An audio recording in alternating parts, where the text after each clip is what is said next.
matter of inter-gang rivalry. So much of his own doing in Kamaljeet, this stay on particular with me. matter. Stay on with me for the viewers tuning in right now. This is big news coming in from Canada, but you must know who this individual, this gangster was. Remember that he had fled from India, somehow managed to obtain not only a passport but police clearance certificate with regard to Canada. In 2017 that he fled. He has 7 criminal cases registered against him. He was an A category criminal, and an inter-gang rivalry, according to our sources, is the reason that he's dead today. Arvind Oja gets us that big confirmation. Arvind, हमें सुखदूल सिंह, जिसका नाम सुखा दुनके भी है, उसके बारे में background बताइए. ये अर्शदीप सिंह दल्ला का क्लोज एसोसिएट माना जाता है. क्या पता लग रहा है इसकी किलिंग के बारे में, कैसे डेथ हुई है? नहीं, विनीपेग सिटी में फायरिंग हुई है, जिसमें जो सोर्सेज हैं उन्होंने इंडिया टुडे को कंफर्म किया है कि जो ये सुखा था, सुखा दुनके के नाम से ये बहुत ज्यादा फेमस था गैंगस्टर, इसका मर्डर हो गया है. और intelligence agencies, NIA, Delhi police, Punjab police के रडार पर पिछले काफी दिनों से था, क्योंकि जो मोस्ट वांटेड टेररिस्ट है अर्शदीप सिंह एलियस अर्श डाला, उसका ये राइट हैंड मैन माना जा रहा था और लगातार पंजाब में टारगेट किलिंग करवाई जा रही थी, जिसके बाद से ये एजेंसीज के रडार पर था. वहीं जो लॉरेंस बिश्नोई गैंग है, उससे भी इनकी राइवलरी चल रही थी. तो जो सोर्सेज हैं उनका ये कहना है कि जो गैंग राइवलरी है उसके तहत जो सुखा है उसका मर्डर कराया गया है. लेकिन ये काफी डेरेड क्रिमिनल था, एक कैटेगरी का ये गैंगस्टर है, पंजाब से वांटेड. एनआईए पर भी एनआईए की भी इस पर नजर थी. और भले ये मारा गया हो, लेकिन एजेंसीज बिल्कुल राहत की सांस लेंगी, क्योंकि हाल फिलहाल में पंजाब और इंडिया में इसकी एक्टिविटी काफी ज्यादा बढ़ गई थी. चाहे पाकिस्तान से आर्म्स मंगवाना हो, कनाडा में बैठकर ये एंटी इंडिया एक्टिविटी भी कर रहा था. सवाल तो यही है अरविंद, कनाडा के प्रधानमंत्री कहते हैं कनेडियन सिटीजन है, जिस तरह उन्होंने हरदीप सिंह निज्जर के लिए कहा था, जो डेजिग्नेटेड एक्सट्रीमिस्ट टेररिस्ट हैं. पर ऐसे क्रिमिनल्स और गैंगस्टर्स सिटीजन्स बन कैसे जा रहे हैं कनाडा में? कैसे उनको शेल्टर मिल जा रहा है जबकि उनकी एक्टिविटीज इतनी क्लियर है? And here also Arvind, the picture that we have of this Sukhdool Singh is him flaunting weapons and arms. Where is he getting all this from? So क्या कनाडा में ऐसे बहुत और क्रिमिनल गैंगस्टर्स को शेल्टर है? देखिए, जो कनाडा के पीएम है जस्टिन ट्रूडो, भले ये कनाडियन सिटीजन कह रहे थे हरदीप निज्जर को, लेकिन हरदीप निज्जर कौन था वो सबको, इंडिया चाहे कनाडा चाहे तमाम एजेंसीज, वो जानती थी बहुत बेहतर तरीके से. और कनाडा इस वक्त पूरा हब बन चुका है, न सिर्फ टेररिस्ट का बल्कि जो गैंगस्टर है उनका. जो भी एंटी इंडिया एक्टिविटी करता है इंडिया में, वो फरार होता है, कनाडा में पहुंचता है और वहां उसको शेल्टर मिलती है. अभी भी तकरीबन कल ही एनआईए ने रिवॉर्ड रखा है अर्शदीप डाला और बहुत से गैंगस्टर पर. वो सभी कनाडा में शेल्टर लिए हुए. गोल्डी बरार, उसने कनाडा में रहते हुए सिद्धू मूसेवाले का मर्डर कराया. खुद इंडिया टुडे से इंटरव्यू में गोल्डी बरार ने इस बात को एक्सेप्ट किया था कि वो कनाडा में बहुत सालों तक था. तो सवाल तो ये है ना कि अगर आप गैंगस्टर और टेररिस्ट को शेल्टर देंगे तो फिर आपके सिटी में, आपकी कंट्री में इस तरह के इंसिडेंट होते रहेंगे, क्योंकि जो गैंगस्टर है, जो टेररिस्ट है, उनके बीच भी तो दुश्मनी चलती है. इसके बारे में हमें बताइए अरविंद, इसके बारे में बहुत इंपॉर्टेंट पॉइंट है. चाहे वो सिद्धू मूसेवाला का केस था या चाहे वो सुखदूल सिंह की जो एक्सट्रीमिस्ट एक्टिविटीज, अर्शदीप सिंह दल्ला ने अभी बलजिंदर सिंह बल्ली, जो कांग्रेस ब्लॉक प्रेसिडेंट जिनका मर्डर हुआ, उसकी रिस्पॉन्सिबिलिटी भी ली थी पंजाब में. तो ये तो लिटरली गैंगस्टर वॉर चल रहा है कनाडा में, और कनाडा इसके अगेंस्ट कोई एक्शन नहीं ले रहा है. नहीं, बिल्कुल एक्शन नहीं ले रहा. और एक दो नहीं, तकरीबन इस वक्त जो मोस्ट वांटेड की लिस्ट में है एनआईए और इंटेलिजेंसीज के, उसमें तकरीबन 12 ऐसे नाम तो मैं जानता हूं वो जो कनाडा में शेल्टर लिए हुए हैं, जिसमें ये एक सुखदूल सिंह एलियस सुखा दुनके, ये भी कनाडा में शेल्टर लिया हुआ था और प्रूव भी है जिस तरह से उसका मर्डर हुआ. अर्शदीप सिंह डाला, जो इस वक्त इंडिया का टॉप मोस्ट वांटेड गैंगस्टर और टेररिस्ट है, वो कनाडा में रह रहा है. तो ये अपने आप में काफी चिंता वाली बात है. कनाडा को इस बारे में सोचना चाहिए, क्योंकि इस तरह के गैंगस्टर और टेररिस्ट रहेंगे तो जाहिर सी बात है उनके बीच दुश्मनी भी चलती है, और जब वो दुश्मनी चलती है तो उसमें फिर गोलियां भी चलती है. राहत की बात है कि किसी सिविलियन को ये गोली नहीं लगी, गैंगस्टर को ही गोली लगी. लेकिन अगर इस तरह के गैंग, और इंडिया बार बार डोजियर देता है. आपने एक बात ठीक कही Arvind, that India has been giving evidence, but even though it may be an inter-gang rivalry that's happened, Indian agencies will be breathing a sigh of relief. One gangster less for India to be at least telling Canada about these concerns. Canada doesn't seem to care much. Stay on with me, Arvind. I'm getting a reaction. And joining me right now in this telecast is former Director General of Police of Jammu and Kashmir, SP Ved. Sir, when you hear of these incidents, it's very clear that while this may be or may not be inter-gang rivalry, but that these men, these criminals, gangsters who flee India somehow seem to get shelter, even citizenship in Canada. See, Canada is following a path which will only result in shooting, killing. When you give shelter to terrorists, when you give shelter to murderers, Major was wanted in a murder case here. He was designated as a terrorist by India. NIA has listed so many people who are wanted. What do you do if Canada does not act? India gives all dossier, all information that so and so is wanted by India, so and so is indulging in terrorist activities, and you do not take any action. And we are, including Canada, are signatory to United Nations resolution where we are all duty bound to check terrorism from in our soil. So Canada, what the policy Mr. Trudeau is following will only result in killing, intergang or whatever. These terrorists and gangsters where drugs are traded and yes. Drug cartel operates. As a former DGP of the Jammu and Kashmir Police SP, where you've led many of these counterinsurgency operations in J&K, you've seen what terrorism, when given shelter, any sort of even slight encouragement can do. We are seeing it in Punjab now. We're seeing it now in Canada. Isn't it shocking that these criminals are finding shelter there in Canada? Doesn't seem to want to think of it. It's a Frankenstein that they are clearly, that could eventually harm, if not India, Canada itself. Yes, if Canada does not act now, it will be too late, and ultimately it will lead to many more killings. It will lead to gangster war. It will lead to drug running. It will lead to killing of each other, and ultimately one day I will not be surprised if Khalistan is created on the soil of Afghanistan, on the soil of Canada. Well, at least that's an option they could be willing to take, because in India that's clearly not happening as an option. My final question to you, SP Ved, would be that it may be inter-gang rivalry and Sukhdev Singh is killed, as sources are telling us. But there are many more gangsters and criminals that remain a concern for Punjab, for India, because eventually they are indulging in activities that are anti-India. They are getting people kidnapped. They are indulging in violence, extortion in Punjab, even targeting celebrities, musicians, like we saw with Sidhu Moosewala's assassination. So this remains definitely a concern for Indian agencies even now. It is. See, Indian agencies cannot operate there. Indian police cannot operate there. Indian army cannot operate there. So ultimately we have to only give dossiers and details to the Canadian government. And Mr. Trudeau's government is unwilling to act against them. He says we have credible information about Indian agencies' involvement in killing of Nazar. Your intelligence agency does not have information about all these terrorists operating with weapons. So I think Mr. Trudeau needs to look within and act against before it is too late. That's an incredible point you've made, sir, that they appear to have intelligence, even if without evidence, about Indian agencies' involvement in the killing of Nijjar, and they may want to claim here with Sukhdev as well. But how come they don't have enough intelligence about how the gangsters are operating right there on their territory? It's a Frankenstein they're clearly encouraging. I appreciate you, SP Ved, former DGP J&K Police, for speaking on this. Kamaljeet Sandhu continues to be with me. Kamaljeet, you've been tracking the latest on what's been happening between India and Canada. Nijjar was simply a Canadian citizen for Justin Trudeau. Do tell us, if you can, a bit about this Sukhdev Dunke, different alias names that he has, and flaunting weapons in some of the pictures that we have of him, one on our screen right now, 2 weapons, in fact, 2 assault rifles with him. And there are many such images right now. What is the sort of confirmation about the details, about the timing? Do we know about what happened? Where did it happen?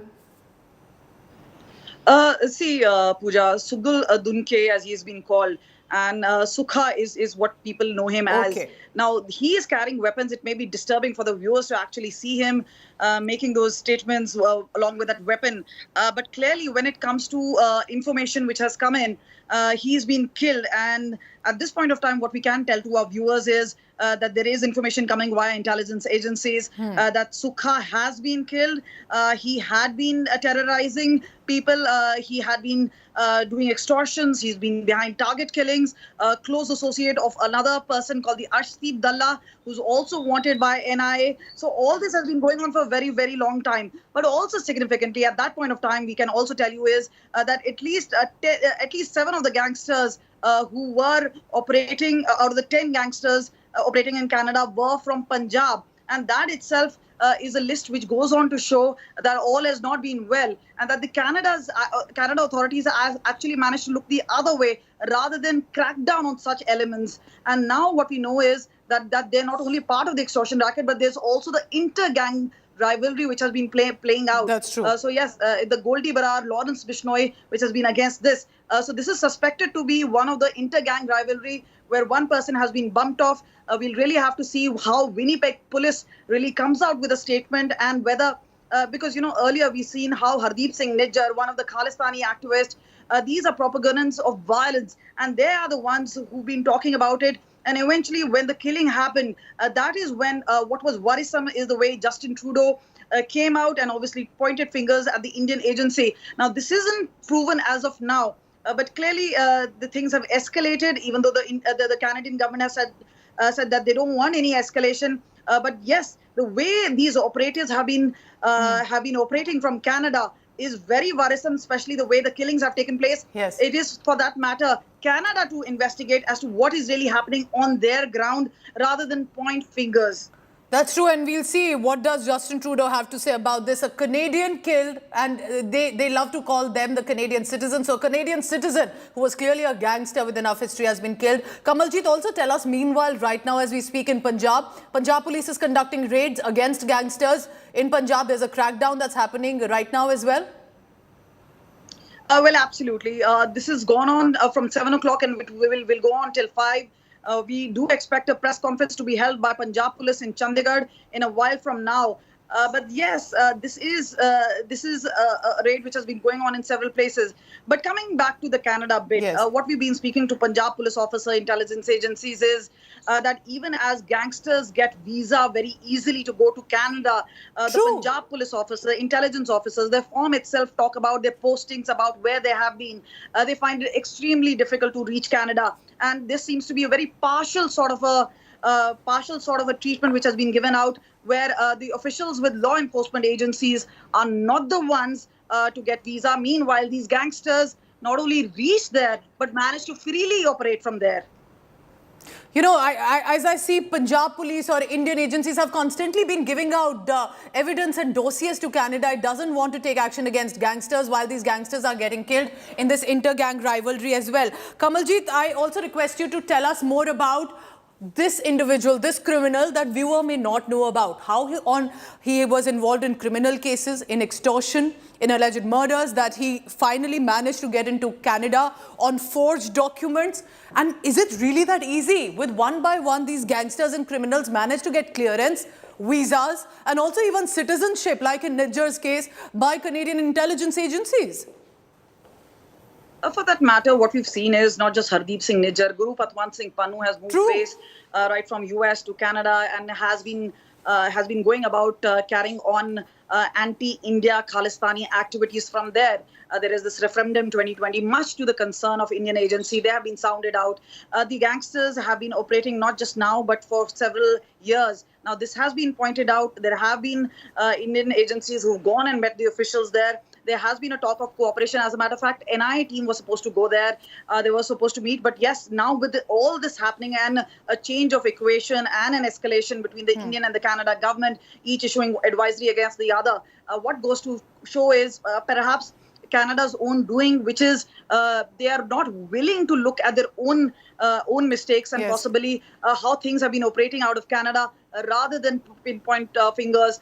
It goes to show the sort of security system in Canada also. So this is where escalation has taken place. But we've been speaking to Punjab police officers, and they said they have not only given dossiers but have also given out information that there is every possibility that inter-gang rivalry will take place. And that is what we've seen, certain number of killings taking place in Canada where authorities have not really been able to do much. Kamaljit, I request you to stay on. You're making some very pertinent points, and also importantly in gang wars, remember, that do happen between gangsters. If you live by extortion, killings, murders, assassinations, that's what happens again eventually to these gangsters itself.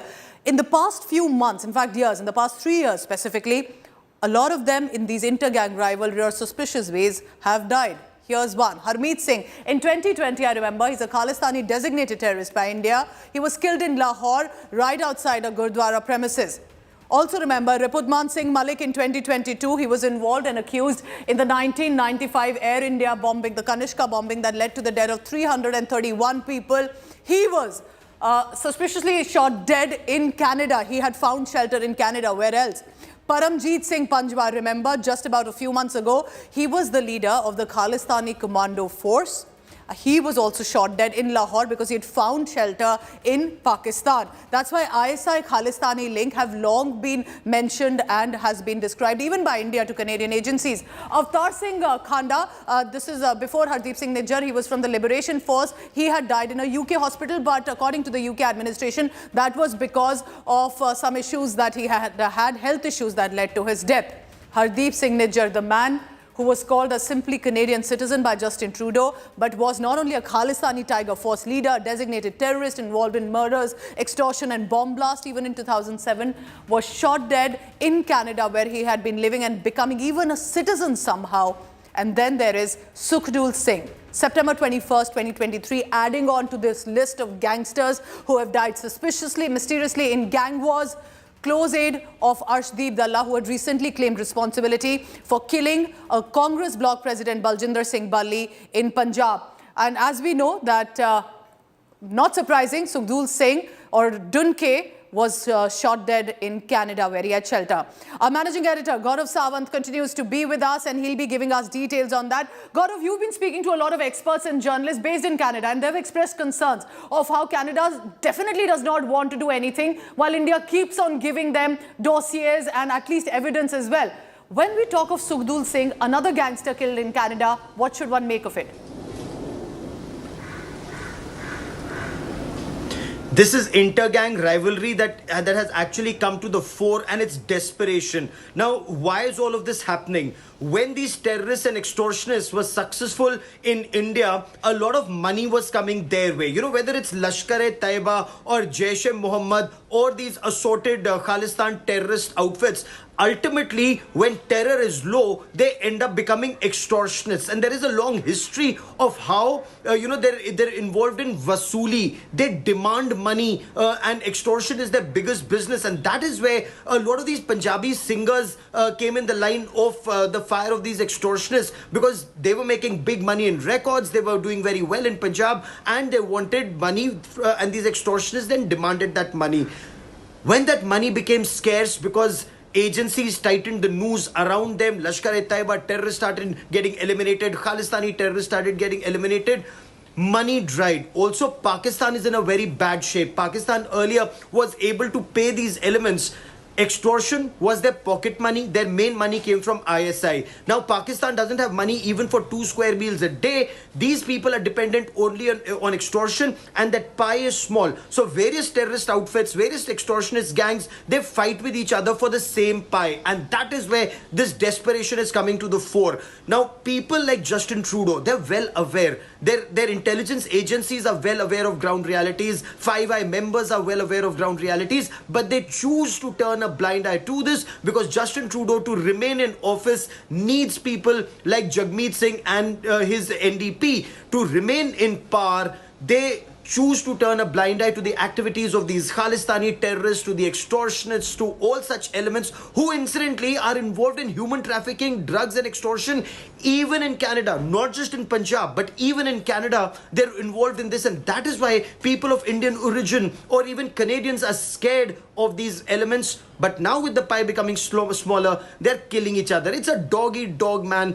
and that fight, and that's exactly where these guys are getting eliminated. But Gaurav, doesn't it also reflect of how these gangsters manage to get, even with forged documents, citizenship, clearance, shelter, encouragement? Clearly, he's seen flaunting weapons, just like Nijjar did, and yet somehow among all these countries, it's in Canada, while the intelligence agencies, or Justin Trudeau says, we have intelligence about India's involvement.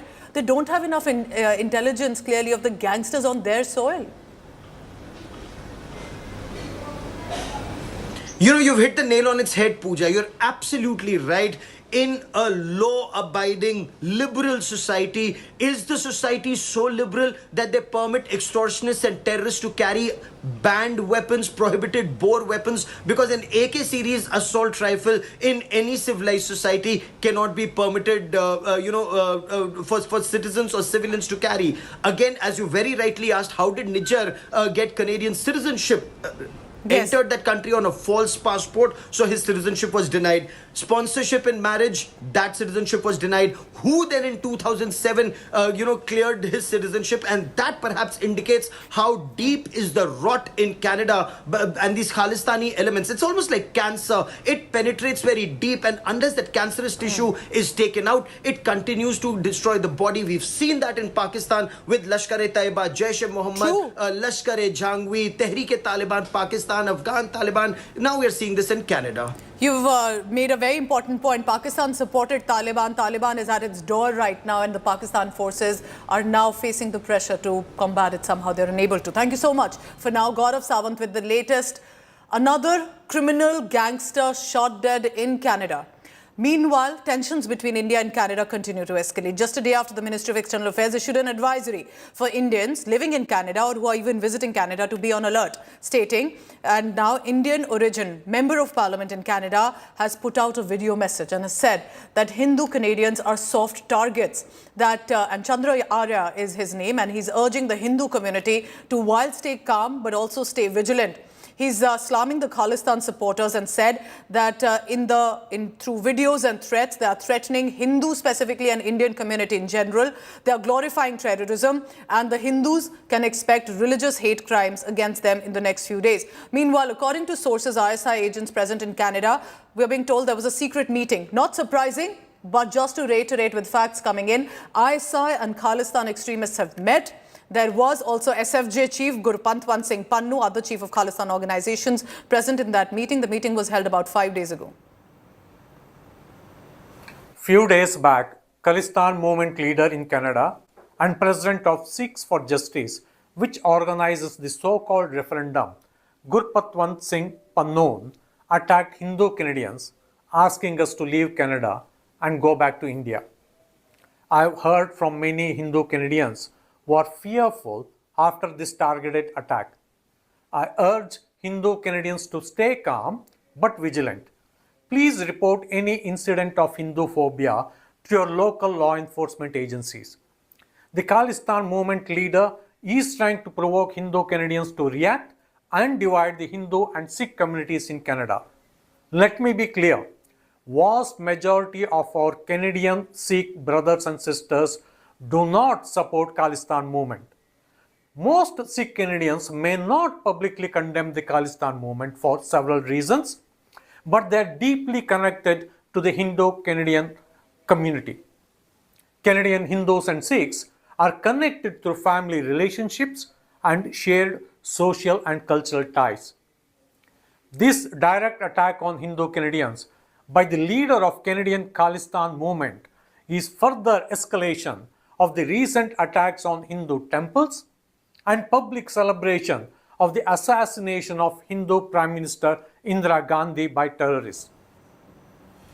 It is absolutely bizarre that the Canadian Prime Minister blames India rather than take action against gangsters and criminals on their soil. It's a big story, and we'll continue to track specifically the relationship between India and Canada. I'm heading into a very short commercial break. More on the other side. Stay tuned. Thank you very much.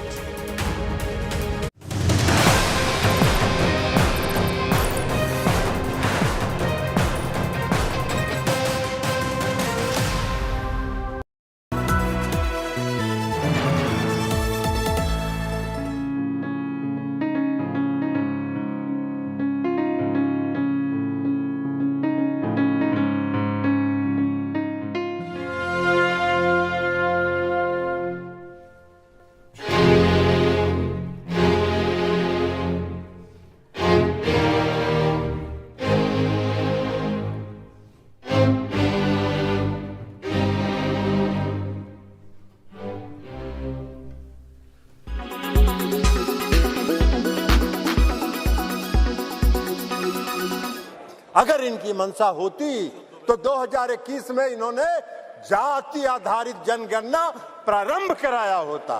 इसलिए कि इस देश की मांग है, इस देश की आवश्यकता है कि जाति आधारित जनगणना आप कराएं, और इस सदन में मांग होती रही, आप नहीं कराए, इसलिए कि आपको कराना नहीं।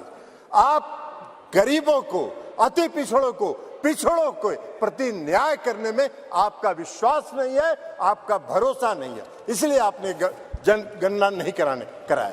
और अगर आपने शुरू करा होता, अब तक तो जनगणना खत्म हो गया होता और आज लागू हो गया होता ये महिला आरक्षण बिल, आज इसकी जरूरत नहीं होती। लेकिन आपकी मंशा नहीं है। आप 334A जो आपने प्रावधान किया है वो अनिश्चित काल तक चलता रहेगा और 2024 का भारी जुमलेबाजी करके महिलाओं को छलने का काम करेंगे। लेकिन महिलाएं, इस देश की जनता आपकी जान गई है, आप भारी जुमलेबाज हैं, आपके किसी जुमले पर उसको भरोसा नहीं है, उसको विश्वास नहीं है। आर्टिकल 82 है सर, जो एडजस्टमेंट ऑफ ईच सेंसस की बात कर रही है और सीट बढ़ाने की बात, सब पढ़ लीजिएगा इस आर्टिकल को। इसमें कहा गया है कि 2026 तक सभी चीजों को हमने फ्रीज कर दिया है।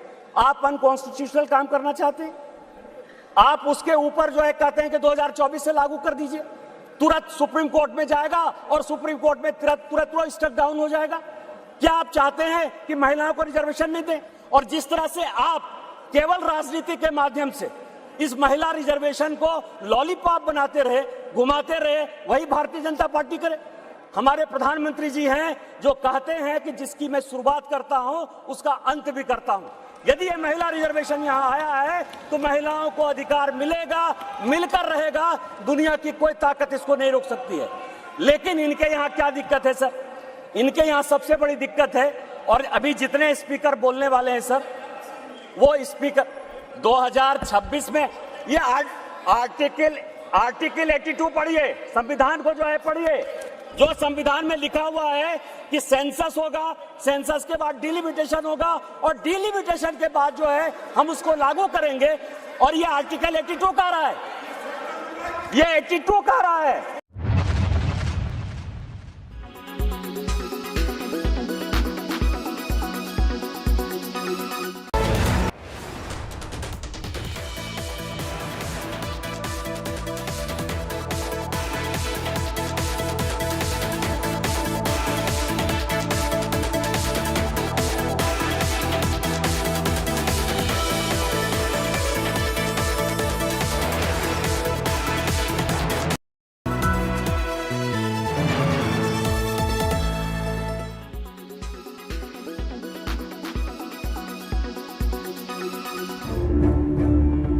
The diplomatic war between India and Canada explodes.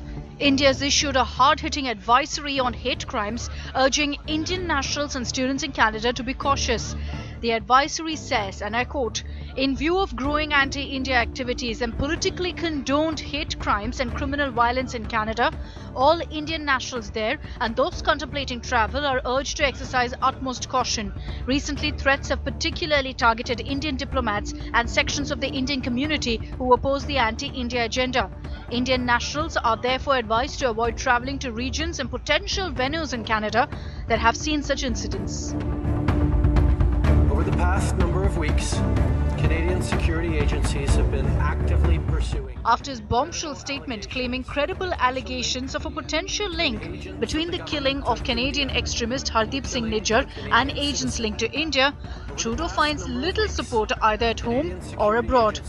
Australian Prime Minister Anthony Albanese asked journalists to chill out.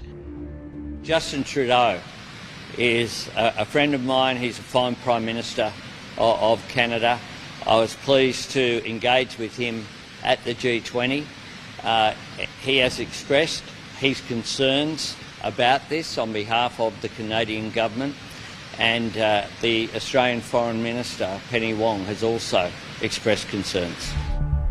The US wanted Canada to complete the investigation and come up with credible evidence. Frankly, I haven't seen any evidence to back up Justin Trudeau's allegations. That said, that doesn't mean evidence isn't there. However, the United States, through its silence, seems to imply that it is not on the same page as Ottawa.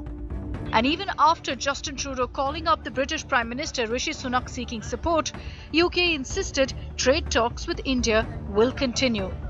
Visibly isolated, Justin Trudeau tried to furiously backpedal, saying his aim was not to provoke India. We are not looking to provoke or escalate. We are simply laying out the facts as we understand them, and we want to work with the government of India to lay everything clear. This after his shocking initial comment without investigations even being completed. Over the past number of weeks, Canadian security agencies have been actively pursuing credible allegations of a potential link between agents of the government of India and the killing of a Canadian citizen, Hardeep Singh Nijjar. The opposition in Canada slammed Trudeau for making such charges without presenting credible evidence.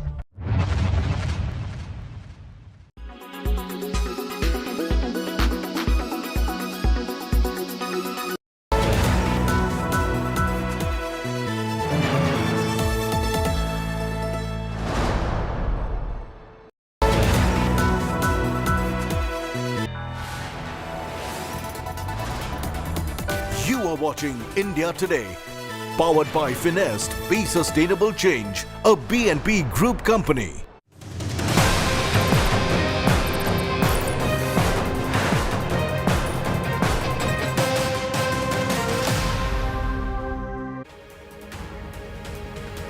A very good morning, viewers. We come to you directly outside the Parliament, not very far away from where I'm standing. The new Parliament, what you can see behind me is the old Parliament building.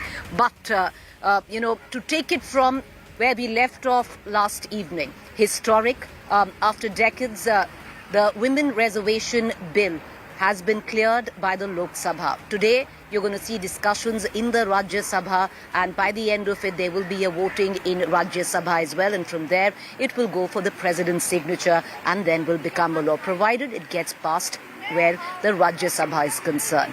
Well, yesterday, lots of debate on the floor of the House. The bill was cleared, 454 for 2. The two MPs who said no and dissented were from the AIMIM, Asauddin Owaisi and Imtiaz Jalil. But we're going to continue to get you the very latest in terms of the debates, who are speaking. We are expecting JP Nadda to speak where the Bharatiya Janata Party is concerned. We are expecting Nirmala Sitharaman to also speak. The opposition has also given out their names.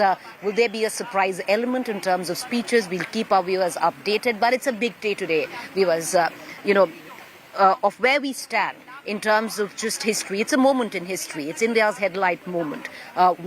Years of struggle, years of trials, tribulations by women activists, by women politicians, now coming to fruition. But how far will this fruition go? Because there are questions that are being raised and should be raised on when will be the deliverables of this historic moment. Because from here on, where the clause of the bill is concerned, it says that it can only be implemented after delimitation. Now, the delimitation cannot take place before the census in 2026. And after that would be the delimitation. Something to chew on. It took just 2 years, for delimitation to near about come to a close where Jammu and Kashmir was concerned. Imagine how long will it take for the rest of the country. But having said that, once again, standing on the cusp of history. But let's cut into the latest news break that we're also getting in. It's day 4 of the special joint session of Parliament, and word just coming in that the Prime Minister, as I speak, is in conversation, holding a meeting with senior ministers, chalking out Parliament strategy. Home Minister Amit Shah, Nitin Gadkari, Parliamentary Affairs Minister Prahlad Joshi, Piyush Goyal, all in there. Also, what we're given to understand, BJP women MPs will greet the Prime Minister today in his chamber after the passage of the Women's Bill in the Rajya Sabha, which is imminent. But having said that, let me quickly bring in my colleague Poulomi Saha back into this conversation. Poulomi, the Prime Minister meeting with senior ministers regarding Parliament strategy. This is usually a routine meeting that happens at about 10:30 a.m. He does take that meeting daily, but there is an element of suspense as well, because at least with what was being speculated, that it's not just the women reservation bill that we are looking at. There could be something else, politically explosive at that. That's right. There's been a lot of buzz in Parliament, Preeti, about some sort of a surprise element that still remains to be disclosed by the government. We don't have much clarity on that because some are speaking about it, some are dismissing that, saying the Women's Reservation Bill and the introduction of that bill was all that there was, in fact, that the government had up its sleeve. But yes, there is a lot of conversation about that. As you rightly mentioned, the Prime Minister is right now in a meeting with senior ministers of the union government, which includes Amit Shah, Piyush Goyal, Prahlad Joshi and Nitin Gadkari. Like you said, a routine strategy meeting that the Prime Minister has most mornings when Parliament is in session, so that everyone is on the same page and that can be communicated to the MPs as well in terms of what is going to be the BJP's floor strategy, especially when they are hoping to, in fact, with this bill, they're hoping to get everyone on board and have as much support as is possible, because it's not just about the passage of the bill. If this government, in fact, goes ahead and gets maximum support, much beyond 2/3 that they need in the House, then clearly that's a big win for the government, and they can say that despite the kind of voices that you saw in the UPA from own ally partners of the Congress party at that point of time, who derailed the introduction of the bill in the Lok Sabha after its passage in the Rajya Sabha. Here you have those very parties not in government, in opposition, and yet the BJP managed to enlist their support and ensure that everyone, barring a couple, in fact, came on board. And that is what the BJP will be hoping today as that discussion, in fact, commences in the upper house of Parliament, Preeti. Well, Poulomi, let's just touch upon, because we're going to talk a bit about what we're expecting in the Rajya Sabha, who opens for the Bharatiya Janata Party. I believe it's going to be JP Nadda, Nirmala Sitharaman expected to speak, and then the bill will come to a vote in Rajya Sabha as well. We're going to talk a bit about that, Poulomi, as well the fact that what is being preempted, that it will see easy passage in the Rajya Sabha like it saw in the Lok Sabha, and then BJP women MPs will go to the Prime Minister's chamber to congratulate him, and also I would reckon thank him for spearheading and tabling this bill in both houses at the time that he has. But, for a minute, let's reflect, Poulomi, on what happened late last night, last night, where the bill was cleared in Lok Sabha by a majority of 454 votes, but there were two dissenting MPs in the form of Asauddin Owaisi from the AIMIM and Imtiaz Jalil. Having said that, Poulomi, what is the reason? Because when Asauddin Owaisi came out, he said it's because of the Muslim women and the OBC women that were not included. But the sheer figure of how many voted is historic. Over decades, one would have, not even dreamt that these kind of figures in support of the bill will register in the Lok Sabha with at least of what parliamentary history stands for.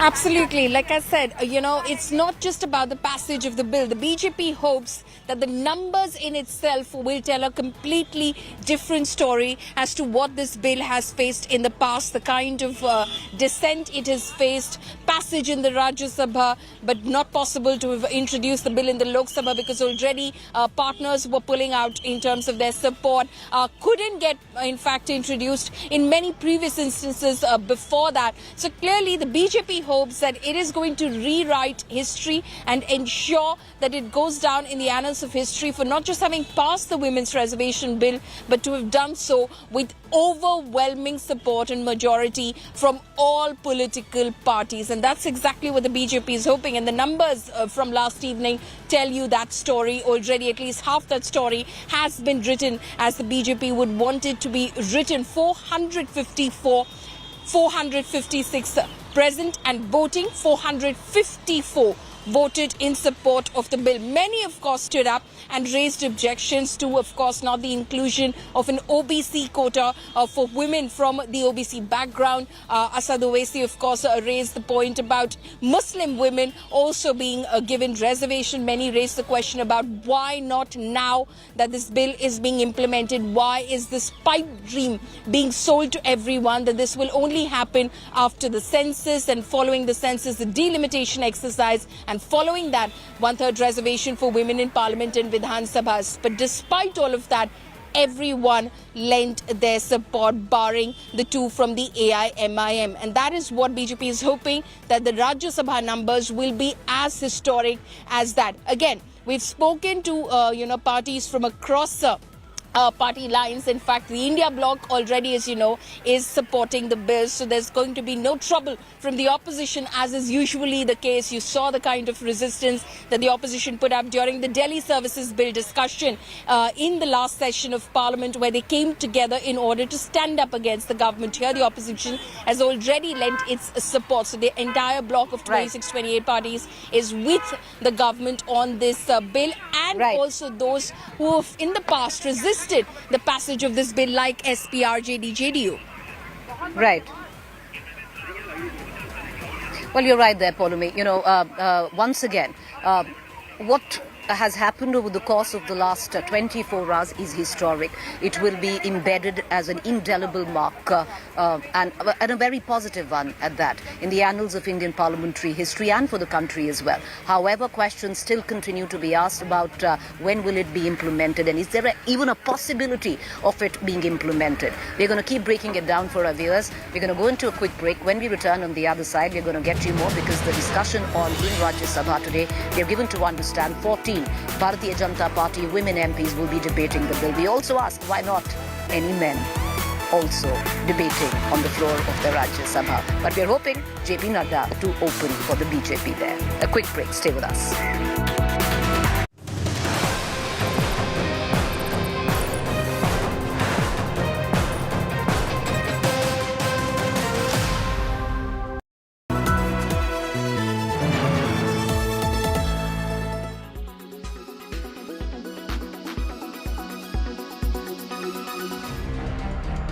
The gloves are off.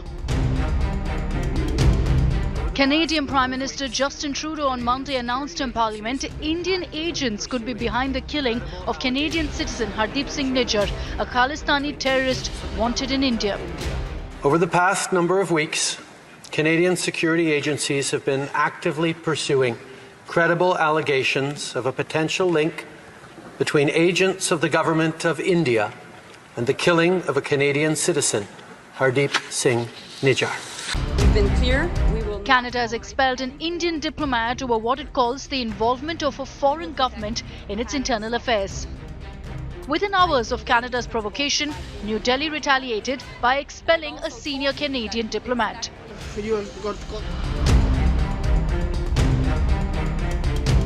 External Affairs Minister, sir, you meet the. You got. External Affairs Minister. India has called Canada's accusations absurd and politically motivated to shift the focus from Khalistani terrorists and extremists who are being allowed a free run there. Phrase which came to my mind was actually a Hindi phrase, which was "Ulta chor kotwal ko dante." I mean, if anybody has a complaint, we have a complaint about Canada. You know, what I said earlier, the space that they're giving to Khalistanis and to violent extremists. So I was very perplexed by what I heard. Nijjar, whom India had declared a wanted terrorist, was gunned down on June 18th in Surrey. The NIA had issued an arrest warrant for Nijar, accusing him of carrying out terrorist attacks in India.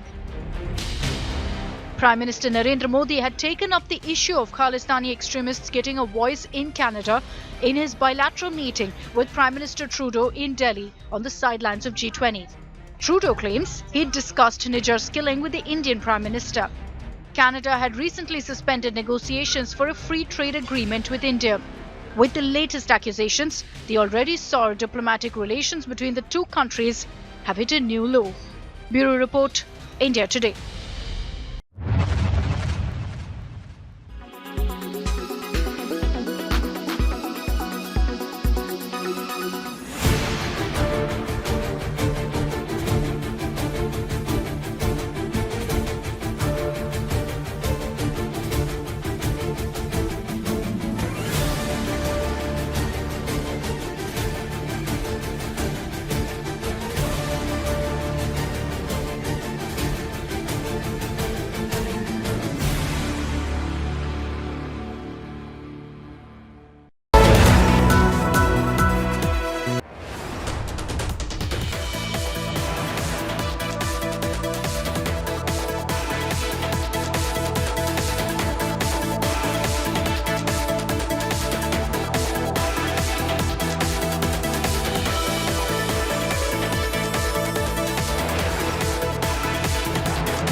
जिस तरह से लोकतंत्र का गला घोटते हैं वो मैं उदाहरण हूं। मैं गांव में पैदा हुआ, मेरे माँ पिताजी आज भी गांव में रहते हैं।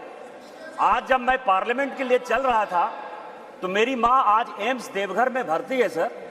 उसने मुझे फोन किया कि बेटा यदि पार्टी तुमको मौका देती है तो आज इस बिल के बारे में जरूर बोलो। और इसीलिए कहा उसने कि जो महिला है सर, आज यदि सारे पुरुष यहाँ मौजूद हैं, 1947 से लेकर 49 तक ये पूरा संविधान सभा चलता रहा।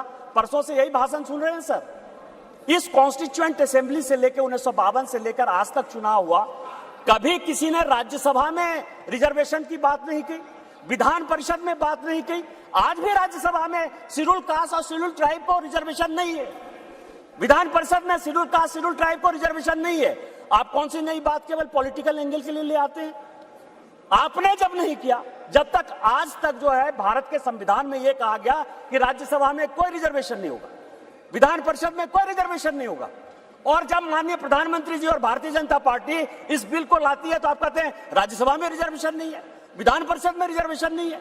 आप पंचायत में कहिए कि कोई ओबीसी को रिजर्वेशन नहीं होगा, चाहे म्यूनिसिपल कॉर्पोरेशन में कोई ओबीसी को रिजर्वेशन नहीं होगा।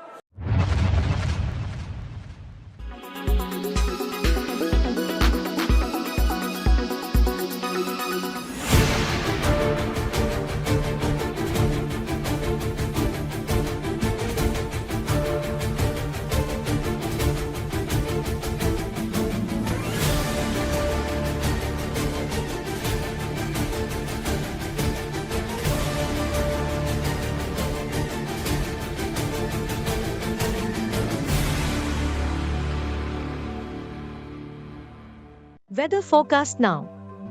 Delhi, maximum 37 and minimum 28 degrees. Mumbai, maximum 29 and minimum 26 degrees. Kolkata, maximum 30 and minimum 25 degrees. Bangalore, maximum 27 and minimum 21 degrees. Chennai, maximum 31 and minimum 26 degrees. Hyderabad, maximum 29 and minimum 23 degrees.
watching India Today, powered by Finest, Be Sustainable Change, a B&P Group company. That is Congress Member of Parliament Rahul Gandhi interacting with the coolies or the porters at the railway station in Delhi. Not only interacted with them, but wore one of the outfits of one of the coolies, and even including the badge, and then decided to even lift up baggage, just like the porters do, and amid cheers and applause. Opposition's coolie number one, Rahul Gandhi.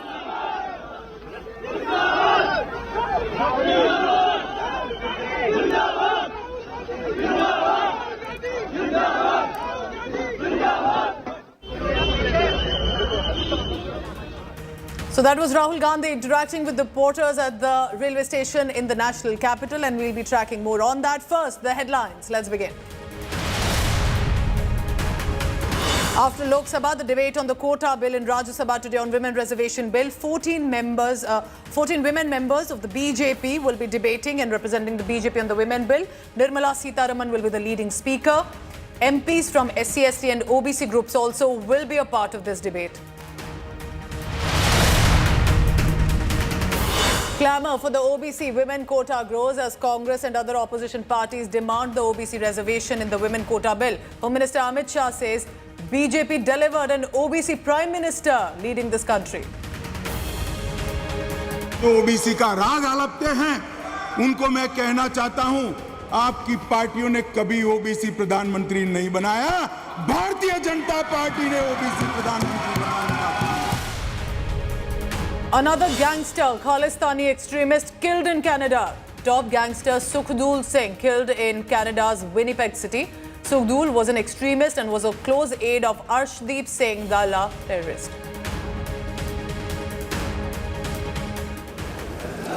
मैं सिर्फ 2-4 minute लेना चाहता हूं। कल भारत की संसदीय यात्रा का एक स्वर्णिम पल था।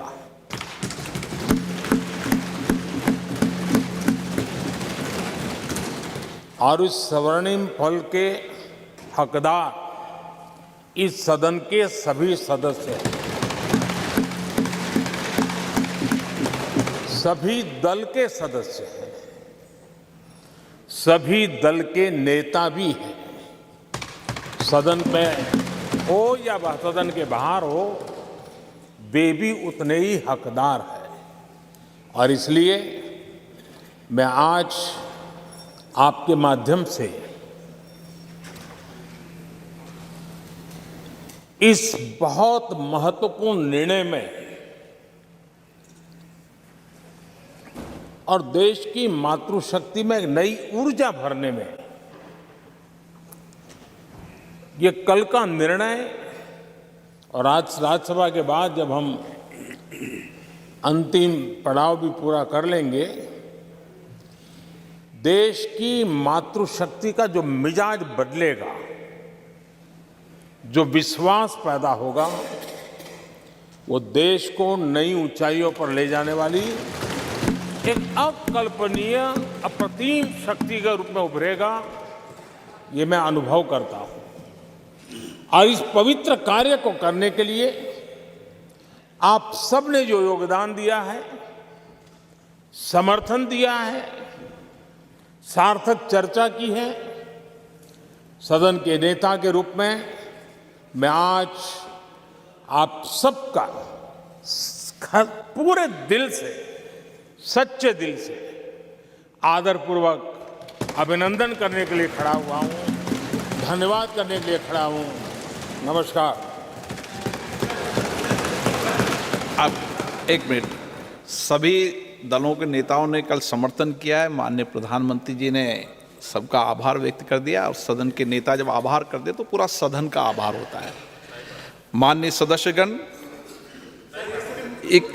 इसके बाद माननीय सदस्यगण, 21 सितंबर का दिन अंतर्राष्ट्रीय शांति दिवस के रूप में मनाया जाता है। सभी राष्ट्रों और लोगों के बीच शांति के आदर्शों को स्मरण और उन्हें सुदृढ़ बनाने के लिए इस वर्ष का अंतर्राष्ट्रीय शांति दिवस का विषय शांति के लिए कार्य हैशटैग वैश्विक लक्ष्यों के लिए हमारी आकांक्षा। भारत विश्व शांति को प्रोत्साहित देने के लिए सदैव विभिन्न देशों के बीच सहयोग को बढ़ावा देने, परस्पर संवाद के माध्यम से आपसी टकराव का समाधान करने और वैश्विक एवं क्षेत्रीय शांति अहिंसा के आदर्शों को संरक्षित एवं संवर्धित करने के लिए प्रतिबद्ध रहा है। हमारी संस्कृति सदियों से अहिंसा की रही है। आइए हम इस अंतर्राष्ट्रीय शांति दिवस पर एक ऐसे विश्व के निर्माण के लिए संवाद, संवेदनशीलता, सहिष्णुता और सहयोग की भावना से काम करें ताकि हम एक शांतिपूर्ण विश्व का सपना साकार कर सकें।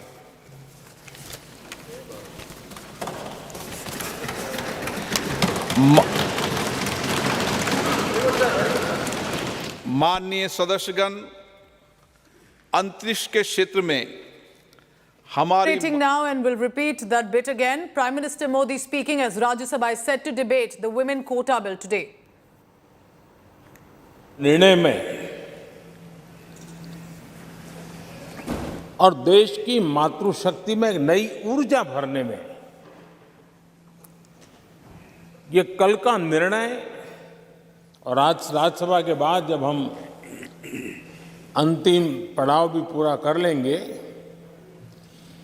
देश की मातृशक्ति का जो मिजाज बदलेगा, जो विश्वास पैदा होगा, वो देश को नई ऊंचाइयों पर ले जाने वाली एक अकल्पनीय अप्रतिम शक्ति के रूप में उभरेगा, ये मैं अनुभव करता हूं। और इस पवित्र कार्य को करने के लिए आप सब ने जो योगदान दिया है, समर्थन दिया है, सार्थक चर्चा की है, सदन के नेता के रूप में मैं आज आप सबका पूरे दिल से, सच्चे दिल से आदरपूर्वक अभिनंदन करने के लिए खड़ा हुआ हूं, धन्यवाद करने के लिए खड़ा हूं। नमस्कार।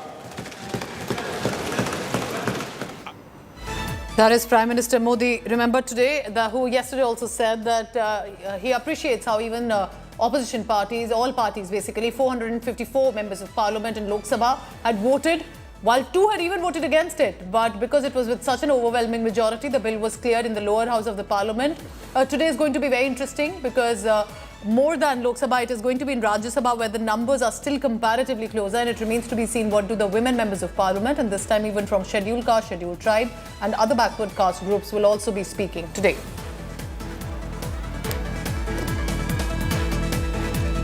Prime Minister Modi, as today's session is set to begin in the Rajya Sabha, here's what Prime Minister Modi said. आदरणीय अध्यक्ष जी, आपने मुझे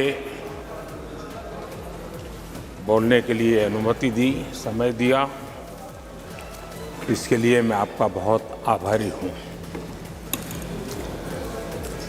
आदरणीय अध्यक्ष जी, मैं सिर्फ 2-4 मिनट लेना चाहता हूं। कल भारत की संसदीय यात्रा का एक स्वर्णिम पल था।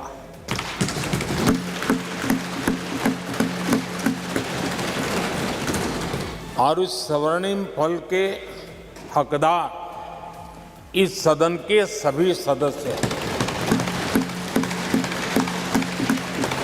सभी दल के सदस्य हैं, सभी दल के नेता भी हैं। सदन में हो या वह सदन के बाहर हो, वे भी उतने ही हकदार हैं। और इसलिए मैं आज आपके माध्यम से इस बहुत महत्वपूर्ण निर्णय में और देश की मातृशक्ति में एक नई ऊर्जा भरने में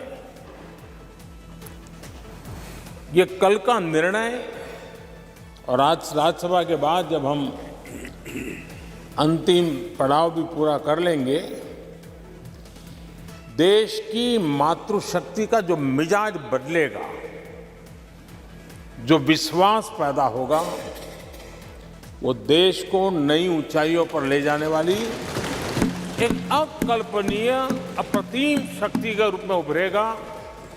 ये मैं अनुभव करता हूं और इस पवित्र कार्य को करने के लिए आप सबने जो योगदान दिया है, समर्थन दिया है, सार्थक चर्चा की है, सदन के नेता के रूप में मैं आज आप सबका पूरे दिल से, सच्चे दिल से आदरपूर्वक अभिनंदन करने के लिए खड़ा हुआ हूं, धन्यवाद करने के लिए खड़ा हूं। नमस्कार। Narendra Modi there speaking in Lok Sabha, kind of a thank you for what went down in Lok Sabha yesterday. But today, viewers, all focus is going to be on Rajya Sabha.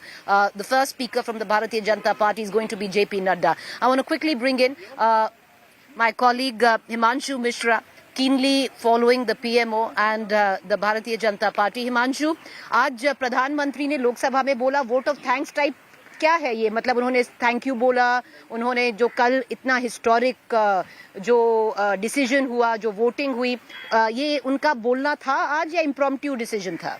देखिए, बिल्कुल प्रधानमंत्री नरेंद्र मोदी ने एक किस्म से कहें तो धन्यवाद ही दिया लोगों को और ये कहा कि जो कल हुआ वो एक नया इतिहास रचा गया है। प्रीति, इससे पहले राज्यसभा में महिला आरक्षण बिल पास हुआ था, लोकसभा में ये बिल पास नहीं हुआ था। लोकसभा में कल पास हुआ और ये हिमांशु, बस एक बार आ रही हूँ। ओम बिरला बोल रहे हैं चंद्रयान पे। Let's cut cross back to the Lok Sabha. Om Birla speaker speaking on Chandrayaan. प्रेरित किया कोविड-19 के समय जब पूरी दुनिया संकट में जूझ रही थी, ऐसे में माननीय प्रधानमंत्री श्री नरेंद्र मोदी जी इस विपदा का उपयोग अवसर के रूप में किया करते हुए अंतरिक्ष क्षेत्र सहित देश की अर्थव्यवस्था के विभिन्न क्षेत्रों में महत्वपूर्ण सुधार लाने के लिए प्रयासरत रहे। उनके इन्हीं प्रयासों के फलस्वरूप हम विश्व अंतरिक्ष शक्ति बनने की दिशा में आगे बढ़ रहे हैं। पिछले कुछ सालों में अंतरिक्ष स्टार्टअपों की संख्या में रिकॉर्ड वृद्धि हुई है। पिछले साल निजी क्षेत्र में निर्मित पहले रॉकेट विक्रम एस का प्रक्षेपण हुआ है। युवा स्कूली छात्रों ने 2 उपग्रह आजादी सेट और आजादी सेट 2 लॉन्च किए। अंतरिक्ष प्रौद्योगिकी क्षेत्र में हमें महत्वपूर्ण सफलता मिली है, जैसे प्रक्षेपण वाहनों का परीक्षण एक बार में 104 उपग्रह लॉन्च करके हमने विश्व रिकॉर्ड बनाया है। इन उपलब्धियों के फलस्वरूप भारत में दुनिया का नजरिया बदला है। हमारे देश को लेकर विश्व समुदाय के दृष्टिकोण में बदलाव आया है। माननीय प्रधानमंत्री नरेंद्र मोदी जी के दूरदर्शी नेतृत्व और विज्ञान और नवाचार को बढ़ावा देने के कारण ही संभव हो पाया है। हमारा सफल अंतरिक्ष कार्यक्रम उनके जय विज्ञान, जय अनुसंधान के आह्वान का सबसे बड़ा प्रमाण है। ये विज्ञान और नवाचार का सबसे अच्छा उदाहरण है, जिसमें स्टार्टअप, MSME को बढ़ावा मिला है। So if yesterday the discussion in Rajya Sabha was on Chandrayaan, today the discussion in Lok Sabha will be of Chandrayaan and in Rajya Sabha will be of the Women Reservation Bill discussions. They're listening to the Law Minister. Ujjwala योजना, किसी के घर में gas, किसी के घर में gas नहीं है, असमानता थी, उसको दूर किया। नल से जल, किसी के घर में नल और कोई महिला दूर से पानी ला रही है, मैं राजस्थान से आता हूं, आपको भी पता है रेगिस्तानी मेरा क्षेत्र है, मैंने महिलाओं को देखा है, मैं भी पानी लाता था दूर से जब घर में नल नहीं था, तो हमने देखा महिलाओं की क्या स्थिति है, असमानता फील्ड में। ये अगर किसी ने देखी तो हमारे प्रधानमंत्री नरेंद्र मोदी जी ने, और अब असमानता दूर की, नल से जल। प्रधानमंत्री मुद्रा योजना, प्रधानमंत्री मुद्रा योजना लगभग 68% महिलाएं बेनिफिशियरी है मुद्रा योजना में। स्टैंड अप योजना, बैंक तो पहले भी थे सर, किसी प्रधानमंत्री ने अगर बैंकों को निर्देश दिए कि कोई भी ब्रांच होगी, उस ब्रांच में 2 अकाउंट आपको करने पड़ेंगे 10 लाख से 1 करोड़ के। सर ये स्टैंड अप योजना है, 10 लाख मिनिमम लोन 1 करोड़ तक, और आपको 2 अकाउंट करने पड़ेंगे जिसमें एक महिला होगी और एक SC/ST का अकाउंट होगा। ये भी किसी ने किया तो नरेंद्र मोदी जी ने किया सर। तो महिला सशक्तिकरण ये चलते हुए बढ़ते हुए कदम है जिनको मैं थोड़ा गिनाना चाहता हूं। मैटरनिटी लीव 12 सप्ताह से अगर किसी ने बढ़ाई 26 सप्ताह की तो नरेंद्र मोदी जी ने की सर। 3 तलाक समाप्त किया, ये सामाजिक बुराई थी, नरेंद्र मोदी जी ने किया। मातृ वंदना स्कीम, हमारे जो नागरिक हैं अंडरवेट नहीं हो, कमजोर नहीं हो, तो जिस गर्भवती महिला के पेट में बच्चा हो उसको न्यूट्रिटिव फूड मिले, इसके लिए 5,000 रुपए उसके खाते में, महिला के खाते में ही जाएंगे वो पैसे। ये मातृ वंदना स्कीम आई, सुकन्या समृद्धि योजना आई, मिशन पोषण आया, मिशन शक्ति आई, पीएम सुरक्षित मातृत्व अभियान आया, आर्म्ड फोर्स में महिलाओं का परमानेंट कमीशन आया। ये सब सेल्फ हेल्प ग्रुप के माध्यम से महिलाओं का आर्थिक उत्थान का विषय आया। जेम पोर्टल में लगभग 1.5 लाख वुमेन वेंडर पंजीकृत है। खेल 2021 टोक्यो ओलंपिक में 49% महिला एथलीटों की भागीदारी रही। तो ये सब काम ऐसे हैं जो ये बताते हैं कि जब 2019 का इलेक्शन आया तो महिलाओं ने बढ़ चढ़ के लोकतंत्र के इस भागीदारी बनी, और 2019 के जनरल इलेक्शन में जनप्रतिनिधि चुनने में महिला वोटरों की भागीदारी पुरुषों की तुलना में अधिक रही। पुरुषों का मत प्रतिशत 67.2% रहा, वहीं महिलाओं का मत प्रतिशत 67.18 रहा। तो ये ऐसा एक करिश्मा हमारे नरेंद्र मोदी जी के नेतृत्व के कालखंड में हुआ है। आज जो मैं संविधान संशोधन जो बिल लेकर के आया हूं, उसके माध्यम से हम आर्टिकल 330 में एक अमेंडमेंट करेंगे, जोड़ा है इसमें, आप सदन अनुमति देगा तो उसमें जुड़ेगा। आर्टिकल 332 में एक सेक्शन इंसर्ट होगा, आर्टिकल 334 में एक सेक्टर इंसर्ट होगा, क्रमशः ये 33A, article 332A, article 334A, ये न्यू आर्टिकल होंगे संविधान में, जिसके माध्यम से लोकसभा और देश की सभी विधानसभाओं में 1/3 सीटें नारी शक्ति के लिए आरक्षित की जाएगी। ये बहुत बड़ा कदम है, बहुत बड़ा कदम है। ये रिजर्वेशन सर हॉरिजॉन्टल भी है और वर्टिकल भी है। इसमें SC/ST की महिलाओं को भी रिजर्वेशन है, इसलिए सेंसस आवश्यक है और डीलिमिटेशन आवश्यक है।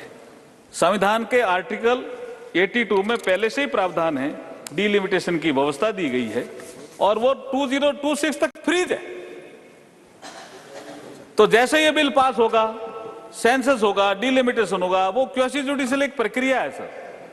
तो कौन सी सीट महिलाओं को जाएगी, ये डीलिमिटेशन आयोग तय करेगा। ये मैं आपके माध्यम से कहना चाहता हूं। ये कमीशन सभी स्टेक होल्डर से भी कंसल्टेशन करेगा, और ये व्यवस्था में आरक्षण न्यायोचित और पारदर्शिता पूर्ण प्रणाली के लिए डिलिमिटेशन का विषय आता है। बिल के स्टेटमेंट्स ऑफ ऑब्जेक्ट्स में स्पष्ट रूप से लिखा है कि आजादी के 75 वर्ष पूर्ण होने के बाद भारत जब, ये SOR में है सर, आजादी के 75 वर्ष पूर्ण होने पर भारत जब 2047 तक अमृतकाल की विकसित भारत की यात्रा प्रारंभ कर रहा है, तो उसमें नारी शक्ति के योगदान की एक महत्वपूर्ण भूमिका रहने वाली है। इस बिल के माध्यम से हम माननीय प्रधानमंत्री जी के ध्येय वाक्य सबका साथ, सबका विकास, सबका विश्वास, सबका प्रयास के मंत्र को साकार रूप प्रदान कर रहे हैं। सभापति महोदय, मोदी सरकार के नेतृत्व में नारी शक्ति के विकास के लिए, महिला सशक्तिकरण के लिए जिन योजनाओं का उल्लेख मैंने पहले किया, उसी श्रृंखला में आज का ये बिल है। और एक और प्रधानमंत्री जी ने कहा है कि हम वुमेन डेवलपमेंट से वुमेन लेड डेवलपमेंट की ओर तेजी से बढ़ रहे हैं, जो हमारा G20 का भी एजेंडा था। महोदय, हमारे संविधान की प्रस्तावना में भी, जैसे मैंने जिक्र किया पहले, राजनीतिक, सामाजिक, आर्थिक न्याय की बात कही है, साथ में सभी के लिए प्रतिष्ठा और अवसर की समानता की बात कही गई है। आज मोदी सरकार महिलाओं को आर्थिक रूप से भी सशक्त बना रही है, शिक्षा और स्वास्थ्य के क्षेत्र में भी समानता स्थापित कर रही है। ये सब श्रृंखला के माध्यम से, ये श्रृंखला आज जो मैं बिल लेके आया हूं, ये उससे जुड़ा हुआ ही एक कदम है। मैं एक कविता के माध्यम से मेरी बात को, आज अभी की बात को, चर्चा जो होने वाली है, उसको समाप्त करना चाहूंगा। सपने सब साकार करेंगे, सपने सब साकार करेंगे, नारी को अधिकार मिलेंगे, मातृशक्ति नेतृत्व करेगी, जन गण मन की शान बढ़ेगी। बहुत बहुत धन्यवाद।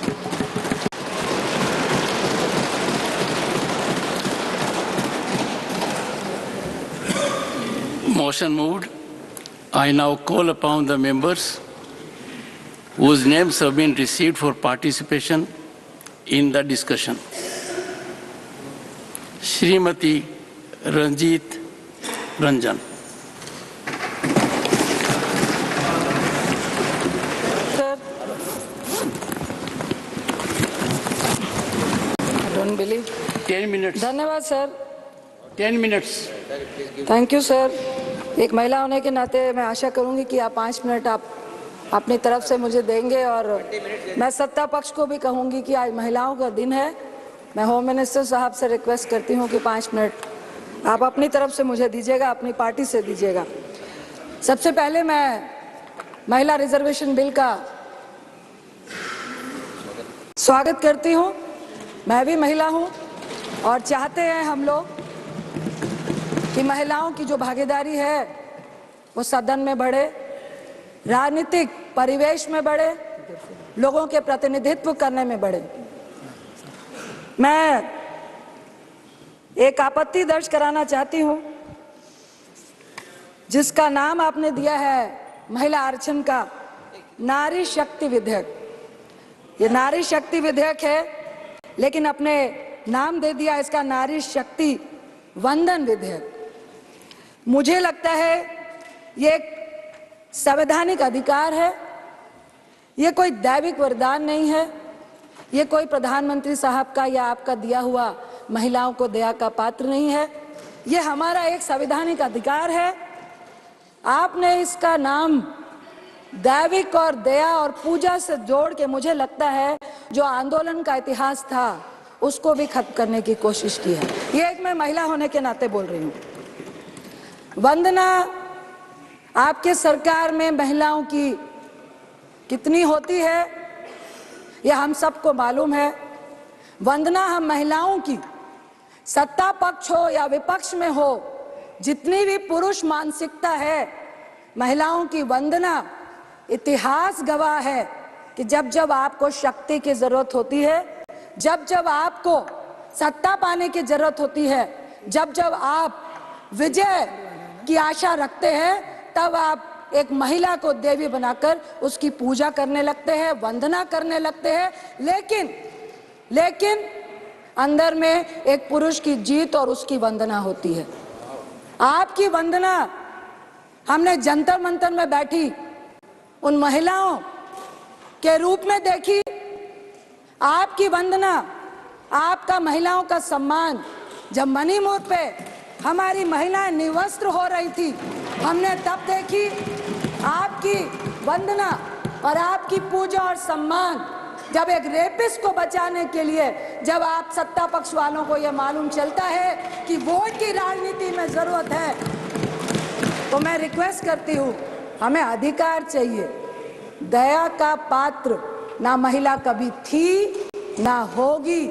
ये हमारी करुणा है, हमारी ममता है कि हम आपको, अपने आप को आपके सामने दया का पात्र बनने देते हैं, क्योंकि हमारे में इतनी करुणा है। हम आज इस नए सदन में बैठे हुए हैं, मैं प्रशंसा करती हूँ, बहुत अच्छा है। जाने अनजाने अपना योगदान दिया है, वह अपनी आज शेप ले रहा है। यह दिखाता है कि हमारे स्कूल्स, हमारे कॉलेजेस और यूनिवर्सिटीज़ में साइंस की पढ़ाई बेहतर हो रही है और हमारी इंडस्ट्रीज भी अच्छी गुणवत्ता वाले प्रोडक्ट्स और सप्लाई कर रही हैं। अध्यक्ष महोदय, हमें अच्छे स्टूडेंट्स, अच्छे टीचर्स और रिसर्चर्स आज मिल रहे हैं, इसलिए आज हम किसी उपलब्धि तक पहुंचते हैं तो उसके लिए वे सभी बधाई के पात्र हैं अध्यक्ष महोदय, जिन्होंने इस यात्रा में अपना किसी भी प्रकार का सहयोग दिया है और राष्ट्र के भीतर साइंटिफिक टेम्परामेंट को जन्म दिया है। और अध्यक्ष महोदय, जब मैं यहाँ साइंटिफिक टेम्परामेंट की बात कर रहा हूँ तो उससे मेरा मतलब कुछ वैज्ञानिक उपकरणों के, कुछ साइंटिफिक ऑपरेटर्स के केवल डेवलप कर लेने भर से नहीं है, यह हमारे कहने का तात्पर्य नहीं है। साइंटिफिक टेम्परामेंट की यदि मैं बात कर रहा हूँ तो साइंटिफिक टेम्परामेंट से मेरा आशय यह है कि वैज्ञानिकता और तार्किकता ये दोनों हमारी सोच में हो, वह हमारे बात और हमारे व्यवहार में हो और वह हमारे स्वभाव में भी हो।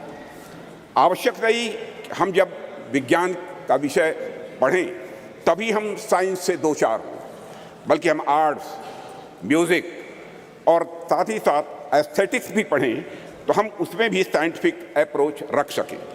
मैं इस साइंटिफिक टेम्परामेंट की यहाँ पर अध्यक्ष महोदय बात कर रहा हूँ और हम सब इस संबंध में बड़े भाग्यशाली हैं अध्यक्ष महोदय कि यह टेम्परामेंट प्राचीन काल से ही हम भारतवासियों को विरासत में मिला हुआ है।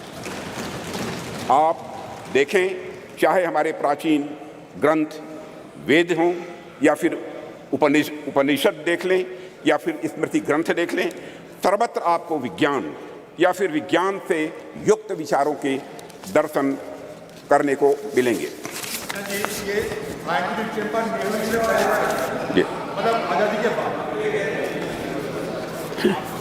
अध्यक्ष महोदय, मैथ्स, साइंस, मेडिसिन, लॉजिक आदि से जुड़े जितने भी फार्मूले यानी सूत्र हैं, हमें हमारे प्राचीन ग्रंथों में भी ये दिखाई देते हैं, जो ग्रंथ हमारी संस्कृत के आधार हैं। इनके मैं उदाहरण दे सकता हूं, लेकिन लंबा समय लगेगा अध्यक्ष महोदय, उस विस्तार में मैं नहीं जाना चाहता हूं। अध्यक्ष महोदय, कभी कभी कुछ लोगों द्वारा यह भी कहा जाता है और कुछ ऐसे लोग हमारे सदन में भी हो सकते हैं कि हमारी सांस्कृतिक विरासत और साइंटिफिक टेम्परामेंट के बीच विरोधाभास है। कुछ ऐसे भी मानने वाले लोग हमारे देश में हैं।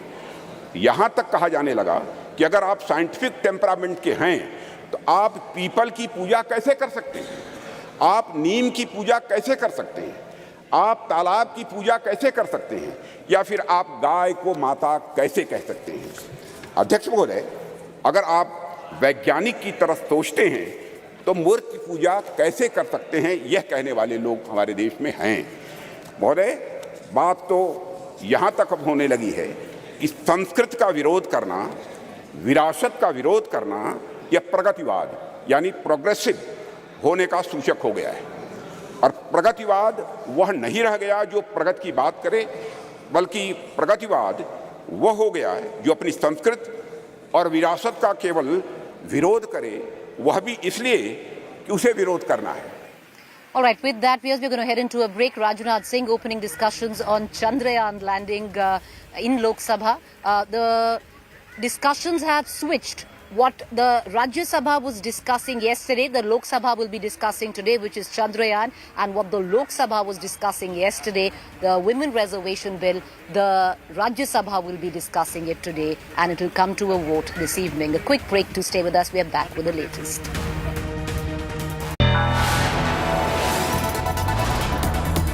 You are watching India Today, powered by Finest. Be Sustainable Change, a B&P Group company.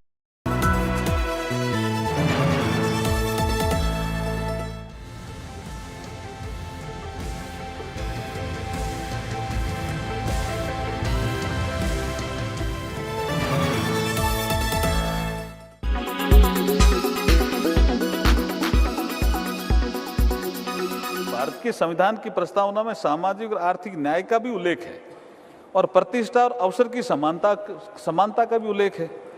आज के इस बिल से महिलाओं की प्रतिष्ठा तो बढ़ेगी, अवसर की समानता भी बढ़ेगी, महिलाओं को रिप्रेजेंटेशन मिलेगा। इसके महत्वपूर्ण 4 ऐसे क्लोज हैं जिनका मैं जिक्र करना चाहूँगा कि हम जो इस बिल के माध्यम से अमेंडमेंट कर रहे हैं, इसमें 4 महत्वपूर्ण क्लॉज हैं। बाकी जो चर्चा होगी उसके बाद जो विषय आएंगे उसका बाद में उत्तर देने का अवसर मिलेगा, आप देंगे तो मैं दूंगा।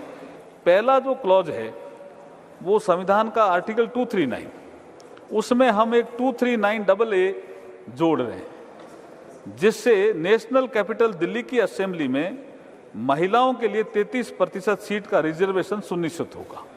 ये it is a first amendment clause है इस बिल में, क्लॉज 2। फिर हम दूसरा क्लॉज 3 जोड़ रहे हैं, जिसमें 330 आर्टिकल जो संविधान का है उसमें 33A एक हम सेक्शन जोड़ रहे हैं, आर्टिकल जोड़ रहे हैं, जिसके अनुसार महिलाओं के लिए लोकसभा में 33% आरक्षण होगा। लोकसभा में ये बहुत बड़ा कदम है अध्यक्ष जी, बहुत बड़ा कदम है। और तीसरा संशोधन बिल के क्लॉज 4 के अनुसार संविधान के आर्टिकल 332 के बाद एक नया आर्टिकल 33A जोड़ा जा रहा है, जिसके अनुसार महिलाओं के लिए स्टेट लेजिस्लेटिव असेंबली में 33% सीटों का प्रावधान हम करने जा रहे हैं।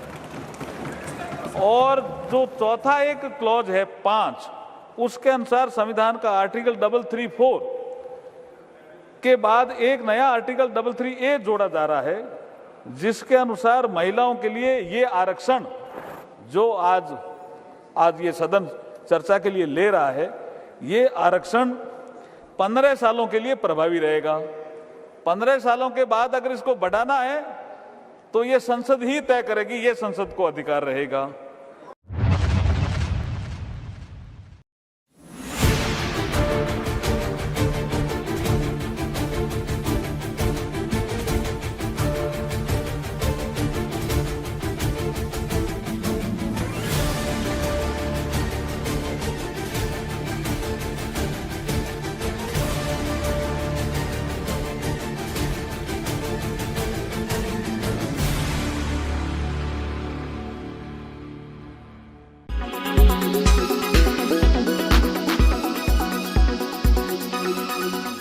Make your media plan smarter with India Today Live TV on your connected devices.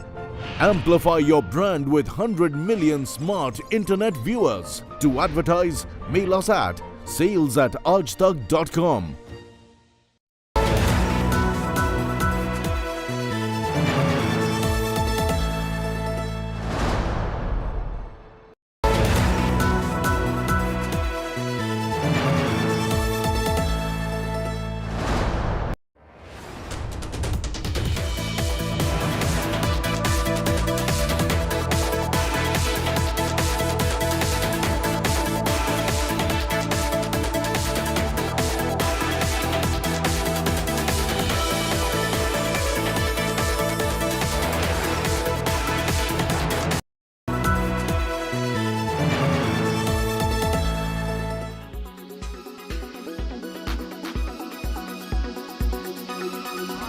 शक्ति बंधन अधिनियम, इसके माध्यम से हमारा लोकतंत्र और मजबूत होगा।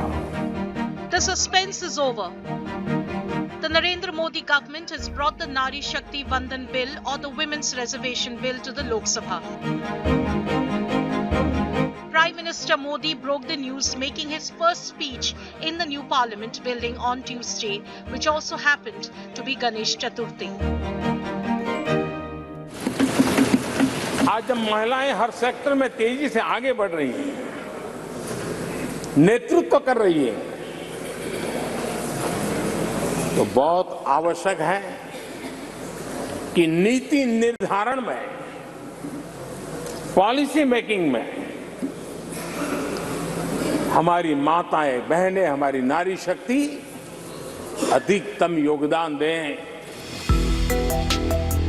The bill tabled by Law and Justice Minister Arjun Ram Meghwal reserves 1/3 of seats in the Lok Sabha and state assemblies for women. 1/3 of seats under SC/ST quota will be reserved for women. The law, once passed, will come into effect after the delimitation is complete. The delimitation exercise will take place after the census is done. The reservation will be in place for 15 years. Atal ji के कार्यकाल में कई बार महिला आरक्षण का bill पेश किया गया, कई बार, लेकिन उसे पार कराने के लिए आंकड़े नहीं जुटा पाए और उसके कारण वो सपना अधूरा रह गया। ईश्वर ने ऐसे कई पवित्र काम के लिए मुझे चुना है। इनकरेक्ट है। Both BJP and Congress are seeking credit for the women's bill, which has been hanging fire for nearly 3 decades. महिला आरक्षण 1989 में जब राजीव जी प्रधानमंत्री थे, तब स्थानीय निकायों के चुनाव में उन्होंने 1/3 आरक्षण महिलाओं के लिए सुनिश्चित किया था। तत्पश्चात कांग्रेस की सरकारों ने लगातार प्रयास किया कि महिला आरक्षण का बिल पास हो। 9 मार्च 2010 में राज्य सभा ने इसको पास किया। उसके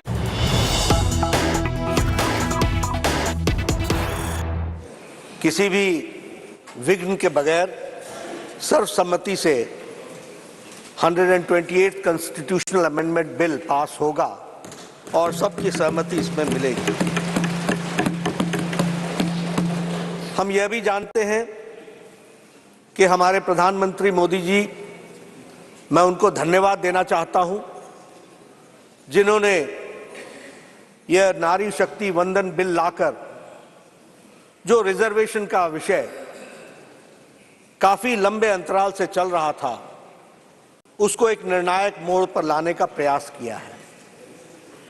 इसके लिए मैं जहां उनको धन्यवाद देता हूं, वहीं जो उन्होंने नारी के सशक्तिकरण के लिए, एम्पावरमेंट के लिए जो पिछले 9 साल में कार्य किए हैं, उसके लिए भी मैं उनको धन्यवाद देता हूं, जिसने भारत की नारी को सुधारने में और उसकी दशा और दिशा और आगे मजबूती से समाज में बढ़े, इसके लिए बहुत ही कारगर कदम उठाए हैं। और उसी कदम में यह कदम भी एक बहुत महत्वपूर्ण कदम है, जिससे नारी का सशक्तिकरण होगा और नारी को ताकत मिलेगी। शब्दों के बारे में कई लोगों का अपना अपना वक्तव्य हो सकता है, लेकिन नारी शक्ति वंदन विधेयक, ये नारी शक्ति वंदन, यह शब्दावली ही अपने आप में हमारी सरकार की, हमारे प्रधानमंत्री जी की और हमारे समाज में महिलाओं को देखने के दृष्टिकोण को स्पष्ट करता है और एक दिशा देता है।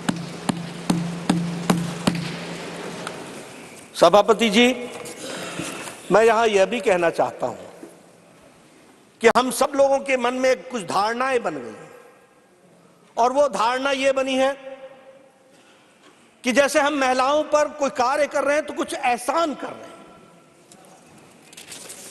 अगर हमने महिलाओं के सशक्तिकरण के लिए कुछ किया तो हम कुछ ऑब्लाइज कर रहे हैं। मैं यहां स्पष्ट करना चाहता हूं कि भारत की संस्कृति में महिलाओं का बहुत बड़ा स्थान रहा है।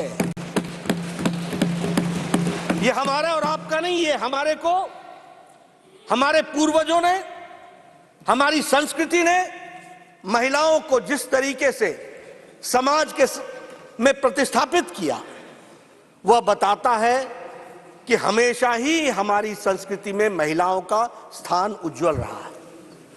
इसलिए वो पिछड़े हैं, वो असहाय हैं, वो अबला नारी, ये शब्दावली हमारी नहीं रही है और हमने नारी को शक्ति के रूप में देखा, देवी के रूप में देखा और समाज को दृष्टि देने वाली।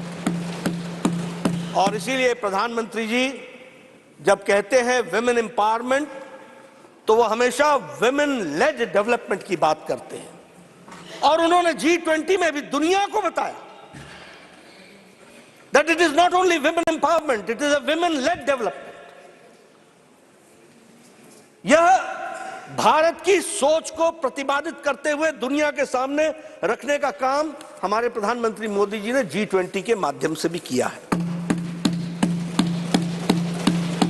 मैं जब भारतीय संस्कृति की बात करता हूं तो भारतीय संस्कृति में नारी का स्थान अगर हम देखें तो आर्थिक स्वायत्तता में हमेशा उसका स्थान रहा।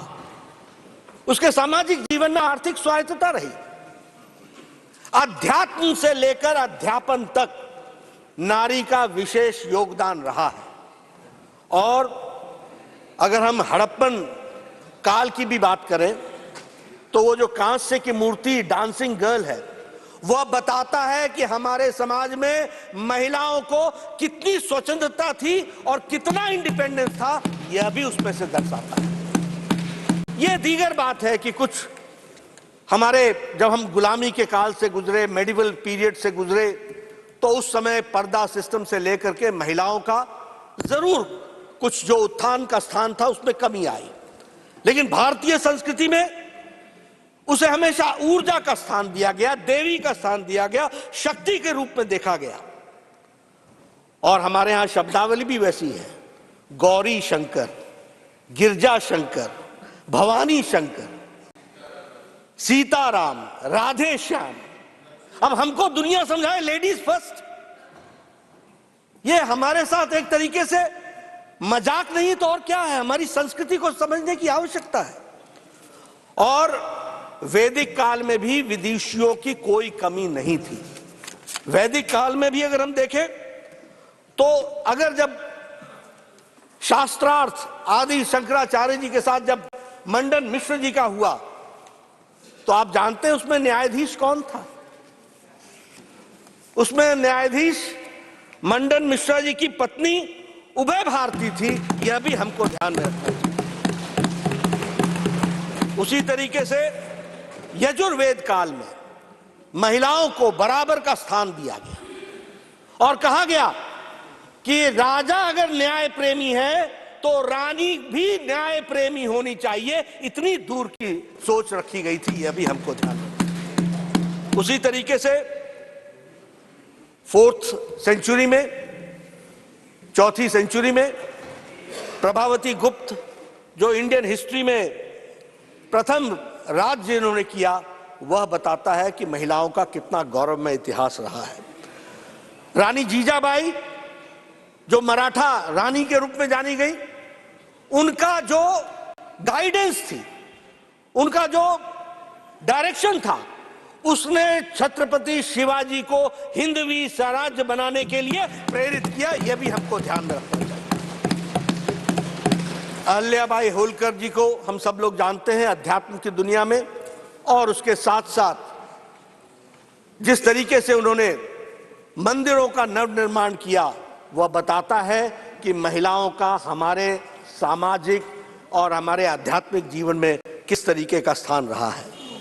1857 का हमारी क्रांति, और उसमें भी रानी लक्ष्मीबाई को हम नहीं भूल सकते, उनका नेतृत्व तो हम भूल नहीं सकते। और यहाँ हमारे संविधान सदन में जो कित्तूर रानी चेन्नम्मा जी की जो मूर्ति है, वह संविधान सदन में सुशोभित होकर के वह भी भारत की गाथा और महिलाओं की गाथा बताती है।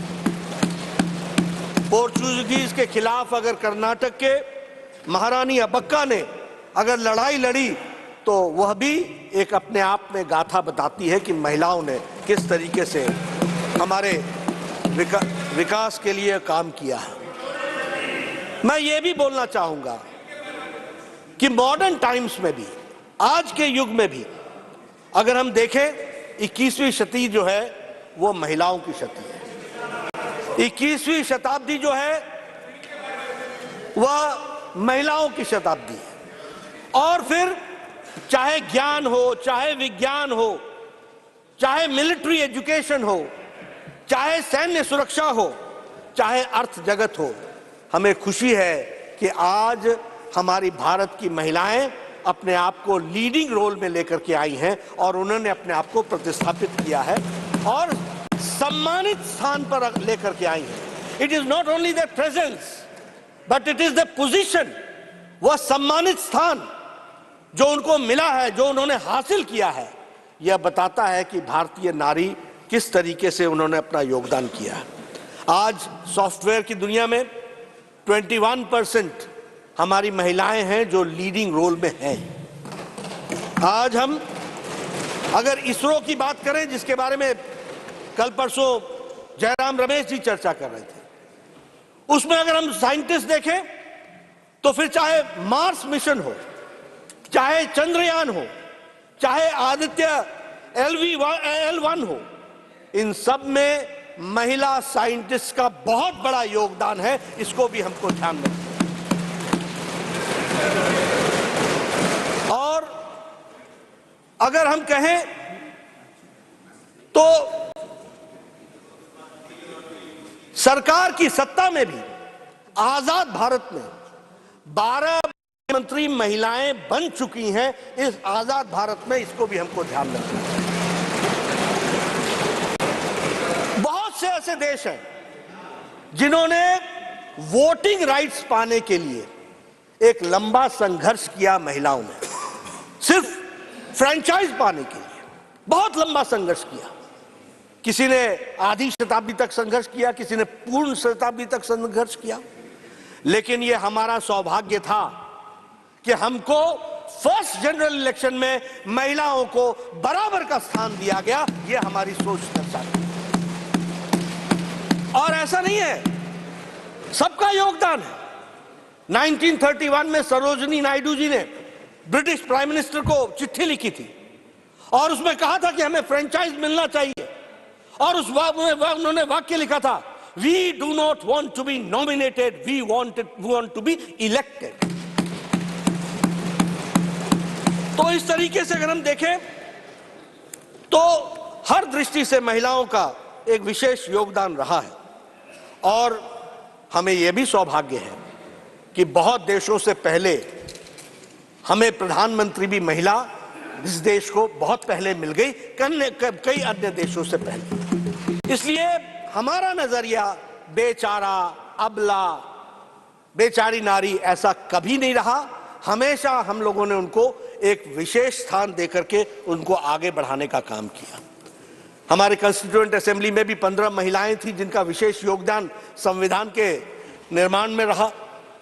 और आज हमारे 102 एमपीज हैं यहां पर महिलाएं, जो अपने सशक्तिकरण के कारण दे आर इलेक्टेड और वो इलेक्ट होकर के आई हैं। यह भी हमको बताता है कि महिलाओं ने किस तरीके से, फिर चाहे वो पॉलिटिक्स हो, स्पोर्ट्स हो, इकोनॉमी हो, एविएशन हो, एंटरप्रेन्योरशिप हो, सब में नारियों ने अपना योगदान किया है।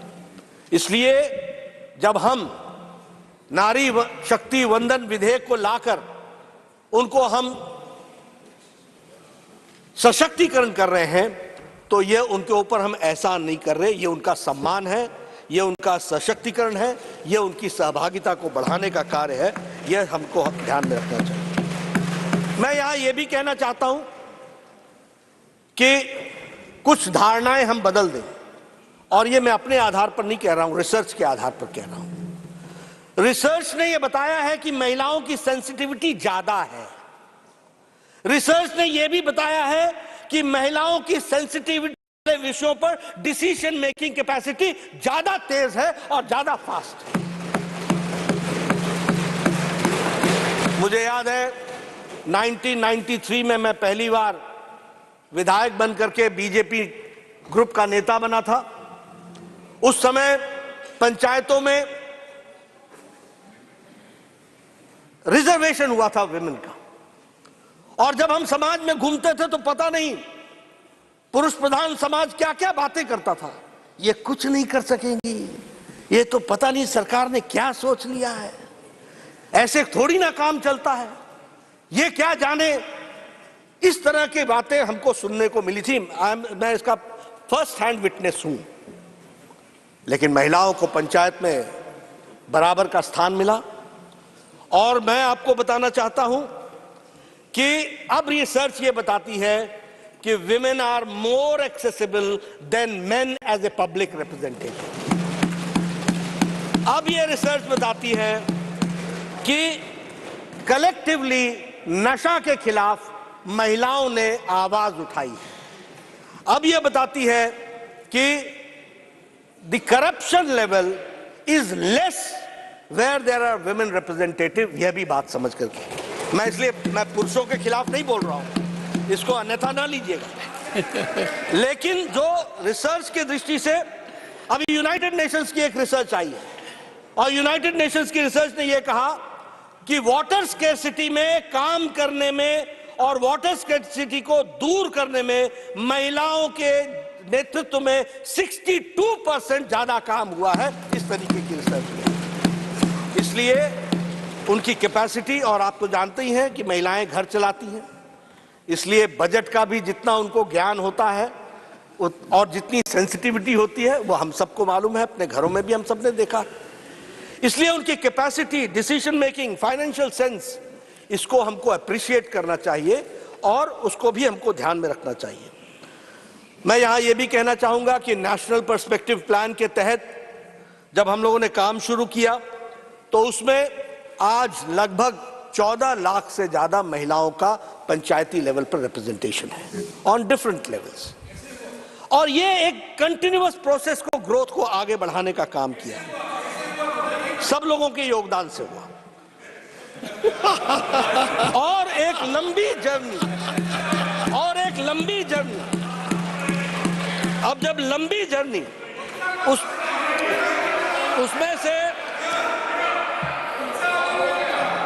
उसमें से इस कार्य को आगे बढ़ाने का काम किया। एक बात बताऊं मैं आपको, माननीय नड्डा जी, जब चारों तरफ देखते हैं तो जब नई नई पंचायत व्यवस्था आई थी और गांव में जाता था तो पूछता था कि आप कौन है, मीटिंग में आते थे, कहते थे मैं सरपंच पति, मैं प्रधान पति, मैं जिला प्रमुख पति।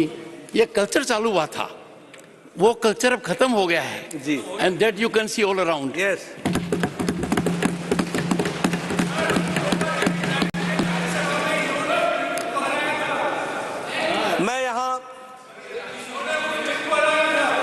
मैं यहां यह भी कहना चाहता हूं कि कुछ इस तरह की चर्चा भी हुई कि इस बिल को अभी से लागू कर दो। इस तरह की चर्चा भी हुई कि इसमें देरी क्यों। मैं यहां स्पष्ट करना चाहता हूं कि कुछ संवैधानिक व्यवस्थाएं होती हैं, कुछ संवैधानिक तरीके से कार्य करने का तरीका होता है। आखिर हमने महिलाओं को रिजर्वेशन देना है, पर किस सीट पर रिजर्वेशन मिले, किस सीट पर ना मिले, इसका फैसला कौन करेगा? इसका फैसला सरकार नहीं कर सकती, एक ऐसा जुडिशियल बॉडी करती है, उसको नॉमिनेट करना पड़ता है, उसको नॉमिनेट करना पड़ता है, उसको फिर वो, अब मैं अगर सरकार में हूं और मैं वायनाड को अगर रिजर्व कर दूं तो, अमेठी को कर दूं तो, अगर मैं अमेठी को कर दूं तो, अगर मैं रायबरेली को कर दूं तो, ये इसके लिए दो चीजें आवश्यक है। कालबुर्गी को कर दूं तो इसके लिए दो चीजें आवश्यक है। पहला कि सेंसस हो, जनसंख्या हमारे सामने आए, और उसके साथ साथ फिर public hearing, quasi judicial body के माध्यम से पब्लिक हियरिंग हो, सीट्स निकाली जाए, नंबर निकाला जाए और उसको निकालने के बाद उसको आगे बढ़ाया जाए। मैं यहां यह भी कहना चाहूंगा कि कुछ लोग कह रहे हैं कि सीटों में आप बढ़ा दोगे। अरे सीटें अगर बढ़ेंगी तो 33% भी तो बढ़ करके आएगा, इतना तो सिंपल मैथमेटिक्स समझना चाहिए। 33% तो बढ़ी हुई सीटों का भी होगा, आपको उसमें भी स्थान मिलेगा। इसलिए नियम कानून से हम ये मानते हैं कि आज अगर आप बिल पास करते हो तो 2029 में महिला आरक्षित महिलाएं हमारी एमपी बन करके आ जाएंगी, ये बात पक्की है। लेकिन अगर आप आज पास नहीं करते हो तो 2029 में भी नहीं आना, यह भी तय है, इसको भी हमको समझ लेना चाहिए। इसलिए मैं आप अपनी बात कहिएगा, मैं इसलिए if this is the way and if this is the only way and if this is the shortest way, this is the way जिस रास्ते से हमको जाने की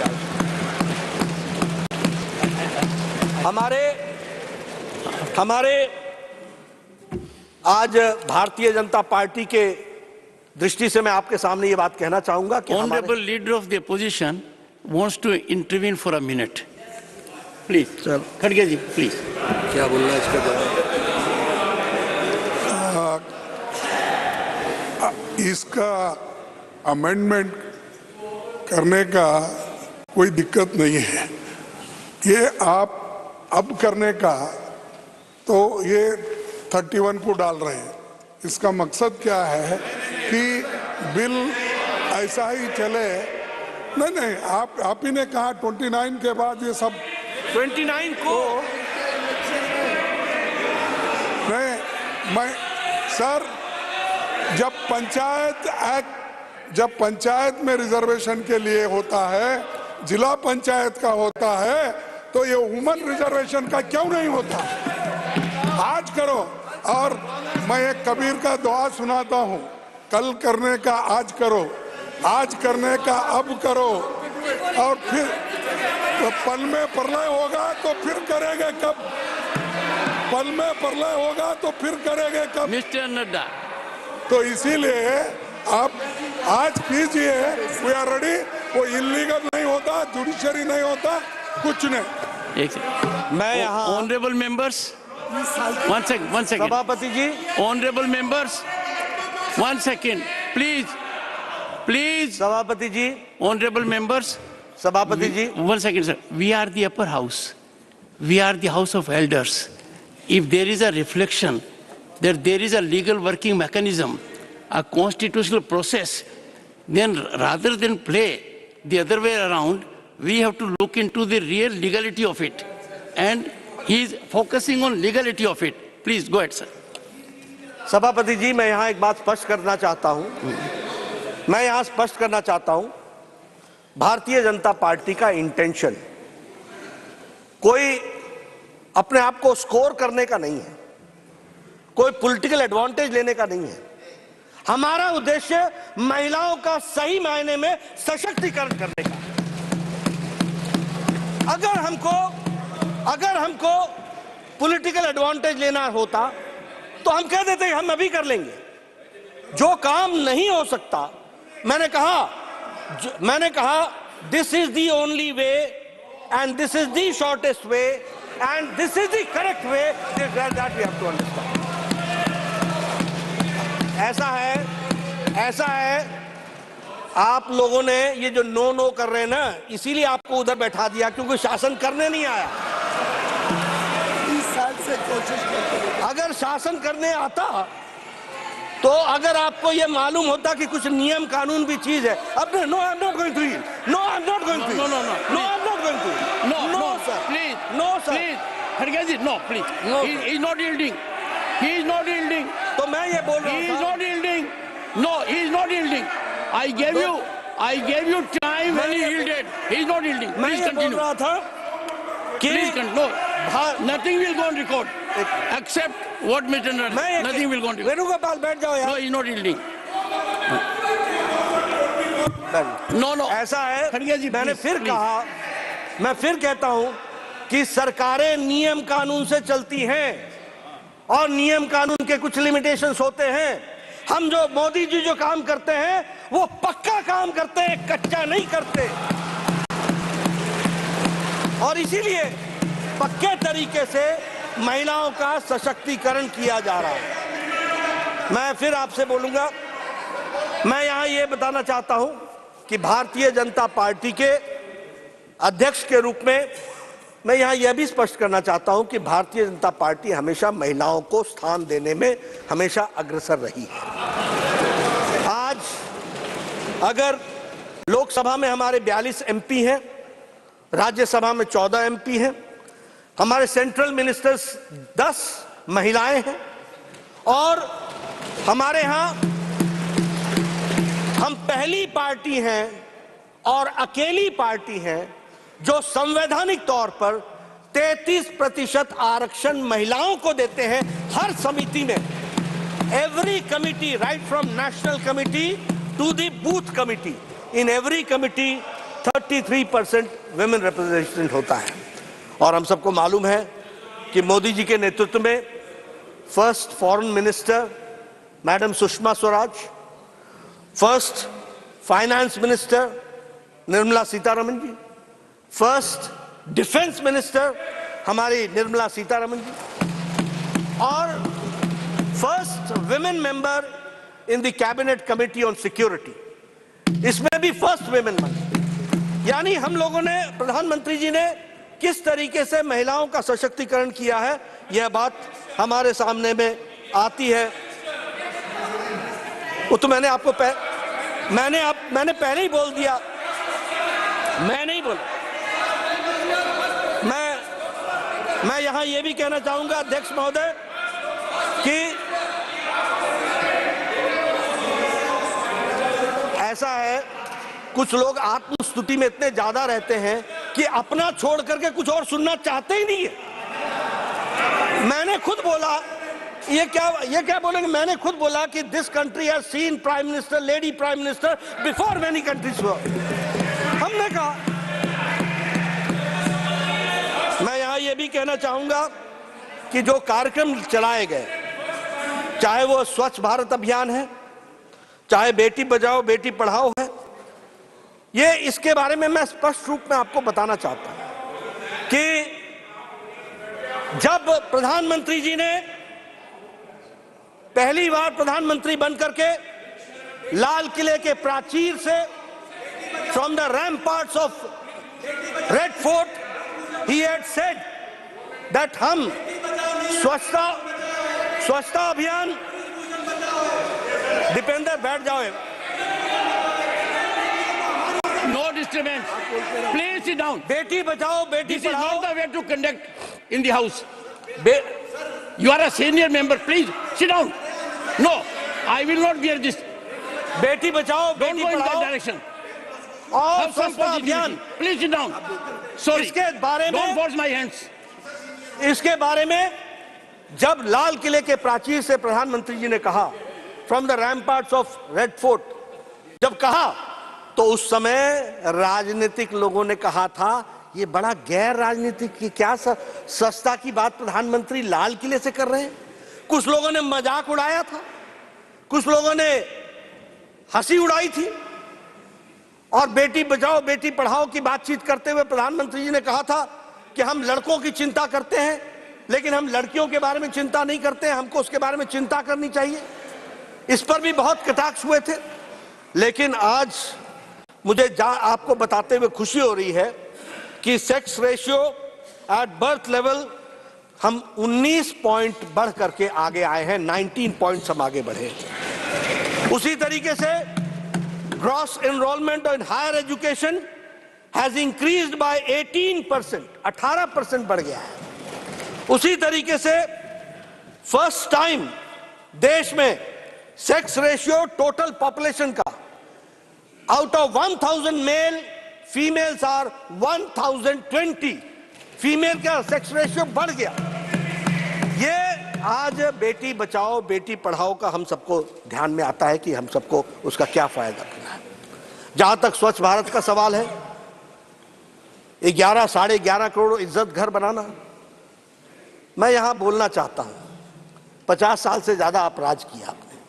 हम लोग भी जब नेशनल हाईवे पर जाया करते थे तो झुंड की झुंड महिलाएं अपने दैनिक नित्य क्रम के लिए हाईवे से गुजरती हुई हम देखते थे। हम देखते थे कि वो सूर्यास्त और सूर्योदय का इंतजार करती थी क्योंकि उनको अपना दैनिक नित्य कर्म उससे पहले करना होता था। क्या स्थिति थी और संख्या क्या थी? 12 करोड़। कभी सोचा नहीं था, कभी समझा नहीं था कि ये कैसी समस्या है। समझते भी कैसे? अगर सिल्वर स्पून से के साथ पैदा होते हैं, वो क्या जाने गरीब का दर्द वो समझते हैं, तो प्रधानमंत्री मोदी जी समझते हैं कि गरीब का दर्द क्या हो और गरीब बहन की तकलीफ क्या होती है। आज 12 करोड़ बहनों को इज्जत घर दिया गया है। 12 करोड़ बहनें जब हम बोलते हैं तो 12 करोड़ चिल्ड्रन भी साथ में जुड़ते हैं, 12 करोड़ फैमिलीज भी साथ में जुड़ती हैं।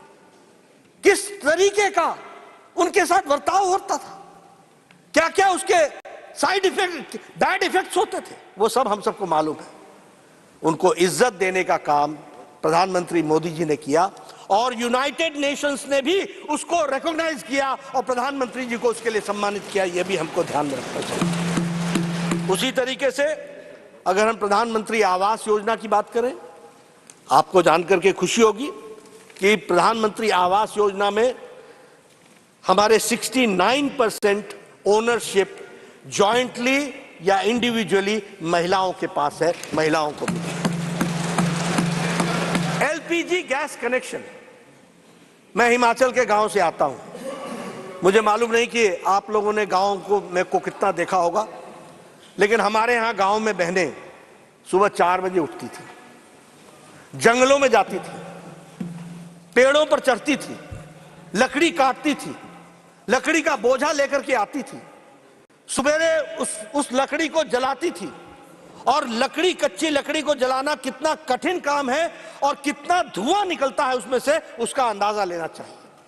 आंखों से पानी आ जाता था, फेफड़े खराब हो जाते थे। इस तरीके का जीवन जीती थी हमारी बहनें। आज एलपीजी गैस कनेक्शन के कारण, और एलपीजी गैस कनेक्शन की जब मैं बात करता हूं तो उसकी भी संख्या 9 करोड़ से ज्यादा है, यानी 9 करोड़ लोग, 9.58 करोड़ बहनें जिनको एलपीजी गैस का कनेक्शन दिया गया और उसके माध्यम से उनको आज वो 5 मिनट के अंदर पतिदेव को भी चाय पिलाती हैं, घर को संभालती हैं और उनका एम्पावरमेंट हुआ है, उनका सशक्तिकरण हुआ है। यह परिस्थिति आकर के खड़ी हुई है। अगर मैं बात करूं जल जीवन योजना के बारे में, मुझे याद है पहाड़ों में बहनें 2-2 किलोमीटर नीचे पहाड़ से उतरकर पानी लेने के लिए, एक घेला पानी लेने के लिए 2-2 घंटे लगाती थी। नीचे जाना, पानी लाना और फिर चढ़ाई चढ़ करके घर पहुंचना। ये परिस्थिति हमने देखी है। आज जल जीवन मिशन में 10 करोड़ घरों को और 68% हमारा पानी का कनेक्शन का कवरेज दिया जा रहा है। मुद्रा योजना 70% लोन्स उसमें सैंक्शन हुए। ट्रिपल तलाक एक सामाजिक बुराई, और उसमें भी मैं बता दूं, जो आकाएं लंबे समय तक राज करते रहे उनको मालूम होना चाहिए, there is no triple talaq in Bangladesh, there is no triple talaq in Pakistan, there is no triple talaq in Iran, there is no triple talaq in Iraq, there is no triple talaq in Syria, there is no triple talaq in Indonesia. ये सब मुस्लिम और Muslim dominated देश रहे, लेकिन हमारा Bharat triple तलाक चला हुआ था। सुप्रीम कोर्ट ने कह रखा था, उसके बावजूद भी क्यों? क्योंकि हम माइनॉरिटी की पॉलिटिक्स करते थे, अपीजमेंट की पॉलिटिक्स करते थे, ये वोट बैंक की पॉलिटिक्स करते थे। ये प्रधानमंत्री मोदी जी की इच्छा शक्ति थी। आज ट्रिपल तलाक खत्म हो गया और मुस्लिम महिलाओं को इज्जत से जीने का अगर अधिकार दिया तो प्रधानमंत्री मोदी जी ने। उसी तरीके से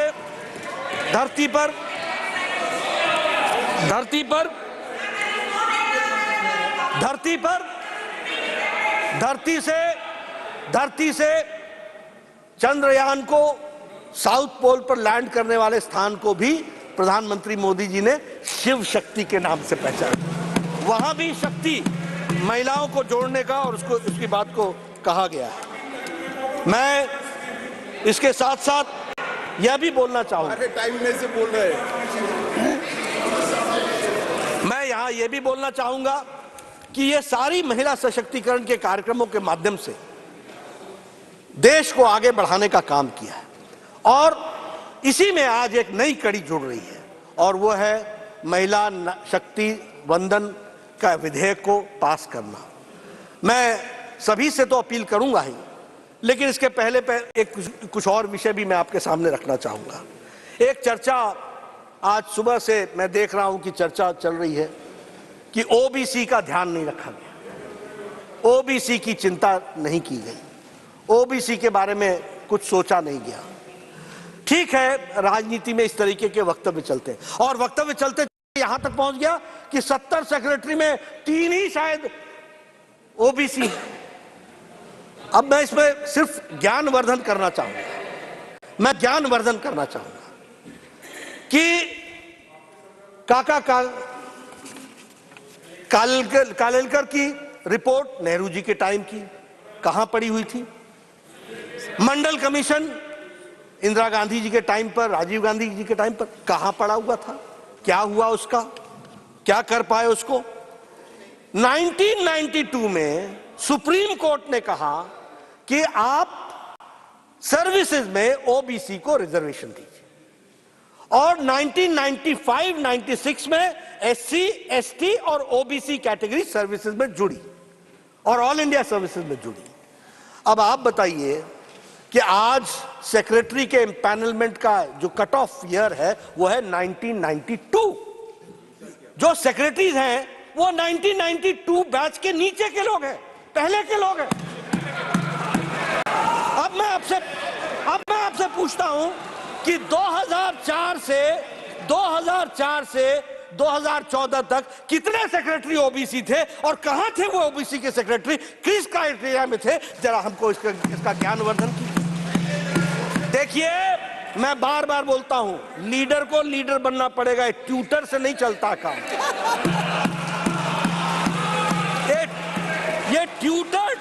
ये ट्यूटर्ड स्टेटमेंट से नहीं चलता है काम, और वह भी ट्यूटर अगर कोई लीडर हो तो भी समझ में आता है। ये एनजीओ को लेकर के आ जाते हो, जिन एनजीओ को जिनको आता न पता न सता, कोई चीज जानकारी नहीं, वो आपको समझाते हैं और आप बोल करके सोचो I was shocked and shattered and shocked. अरे भाई, शौक तो लगना ही था, जब पढ़ना ही नहीं पूरा तो शौक ही लगेगा, और क्या होगा? ये परिस्थिति आकर के खड़ी होती है। लेकिन मैं यहां ये बताना चाहूंगा,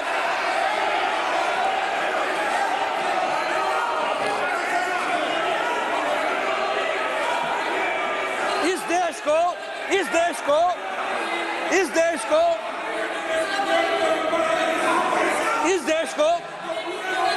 सर पॉकेट में हाथ रख करके बोला नहीं जाता है। सर, पॉकेट में हाथ रख करके बोला नहीं जाता है। नो, पार्लियामेंट्री एटिकेट्स नहीं है। सर, ये भारत में, आजाद भारत में ओबीसी की बात करते हैं, ओबीसी की बात करते हैं। भारत को पहला ओबीसी प्रधानमंत्री भारतीय जनता पार्टी एनडीए ने दिया, यह भी हमको ध्यान रखना। ये ओबीसी की बात करते हैं। मैं कांग्रेस की बात कर रहा हूं। कांग्रेस और भैया, मैं कांग्रेस की बात, कांग्रेस। दूसरा आज 27 मंत्री ओबीसी के हैं, 27 मंत्री, और हमारे एमपीज। मैं सर कांग्रेस की बात कर रहा हूं, उनकी बात नहीं कर रहा हूं। देवेगौड़ा जी हमारे हैं।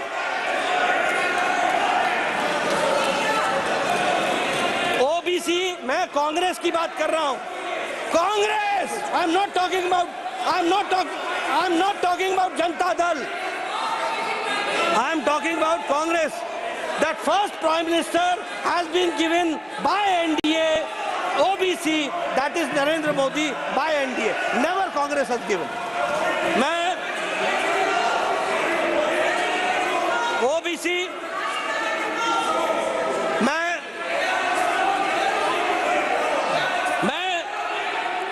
आउट ऑफ 303 बीजेपी के एमपी हैं, 303 में 85 यानी 29% हमारे एमपी ओबीसी के हैं। यह भी हमको ध्यान में रखना चाहिए। उसी तरीके से 1358 MLA में 27% OBC के हैं, 27%। आउट ऑफ 163 हमारे MLC जो हैं उसमें 40% OBC के हैं। मैंने जैसा कहा कि 303 MP में 85 यानी 29% MPs are from OBC community. Out of 1,358 MLAs, we have 27% OBCs.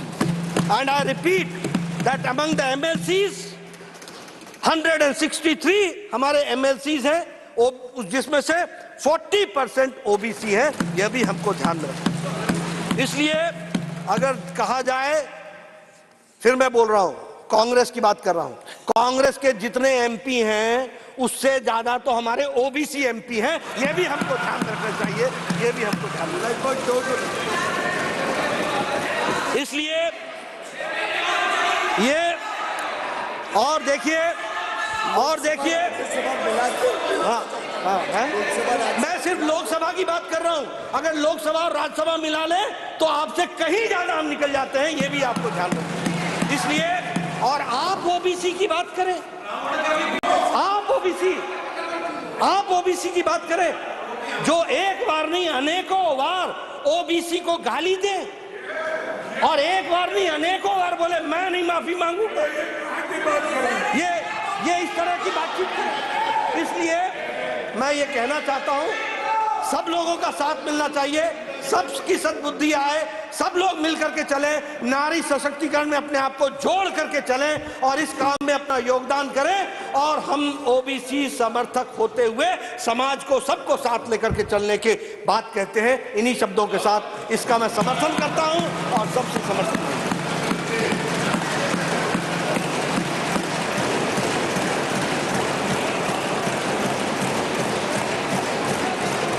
सुश्री डोला सेन,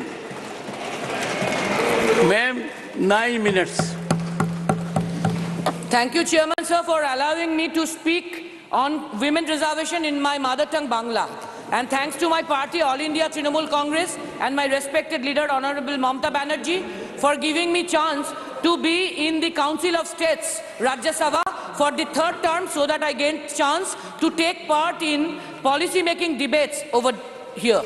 9.5 বছর রাজত্ব করার পর হঠাৎ 24-এর লোকসভা ভোটের প্রাক্কালে উইমেন রিজার্ভেশন নিয়ে সংবিধান সংশোধনে বর্তমান শাসক দল দৌড়াদৌড়ি শুরু করেছে। কাল রাত প্রায় 10টা পর্যন্ত লোকসভা চলেছে, আজও রাজ্যসভা তাই হবে বোধহয়। বুরা মত মানিয়েগা, বাংলা में एक कहावत है, ভোট বড় বালাই। ইলেকশন কি কম্পালশন है भाई? Somehow opposition unity and India alliance নিয়ে treasury bench is worried। তাই ইলেকশন স্টান্স আসছে পরপর। নতুন পার্লামেন্ট ভবন উদ্বোধন হলো। हमारा तो आदत ही हो गया था कि प्रधानमंत्री जी पार्लियामेंट आते हैं, लेकिन संसद हाउस की। All right, that's Dola Singh, who's just begun. She's speaking in Bengali over the women's reservation bill. The debate now happening in the Rajya Sabha with JP Nadda, who's a very fiery response to all the criticism over the bill from the opposition party. Speaking of OBC and the BJP not encouraging OBCs within their party. He went on to list out the number of ministers, the Prime Minister that the BJP has thrown to power in their tenure. We see the women's reservation bill itself that's passed in the Lok Sabha just last night with an overwhelming majority of 454, hardly 2 who opposed it. All parties, rather every opposition party came together to give this a pass. Now you have the Rajya Sabha that's debating over the women's reservation bill. और ये special session इतना बड़ा इसके लिए या कुछ और plan था जो नहीं चला और इसके लिए आगे करना पड़ा? कुछ है? What is your sense? All right, as we come to you with the latest, JP Nadda just stopped speaking in the Rajya Sabha. Today, there'll be discussions in Rajya Sabha where it comes down to the women reservation bill. It will be put to a vote later on, and after it's cleared, and in all probability, it should be cleared in the Rajya Sabha. It will go to the president, and then it will become a law. Historic, yes, but in the long run, what is the context of this in terms of implementation?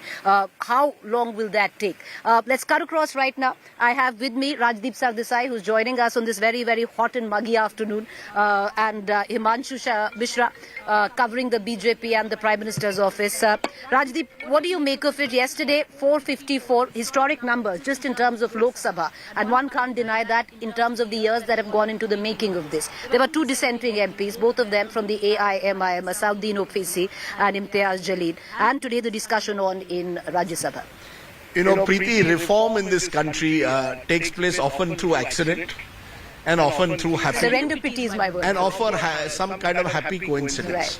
Right. In this particular instance, I think the Prime Minister chose his moment very well. You have to give Mr. Modi credit for his ability to choose the right moment to strike. He recognized elections for the 5 states are just a couple of months away. He recognized that the general elections are about 7-8 months away. This was probably the best moment. Sorry, Preeti, I think the one thing that you've got to recognize is Prime Minister Modi knows which is the right moment to strike. And I think by happy coincidence, he chose a moment where the opposition also had no choice but to support the government. Elections for 5 states are just 2 months away. General elections are 7 months away. No one can ignore the Mahila vote bank. And the Prime Minister therefore picked his moment. Now you could argue, why was there a need for a special session if this entire reservation process is to be deferred to post-census and delimitation? But this is where I think Prime Minister Modi has decided, I want to capture the narrative first. Once I've captured the narrative, then implementation can happen at a later stage. But let's capture the narrative. We saw this to some extent with the Citizenship Amendment Act. It was done even though there was a huge question mark, and even till today it's not been notified, because the government of the day felt this was the right moment to strike. Ditto with Article 370. The government had just won a big majority in the Lok Sabha. The opposition was demoralized. You went ahead with a contentious striking down effectively of Article 370, and they've done the same with women's reservation. The reason why it was 454-2 is no one wanted to be seen as anti-woman. You see, the way the Prime Minister positioned this bill has enabled him to push it through. But the real challenge now begins. Because my sense, talking to MPs, the male MPs are not happy. Let's be clear. The reason why the Prime Minister had to defer it is because he realized that there is a section of MPs who didn't want this bill for the 2024 elections at least. Delimitation was a good excuse to push it forward. So I think it's been very, very carefully orchestrated by the government. Whether it will actually be implemented in the next 5-10 years, we don't know what happens 5 years from now. Delimitation is a very hot potato when it comes in 2026. But for today, the narrative clearly is with the government by pushing through women's reservation. But the question I'll ask you, Rajdeep, and I'll take it to Himanshu as well. Himanshu जी, एक बात तो चलिए मान लिया कि ये historic है, आगे क्या होता है उसकी बात तो हम करेंगे, क्योंकि एक बहुत लंबा समय है जब तक ये बिल इम्प्लीमेंट होगा. पर सवाल ये भी है कि क्या कुछ और भी है सरप्राइज एलिमेंट, क्योंकि उस पे भी बहुत सस्पेंस रहा है कि एक सरप्राइज एलिमेंट होगा जो पॉलिटिकली एक्सप्लोसिव होगा, इंडिया अलायंस को बैकफुट पे करेगा. अब क्या वो महिला आरक्षण बिल था या कुछ और भी आने को है? अभी 2 दिन बचे हैं.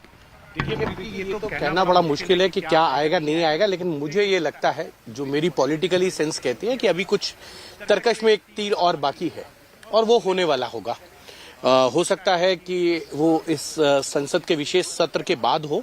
और जो बात राजदीप कह रहे थे वो ठीक है कि बीजेपी को भी एक इंटरनल डर था कि उनके जो सांसद हैं, जो मेल सांसद हैं, वो अगर ये बिल 24 के लिए लेके आते तो उनके लिए दिक्कत होती. और इसीलिए सेंसस जो 2021 में होना था, कोविड के कारण नहीं हो पाया, उसको डिले किया गया और अभी तक नहीं हुआ. और कल गृह मंत्री ने ये बात लोकसभा में कह भी दी कि 2024 के लोकसभा चुनाव के बाद ही जो है वो सेंसस होगा.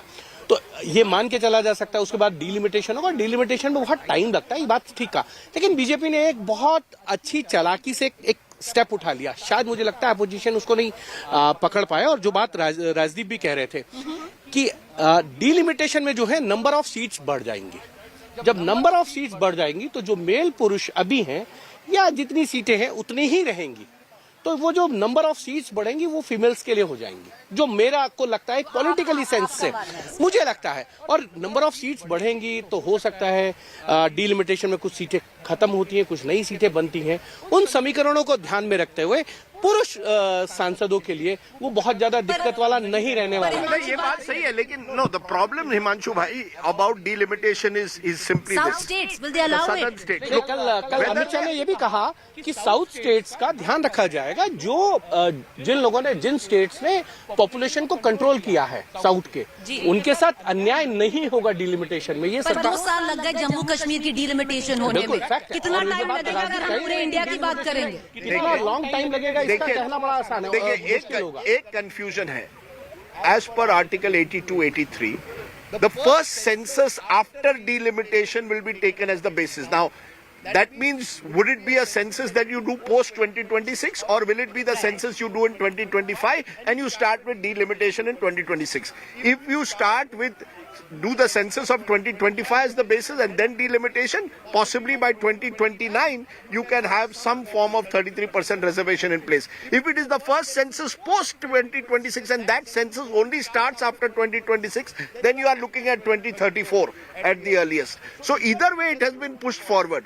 Delimitation will not be easy, Preeti. The Home Minister has assured the southern states that their interests will be looked after. I was in Kerala a few months ago and every speaker from different southern states at the South Conclave of India today said on delimitation we will raise a common flag. It's going to be a battle fought in court. Clearly, it's going to be, but we're going to go into a break, Rajdeep. You know, I'm just coming in and we're going to come right back in 2 minutes, because is it even possible what the opposition is demanding, that the implementation of the women reservation bill, once it becomes a law, be immediate? How can that even be, possible in terms of how will it be decided what seats will be reserved without a census or delimitation? We're going to come back to it. And what about the quota within a quota controversy? We're going to talk to both Rajdeep and Himanshu on the other side of this quick break. Stay with us.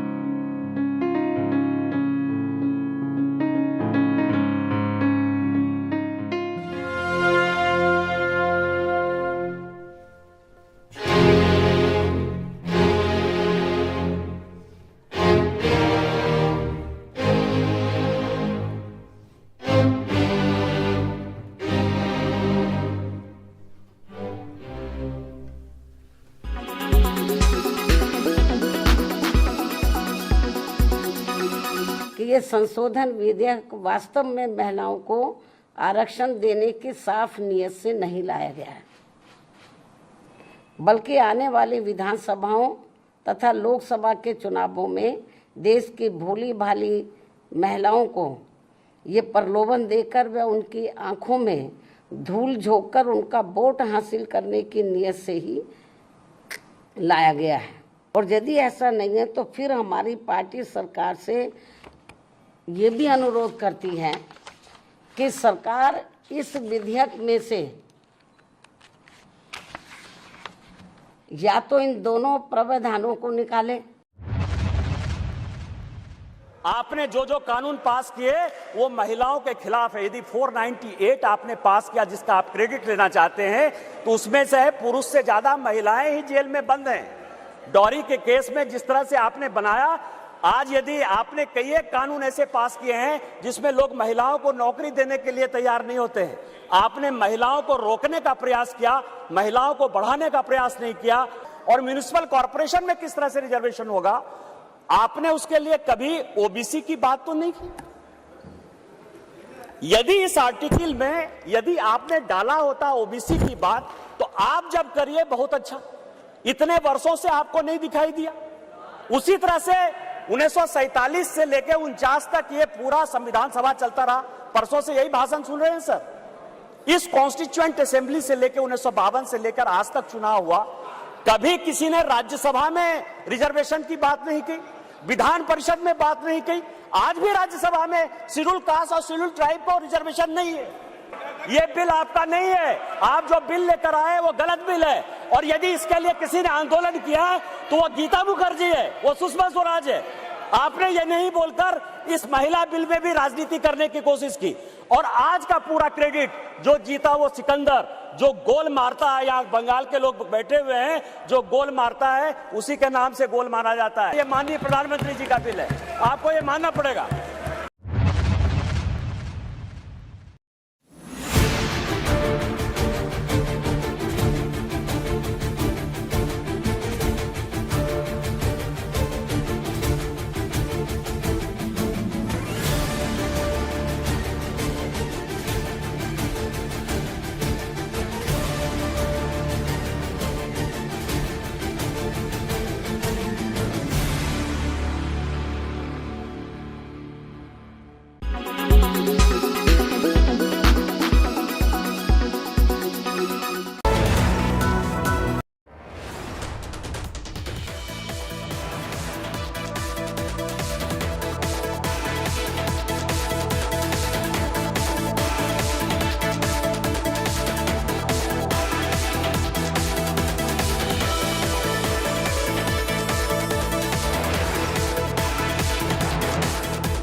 Hardeep Singh Nijjar.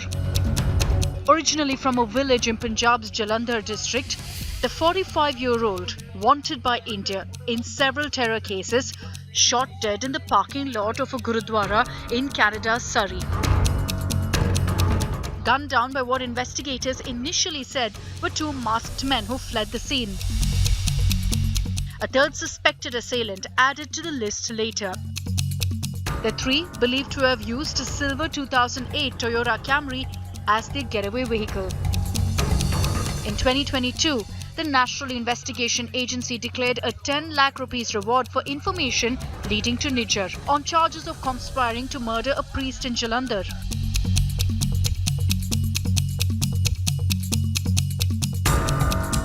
The NIA previously filed a charge sheet against him for terrorist acts against India in other cases. Nijjar, named as a member of the Khalistan Tiger Force, a designated terrorist group. In 2016, he was linked to a 2007 bombing at a Punjab cinema that killed 6. Nijjar claimed to have moved to Canada in 1997, working as a plumber at a local Gurudwara. India has categorically rejected Canadian allegations of involvement in Nijjar's murder as absurd and politically motivated, saying that Canada had long provided shelter to Khalistani terrorists and extremists.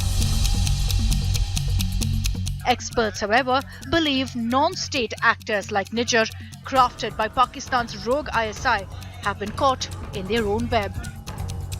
It is the policy of Pakistan's ISI to eliminate, to send terrorists to different countries. They eliminate their own people, and these people who have been killed either in Pakistan or Canada, they had become liability for Pakistan, whether it is Hafiz Saeed or Syed Salahuddin. From Canada to Pakistan, the violent deaths of Khalistani elements could very well be the handiwork of the ISI that once nurtured them. If there is any person who is working for any agency, if he is unable to deliver, then he has to be sold out or killed. That is what Pakistan ISI is doing, because Pakistan had been spending a lot of money on terrorists and terrorist activities in India and elsewhere, but lately Pakistan is in a big problem, economic problem. Pakistan cannot afford them, so it is Pakistan who is killing them, or Pakistan ISI who is killing them, or in some cases there is inter-gang rivalry. A house of terror built by Pakistan crumbled under its own weight. With Arvind Oja, Bureau Report, India Today.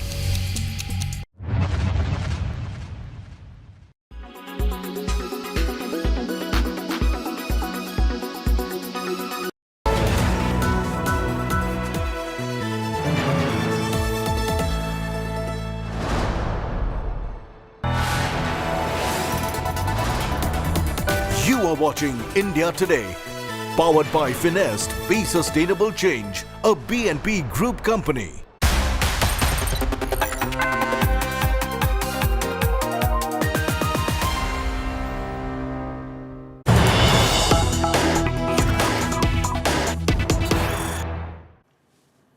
Thanks for watching India Today. I'm Nabila Jamal. Big breaking news coming in as India has now suspended visas for Canadian nationals into India indefinitely.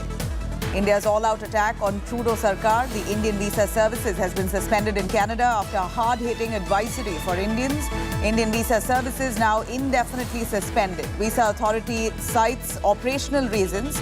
A first diplomatic tongue lashing. Now visas halted.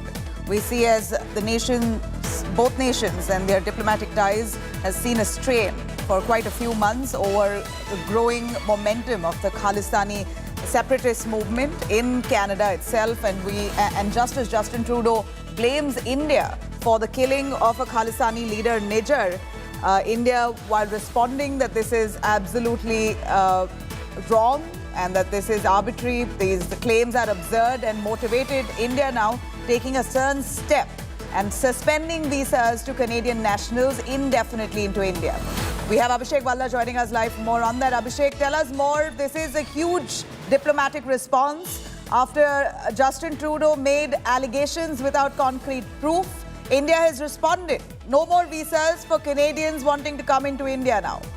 Well, Nabila, big and unprecedented move by India, considering that there is a huge people-to-people connect between the two countries, a huge diaspora, Indian diaspora in Canada. A lot of people have their relatives here.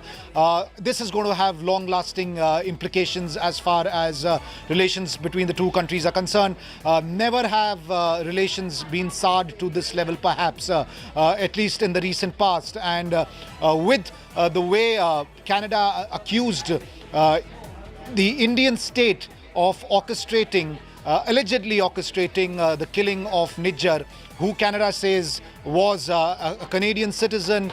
India is of the view that he's a designated terrorist. A lot of information was given about him and others to Canada. But this matter was also taken up by Justin Trudeau when he was here for the G20 summit and he met Prime Minister Narendra Modi. But when he spoke in the Canadian Parliament, it really sparked a war of words and a diplomatic row between the two countries. How far things are going to get is not clear. But this is certainly unprecedented, because if there is a tit for tat and Canada also, suspends their visa services for Indians, it will have big implications, considering that there is a huge population in India that goes to Canada either to study or to work, and also because they have relatives there. So it's going to take a hit for that people-to-people connect that the two countries have. No, absolutely. There's a massive population, Indian population, who currently reside in Canada. Many of our Indians themselves are Canadian nationals now. A lot of them have got permanent residency. Canada has opened up to giving permanent residency to many of the Indians in the last decade. So a huge, sizable population of Indians who live in Canada, and this move certainly comes as a big blow to the diplomatic ties between the two nations. We also have Ashutosh Mishra, who joins us right from outside the Canadian Embassy right here in New Delhi. Ashutosh, if you're with me, go on, tell us. Canada has also raised concerns about some of their diplomats receiving threats on social media platforms. They've adjusted the number of staff that they have here to ensure protection and security. Has the Indian government responded to those reports? Well, as far as security at the Canadian Embassy is concerned, these are the live images will define the actual situation. I do not see any government security establishment here at this part, which is mostly crowded by the visa applicants or the Canadian nationals. In fact, what I see, 2 Canadian nationals who are right sitting here as the counters of the consulate remains shut down till 1 o'clock. And once they open, they probably that will. In fact, I tried to speak to them, but since they are totally clueless what has happened, and remember, even in Canada, why do you notice such response here, not yet from Canada, is because it's midnight there. It's around 2:45 early, and so probably in 4 to 5 hours when Canada wakes up and then probably get to know what has happened, the step has been taken. And this also explains the diplomatic ties between two countries, which is now literally deteriorating. And more than the citizens, Canadian citizens, regardless of their origin, who have the permanent residency, who it will affect only the people who are migrated there to work, the students, Indian students largely. And that's exactly, if you see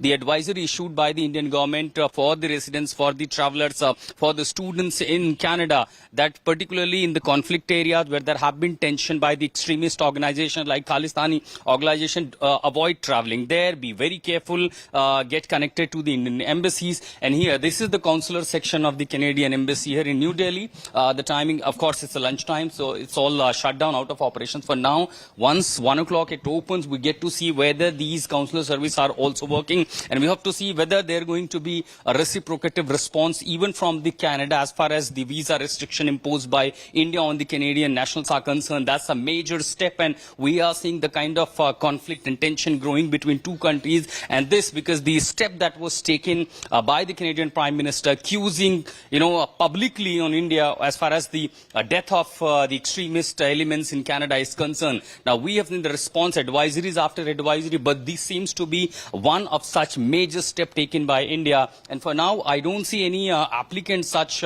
from it. In fact, very importantly, Nabila, to note down that there have been, I'm speaking to certain tour operators, the hospitality industry, because that's also, you have a tourist flowing to Canada or the people from Canada flowing to India. This is also going to create a sense of panic. And in fact, eventually in last 3-4 days, kind of the tension growing between these two nations. Already there have been concerns among the tourists, among the travelers, and these companies have already started receiving, questionnaire about concerns about. There have been some also application about cancellations of ticket. So since this is just a beginning, perhaps, of the worst deteriorating situation between India and surely Canada have far-reaching repercussions. Ashutosh, do stay with us. I'm also going to quickly cut across to Abhishek Balla on that. Abhishek, what we know here is that the BLS, the service provider for visas in Canada, has cited operational reasons as to why visas will not be issued, and it's now it's been suspended indefinitely until further notice. Is there an official statement that's come in from the Indian government that this has been done in a big diplomatic move? Any official statement that's come in from India? Not yet, Nabila. There is no reason given, attributing it to the diplomatic tensions, if one can say, between the two countries. But if one is to read between the lines, then the suspension has taken place certainly because of this reason. What has transpired over the last week or so. Prime Minister Justin Trudeau was here during the G20 summit. He met Prime Minister Modi separately, and he raised this issue of a killing in Canada, which he said is suspected that Indian officials have a hand to play in it. India has rejected all these claims made by Canada. He thereafter even said this in the Canadian Parliament, and this was perhaps in response to what India had to say to Canada in that meeting, and not just in that meeting, but over the last few months, if not years. There has been a constant flurry of information been given to Canada about the activities of Khalistani groups, Khalistani sympathizers in Canada, but really no action has been taken, and that's the trigger point for this diplomatic row. But with suspension of visas, of course, this looks like an escalation, and how far this is going to be stretched is difficult to say at this point of time. But definitely, because a lot of Indian diaspora in Canada, people who have roots in India, they have relatives, friends in India, want to come here to meet them. They are going to face problems, and if at all Canada decides to do the same action by suspending visas for Indians, then on the receiving end will be a lot of students who go there, and also a lot of people who have been making a beeline for getting permanent residencies. So definitely this is going to be it is going to take a big hit on the relations between the two countries. And the irony here, Abhishek, at the G20 meet, we saw a brief bonhomie between the two leaders, even though Justin Trudeau, we believe, now that he's left, that he was being difficult right from the get-go. He refused to move into a suite that India had arranged for him. He insisted on staying in a regular room. There were a lot of, moving parts where he wasn't complying with the kind of security arrangements that were made by India. So it almost appears that as if he came with a certain prejudice. So tell us a little more about the G20 discussion, the pull aside that Prime Minister Modi and Justin Trudeau had, and we believe that Prime Minister Modi had even raised the Khalistani issue with Justin Trudeau. He assured that there will not be any space for extremism in his country. But seems like the reverse has happened right after he went back, blaming India for the killing of Khalistani leader Nijar. Well, in the one-on-one meeting that the two leaders had, Prime Minister Modi emphatically raised the issue of Khalistani separatism raising its head in Canada, and that there are serious concerns about India's security and sovereignty. We made to believe that while Justin Trudeau heard all of this, but he also made this allegation in that meeting about Indian involvement in the killing of Nijar, which was completely unacceptable to India. And it's that sparked the diplomatic row, because even though India did not come out with a statement at that point of time talking about what Trudeau had to say, but the way Justin Trudeau went back and made the statement in Parliament, that has really sparked and escalated this issue. And since then, there has been a diplomatic war of words. There has been a tit-for-tat action. Diplomats being suspended from either side. Advisories being given about security concerns in the two countries. And now this big action from the Indian side. You know, allegations have come in and thick and fast from the Trudeau government, and largely unsubstantiated. They claim that they have credible reports of Indian agents linked to the death of the Khalistani leader. But where is the proof? Even before you have a concrete evidence, you have a big statement coming in from the Prime Minister of a country like Canada, where we see a Khalistani separatist movement growing and gaining ground. I'm going to cut across, though, to a reaction from the Indian-Canadian National Alliance Chief, Azad Kaushik. Here's what he had to say. Dr. Kaushik, first of all, we've just gotten a news alert right now that Indian visa services have been suspended until further notice. How hard is it currently for Indian nationals, for Indians residing in Canada, sir? Well, that's a very unfortunate news. We would not like to see it this way. We have always stood for very good Canada-India relations, and this is what we have been doing for decades to enhance the level of relationship between Canada and India through business, trade, cultural visits, education, and all these areas. So this is very upsetting to Indo-Canadian community. We would very much like to see Canada-India relations back to where they were, and these visa services are restored. The Indo-Canadian community is very concerned about recent turn of events, and there is not one, there are several of those. Our Prime Minister has made a statement in the Parliament that is a matter concerning between two governments.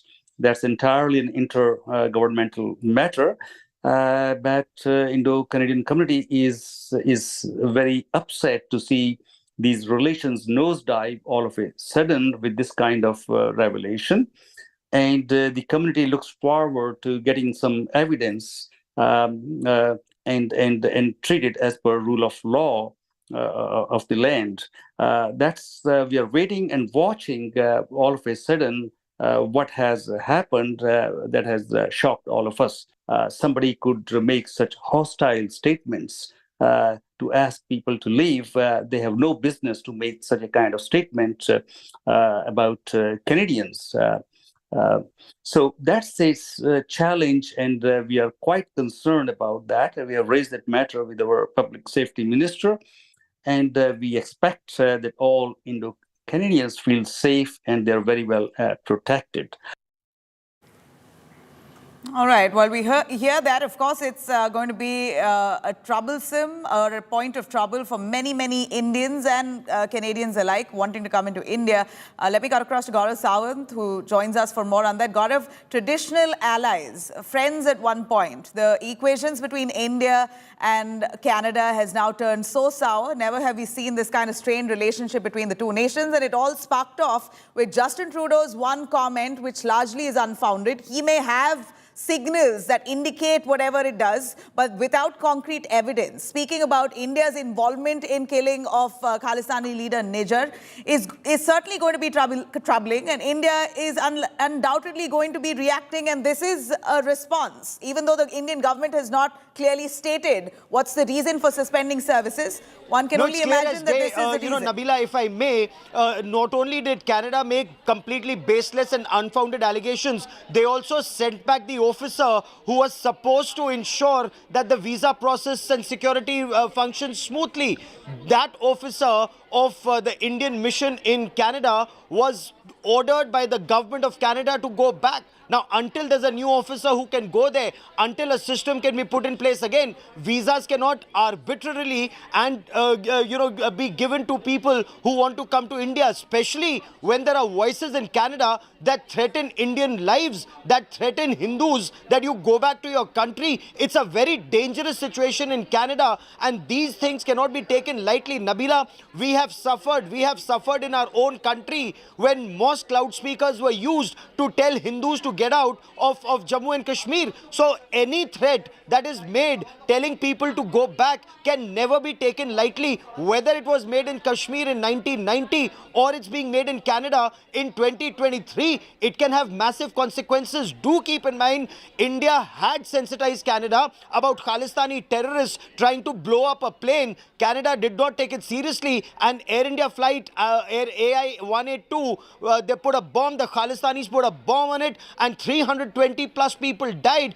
286 of whom were people from Canada, 20 were pregnant women who were killed in the Kanishk bombing. So any threat that's issued in Canada can never be taken lightly, and that is why visas have been suspended till systems can be put in place once again.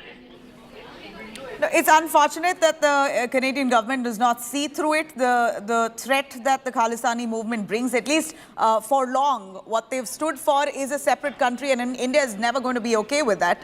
Any country that protects or is concerned of its own sovereignty will respect India's sovereignty. Clearly, Canada isn't. At this point, visas have been suspended. Gaurav, would you be able to tell us if the Indian government has given out an official statement on this? Are we reading into this visa suspension the right way?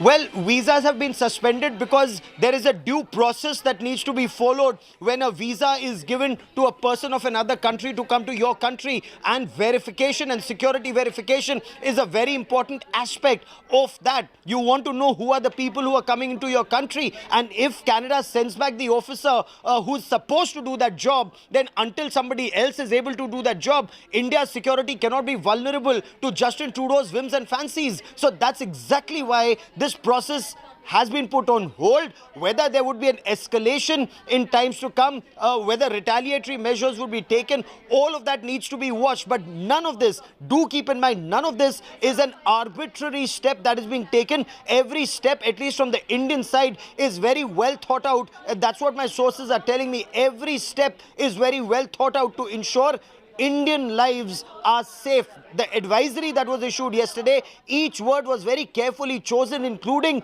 the Canadian government condoned violence that's happening in Canada, the threats that are happening in Canada, and the steps that are being taken now. You know, Gaurav, you spoke about the advisory that India has given out to Canada, and that very clearly speaks of hate crimes, and particularly warns Indian students there not to venture into areas where there could be a Khalistani gathering. So this is a huge message that India has sent out to Indians in Canada. Of course, they are the ones at the receiving end now.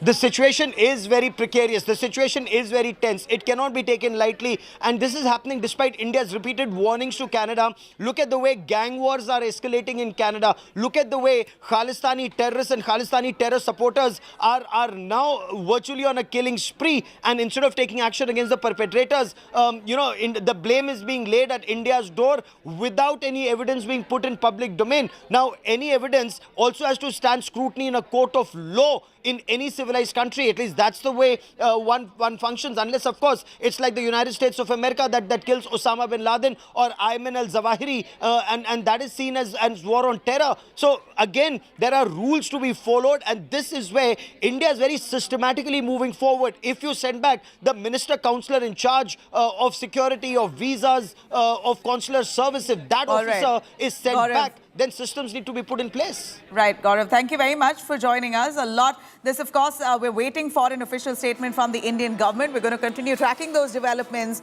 A lot more on this story on the other side of a short break. Do stay tuned.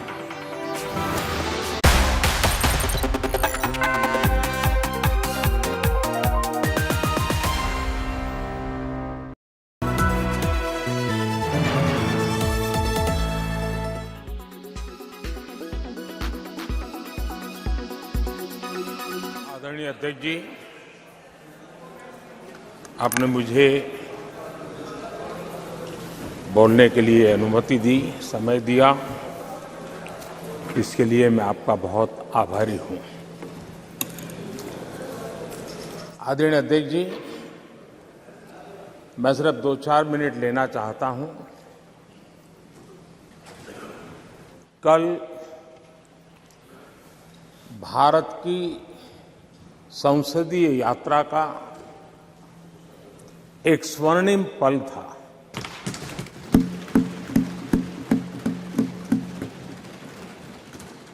और इस स्वर्णिम पल के हकदार इस सदन के सभी सदस्य हैं, सभी दल के सदस्य हैं, सभी दल के नेता भी हैं। सदन में हो या सदन के बाहर हो, वे भी उतने ही हकदार हैं। और इसलिए मैं आज आपके माध्यम से इस बहुत महत्वपूर्ण निर्णय में और देश की मातृशक्ति में नई ऊर्जा भरने में ये कल का निर्णय, और आज राज्यसभा के बाद जब हम अंतिम पड़ाव भी पूरा कर लेंगे, देश की मातृशक्ति का जो मिजाज बदलेगा, जो विश्वास पैदा होगा, वो देश को नई ऊंचाइयों पर ले जाने वाली एक अकल्पनीय अप्रतिम शक्ति के रूप में उभरेगा। ये मैं अनुभव करता हूं। और इस पवित्र कार्य को करने के लिए आप सबने जो योगदान दिया है, समर्थन दिया है, सार्थक चर्चा की है, सदन के नेता के रूप में मैं आज आप सबका पूरे दिल से, सच्चे दिल से आदरपूर्वक अभिनंदन करने के लिए खड़ा हुआ हूं, धन्यवाद करने के लिए खड़ा हूं। नमस्कार।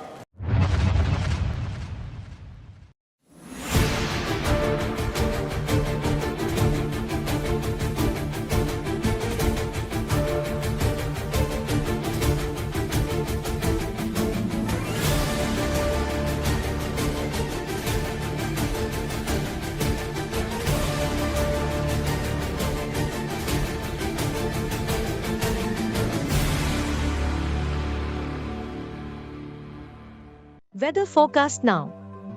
Delhi, maximum 37 and minimum 28 degrees. Mumbai, maximum 30 and minimum 26 degrees. Kolkata, maximum 30 and minimum 25 degrees. Bangalore, maximum 27 and minimum 21 degrees. Chennai, maximum 32 and minimum 26 degrees. Hyderabad, maximum 29 and minimum 23 degrees.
are watching India Today. Powered by Finest, Be Sustainable Change, a BNP Group company.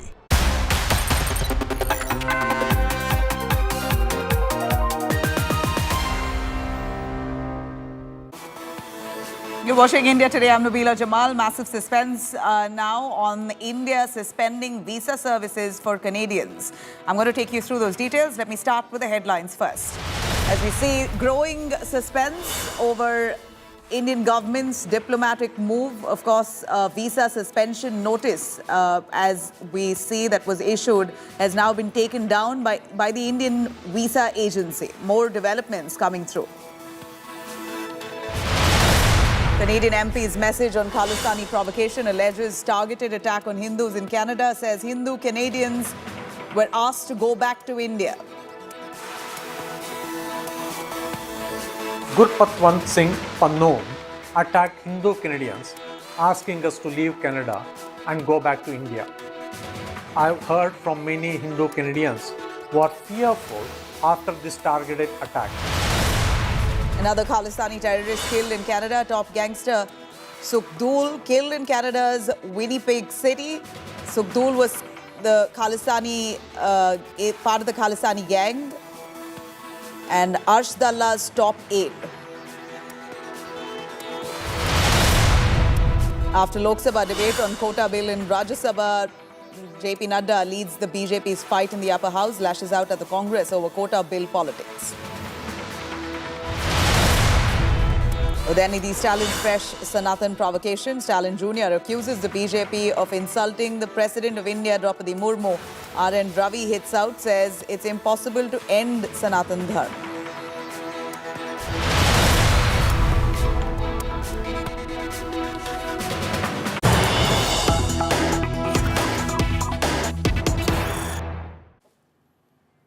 All right, now suspense over visa services for Canadians now after the Indian visa services suspended in Canada. Visa authority has removed that suspension notice. This is what we hear in the latest development coming in. We believe that the visa suspension notice that was issued by the BLS, the visa issuing agency in Canada, initially that by the BLS International, they had first put out a notice that said visas suspended due to operational reasons. Indian visa services have been suspended until further notice. This was a notice that was put out, raising a huge speculation on the reasons to why this suspension has come into play. But what we know now is that the visa authority has removed that suspension notice, and now it leaves us wondering on what exactly has happened, whether this has been a diplomatic move, has there been communication between representatives of the two nations. But for now, what we know is that the visa suspension, that matter itself, is still unclear, as first the BLS International, the visa service agent who issues visas to Canadians for India, put out a notice on their platforms that says visa temporarily suspended due to operational reasons. Indian visa services have been suspended until further notice. And now the same notice has been pulled down. After the Indian visa services initially claimed to be suspended indefinitely, now you have the visa authority removing that suspension notice. So that suspense itself still continues, even at a time when the diplomatic relations between the two nations has seen quite a strain.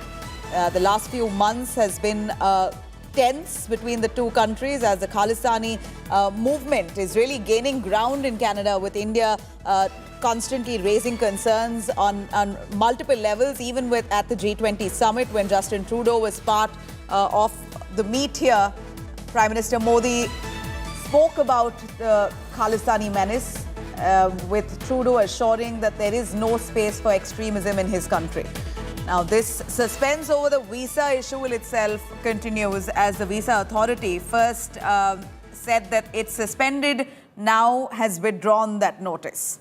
Tensions between the two countries escalates just a day after the Ministry of External Affairs has issued an advisory for Indians living in Canada to stay alert, stating that Hindu Canadians are soft targets. Indian origin MP Chandra Arya has urged the community to stay calm and vigilant.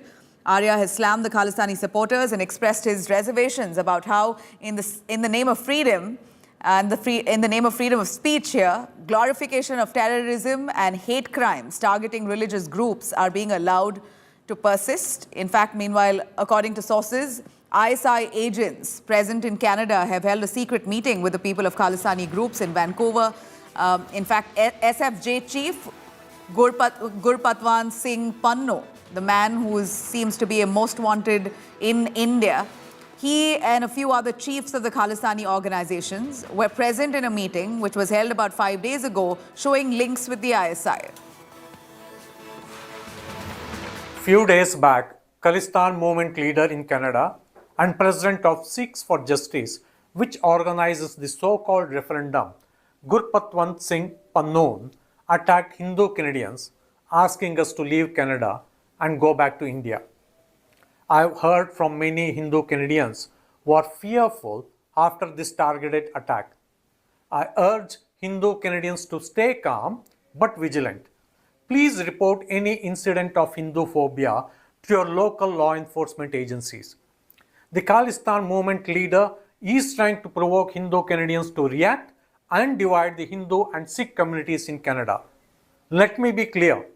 Vast majority of our Canadian Sikh brothers and sisters do not support Khalistan movement. Most Sikh Canadians may not publicly condemn the Khalistan movement for several reasons, but they are deeply connected to the Hindu Canadian community. Canadian Hindus and Sikhs are connected through family relationships and shared social and cultural ties.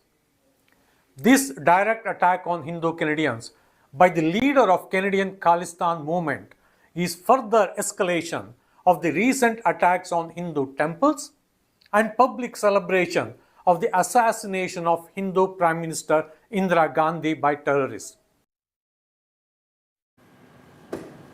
Now, of course, a lot of questions being asked to Canadian Prime Minister Justin Trudeau on the relations he's had with India, and more importantly, the allegation that he leveled on India, on Indian agents allegedly being involved in the killing of Khalistani extremist Hardeep Nijjar.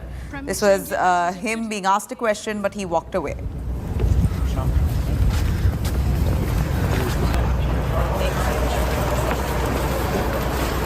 Prime Minister, India has rejected your allegations.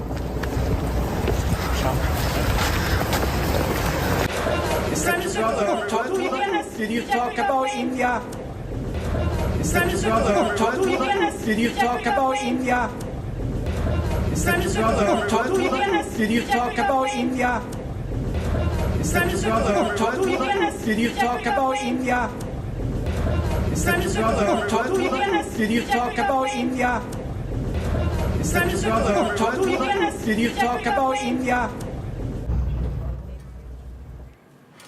And as we know, there are several students, Indian students, who are residing in Canada, studying there. Many of them have got a permanent residency as well. So clearly, concerns now being raised of their safety. Students who are studying there have spoken to India Today, their parents as well, raising their issues. Let's have a listen. बहुत सा बच्चा हमारा वहाँ गया हुआ है, trades है, वहाँ पे लोग ऑलरेडी रह रहे हैं और बहुत सारी कंपनियां हैं हिंदुस्तान में कनाडा की। सो ये ख़त्म होने में ही दोनों कंट्रीज़ का फ़ायदा है। वहाँ पे जो भी हो रहा है हमारी जो गवर्नमेंट के बीच में हो रहा है वो ठीक हो जाए कि जो भी वहाँ पे रह रहे हैं लोग उनको थोड़ी घबराने की ज़रूरत ना पड़े, क्योंकि जो यहाँ रह रहे हैं उनकी फैमिलीज़ को भी थोड़ा सा होगा कि वहाँ पे जो हमारे फैमिली मेम्बर्स है कहीं उनको दिक्कत ना आए कुछ रहने की, तो इसलिए हम चाहते हैं कि सब ठीक हो जाए जो भी दिक्कतें हैं उनके। How the strained relationship between India and Canada is going to impact the immigration business? As of now, we have no records, as there is no report and no updation on immigration impacts from both the countries. So till we receive anything formally, we cannot comment on that. Right now, immigration is going as it was going before. In a process to migrate to Canada on a study visa, are they worried? Did they contact you? Some of them have, because the social media these days plays a great role as to where we procure our information from. Yes, they are obviously affected by whatever is going on the social media, but to them also we have issued that same statement that till the time there is any formal announcement by our government or government from Canada, we cannot take it for granted that immigration will be affected. As diplomatic ties plummet between India and Canada, we're joined by Shashi Tharoor, senior Congress leader and former diplomat. So how do you see this entire thing panning out? Now Indian visa services have been banned in Canada.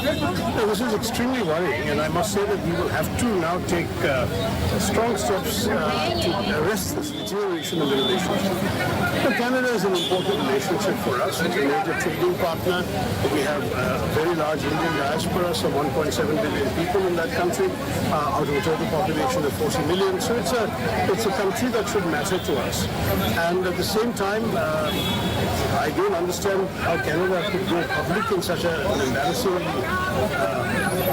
dismaying manner in their parliament, making unsubstantiated accusations against India. It does look like in Canada the need to pander to a domestic political constituency has overridden their good sense about their relationship with India. And I think we need to now take some steps to ensure that it doesn't deteriorate any further. There's a division in Canada also. There's a very strong Indian diaspora, especially Indian students. Many parents are worried about their safety with threats being issued to Hindu students. I know, I was shocked to hear about the threats to Hindus and Hindu students in particular. That is something which the Canadians have a responsibility when they accept people on their soil. They have a responsibility to look after the well-being and the safety and security of all people, certainly of Indian citizens there. And because they are the ones who provoked this problem, they need to be particularly conscious of their responsibility to prevent it getting out of hand.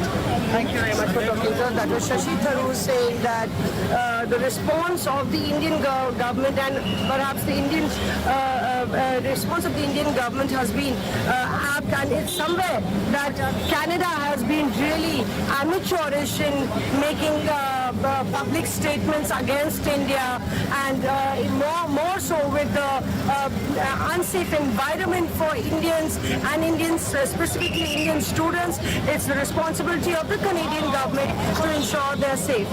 With video journalist Sanjeev Biswas missing in Delhi for India Today. All right, those are live reactions coming in right from the Parliament. Meanwhile, India Today spoke to Michael Rubin, a senior fellow at the American Enterprise Institute, who claimed that Trudeau is playing into the hands of people who are looking at the Khalistani movement as a movement of profit. So my first question is, what does one make of how India-Canada relations are at this point? Because it appears that, as you also must have just heard, that there are tensions that are emerging between communities, that there are members of Hindu community, Indian origin, who are starting to feel fear about how the Khalistanis will react. Do you think Justin Trudeau has not been able to curtail the situation, instead is escalating this? Honestly, my assessment of Justin Trudeau is that he's superficial, he's cynical, he opened a can of worms without fully understanding what was going to happen when he did this. I don't think his motivations were pure. Now he's trying to cover up the situation, which it's just a tragedy on all sides. My only advice for the Americans is don't let Justin Trudeau drag us down, that we need to stand firm, because the evidence simply is not there for what Justin Trudeau asserted.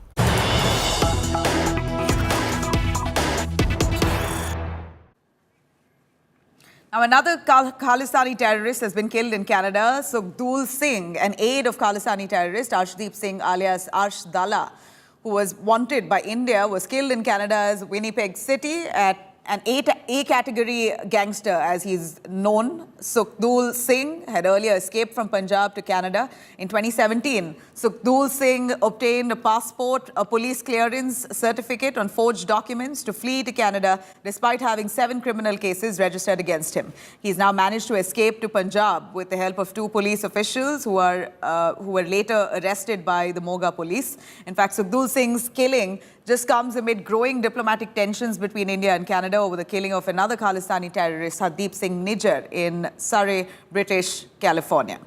Now, Nijjar, who was wanted by India, was gunned down outside a Gurdwara in June. And that's precisely the murder that Canada accuses India for. Dr. Kaushik, what triggered it is, of course, Prime Minister Trudeau's comment about his belief or some allegation that he put forth about India, the government of India being involved in the killing of Nijjar. And now, amid also this diplomatic face-off, you're seeing another killing that's been reported, that of Sukhdul, another Khalistani leader. There are questions right now about whether all these are a result merely of gang wars, a result of not enough of a crackdown on violence. That's another unfortunate situation. Community is aware of that many gangsters or gangster networks have moved from India to Canada. And this is something new that we have not seen in the past. So that's a very, very concerning situation. And that is a matter that would be handled by our public safety minister to keep all Canadians safe with this kind of situation. Now, having said that,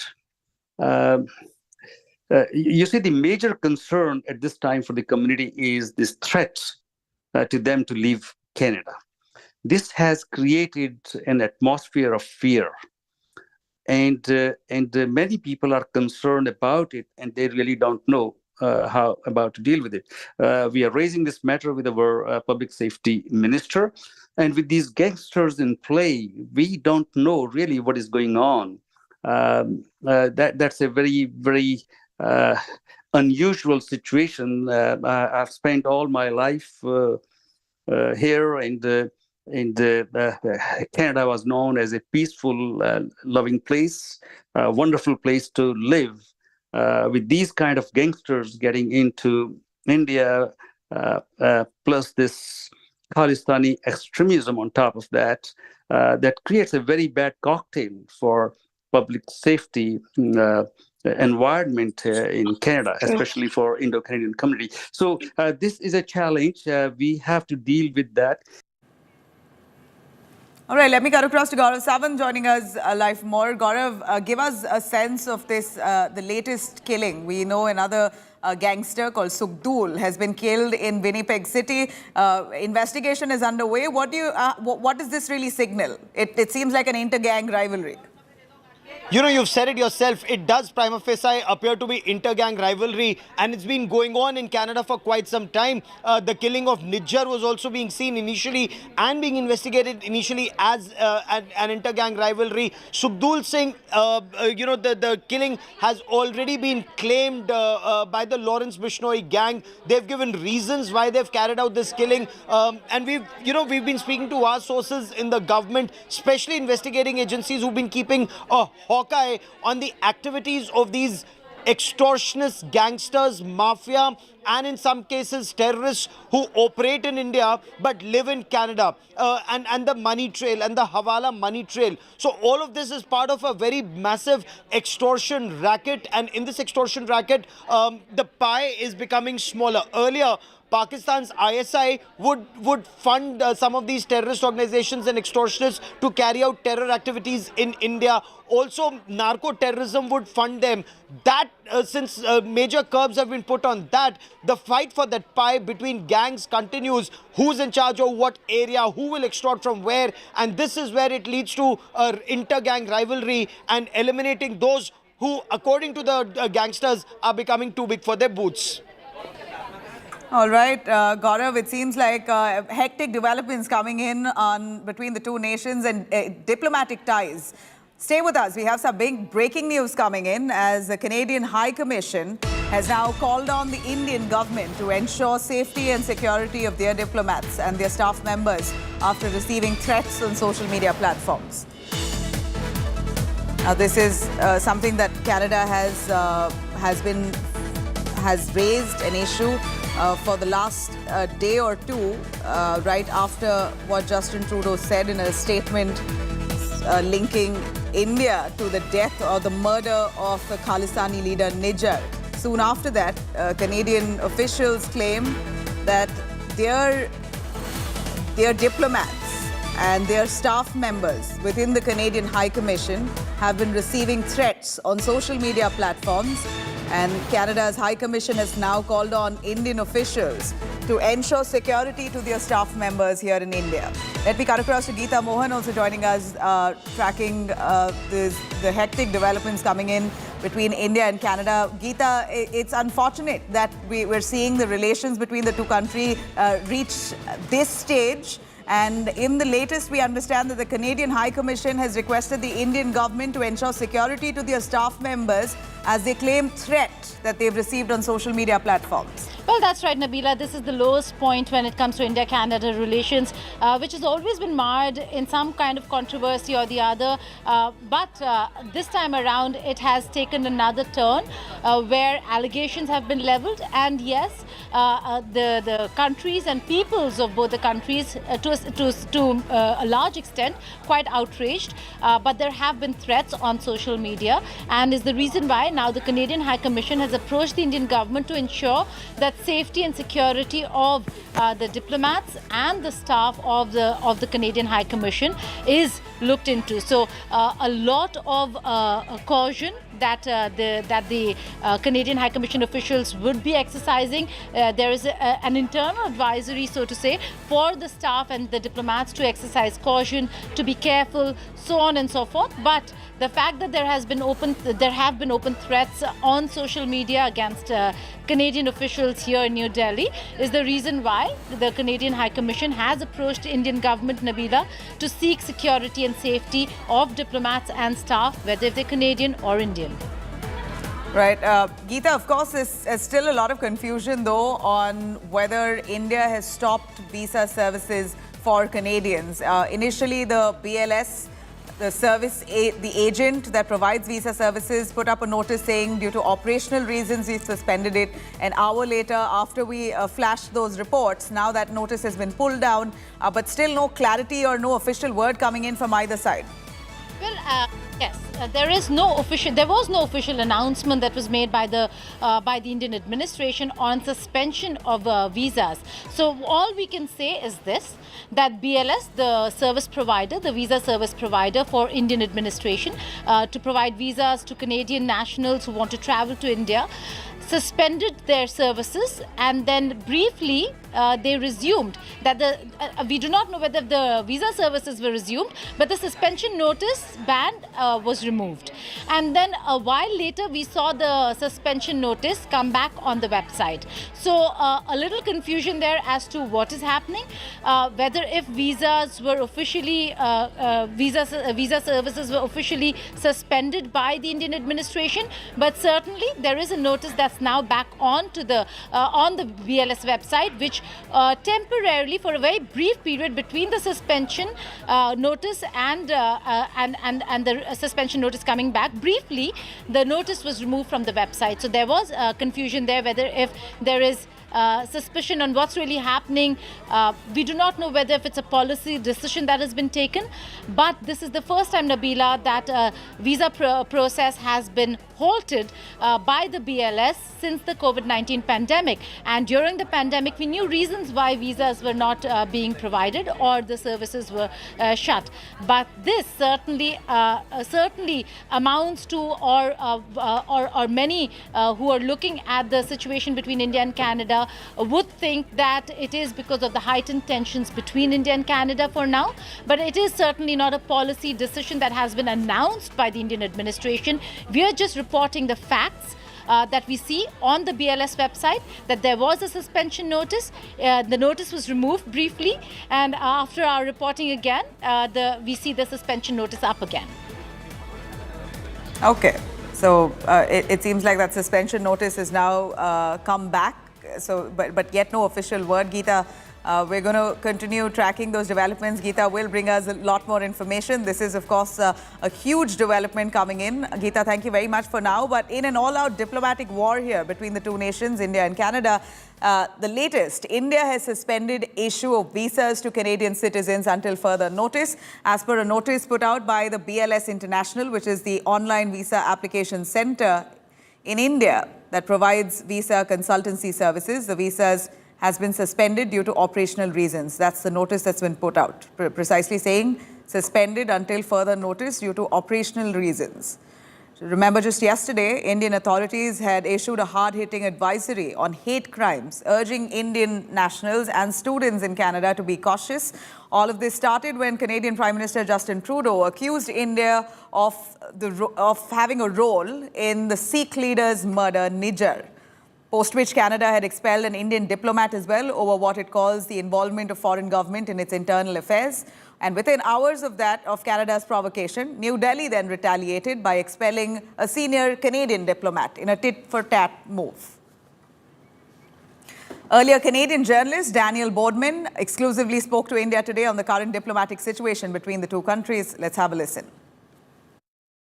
This is not a diplomat here and some BS travel advisories of, oh, don't go to Canada, don't go here. This is real. This is going to seriously affect Indian Canadians, Indians wanting to come to Canada, people wanting to go to India. It's going to be a mess for a lot of people, and it's going to look really, really bad on the Canadian government.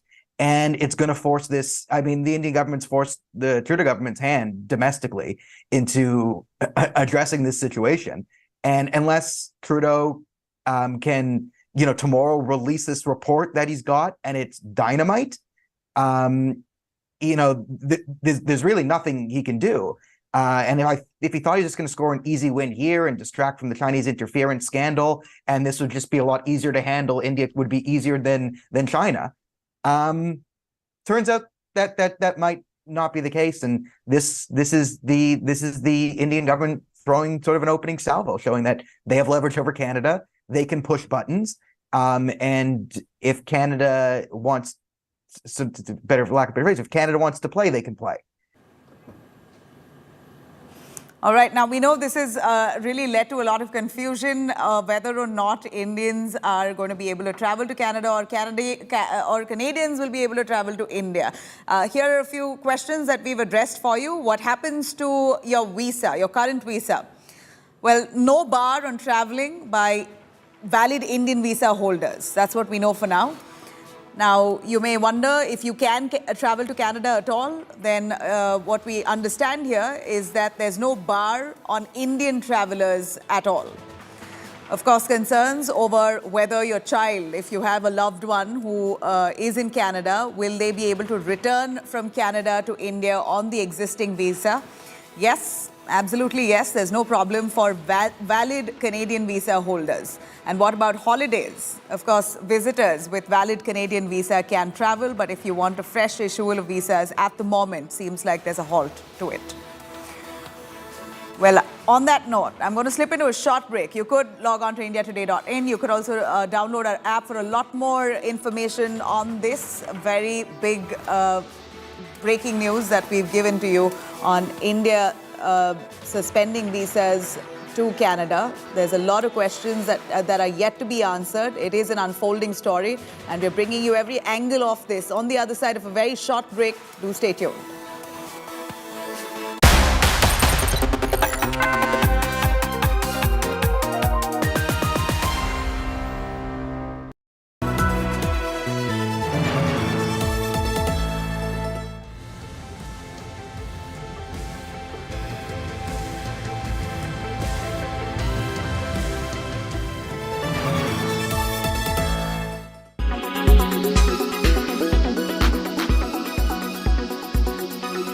अंतरिक्ष अन्वेषण के क्षेत्र में प्रगति जारी रखते हुए चंद्रयान 3 की सफलता के 10 दिनों के भीतर हमने 2 सितंबर 2023 को अपना पहला सौर मिशन आदित्य L1 लॉन्च किया।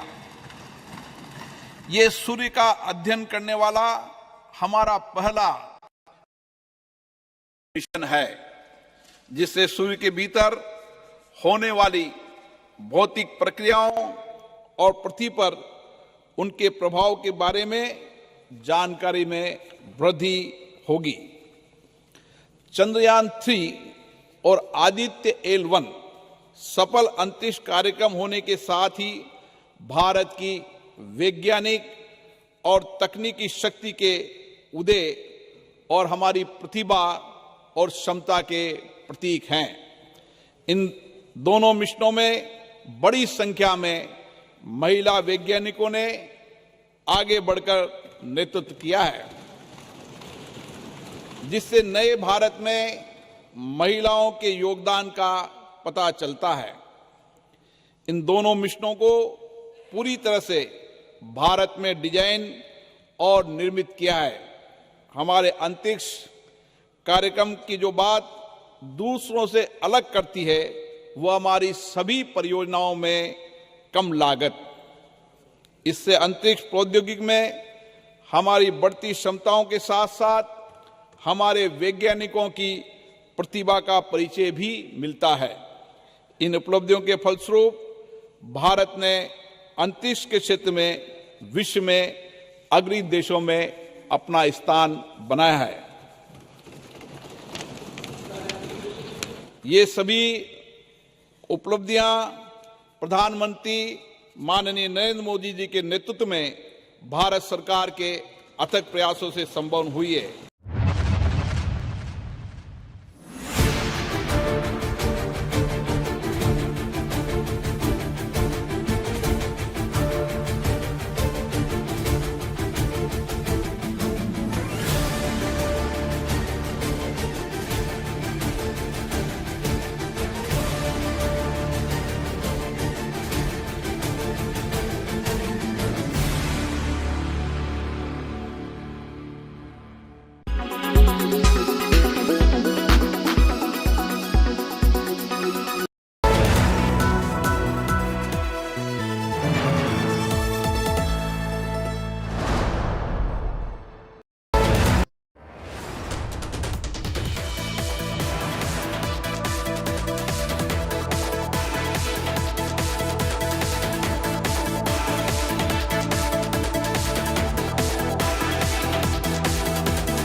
जब भारतीय संस्कृति की बात करता हूं तो भारतीय संस्कृति में नारी का स्थान अगर हम देखें तो आर्थिक स्वायत्तता में हमेशा उसका स्थान रहा।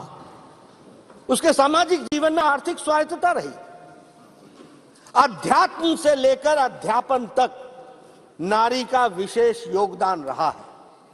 और अगर हम हड़प्पन काल की भी बात करें तो वो जो कांस्य की मूर्ति डांसिंग गर्ल है, वह बताता है कि हमारे समाज में महिलाओं को कितनी स्वतंत्रता थी और कितना इंडिपेंडेंस था, यह भी उसमें से दर्शाता है। यह दीगर बात है कि कुछ हमारे जब हम गुलामी के काल से गुजरे, मेडिवल पीरियड से गुजरे, तो उस समय पर्दा सिस्टम से लेकर के महिलाओं का जरूर कुछ जो उत्थान का स्थान था उसमें कमी आई, लेकिन भारतीय संस्कृति में उसे हमेशा ऊर्जा का स्थान दिया गया, देवी का स्थान दिया गया, शक्ति के रूप में देखा गया। और हमारे यहां शब्दावली भी वैसी है, गौरी शंकर, गिरजा शंकर, भवानी शंकर, सीताराम, राधे श्याम। अब हमको दुनिया समझाए लेडीज फर्स्ट, ये हमारे साथ एक तरीके से मजाक नहीं तो और क्या है, हमारी संस्कृति को समझने की आवश्यकता है। अगर हम देखें 21वीं शताब्दी जो है वो महिलाओं की शताब्दी है। 21वीं शताब्दी जो है वह महिलाओं की शताब्दी है। और फिर चाहे ज्ञान हो, चाहे विज्ञान हो, चाहे मिलिट्री एजुकेशन हो, चाहे सैन्य सुरक्षा हो, चाहे अर्थ जगत हो, हमें खुशी है कि आज हमारी भारत की महिलाएं अपने आप को लीडिंग रोल में लेकर के आई हैं और उन्होंने अपने आप को प्रतिस्थापित किया है और सम्मानित स्थान पर लेकर के आई हैं। It is not only the presence but it is the position, वह सम्मानित स्थान जो उनको मिला है, जो उन्होंने हासिल किया है, यह बताता है कि भारतीय नारी किस तरीके से उन्होंने अपना योगदान किया है। आज सॉफ्टवेयर की दुनिया में 21% हमारी महिलाएं हैं जो लीडिंग रोल में हैं। आज हम अगर इसरो की बात करें, जिसके बारे में कल परसों जयराम रमेश जी चर्चा कर रहे थे, उसमें अगर हम साइंटिस्ट देखें तो फिर चाहे मार्स मिशन हो, चाहे चंद्रयान हो, चाहे आदित्य L1 हो, इन सब में महिला साइंटिस्ट का बहुत बड़ा योगदान है। इसको भी हमको ध्यान रखना है।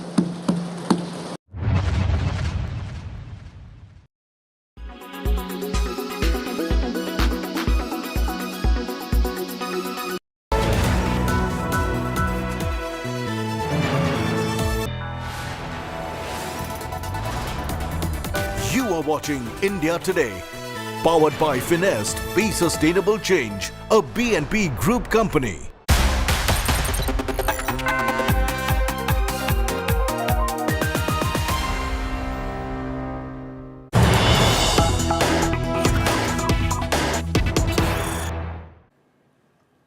Welcome back. An all-out attack by India on the Trudeau Sarkar. Indian visa services have now been suspended in Canada after a hard-hitting advisory for Indians.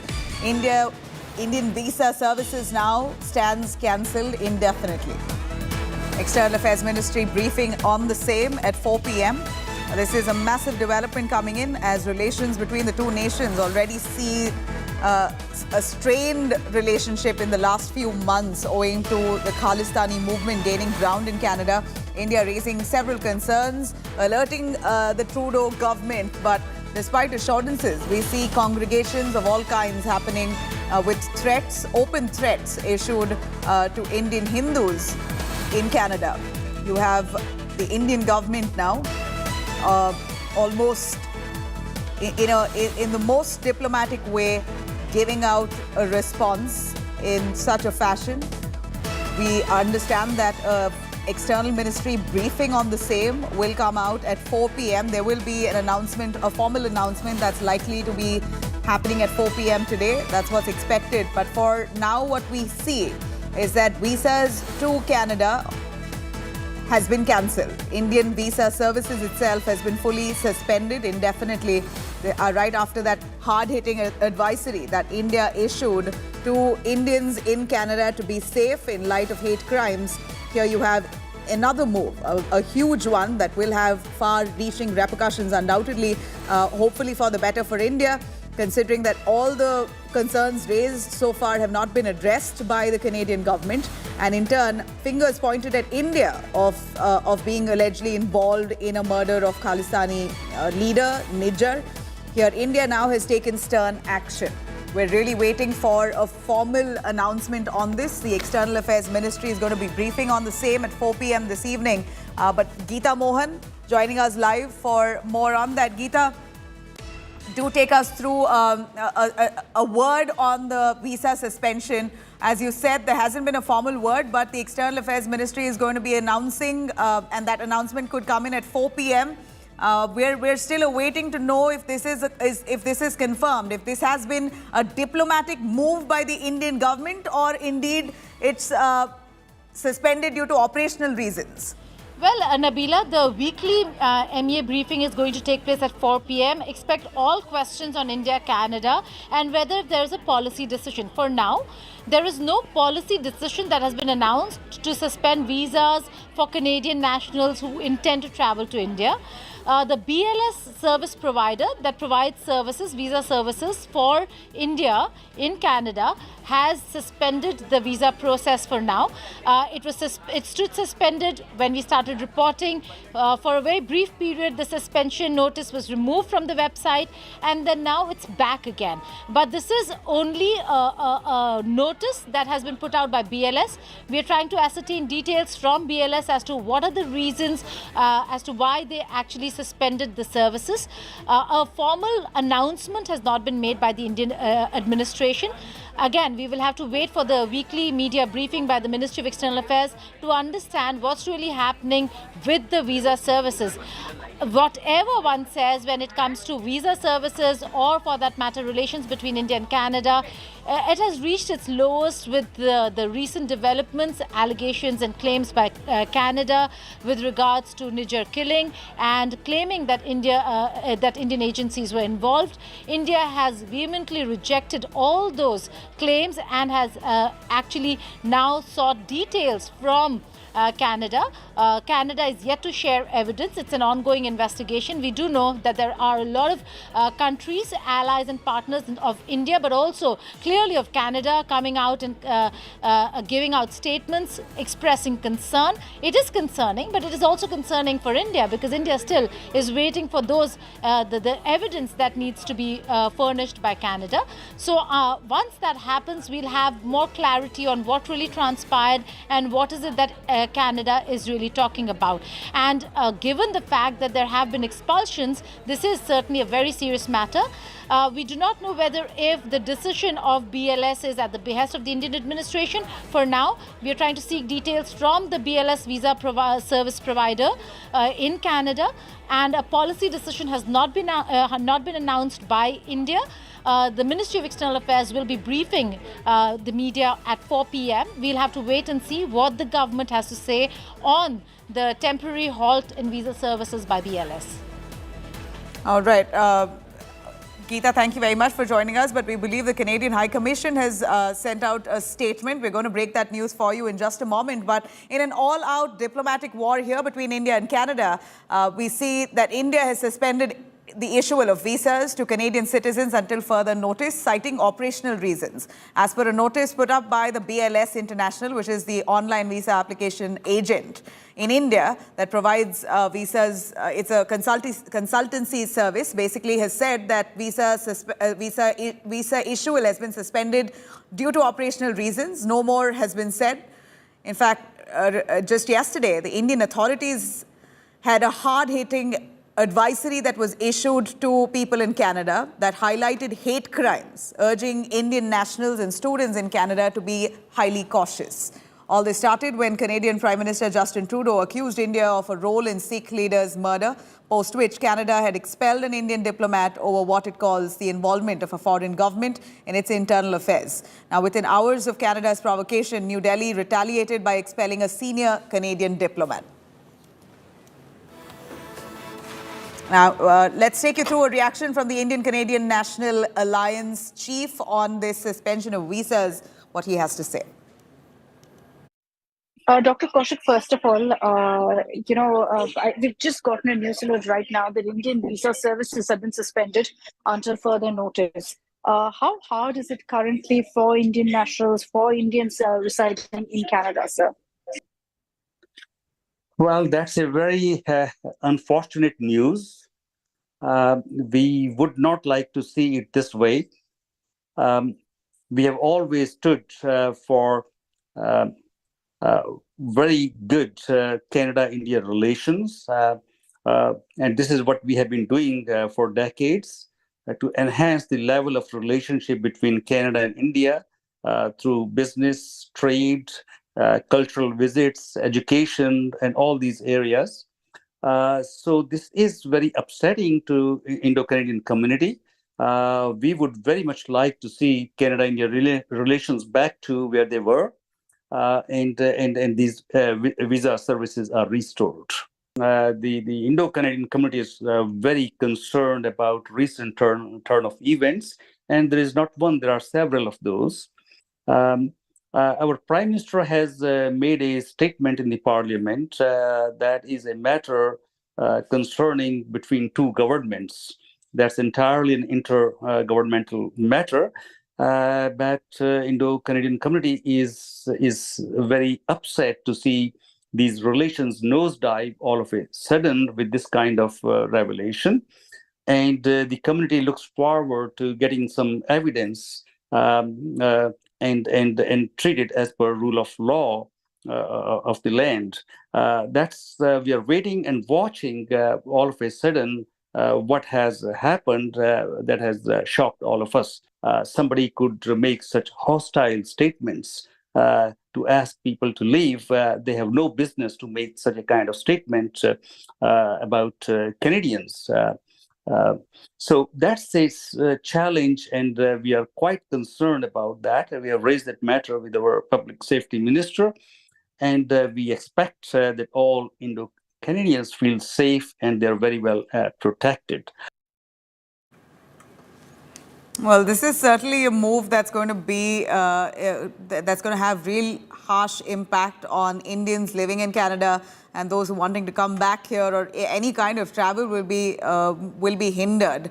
Of course, if you have valid visas at this point, the travel shouldn't be a problem. But if you are looking for fresh visa issual, then there's going to be a bit of a glitch, at least for the moment. It seems like India has halted all kinds of visas issued to anyone wanting to go to Canada or coming into India from Canada. So for now, the suspense over this, the visa halt itself looms, considering there hasn't been a formal announcement from the Indian government as yet.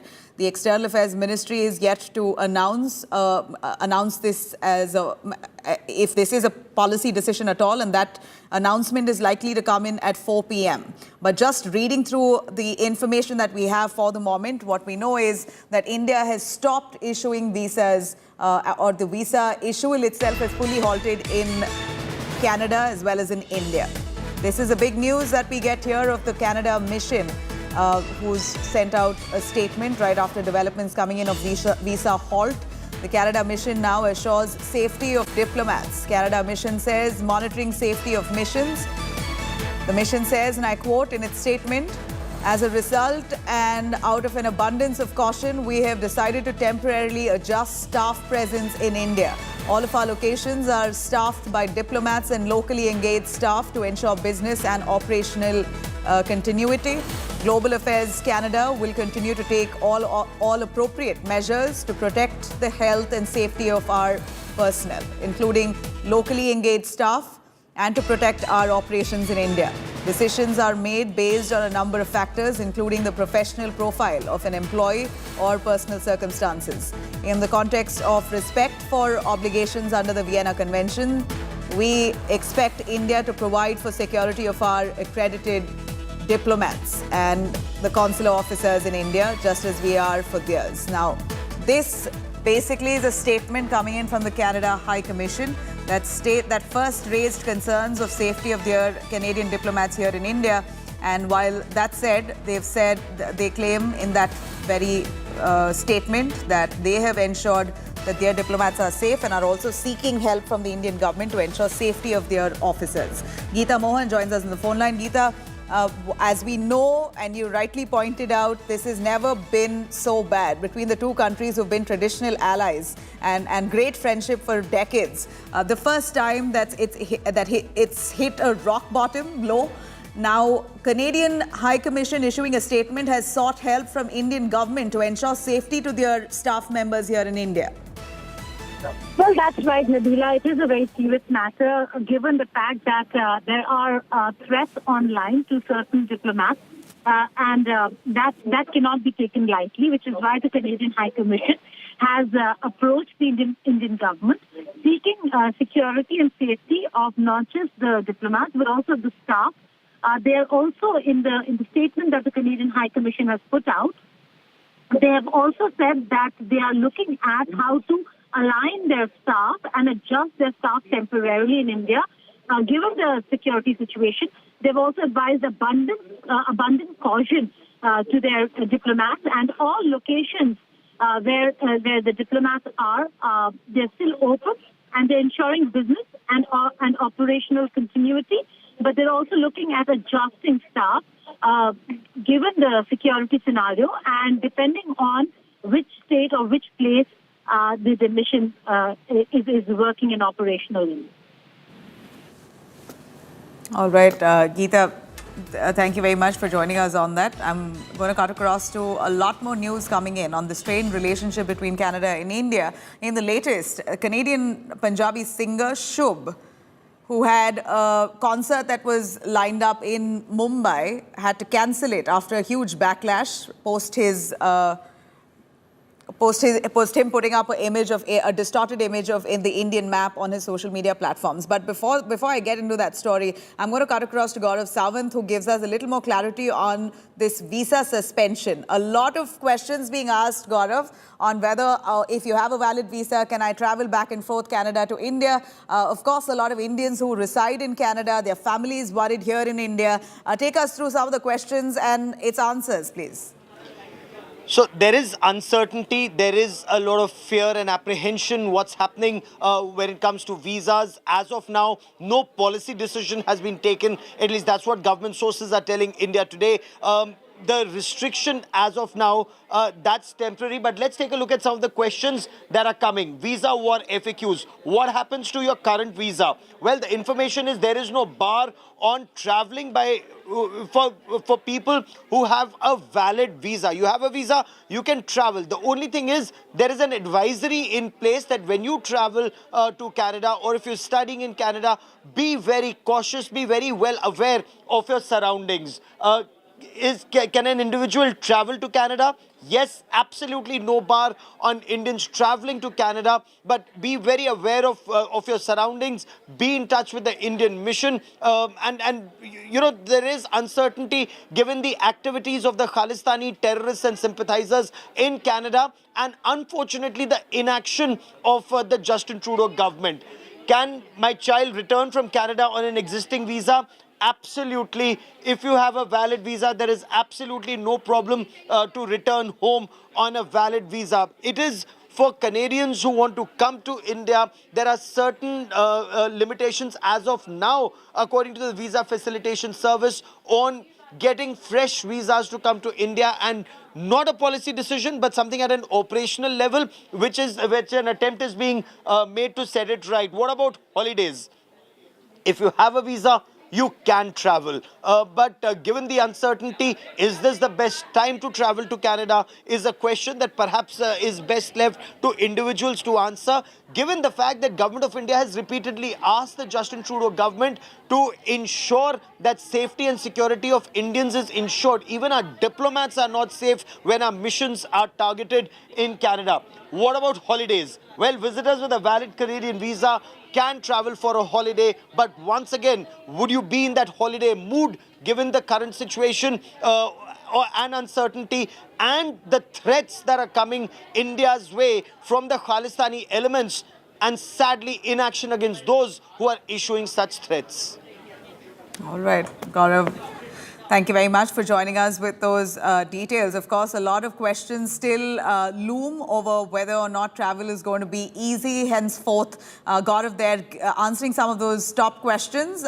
You could log into indiatoday.in for a lot more on that. Slipping into a short break for the moment, another Khalistani terrorist killed in Canada. Top gangster Sukhdool has been killed in Canada's Winnipeg City. Sukhdool was a Khalistani terrorist, Arsh Dalla's top aide. This was a murder that was cited to be a case of inter-gang rivalry. A lot more details on the other side. Stay with us.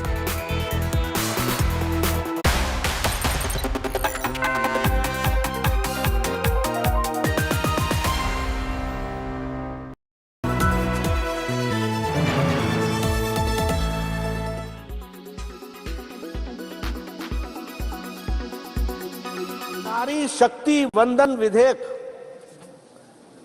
ये नारी शक्ति वंदन, ये शब्दावली ही अपने आप में हमारी सरकार की, हमारे प्रधानमंत्री जी की और हमारे समाज में महिलाओं को देखने के दृष्टिकोण को स्पष्ट करता है और एक दिशा देता है। सभापति जी, मैं यहां यह भी कहना चाहता हूं कि हम सब लोगों के मन में कुछ धारणाएं बन गई, और वो धारणा ये बनी है कि जैसे हम महिलाओं पर कोई कार्य कर रहे हैं तो कुछ एहसान कर रहे हैं। अगर हमने महिलाओं के सशक्तिकरण के लिए कुछ किया तो हम कुछ ऑब्लाइज कर रहे हैं। मैं यहां स्पष्ट करना चाहता हूं कि भारत की संस्कृति में महिलाओं का बहुत बड़ा स्थान रहा है। ये हमारा और आपका नहीं, ये हमारे पूर्वजों ने हमारी संस्कृति ने महिलाओं को जिस तरीके से समाज के में प्रतिस्थापित किया, वह बताता है कि हमेशा ही हमारी संस्कृति में महिलाओं का स्थान उज्जवल रहा है। इसलिए वो पिछड़े हैं, वो असहाय हैं, वो अबला नारी, ये शब्दावली हमारी नहीं रही है। और हमने नारी को शक्ति के रूप में देखा, देवी के रूप में देखा और समाज को दृष्टि देने वाला। और इसीलिए प्रधानमंत्री जी जब कहते हैं विमेन एम्पावरमेंट, तो वो हमेशा विमेन लेड डेवलपमेंट की बात करते हैं। और उन्होंने G20 में भी दुनिया को बताया that it is not only women empowerment, it is a women led development. यह भारत की सोच को प्रतिपादित करते हुए दुनिया के सामने रखने का काम हमारे प्रधानमंत्री मोदी जी ने G20 के माध्यम से भी किया है। सत्ता पक्ष हो या विपक्ष में हो, जितनी भी पुरुष मानसिकता है, महिलाओं की वंदना, इतिहास गवाह है कि जब जब आपको शक्ति की जरूरत होती है, जब जब आपको सत्ता पाने की जरूरत होती है, जब जब आप विजय की आशा रखते हैं, तब आप एक महिला को देवी बनाकर उसकी पूजा करने लगते हैं, वंदना करने लगते हैं। लेकिन अंदर में एक पुरुष की जीत और उसकी वंदना होती है। आपकी वंदना हमने जंतर मंतर में बैठी उन महिलाओं के रूप में देखी। आपकी वंदना, आपका महिलाओं का सम्मान जब मणिपुर पे हमारी महिलाएं निवस्त्र हो रही थी, हमने तब देखी। आपकी वंदना और आपकी पूजा और सम्मान जब एक रेपिस्ट को बचाने के लिए, जब आप सत्ता पक्ष वालों को यह मालूम चलता है कि वोट की राजनीति में जरूरत है, तो मैं रिक्वेस्ट करती हूँ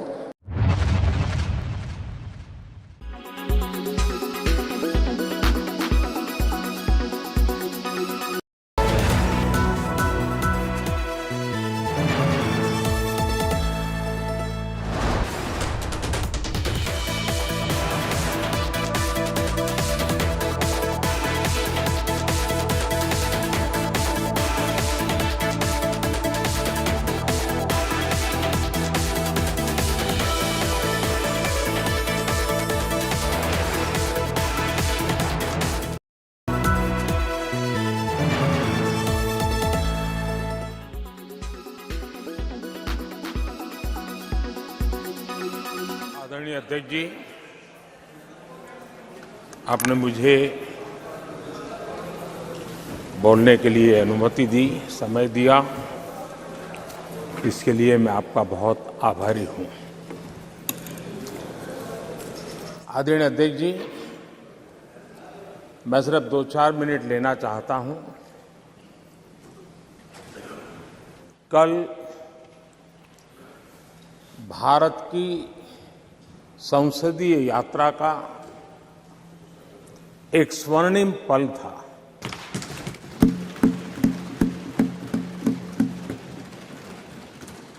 और इस स्वर्णिम पल के हकदार इस सदन के सभी सदस्य हैं, सभी दल के सदस्य हैं, सभी दल के नेता भी हैं। सदन में हो या सदन के बाहर हो, वे भी उतने ही हकदार हैं। और इसलिए मैं आज आपके माध्यम से इस बहुत महत्वपूर्ण निर्णय में और देश की मातृशक्ति में एक नई ऊर्जा भरने में ये कल का निर्णय, और आज राज्यसभा के बाद जब हम अंतिम पड़ाव भी पूरा कर लेंगे, देश की मातृशक्ति का जो मिजाज बदलेगा, जो विश्वास पैदा होगा, वो देश को नई ऊंचाइयों पर ले जाने वाली एक अकल्पनीय, अप्रतिम शक्ति के रूप में उभरेगा। ये मैं अनुभव करता हूं। और इस पवित्र कार्य को करने के लिए आप सबने जो योगदान दिया है, समर्थन दिया है, सार्थक चर्चा की है, सदन के नेता के रूप में मैं आज आप सबका पूरे दिल से, सच्चे दिल से आदरपूर्वक अभिनंदन करने के लिए खड़ा हुआ हूं, धन्यवाद करने के लिए खड़ा हूं। नमस्कार।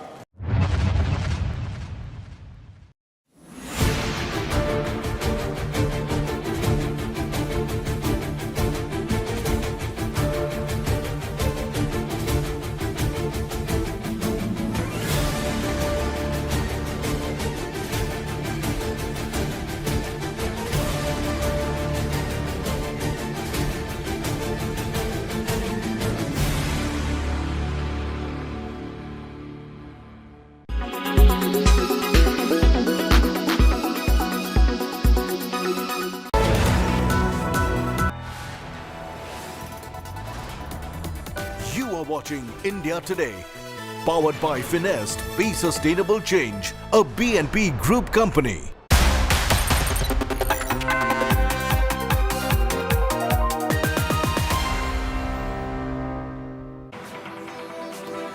Thanks for tuning in to India Today. I'm Nabila Jamal. Let me start with the top headlines. India's all-attack on Trudeau Sarkar. Indian visa services has been suspended in Canada after a hard-hitting advisory for Indians in Canada. Indian visa services now suspended indefinitely.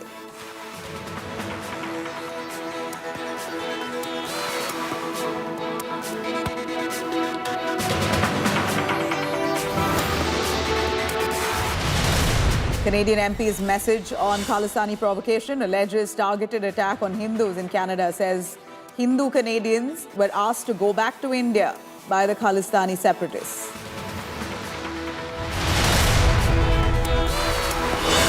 Another Khalistani terrorist killed in Canada, a top gangster Sukhdool killed in Canada's Winnipeg City. Sukhdool was a Khalistani terrorist, Arshdeep Dalla's top aide.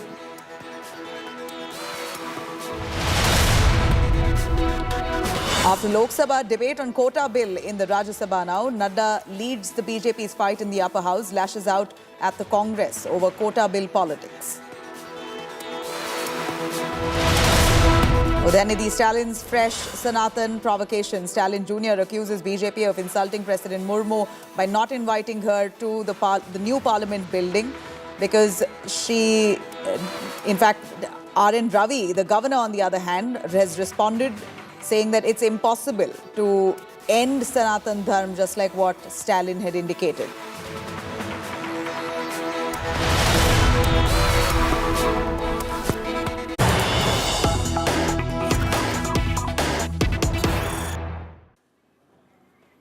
All right, some big news coming in from Punjab right after the tensions that's now risen over the Khalistani issue with Canada.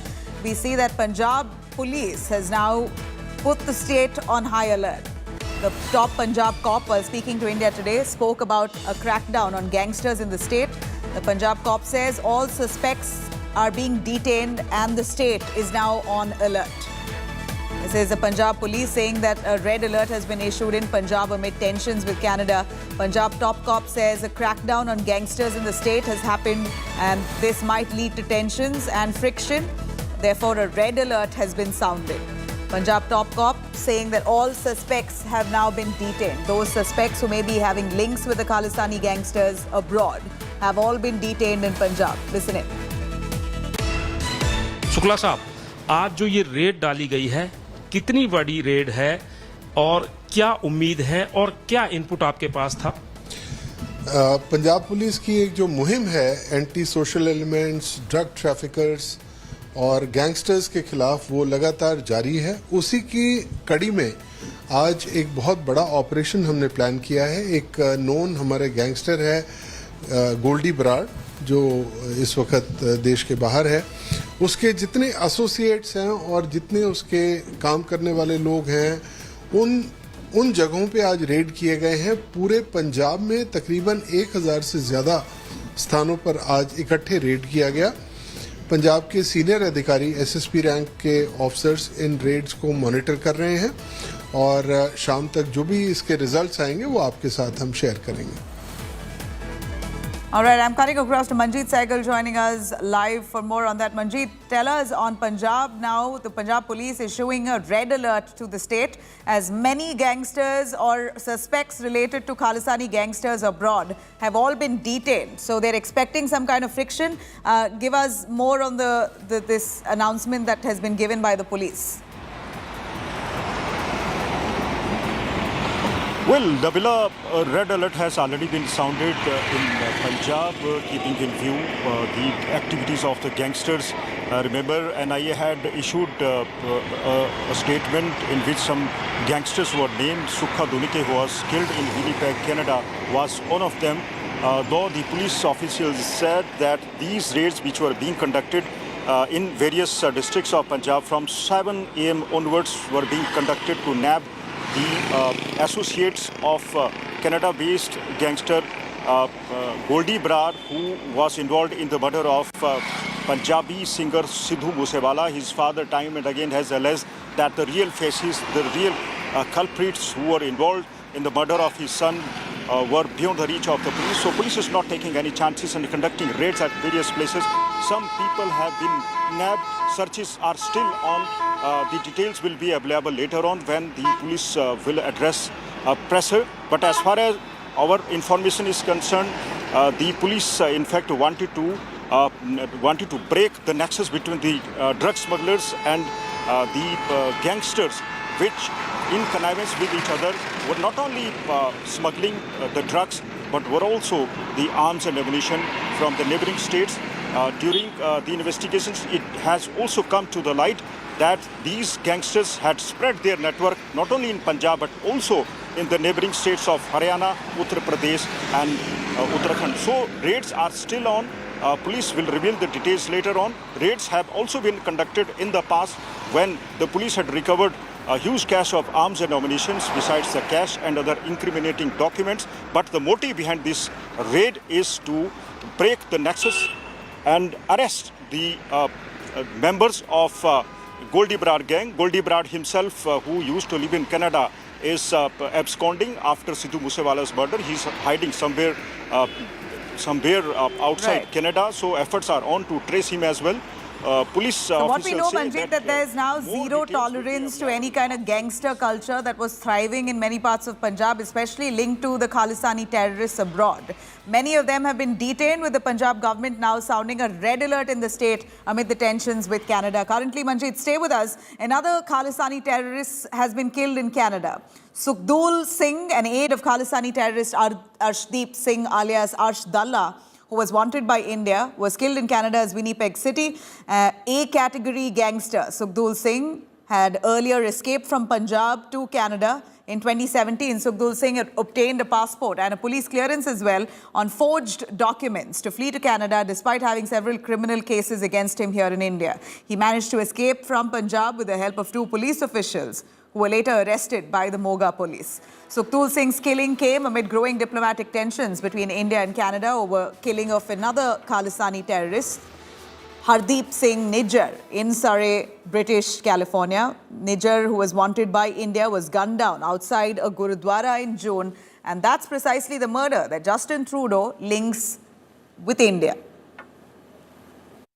Dr. Kaushik, what triggered it is, of course, Prime Minister Trudeau's comment about his belief or some allegation that he put forth about India, the government of India being involved in the killing of Nijjar. And now, amid also this diplomatic face-off, you're seeing another killing that's been reported, that of Sukhdev, another Khalistani leader. There are questions right now about whether all these are a result merely of gang wars, a result of not enough of a crackdown on violence.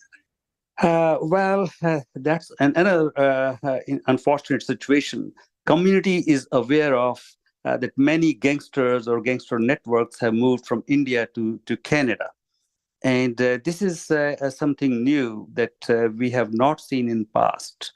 So that's a very, very concerning situation. And that is a matter that would be handled by our public safety minister to keep all Canadians safe with this kind of situation. Now, having said that, you see, the major concern at this time for the community is this threat to them to leave Canada. This has created an atmosphere of fear, and many people are concerned about it, and they really don't know how about to deal with it. We are raising this matter with our public safety minister, and with these gangsters in play, we don't know really what is going on. That's a very, very unusual situation. I've spent all my life here, and Canada was known as a peaceful, loving place, a wonderful place to live. With these kind of gangsters getting into India, plus this Khalistani extremism on top of that, that creates a very bad cocktail for public safety environment in Canada, especially for Indo-Canadian community. So this is a challenge. We have to deal with that. Now, in an all-out diplomatic war between India and Canada, in the latest, India has suspended issue of visas to Canadian citizens until further notice. As per a notice put out by BLS International, an online visa application center, who is basically a consultancy service. In fact, they've put up a notice on their platform that says visas temporarily suspended until further notice due to operational reasons. Remember, just yesterday, Indian authorities had issued a hard-hitting advisory on hate crimes, urging Indian nationals and students in Canada to be cautious. Meanwhile, assuring safety of diplomats, Canada mission in India has added that out of an abundance of caution, we have decided to temporarily adjust staff presence in India, and also urging the Indian government to ensure security to the Canadian diplomats who they claim have received threats on their social media platforms. All of this, of course, sparked off when Canadian Prime Minister Justin Trudeau accused India of a role in the Sikh leader Nijjar's murder, post which Canada had expelled an Indian diplomat over what it calls the involvement of a foreign government in internal affairs. And within hours of Canada's provocation, New Delhi retaliated by expelling a senior Canadian diplomat. I don't understand how Canada could go public in such an embarrassingly dismaying manner in their parliament, making unsubstantiated accusations against India. It does look like in Canada the need to pander to a domestic political constituency has overridden their good sense about their relationship with India. And I think we need to now take some steps to ensure that it doesn't deteriorate any further. I know I was shocked to hear about the threats to Hindus and Hindu students in particular. That is something which the Canadians have a responsibility when they accept people on their soil. They have a responsibility to look after the well-being and the safety and security of all people, certainly of Indian citizens there.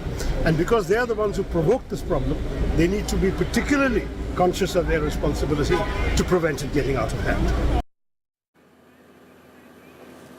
Well, this is, of course, a huge development that's come in. India cancelling visas to Canada will have a massive impact on both ends, considering that India has a huge population, Indian population living in Canada.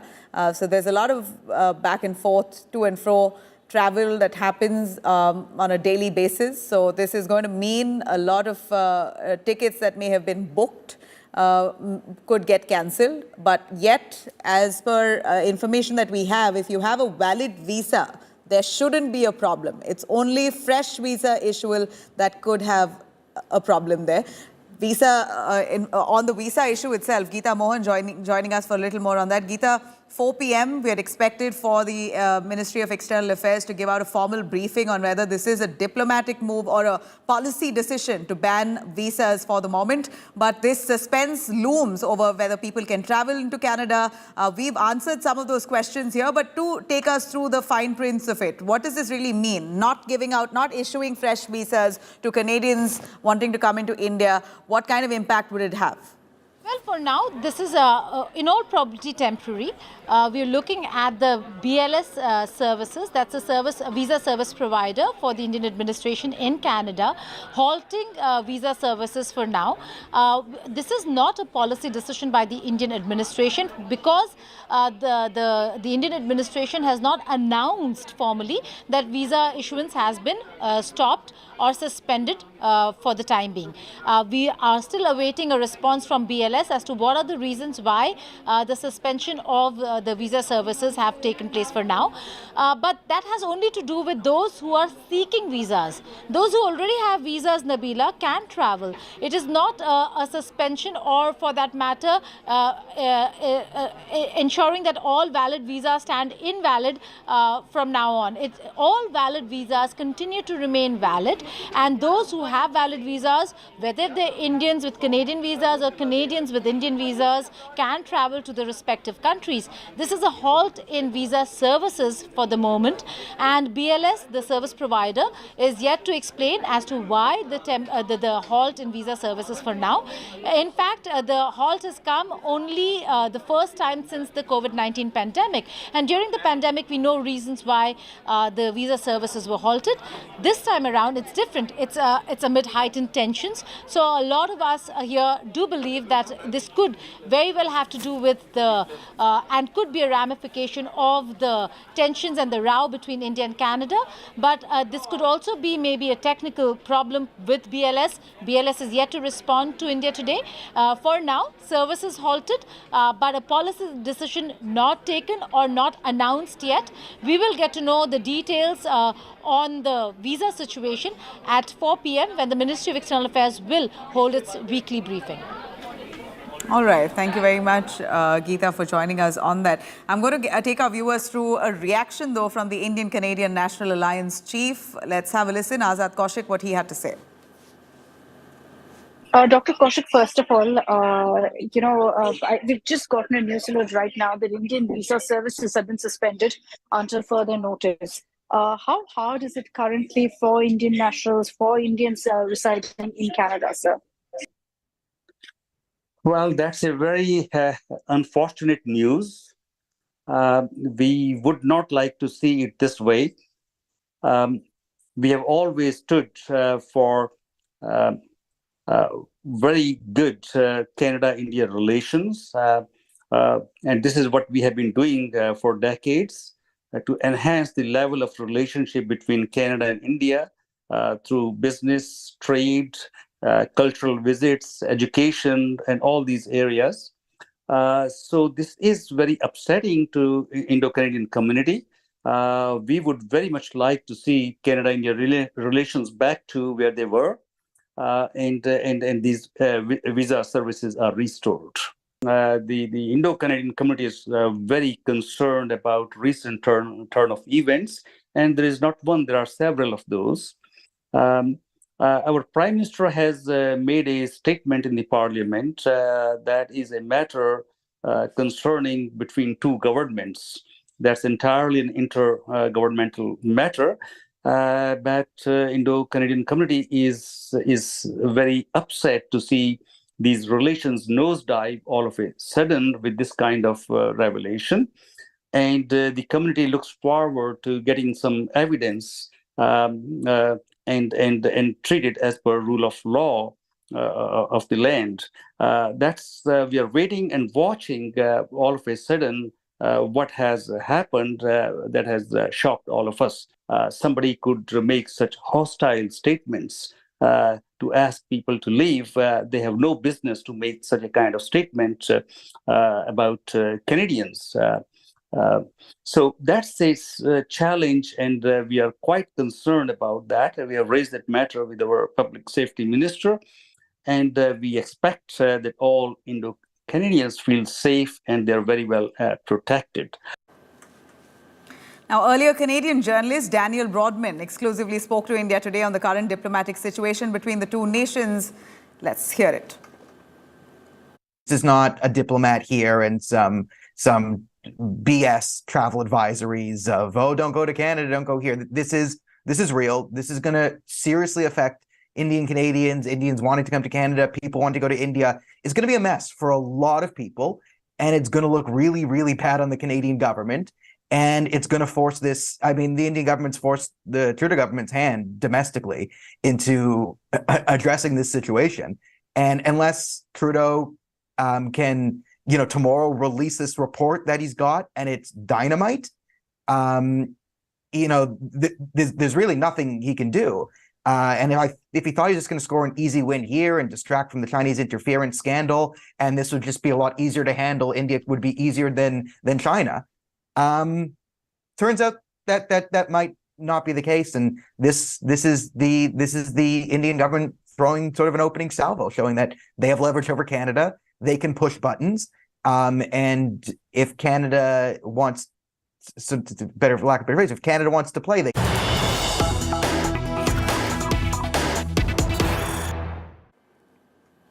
All right, in a big development, the Akali Dal President Sukhbir Badal seeks a resolution on the India-Canada ties. Badal says, and I quote, "Sikhs are being associated with terrorism. A wrong impression is being created and this needs to stop. The governments of India and Canada should find a solution soon." Here you have the Akali Dal President Sukhbir Badal, who's seeking a resolution on the India-Canada ties. Badal says, and I quote, "Sikhs are being associated with terrorism. A wrong impression is being created and this needs to stop. The governments of India and Canada should find a solution on this soon." Let's hear it. It is very disturbing to hear that situation is getting worse because of the relationship between the two countries. A lot of Punjabis in large numbers have settled down in Canada. Every year, nearly about 1 lakh students go and study there. There's a sense of panic which is crept up in Punjab. People are calling me up, parents are calling me up, what will happen to their kids, what will happen to their families. So Government of India and Government of Canada should, as soon as possible, find a solution to this. Now, tensions between India and Canada continues to escalate. Just a day after the Ministry of External Affairs issued an advisory for Indians living in Canada to stay alert, stating that Hindu Canadians are soft targets, and Indian origin MP Chandra Arya has now urged the community to stay calm and vigilant. Arya has slammed the Khalistan supporters, expressing his reservations about how, in the name of freedom of speech, the glorification of terrorism and hate crimes targeting religious groups are allowed to persist. Meanwhile, according to the sources, ISI agents present in Canada have held a secret meeting with the people of Khalistani groups in Vancouver. SFJ chief Gurpatwant Singh Pannu has also met with some of the chiefs of the Khalistani organizations who held this meeting about 5 days ago, clearly establishing links with the ISI. Few days back, Khalistan movement leader in Canada and president of Sikhs for Justice, which organizes the so-called referendum, Gurpatwant Singh Pannu, attacked Hindu Canadians, asking us to leave Canada and go back to India. I've heard from many Hindu Canadians who are fearful after this targeted attack. I urge Hindu Canadians to stay calm but vigilant. Please report any incident of Hindu phobia to your local law enforcement agencies. The Khalistan movement leader is trying to provoke Hindu Canadians to react and divide the Hindu and Sikh communities in Canada. Let me be clear. Vast majority of our Canadian Sikh brothers and sisters do not support Khalistan movement. Most Sikh Canadians may not publicly condemn the Khalistan movement for several reasons, but they are deeply connected to the Hindu Canadian community. Canadian Hindus and Sikhs are connected through family relationships and shared social and cultural ties. This direct attack on Hindu Canadians by the leader of Canadian Khalistan movement is further escalation of the recent attacks on Hindu temples and public celebration of the assassination of Hindu Prime Minister Indira Gandhi by terrorists. Now, meanwhile, Canadian Prime Minister Justin Trudeau was seen avoiding questions from journalists on his claims of India's agents being linked to the murder of the Khalistani leader Hardeep Singh Nijjar. A couple of questions that were asked, he walks away.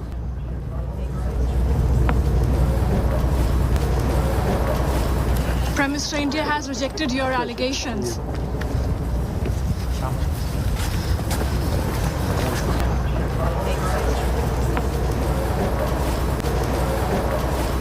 Prime Minister, India has rejected your allegations.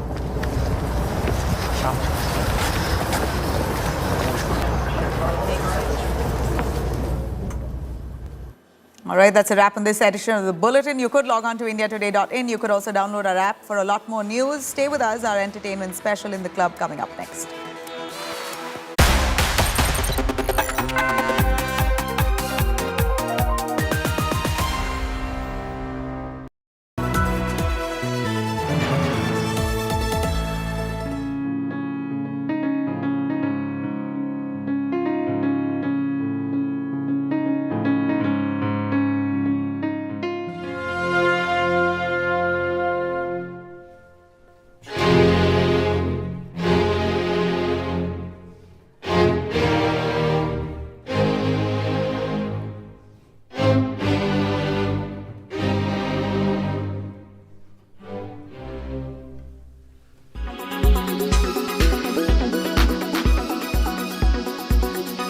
नारी शक्ति वंदन विधेयक, ये नारी शक्ति वंदन, ये शब्दावली ही अपने आप में हमारी सरकार की, हमारे प्रधानमंत्री जी की और हमारे समाज में महिलाओं को देखने के दृष्टिकोण को स्पष्ट करता है और एक दिशा देता है। सभापति जी, मैं यहां यह भी कहना चाहता हूं कि हम सब लोगों के मन में कुछ धारणाएं बन गई और वो धारणा ये बनी है कि जैसे हम महिलाओं पर कोई कार्य कर रहे हैं तो कुछ एहसान कर रहे हैं।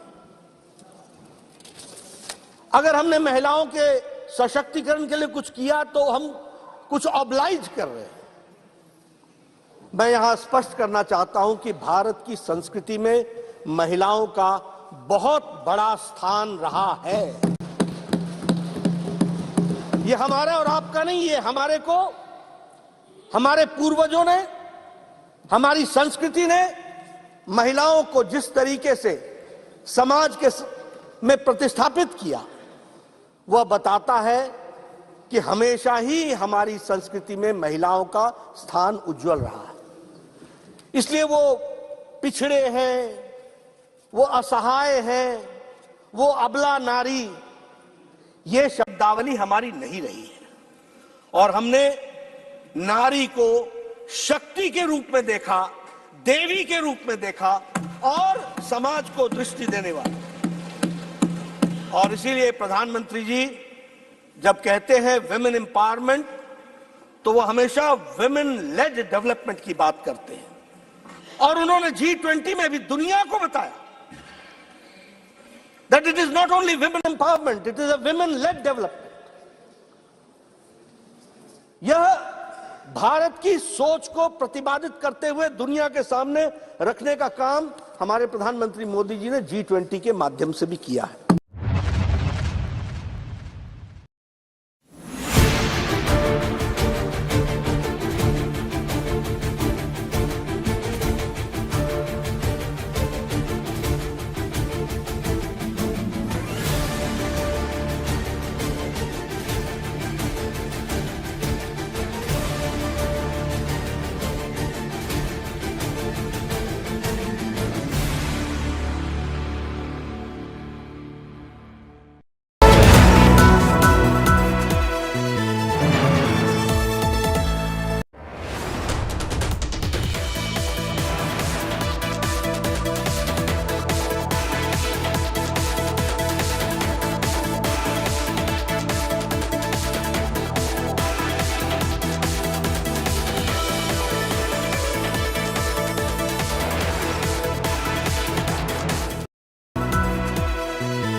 मैं जब भारतीय संस्कृति की बात करता हूं तो भारतीय संस्कृति में नारी का स्थान अगर हम देखें तो आर्थिक स्वायत्तता में हमेशा उसका स्थान रहा।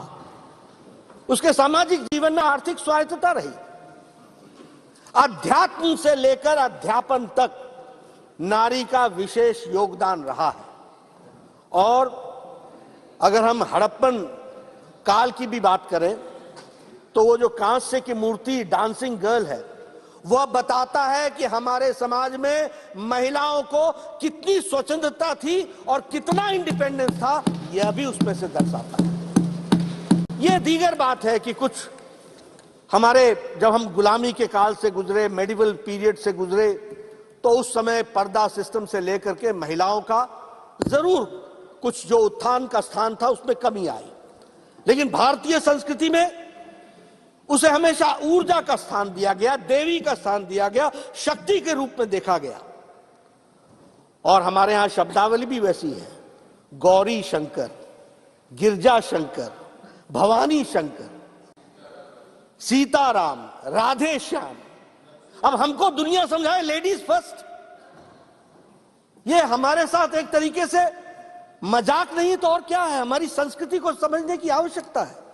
अगर हम देखें 21वीं शताब्दी जो है वो महिलाओं की शताब्दी है। 21वीं शताब्दी जो है वह महिलाओं की शताब्दी है। और फिर चाहे ज्ञान हो, चाहे विज्ञान हो, चाहे मिलिट्री एजुकेशन हो, चाहे सैन्य सुरक्षा हो, चाहे अर्थ जगत हो, हमें खुशी है कि आज हमारी भारत की महिलाएं अपने आप को लीडिंग रोल में लेकर के आई हैं और उन्होंने अपने आप को प्रतिस्थापित किया है और सम्मानित स्थान पर लेकर के आई हैं। It is not only the presence but it is the position, वह सम्मानित स्थान जो उनको मिला है, जो उन्होंने हासिल किया है, यह बताता है कि भारतीय नारी किस तरीके से उन्होंने अपना योगदान किया है। आज सॉफ्टवेयर की दुनिया में 21% हमारी महिलाएं हैं जो लीडिंग रोल में हैं। आज हम अगर इसरो की बात करें, जिसके बारे में कल परसों जयराम रमेश जी चर्चा कर रहे थे, उसमें अगर हम साइंटिस्ट देखें तो फिर चाहे मार्स मिशन हो, चाहे चंद्रयान हो, चाहे आदित्य L1 हो, इन सब में महिला साइंटिस्ट का बहुत बड़ा योगदान है। इसको भी हमको ध्यान रखना है।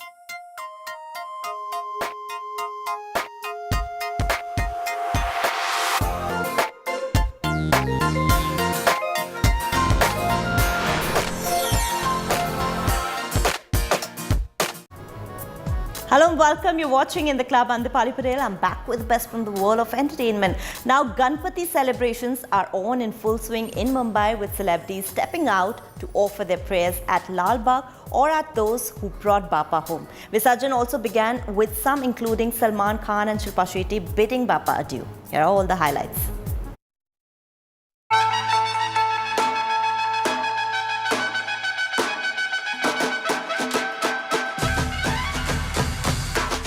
Ganesh Chaturthi is the celebration of welcoming Lord Ganesha home.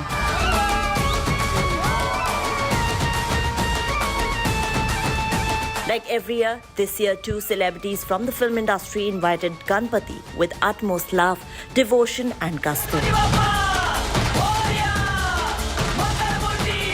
Especially in Mumbai, where people throng in lakhs to pay a visit to Lal Bagh Raja, our celebrities made a point to do so and offer their prayers, including Varun Dhawan,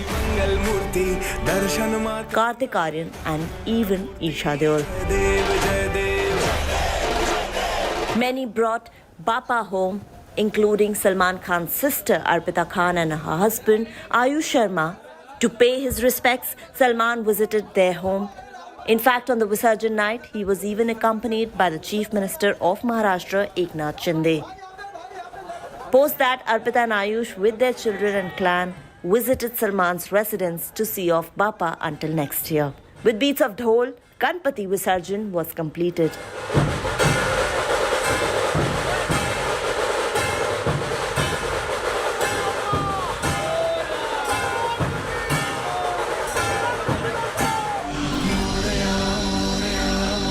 Shilpa Shetty too bid Bapa adieu in a happy mood.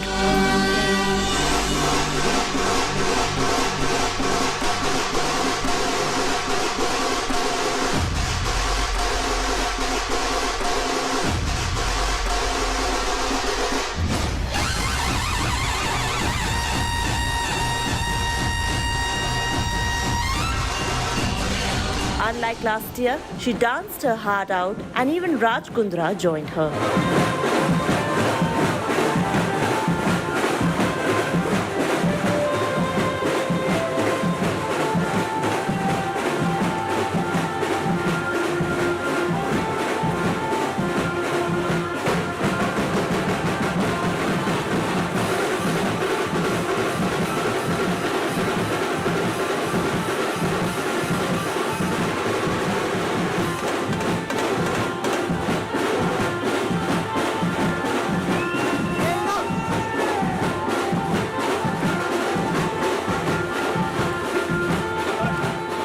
Manish Malhotra too invited Bapa home and several celebrities visited him to pay their respect, including Janhvi Kapoor, Kiara Advani, Malaika Arora and Karisma Kapoor among others. Ritesh Deshmukh, Anushka Sharma and even our celebrities from Hyderabad including Allu Arjun and Ram Charan too had shared their Ganpati celebrations on social media.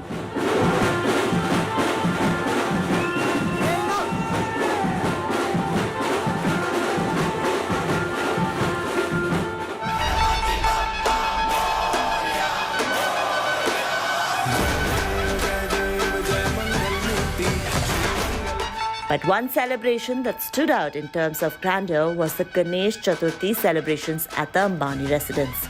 The who's who from the film industry visited to offer their praise, including Shah Rukh Khan with his family. Inside clips from the same also went viral on social media.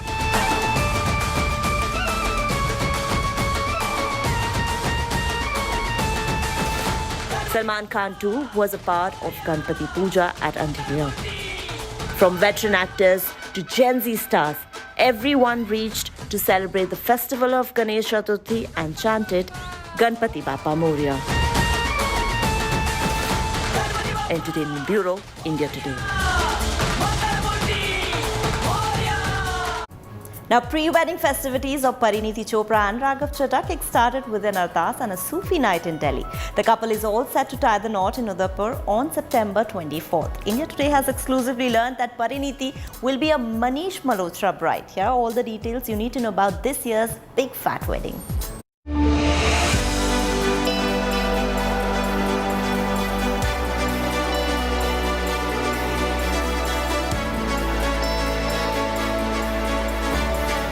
Gear up for yet another big fat wedding as preparations are in full swing.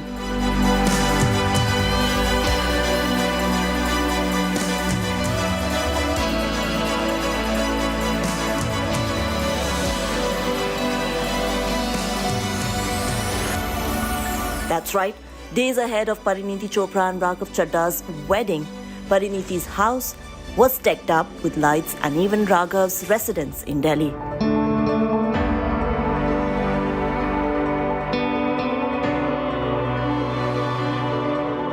Amidst this, the couple also kick-started the pre-wedding rituals with an ardas at a Gurudwara in the national capital. The pictures of the two from the ceremony have been circulating online.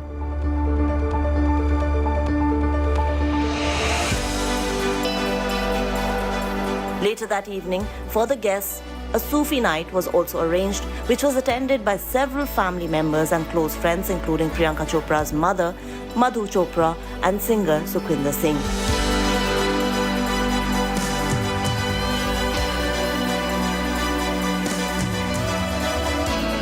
That's not all. Ahead of their big day, India Today also exclusively learned that the bride-to-be will opt for a Manish Malhotra song for her bridal look, which explains Pariniti's visit to his studio a while back.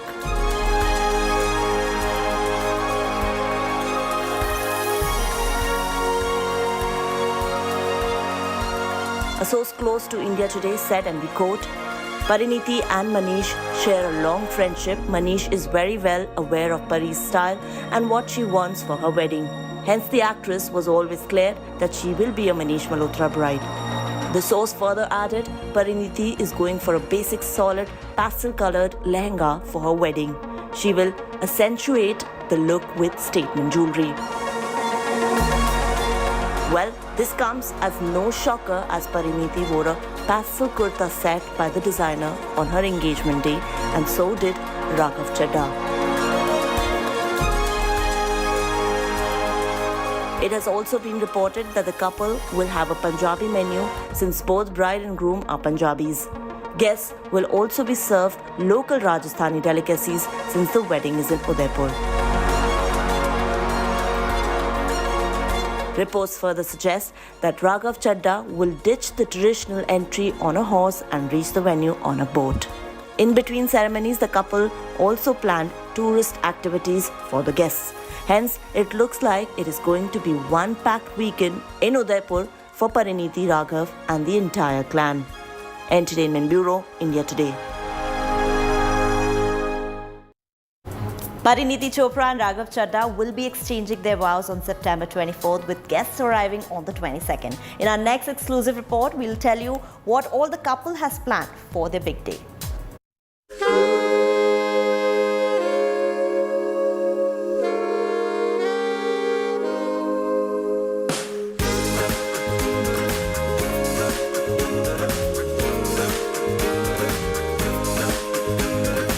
Celebrity weddings are known for their grandeur and royal touch, as they prefer getting married in palaces. And if it involves Punjabis, you know the couple is going to be all out, cliche, but who cares? That's the mantra our soon-to-be bride and groom Pariniti Chopra and Raghav Chadha seem to be following. Gear up for yet another big fat wedding. Yes, the couple is going to tie the knot on September 24th, and the wedding festivities will begin a day before their big day, and their wedding invite has already gone viral, and it's simple yet elegant. You have to say yes to all, and then we'll see if this roka still stands tomorrow. Yes. I, Raghav Chadha, agree to the following. Number one, accept that Pariniti is always right. Correct. Always. Hey, go. Now, India Today has exclusively learned that while most of the pre-ceremonies will be held at the Leela Palace, the rituals from Raghav's side, including the Bharat procession, will move from the Taj Lake Palace to the Leela for the Pheras in Udaipur. On September 23rd, the ceremonies will include Pariniti's Chura ceremony at 10 a.m, followed by welcome lunch from 12 to 4 p.m. The families, as well as the bride and groom-to-be, will party the night away from 7 p.m, and the theme is Let's Party Like It's 90s. And on the wedding day, the couple will go through a series of rituals before being announced as husband and wife. Raghav's Sehra Bandi will begin at 1 p.m. at Taj Lake Palace, and the theme for the same is Threads of Blessings. The royal procession will move towards the wedding venue at 2 p.m. from Taj Lake to the Leela Palace. After the Bharat reaches the venue, the wedding rituals will kick-start with Jayamala, then Pheras, and will end with Pari's Bidai at 6:30 p.m. Post the Bidai, the reception gala will be hosted with the theme of A Night of Amour from 8:30 p.m. onwards at the Leela Palace courtyard.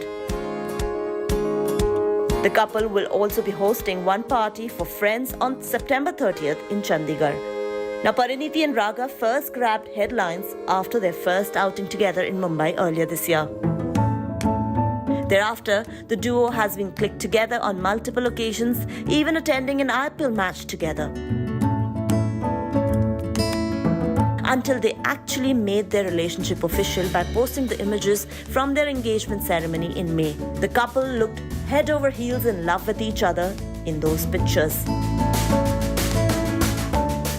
Ever since the couple was spotted visiting Rajasthan to finalize their wedding venues, Pariniti meeting Raghav's colleagues and even seeking blessings at the Mahakaleshwar temple in Ujjain.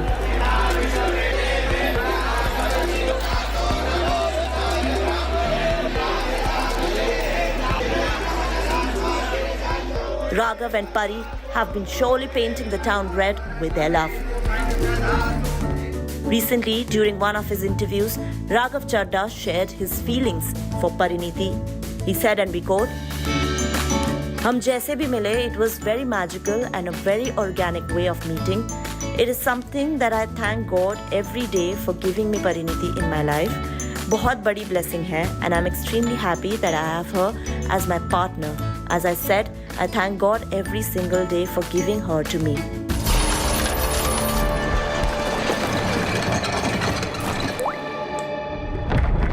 Meanwhile, on work front, Pariniti will next be seen in Akshay Kumar's Mission Raniganj. तो वो हमारे इंतजार में है। Both the actors were also spotted promoting the film in the city before Pariniti's wedding. She also has Imtiaz Ali's Chamkila in the pipeline with Diljit Dosanjh. Raghav, on the other hand, is a politician who works with Aam Aadmi Party. Entertainment Bureau, India Today. It's time for us to head into a quick commercial break, but I'll see you on the other side with more news and updates from the world of showbiz. Stay tuned to India Today and In the Club.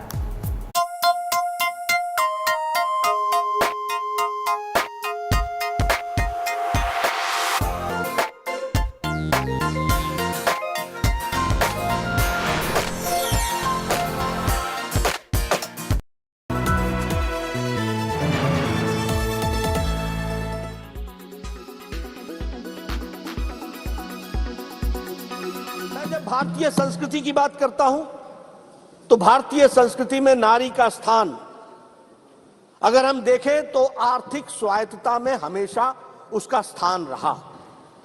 उसके सामाजिक जीवन में आर्थिक स्वायत्तता रही।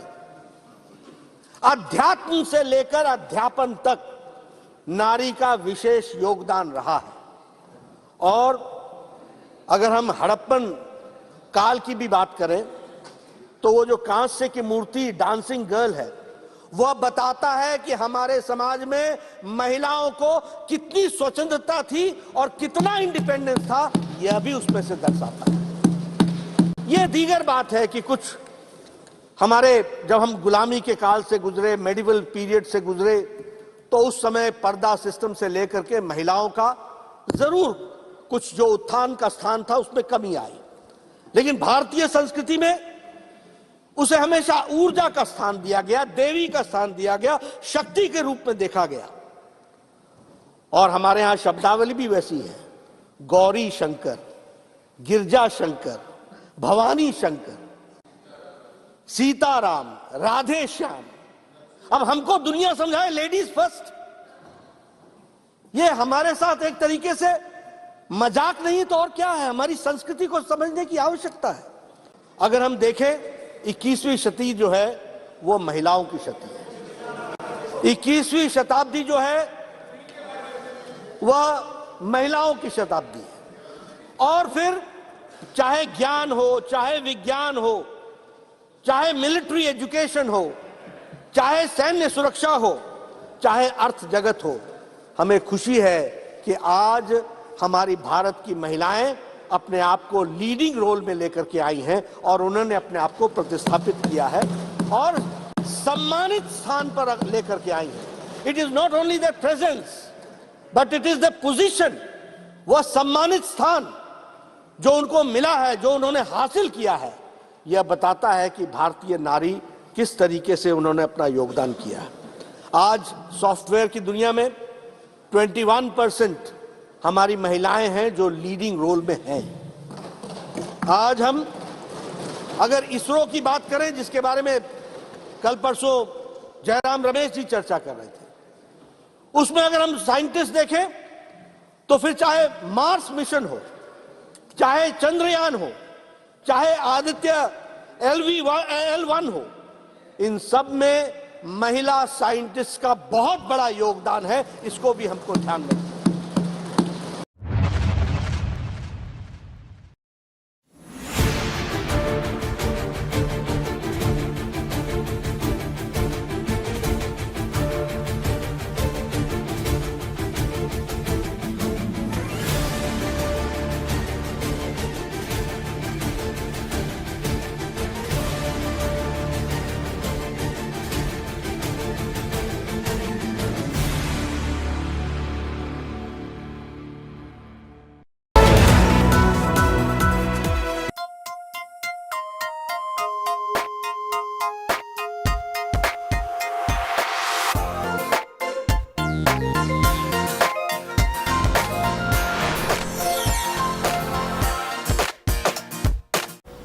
With wedding season about to kick in, brides today in association with the Wedding Tale celebrated Indian culture and tradition with a glamorous fashion evening wherein designers showcase something for every heart. The wedding extravaganza was concluded with Sobita Dulipala walking the ramp as a showstopper. Here are all the highlights from an evening which is unforgettable.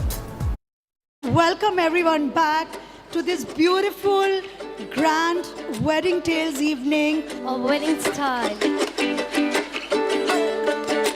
Ladies and gentlemen, let the show begin.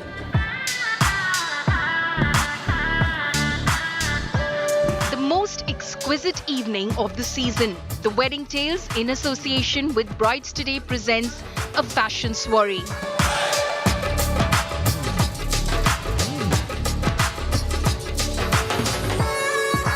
At the DLF Mall of India in Delhi's neighborhood.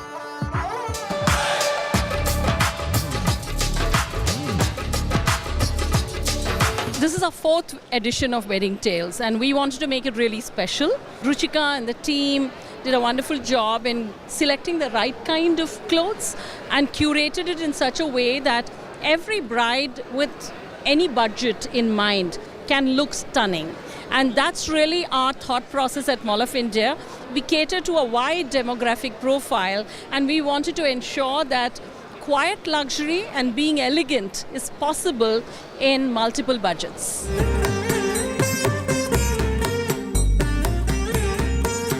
Under soft lights and soothing classical tunes, the evening blossomed with bright floral silhouettes. Models in cheerful and festive mood walked with elan and poise.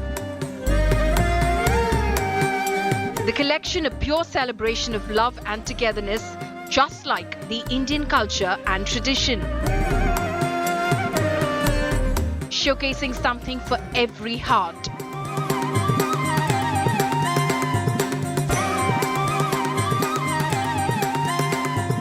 Brides today celebrated the brides of India from all east, west, north, south. We had a beautiful South Indian bride in a stunning Kanjivaram. We had a beautiful Maharashtrian bride in a Paithani. And we had a bride from Lucknow in the Awadhi look. So we got that beautiful Muslim bride. We got a Punjabi bride. And of course, your lehengas are always a woman's best friend, like they say. And the jewelry, accessories matched everything. So I think it was everything today. A wedding is a mix of comfort, style and tradition. So I think that's exactly what a fashion show demonstrated and showed.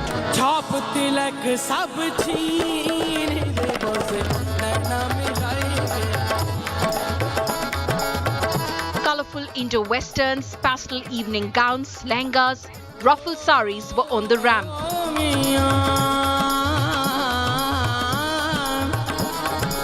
Not to be missed was the vibrancy of the show, from Kanjivaram to Paithani, from band galas to experimenting men's fashion.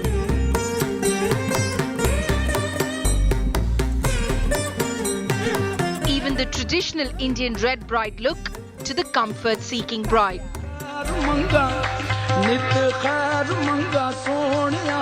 The wedding extravaganza concluded with actor Shobita Dhulipala walking the ramp as showstopper. Ladies and gentlemen, our beautiful, fabulous showstopper, Shobita Dhulipala. Can we have a round of applause for her?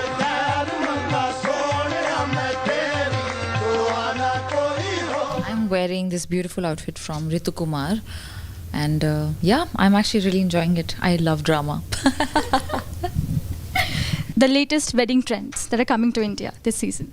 I personally feel like trends are cool, they're fun, but I feel like it's important when I think of a wedding that you should have a good time. I feel like people should wear what they feel good in, but also I think maybe they should try it well in advance so they can also dance and have a good time.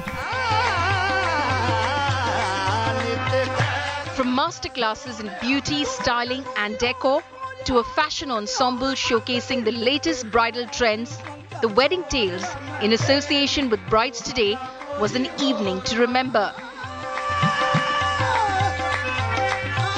With Vaishnavi Gaharwar, Bureau Report, India Today.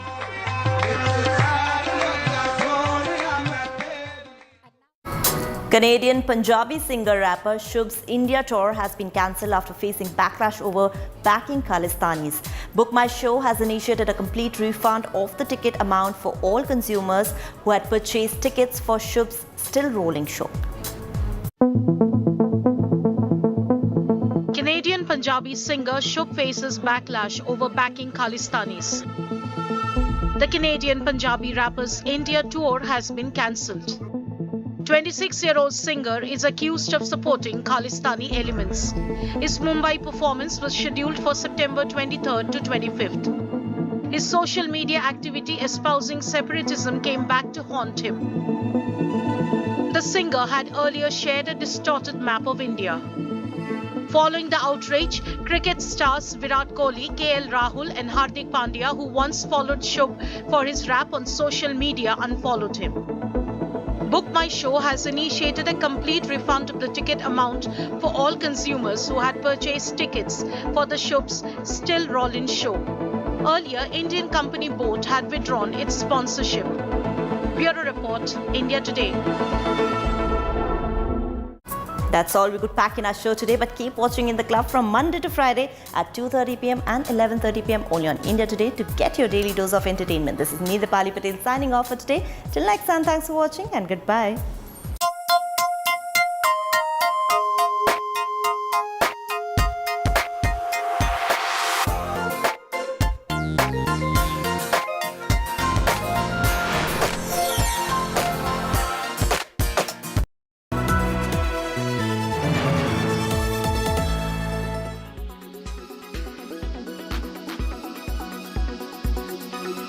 सत्ता पक्ष हो या विपक्ष में हो, जितनी भी पुरुष मानसिकता है, महिलाओं की वंदना, इतिहास गवाह है कि जब जब आपको शक्ति की जरूरत होती है, जब जब आपको सत्ता पाने की जरूरत होती है, जब जब आप विजय की आशा रखते हैं, तब आप एक महिला को देवी बनाकर उसकी पूजा करने लगते हैं, वंदना करने लगते हैं।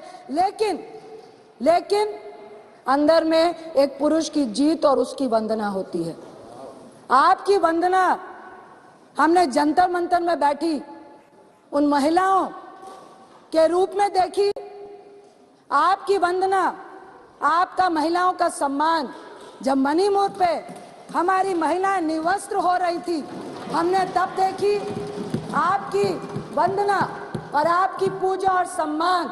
जब एक रेपिस्ट को बचाने के लिए जब आप सत्ता पक्ष वालों को यह मालूम चलता है कि वोट की राजनीति में जरूरत है, तो मैं रिक्वेस्ट करती हूँ, मैं नारी शक्ति बंधन अधिनियम 2023 के समर्थन में खड़ी हुई हूँ। Mamata Banerjee and the Trinamool Congress have already walked the talk. We don't need to go on record to show this country that we support this bill. It is one of the very few bills I think most of us would agree on. An intense debate. Day 2 of the discussion on the Women's Reservation Bill or Nari Shakti Vandan Adhiniyam. Several opposition parties supported the proposed legislation, but they did so with conditions. Subsequently, the Congress leader called for an immediate caste consensus and a sub-quota for women from underprivileged communities. Caste census कराकर scheduled caste, scheduled tribe, OBCs की महिलाओं के आरक्षण की व्यवस्था की जाए। सरकार को इसे साकार करने के लिए भी जो कदम उठाने की जरूरत है वह उठाने ही चाहिए। The TMC also supported women's reservation in legislative bodies. MP Mahua Moitra argued that the proposed 33% reservation must be implemented in 2024. The NCP's Supriya Sule advocated for an SC/ST OBC sub-quota for women. The DMK alleged that the government has pushed the bill without building a wider consensus.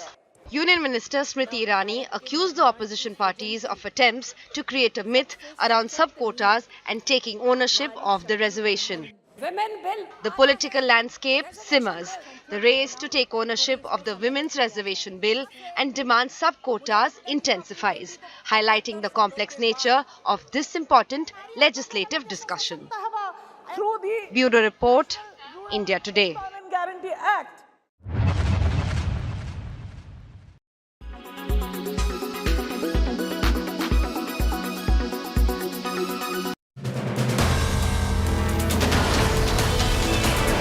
In politics, everyone has an opinion, but I have the data. Whose stock is rising? Whose graph is falling?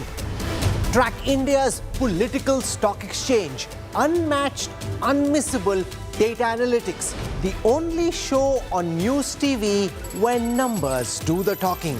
India's most credible poll tracker. The Political Stock Exchange with Rahul Kamal only on India Today. You are watching India Today, powered by Finest, Be Sustainable Change, a BNP Group company. आपके भरोसे के लिए max life insurance.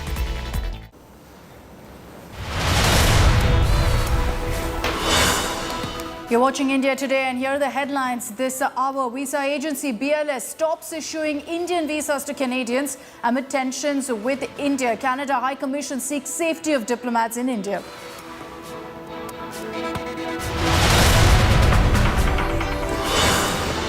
Canadian MP's message on Khalistani provocation alleges targeted attack on Hindus in Canada, says Hindu Canadians were asked to go back.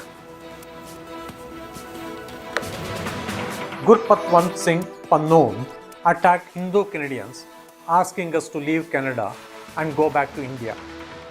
I've heard from many Hindu Canadians who are fearful after this targeted attack. Another Khalistani terrorist killed in Canada. Top gangster Sukhdul killed in Canada's Winnipeg City. He was a K-terrorist Ashdala's top aide.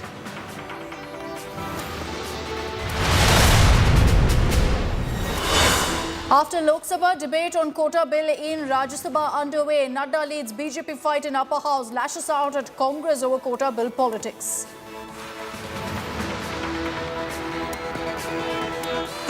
Bharatiya Janata party NDA ने दिया, यह भी हमको ध्यान रखना। Udayanidhi's fresh Sanatan provocation. Stalin Jr. accuses BJP of insulting President Murmu. Governor R.N. Ravi hits out, says it's impossible to end Sanatan Dharma.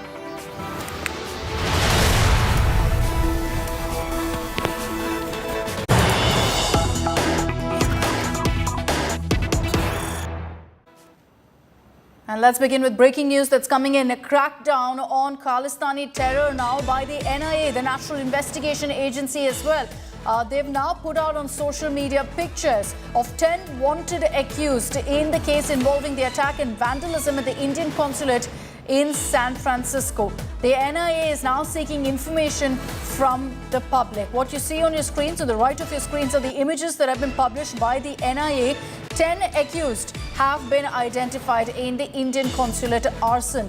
Remember, it was the Khalistani mob that had attacked the Indian consulate in San Francisco, and the NIA is now seeking the help of the public to identify the 10 accused. Their pictures have been released, pictures that were taken from the day of that attack, of that vandalism at the Indian consulate in San Francisco. Kamaljeet Sandhu is joining us with more details on this. At a time, Kamaljeet, when we're seeing all that's happening between India and Canada, investigative agencies going forward with their probe, with their crackdown on Khalistani elements. Oh, yes, absolutely. So Khalistani elements, be it in India, be it in USA, UK, or for that matter, Canada, India has taken a very strong case about them. And in this particular request, which is coming in from the NIA, on 19th of March, this is where several pictures have been shown of at least 10 persons who are now being, whose pictures have now been released. Basically shows that they were involved in the attack on the Consulate General of India in San Francisco. Now, the attack took place on 19th of March. This has actually caused injuries to CGI officials and damage to property because there was vandalism which took place. This is obviously at this point of time, these pictures have been released going to the public because some of these associates would have relatives in India. They've also said that they will keep the information of the caller as confidential. So they've gone to the public seeking information regarding all these personnel. So at this point of time, we've seen whether it is about a crackdown on other elements like Rinda, like Landa, all these who have earlier, the NIA had announced 10 lakh cash rewards and through their associates at 5 lakh awards. This is a next step forward because one after the other. But the other part is obviously the onus and responsibility also is with the other country. In this regard, it's also with USA. But meanwhile, the investigation is being done by the NIA. They do have a mandate to investigate cases related to terrorism in another country. So we've seen it be it Afghanistan, be it USA, be it Canada. They have picked up cases there and investigation on. But putting it on track is obviously by going to the public, by seeking information from perhaps people who would know the whereabouts or even know the name, the residence, their links, and that is how the NIA plans to reach to these particular suspects. All right, we'll see what comes in from the public. Also, the NIA looking to identify the 10 people whose pictures have been put out right now on your screens who were involved in the Indian consulate attack at San Francisco. Thanks very much, Kamaljeet, for those details.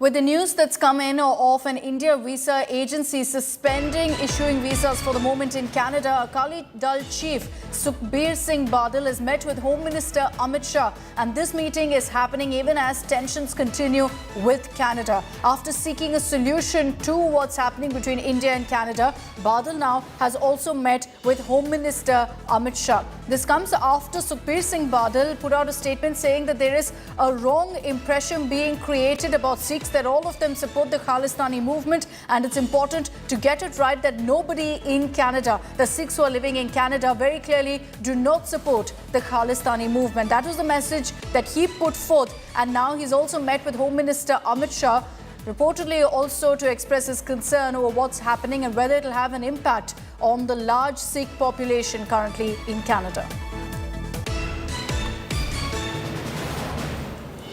It is very disturbing to hear that situation is getting worse because of the relationship between the two countries.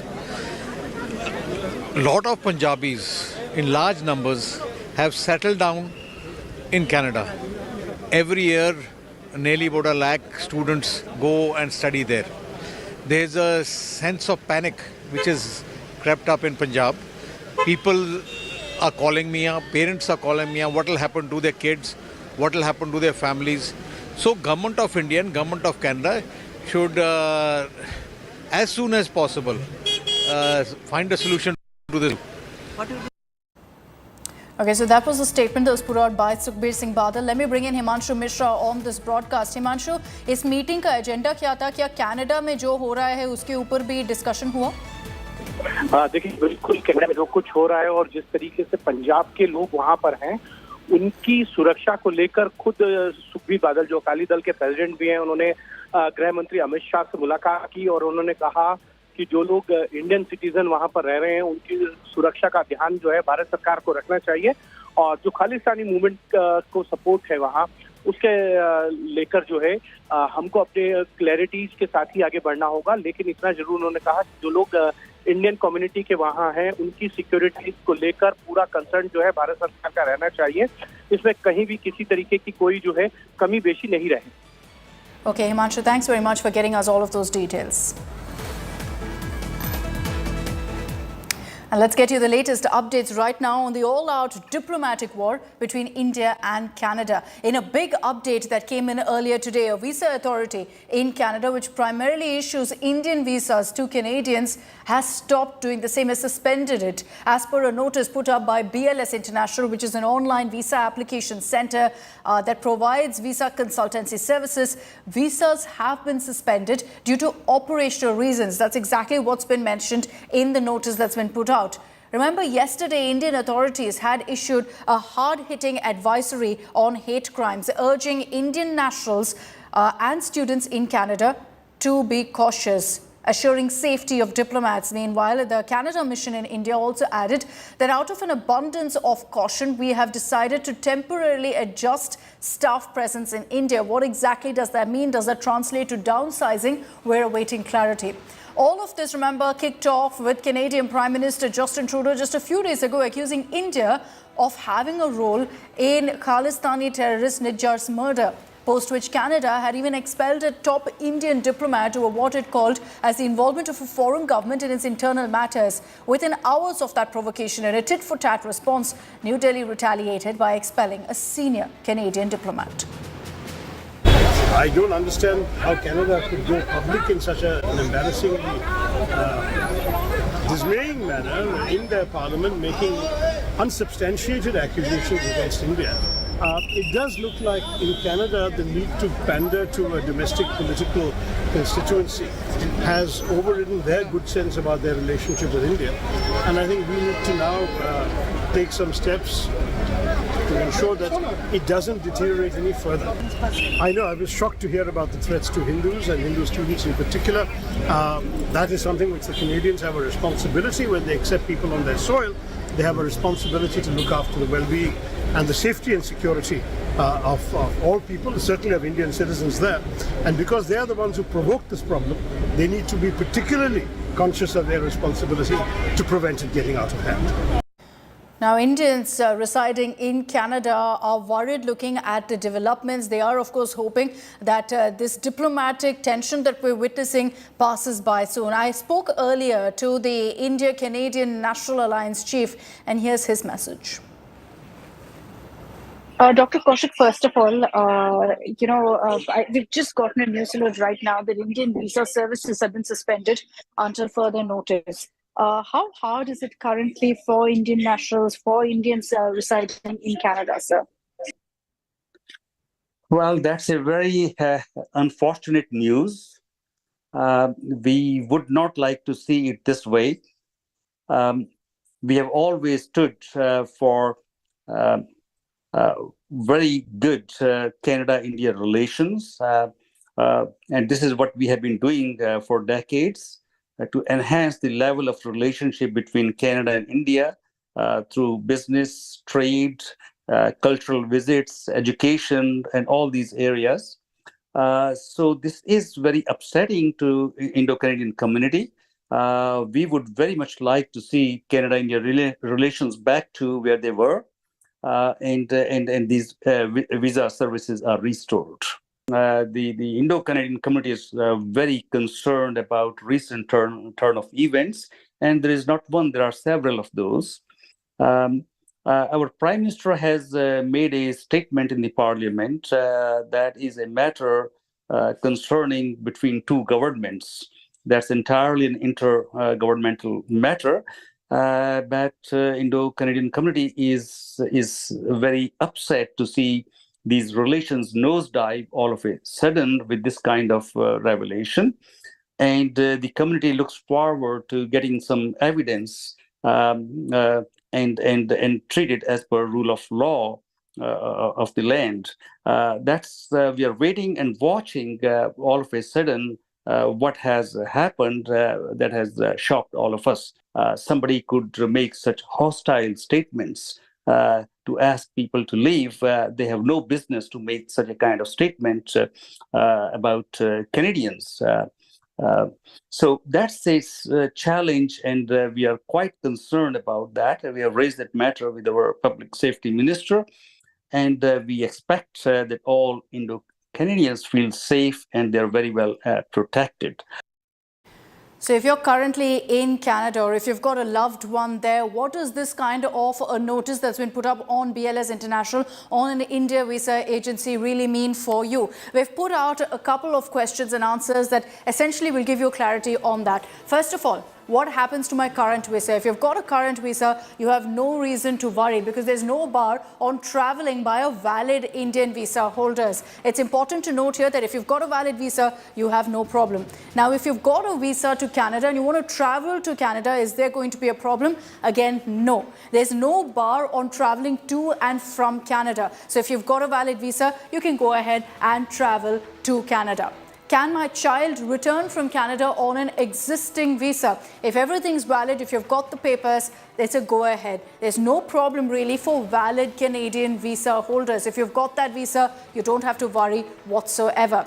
What about holidays? Well, visitors with a valid Canadian visa can travel. So if you were planning a holiday to Canada and now you're worried with all that's happening, you have no reason to be concerned. Let's be very clear that the notice that's been put out on that particular website of a visa agency is only with regards to applying for new visas. If you've got a valid visa, there's nothing that can stop you from traveling to or from Canada. Now, focusing really on what's been happening diplomatically between India and Canada. Canadian journalist Daniel Boardman exclusively spoke to India today on this current diplomatic situation. Here's that conversation. This is not a diplomat here and some BS travel advisories of, oh, don't go to Canada, don't go here. This is real. This is going to seriously affect Indian Canadians, Indians wanting to come to Canada, people wanting to go to India. It's going to be a mess for a lot of people, and it's going to look really, really bad on the Canadian government. And it's going to force this. I mean, the Indian government's forced the Trudeau government's hand domestically into addressing this situation. And unless Trudeau can, tomorrow release this report that he's got and it's dynamite, there's really nothing he can do. And if he thought he was just going to score an easy win here and distract from the Chinese interference scandal, and this would just be a lot easier to handle, India would be easier than China. Turns out that might not be the case, and this is the Indian government throwing sort of an opening salvo, showing that they have leverage over Canada. They can push buttons, and if Canada wants, better for lack of a better phrase, if Canada wants to play, they can play. Now, there are numerous students who are currently in Canada, studying in Canada, and amid the rising Khalistani threat, we spoke to some of these students as well as their parents on whether they're concerned. What's the situation currently that they're witnessing? बहुत सा बच्चा हमारा वहाँ गया हुआ है, trades है, वहाँ पे लोग ऑलरेडी रह रहे हैं और बहुत सारी कंपनियाँ हैं हिंदुस्तान में कनाडा की. सो ये ख़त्म होने में ही दोनों कंट्रीज़ का फ़ायदा है. वहाँ पे जो भी हो रहा है हमारी जो गवर्नमेंट के बीच में हो रहा है वो ठीक हो जाए कि जो भी वहाँ पे रह रहे हैं लोग उनको थोड़ी घबराने की ज़रूरत ना पड़े, क्योंकि जो यहाँ रह रहे हैं उनकी फैमिलीज़ को भी थोड़ा सा होगा कि वहाँ पे जो हमारे फैमिली मेम्बर्स है कहीं उनको दिक्कत ना आए कुछ रहने की, तो इसलिए हम चाहते हैं कि सब ठीक हो जाए जो भी दिक्कतें हैं उनके. How the strained relationship between India and Canada is going to impact the immigration business? As of now, we have no records, as there is no report and no updation on immigration impacts from both the countries. So till we receive anything formally, we cannot comment on that. Right now, immigration is going as it was going before. In a process to migrate to Canada on a study visa, are they worried? Did they contact you? Some of them have, because the social media these days plays a great role as to where we procure our information from. Yes, they are obviously affected by whatever is going on the social media, but to them also we have issued that same statement that till the time there is any formal announcement by our government or government from Canada, we cannot take it for granted that immigration will be affected. Now, the diplomatic tensions between India and Canada continue to escalate. It is also translating to problems for Indians currently residing in Canada. Just a day after the Ministry of External Affairs issued an advisory for Indians living in Canada to stay alert, stating that Hindu Canadians are soft targets, Indian origin MP Chandra Arya has urged the community to stay calm and to stay vigilant. Arya has slammed Khalistani supporters and expressed his reservations about how, in the name of freedom of speech, the glorification of terrorism and hate crimes targeting religious groups are actually allowed to persist.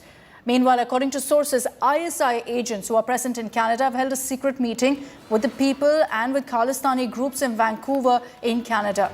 Sikhs for Justice Chief Gurpatwant Singh Pannu and other chiefs of Khalistani organizations were actually present in this meeting, which was held about 5 days ago. Few days back, Khalistan movement leader in Canada and president of Sikhs for Justice, which organizes the so-called referendum, Gurpatwant Singh Pannu, attacked Hindu Canadians, asking us to leave Canada and go back to India. I have heard from many Hindu Canadians who are fearful after this targeted attack. I urge Hindu Canadians to stay calm but vigilant. Please report any incident of Hindu phobia to your local law enforcement agencies. The Khalistan movement leader is trying to provoke Hindu Canadians to react and divide the Hindu and Sikh communities in Canada. Let me be clear, vast majority of our Canadian Sikh brothers and sisters do not support Khalistan movement.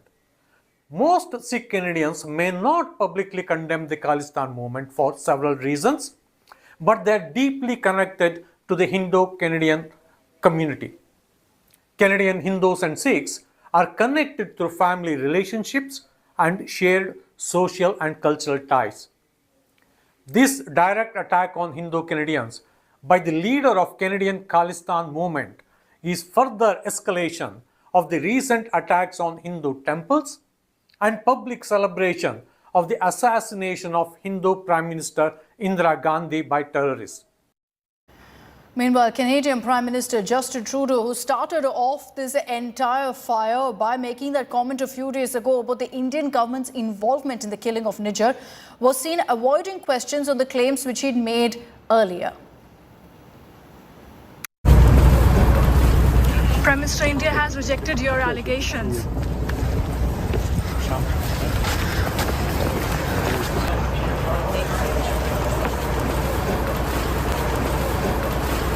Prime Minister, India has rejected your allegations.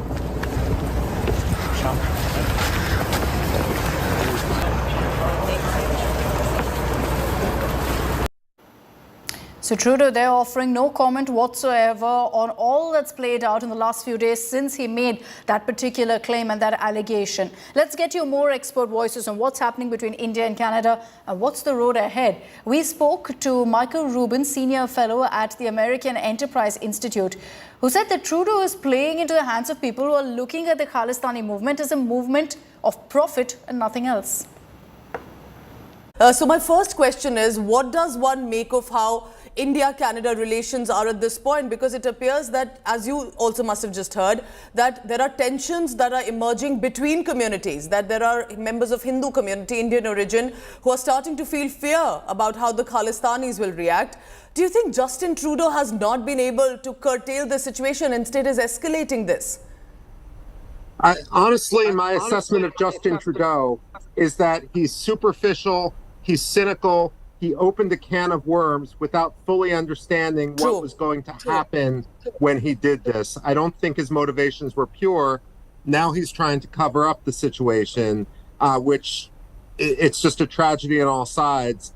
My only advice for the Americans is don't let Justin Trudeau drag us down, that we need to stand firm because the evidence simply is not there for what Justin Trudeau asserted. And amid all that's happening diplomatically between India and Canada, another Khalistani terrorist has been killed in Canada. We'll get you more details on that on the other side of a very, very short break.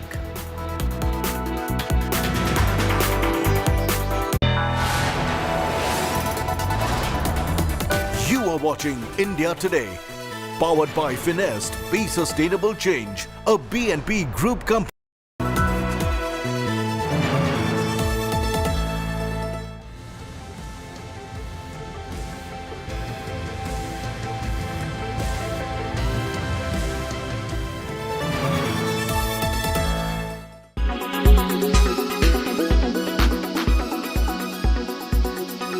Not a diplomat here and some BS travel advisories of, oh, don't go to Canada, don't go here. This is real. This is going to seriously affect Indian Canadians, Indians wanting to come to Canada, people wanting to go to India. It's going to be a mess for a lot of people, and it's going to look really, really bad on the Canadian government. And it's going to force this. I mean, the Indian government's forced the Trudeau government's hand domestically into addressing this situation. And unless Trudeau can, tomorrow release this report that he's got and it's dynamite, there's really nothing he can do. And if he thought he was just going to score an easy win here and distract from the Chinese interference scandal, and this would just be a lot easier to handle, India would be easier than China.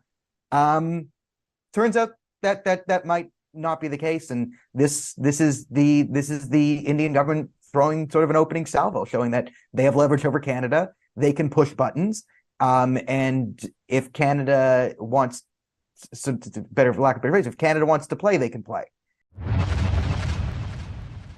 How the strained relationship between India and Canada is going to impact the immigration business? As of now, we have no records, as there is no report and no updation on immigration impacts from both the countries. So till we receive anything formally, we cannot comment on that. Right now, immigration is going as it was going before. In a process to migrate to Canada on a study visa, are they worried? Did they contact you? Some of them have, because the social media these days plays a great role as to where we procure our information from.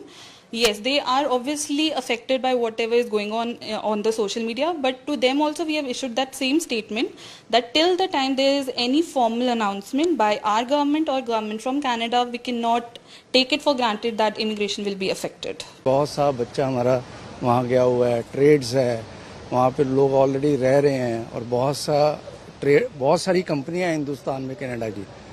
सो ये खत्म होने में ही दोनों countries का फायदा है. वहाँ पे जो भी हो रहा है हमारी जो गवर्नमेंट के बीच में हो रहा है वो ठीक हो जाए कि जो भी वहाँ पे रह रहे हैं लोग उनको थोड़ी घबराने की जरूरत ना पड़े, क्योंकि जो यहाँ रह रहे हैं उनकी फैमिलीज को भी थोड़ा सा होगा कि वहाँ पे जो हमारे फैमिली मेम्बर्स है कहीं उनको दिक्कत ना आए कुछ रहने की, तो इसलिए हम चाहते हैं कि सब ठीक हो जाए.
जब भारतीय संस्कृति की बात करता हूं तो भारतीय संस्कृति में नारी का स्थान अगर हम देखें तो आर्थिक स्वायत्तता में हमेशा उसका स्थान रहा.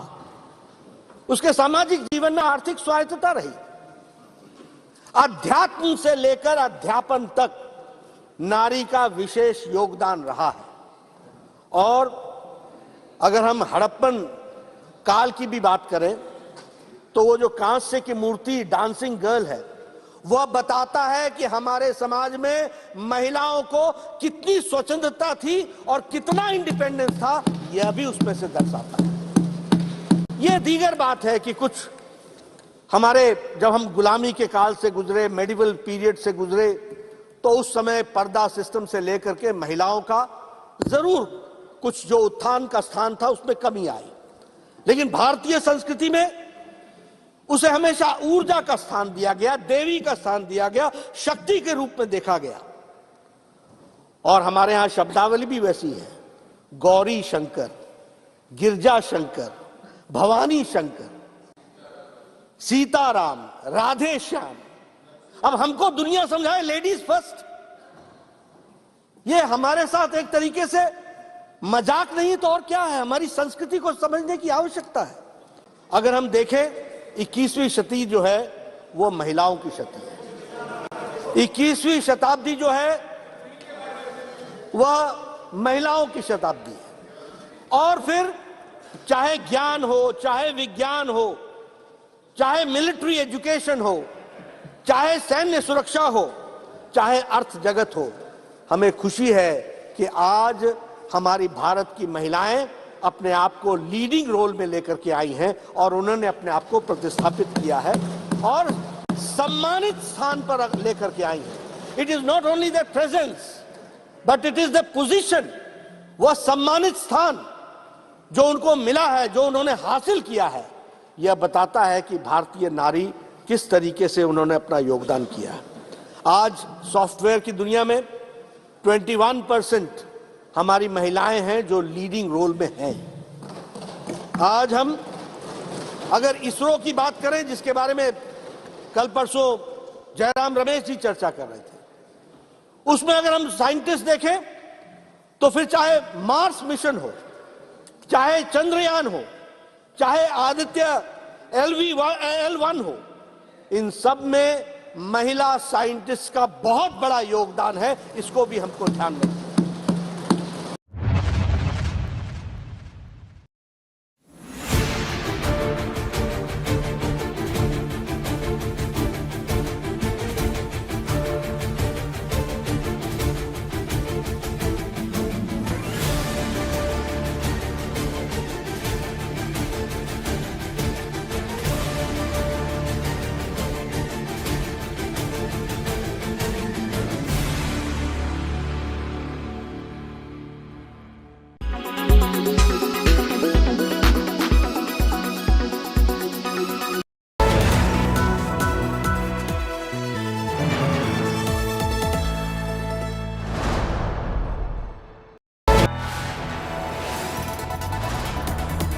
You are watching India Today, powered by Finest, Be Sustainable Change, a B&P Group company.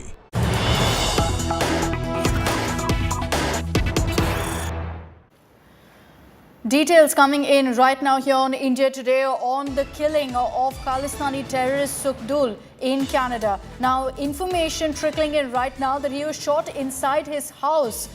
This was on Hazelton Drive Road in Winnipeg City of Canada. It happened at 9:30 in the morning that Sukhdul was shot 9 times in the head in his house. Before killing him, the shooters allegedly said that Sukhdul got Goldie Brar's brother, Gulal Brar, murdered, and that's why they've gone after him. This incident happened in his residence at 9:30 in the morning. We're still awaiting details from the Canadian police on who exactly was responsible for this. But going by the information that we have right now, it looks like another incident of a gang war, another incident of a gangster being killed by a rival group in Canada. Goldie Brar's gang could be involved. There's been a lot of talk about Bishnoi also claiming responsibility. But the information we're picking up is that Sukhdul was shot 9 times in the head in his residence, suggesting that this was a professional job done, in fact, to assassinate, with a clear intention of assassinating this gangster. He was linked to another Khalistani as well, known to be a close aide of Khalistani terrorists. And at this point, the information we're picking up is that the killers who were in his residence and shot him dead at 9:30 in the morning actually referred to the killing of Goldie Brar's brother. And that's why there's a suspicion that it could be Goldie's gang that was behind the killing of Sukhdul as well. This is a man who is wanted for having links, clear Khalistani links, and at a time when already the Canadian Prime Minister has suggested that the Indian government is involved in the killing of a Khalistani terrorist, of the killing of Nijar. Now you have another Khalistani thug who's been killed, who's been shot dead in Canada. Manjeet is joining us with more details on this. Manjeet, what are you really picking up about the details of Sukhdul's death? There seems to be a suspicion that Goldie Brar's gang was involved in his killing. Yes, indeed, Akshita. Sukha Duneke hailed from Duneke Kala village in Moga district. He was working as a government official, a class 4 peon in 2017 when he had escaped the country on forged documents. He actually fell a prey to the drugs and came in contact with the gangsters. He was part of Devinder Bambiha group. He was involved in various criminal cases and was wanted in 18 different criminal cases, including the extortions, arms act and robberies in Punjab. Red corner notice was also issued against him.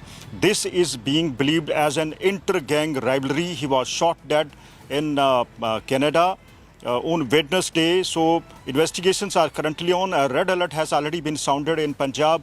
Police also conducted raids at various places right from 7 a.m. It is still continuing, though no details are available. How many people were apprehended, what type of arms and ammunition were recovered. So details are still awaited. But this particular gangster was a pro-Khalistani supporter and was also involved in anti-India activities, was part of the gang that is spewing venom against India. Let's give our viewers some of those details. Manjeet, just request you to stay on with me. Let's give our viewers details about exactly who this man is. Sukhdul Singh was an aide of Khalistani terrorist Arshdeep Singh alias Arsh who is wanted by India. He's been killed in Canada's Winnipeg city. He was considered an A-category gangster. Sukhdul Singh had earlier escaped from Punjab and made it to Canada, which is considered now a safe haven for these Khalistanis. He was shot dead in his house located on Hazelton Drive Road in Winnipeg of Canada. As per sources, Sukhdul's murder is linked to gang rivalry. He was allegedly killed by another Khalistani gang member for his alleged role in the murder of Goldie Brar's brother, Gurlal Brar.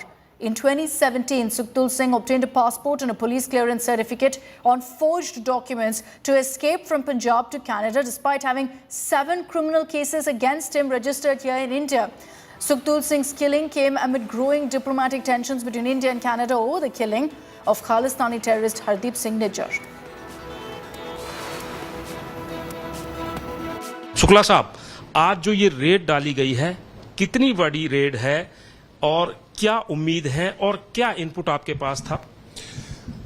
Punjab police की एक जो मुहिम है anti social elements, drug traffickers और gangsters के खिलाफ वो लगातार जारी है। उसी की कड़ी में आज एक बहुत बड़ा ऑपरेशन हमने प्लान किया है। एक नोन हमारे गैंगस्टर है गोल्डी ब्रार, जो इस वक्त देश के बाहर है। उसके जितने एसोसिएट्स हैं और जितने उसके काम करने वाले लोग हैं, उन जगहों पे आज रेड किए गए हैं। पूरे पंजाब में तकरीबन 1000 से ज्यादा स्थानों पर आज इकट्ठे रेड किया गया। पंजाब के सीनियर अधिकारी एसएसपी रैंक के ऑफिसर्स इन रेड्स को मॉनिटर कर रहे हैं और शाम तक जो भी इसके रिजल्ट्स आएंगे वो आपके साथ हम शेयर करेंगे। Dr. Kaushik, what triggered it is, of course, Prime Minister Trudeau's comment about his belief or some allegation that he put forth about India, the government of India being involved in the killing of Nijjar. And now, amid also this diplomatic face-off, you're seeing another killing that's been reported, that of Sukhdul, another Khalistani leader. There are questions right now about whether all these are a result merely of gang wars, a result of not enough of a crackdown on violence. That's another unfortunate situation. Community is aware of that many gangsters or gangster networks have moved from India to Canada. And this is something new that we have not seen in past. So that's a very, very concerning situation. And and that is a matter that would be handled by our public safety minister to keep all Canadians safe with this kind of situation. Now, having said that, you see, the major concern at this time for the community is this threat to them to leave Canada. This has created an atmosphere of fear. And many people are concerned about it, and they really don't know how about to deal with it. We are raising this matter with our public safety minister, and with these gangsters in play, we don't know really what is going on. That's a very, very unusual situation. I've spent all my life here, and Canada was known as a peaceful, loving place, a wonderful place to live. With these kind of gangsters getting into India, plus this Khalistani extremism on top of that, that creates a very bad cocktail for public safety environment in Canada, especially for Indo-Canadian community. So this is a challenge. We have to deal with that. Let me take this back across to Manjeet Sehgal for more details on the killing of Sukhtul. Manjeet, any information that's been put out right now by the Canadian police, by the Canadian authorities on how the investigation really has progressed? Well, Akshita, not only Sukhtul or Sukha's murders, but also the case of the Nijjar, who was killed some time back. The police is empty-handed. No arrests have been made so far. That is why these allegations were leveled against India, which have been refuted, saying that the Indian authorities or none of the agencies which were being defamed by the Khalistani elements sitting in Canada were behind this. But in fact, these two murders were the outcome of the inter-gang rivalries. Remember, 21 Khalistani terrorists and gangsters who were hiding in Canada were wanted in various cases by the NIA, by the Punjab police and various other agencies who are investigating these cases. But the Canadian government has not come forward to help the Indian agencies. Now, the Punjab police had also launched a manhunt for these gangsters and terrorists who were hiding, and as Canada was being believed to be a safe haven for these type of elements who in the name of torture, who in the name of atrocities got asylum in Canada and various other countries. But now the Indian agencies are after them, Indian police is after them. And extradition is also being sought.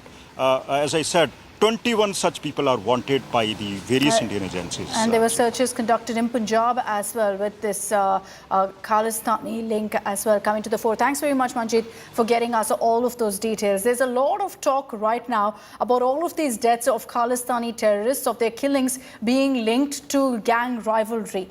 And here on India Today, we've got you evidence of that. The biggest proof, perhaps, of gang war playing out in Canada, whether it is in the case of Nijjar or in the killing of Sukhtul. Gangster Goldie Brar had warned of a big hit while speaking to India Today. This was in June, a few months ago, when he spoke to India Today's Arvind Ojha. He gave a big hint, saying he's going to go after those who are his rivals, who are his enemies in Canada. तो क्या आप ISI के साथ, जो पाकिस्तान की खुफिया agency है, ISI के साथ आपकी साठगांठ है? क्या आप आईएसआई के इशारे पर काम कर रहे हैं? अरे नहीं भाई साहब, ये अफवाहें बनाने को तो कुछ भी बनाते रहे। क्या हर तरह के बंदे हमें अप्रोच करते हैं जी, इसमें कोई दो राय नहीं है, पर क्या करना है और क्या नहीं करना है वो हमें पता है जी। ठीक है, हमें हम जो चीज करने की जरूरत नहीं है जी, हम वो नहीं करेंगे। ये मतलब नहीं है, अगर हम कर सकते हैं तो करेंगे जी। और जिन्होंने नजायज इतने लोग मरवाए हैं जी, इतने बम धमाके करवा दिए इतने देशों में, उनका तो हम कभी भी नहीं मदद करेंगे जी। हम दुश्मन हैं, उनके दोस्त नहीं है। ठीक है, कभी हमारा अगर नाम आएगा तो उनको मारने वाले बंदों में आएगा। ये दाऊद के साथ भी हमारा, दाऊद इब्राहिम के साथ नाम जोड़ रहे हैं कई मीडिया वाले की हमारी उनसे कनेक्टिविटी हो रही है।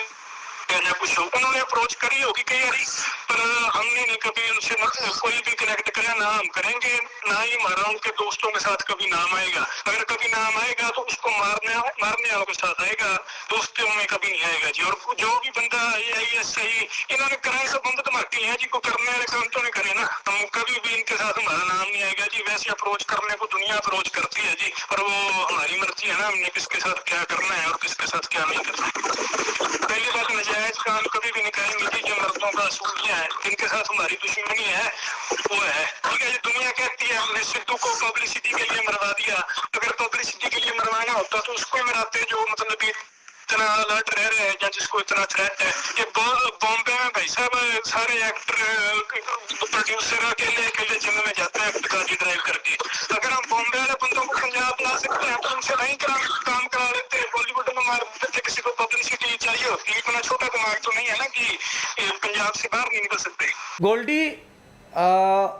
गोल्डी मैं आज तक से अरविंद ओझा बोल रहा हूँ, ये कनाडा पुलिस ने आपके ऊपर इनाम रखा हुआ है और आपको 25 वांटेड जो गैंगस्टर हैं, माफिया हैं, उनकी लिस्ट में डाला हुआ है।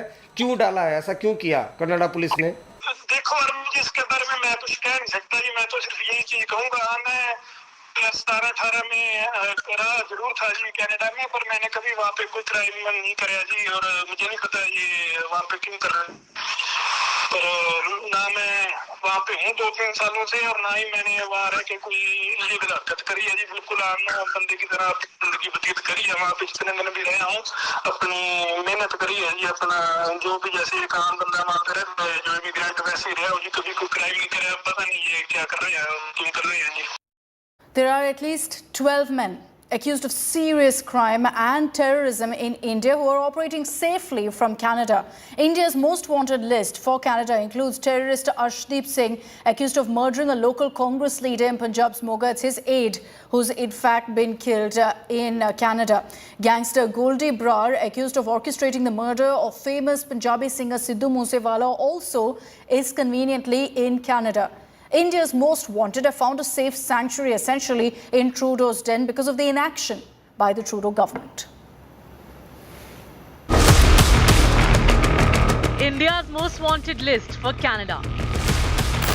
Arshdeep Singh, alias Arsh Dalla, accused of masterminding the murder of a local Congress leader in Punjab's Moga on Monday. A listed terrorist belonging to the outlawed Khalistan Tiger Force, carrying out his operations from Canada. Originally from Tarn Taran in Punjab, Lakhbir Singh linked to the ISI in Punjab. Named in last year's rocket attack on Mohali's intelligence building. Gangster Goldie Brar, alias Satwinder Singh, accused of orchestrating the murder of singer Sidhu Moosewala from his den in Canada. At least 12 men wanted in connection with serious crimes in India, terrorism included, have found a safe sanctuary in Canada. Many of them carrying out their nefarious activities in India remotely and with impunity. With Arvind Ojha, Bureau Report, India Today.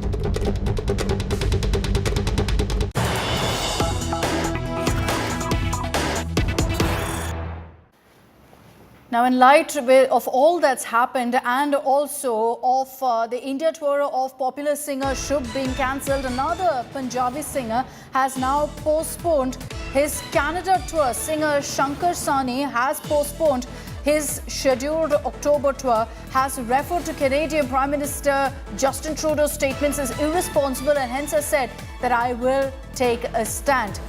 In fact, Shankar Sani has also referred to what's happened to rapper Shubh, saying that he got involved in the row, and so he says it's not the best time to be performing in Canada. So he's taken a stand of actually calling off his tour, which was planned in October in Canada. ये जो अभी घटनाक्रम हुए हैं, भारत ने visa ban कर दिया वहाँ के नागरिकों के लिए, अभी आपने क्या सुना है? वहाँ के लोगों से बातचीत हो रही है, किस तरह वो अपनी बातें रख रहे हैं? देखो, बहुत दुर्भाग्यपूर्ण है ये और अनफॉर्चुनेट इंसिडेंट, क्योंकि बहुत सारे लोग पंजाब से, तकरीबन आप सोचो कि हर मोहल्ले से कोई ना कोई कनाडा में है, और ये बच्चों की अपनी बहुत ज्यादा कमाई का जो खर्चा है, जमीनें बेचकर बच्चे को बड़ी मुश्किल से वहां पर भेजा हुआ है, और लाखों की तादाद में स्टूडेंट्स हैं, और उनके पेरेंट्स बहुत ज्यादा हताश हो चुके हैं कि वो घबराए हुए हैं। एक तो वो वहां से आ नहीं सकते, भगवान ना करे किसी को इमरजेंसी पड़ जाए, कोई बीमार हो जाए, हॉस्पिटल जाना हो, कुछ होना हो, तो वो एक जो विडंबना है कि किस तरह वो यहाँ पे इंडिया में आएंगे। अब ये एक बहुत ही टेंशन वाली बात है, और दूसरा उनका फ्यूचर को लेके सब अंधकार में चले गए कि अब क्या होगा। आपकी जो बातचीत हुई होंगी आपके जानने वालों से, दोस्तों यारों से, कुछ आने वाले भी थे, अभी वो क्या कह रहे हैं इस समय? अब मुझे ये मालूम नहीं है कि जिनका वीजा है और टिकट भी है वो आ सकते हैं, ऐसा कुछ मालूम नहीं पड़ रहा, क्योंकि 2-3 दिन में काफी लोग आने वाले हैं। कुछ हमारे फ्रेंड्स, फैमिली फ्रेंड्स हैं, वो भी पहुंचने वाले हैं, तो अब समझ नहीं आया वो कैसे आएंगे। तो दोनों तरफ से स्थिति बहुत परेशान। और जिम्मेदार किसको मानते हैं आप इस स्थिति के लिए? ये जिम्मेदार तो देखो, ये जो बयान दिया है वहां के प्रधानमंत्री जी ने कनाडा के, उन्होंने एक कोई उसके पीछे एविडेंस एक आ जाए अगर, तब तो उस बात को माना जाए। अब उस एक बात को, हवा में सुनी सुनाई बात का कोई, मुझे लगता है कोई ऐसा इम्पैक्ट बयान देने वाली पार्लियामेंट में जरूरत नहीं थी। जा तो उसके कॉन्सिक्वेंसेस देखते कि कितनी कम्युनिटीज के अंदर टेंशन क्रिएट हो गई है। Remember, the Canadian Punjabi singer Shubh faced massive backlash over backing Khalistanis, and thereby the Indian short video sharing platform Moj announced that it has taken down songs by Shubh. It categorically stated that there is no space for artists propagating their own divisive content on its platform. This comes even as the Indian company Boat withdrew its sponsorship for Shubh's India tour. Shubh's Mumbai concert was also cancelled, as were the rest of his concerts. Book My Show has initiated a complete refund of the tickets for all those who had purchased tickets for Shubh's still roll-in show. Shubh is accused of being a Khalistani sympathizer. He's been facing intense backlash over one of his social media posts. He'd shared a distorted map of India in which the states of Punjab and Haryana were darkened, along with the message of pray for Punjab.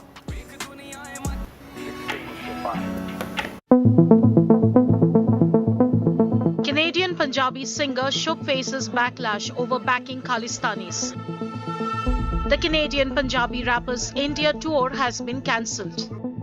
26-year-old singer is accused of supporting Khalistani elements. His Mumbai performance was scheduled for September 23rd to 25th. His social media activity espousing separatism came back to haunt him. The singer had earlier shared a distorted map of India. Following the outrage, cricket stars Virat Kohli, KL Rahul and Hardik Pandya, who once followed Shubh for his rap on social media, unfollowed him. Book My Show has initiated a complete refund of the ticket amount for all consumers who had purchased tickets for the Shubh's still roll-in show. Earlier, Indian company Boat had withdrawn its sponsorship. Bureau Report, India Today. With that, I'm slipping into a short break here on India Today. Coming up on the other side, we're getting you details about how a Canadian MP has now alleged that there's a targeted attack on Hindus in Canada.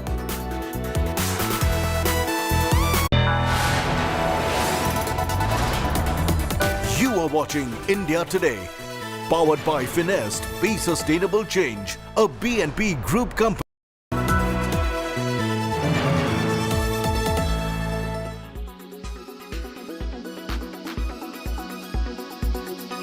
How the strained relationship between India and Canada is going to impact the immigration business?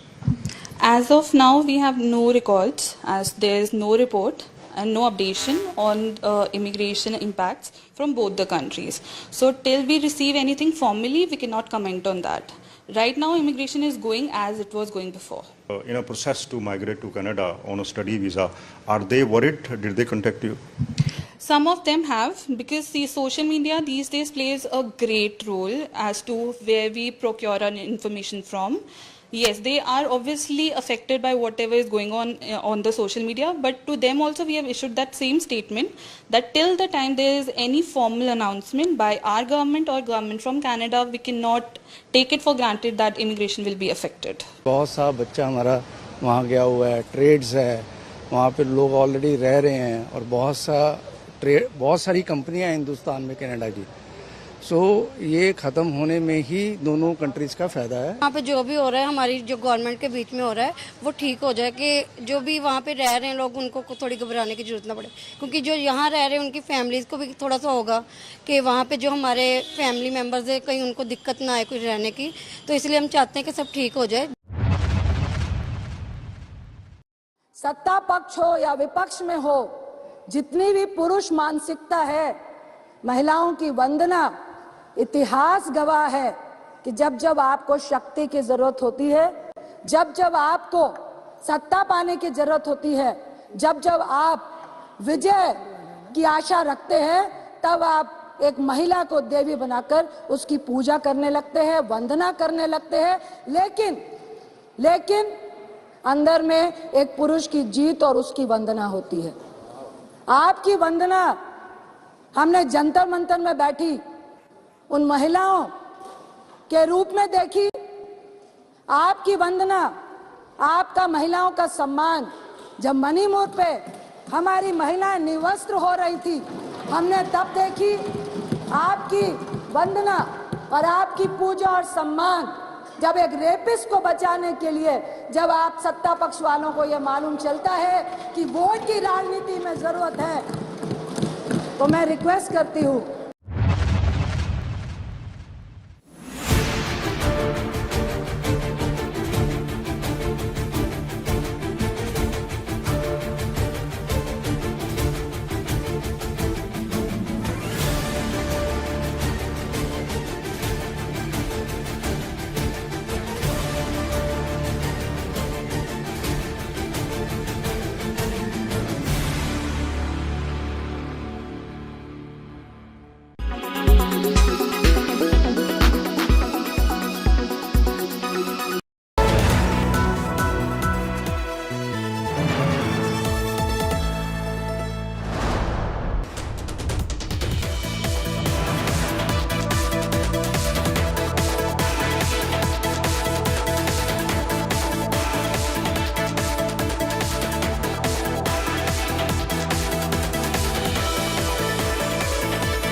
Charlotte, India has issued an advisory today, and that advisory very carefully worded talks of growing anti-India activities and politically condoned hate crimes and criminal violence in Canada. All Indian nationals there and those contemplating travel are urged to exercise utmost caution. What do you make of this advisory issued by India?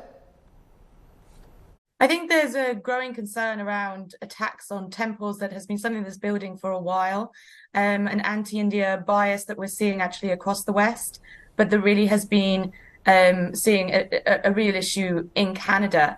So I think this concern is something that has been present and growing. It could well be that what has happened in the last 48 hours actually will trigger more anti-India sentiment and more attacks on temples and potentially the High Commission. I think if this kind of statement has been issued, again, this is something that will be based on intelligence, and people should heed caution to statements like this, absolutely. Okay, and what's the response to the words used by the Canadian Prime Minister Justin Trudeau when he talks of credible allegations, not credible evidence, but credible allegations, and not direct link as revealed by investigations, but a potential link? What's the response to this? I think for the Prime Minister to have made a statement like this at all, that there must be evidence that he is speaking from. But the fact that he chose to speak about this without being able to share that evidence, I think is incredibly naive. But I think what is a deeper issue here is the lack of communications and the lack of work between intelligence services, between Canada and India, to be able to resolve these issues. You know, if this is true, and I absolutely would not be saying that it is without evidence, as Trudeau has, but if this is true, this speaks of a deeper issue of working together to resolve issues of threats of terrorism. Najjar has had a red Interpol notice against him since 2016. Yes. And this really should mean that Najjar had been brought in and arrested and deported and dealt with by India. This is a known terrorist who is attached to prescribed organizations, not just in India, but also in the UK. Baba Khalsa is prescribed in the UK.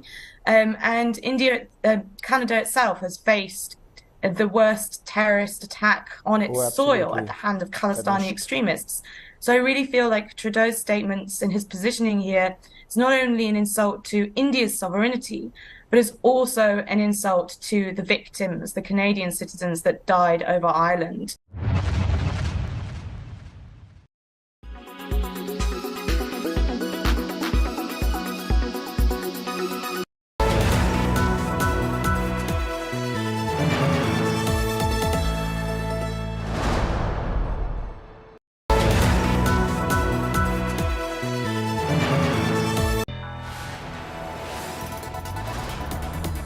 You are watching India Today, powered by Finest, Be Sustainable Change, a BNP Group company.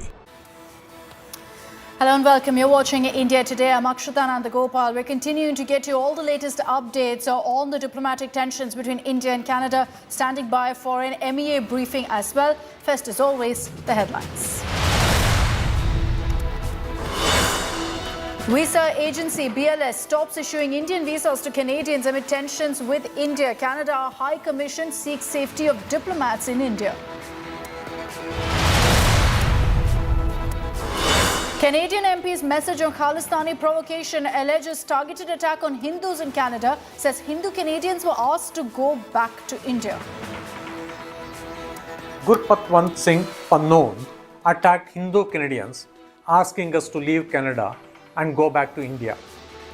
I've heard from many Hindu Canadians who are fearful after this targeted attack. Chilling details of gangster Sukhdul's murder. Sukhdul shot 9 times in the head inside his house. Killers said that Sukhdul had murdered Goldie's brother.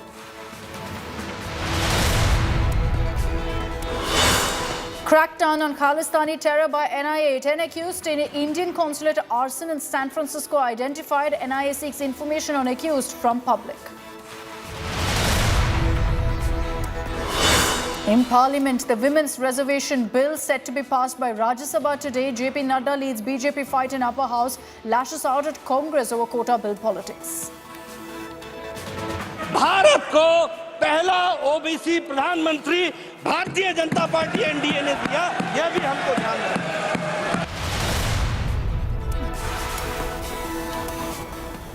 We're witnessing an all-out diplomatic war between India and Canada. In the latest, a visa authority in India, which usually issues Indian visas, has stopped the same to Canadians. As per a notice put up by BLS International, that's an online visa application center in Canada that provides visa consultancy services, visas have been suspended and they've cited operational reasons for the same.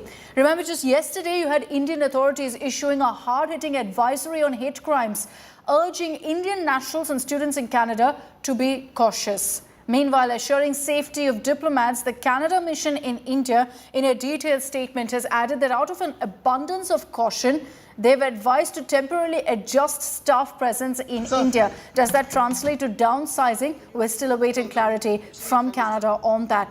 All of this, of course, has been kicked off by Canadian Prime Minister Justin Trudeau when he accused India, the Indian government, of having a role in Khalistani terrorist Najjar's murder. Post which Canada expelled a top Indian diplomat over what it referred to as the involvement of a foreign government in its internal affairs. Within hours of Canada's provocation, tit-for-tat response from New Delhi by expelling a senior Canadian diplomat. Sir. You got called the External Affairs Minister. It is very disturbing to hear that situation is getting worse because of the relationship between the two countries. A lot of Punjabis in large numbers have settled down in Canada. Every year, nearly about 1 lakh students go and study there. There's a sense of panic which has crept up in Punjab. People are calling me up, parents are calling me up, what will happen to their kids, what will happen to their families. So Government of India and Government of Canada should as soon as possible find a solution to this. तो साहब वहाँ पे एक निर्जर जो बिल्कुल एक criminal आदमी जो ड्रग पेडलर और टेररिस्ट था.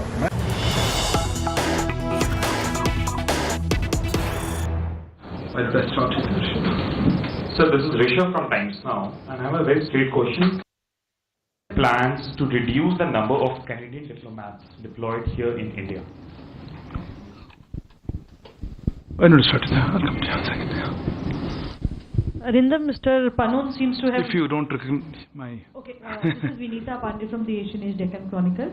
Mr. Panon seems to have deviated from his own agenda and now come down to Sikh versus Hindus in Canada, and he has threatened the Hindu community to leave to leave Canada, and he has also threatened to carry out a referendum against the Indian High Commissioner on 28th of October. Has the Indian government sought protection for the Hindus and the Indian High Commissioner or Indian diplomats in Canada? Okay. So now, I'll come. I have a funny feeling a lot of questions on a particular topic. Sir Siddhant from Vion, continuing with the question on Canada. The Canadian Prime Minister used words like potential link and we saw the Foreign Minister also using words like maybe, if proven. We also saw comments of the US Ambassador yesterday saying that the investigation can be prejudiced. How do you or what do you make out of these comments which are coming out?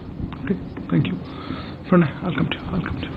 So Pranay Upadhyay जी उससे Canada के साथ हमारी strategic partnership है, लेकिन strategic partnership में जिस समय की ऐसी स्थिति है तो क्या वो भी रिव्यू में, और दूसरी चीज़ एक क्लैरिफिकेशन चाहिए था कि BLS जो कि वीज़ा प्रोसेसिंग एजेंसी है उसने नोटिफिकेशन लगाया है कि वीज़ा प्रोसेसिंग सस्पेंडेड है इस समय, तो क्या उसका स्टेटस है, क्या कनाडा से इंडियन वीज़ा इस समय सस्पेंड है? Yeah, no, sorry, you had a hand up for me. Go ahead, Manish. Yeah. Again on the, this is Manas from PTI Press Trust of India. Again on the Canada issue, Canada has given very clear indications that it has, briefed the US, Australia and its strategic allies on the overall controversy and the accusation that Indian agents were involved in killing of a Sikh separatist in Canada. So have we also actually in fact got in touch with our allies like US and UK and other Western partners on the whole issue? Normally I usually take 4 or 5 questions, but I think there are a lot of hands on this. Similar questions on that.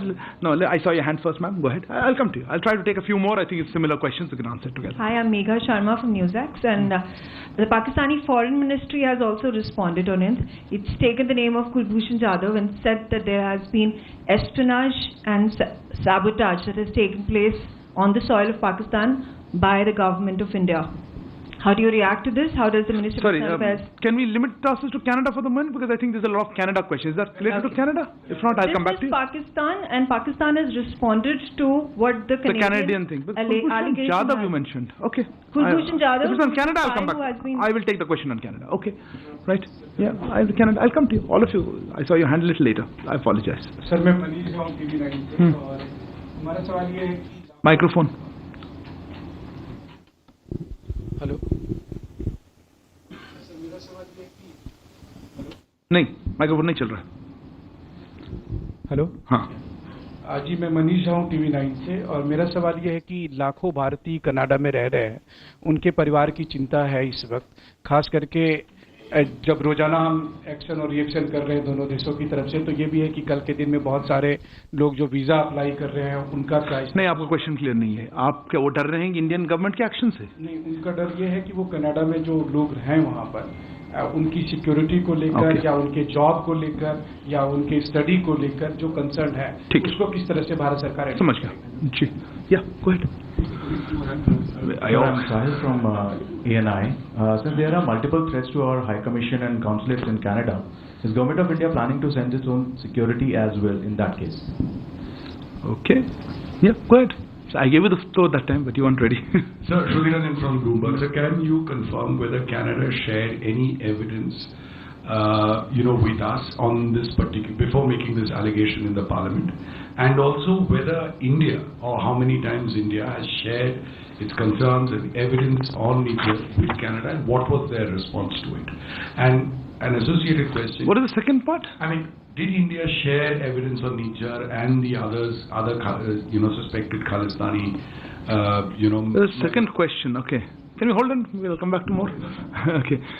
Can we wait another one? I've got a whole list, but... And are we going to join the investigation? What's it? I'll come back to you. Why don't I take yours? Yes, go ahead. Yeah, you. Yeah. Hi, sir. Rajesh here from the Wall Street Journal. Wanted to ask a question. Just a second.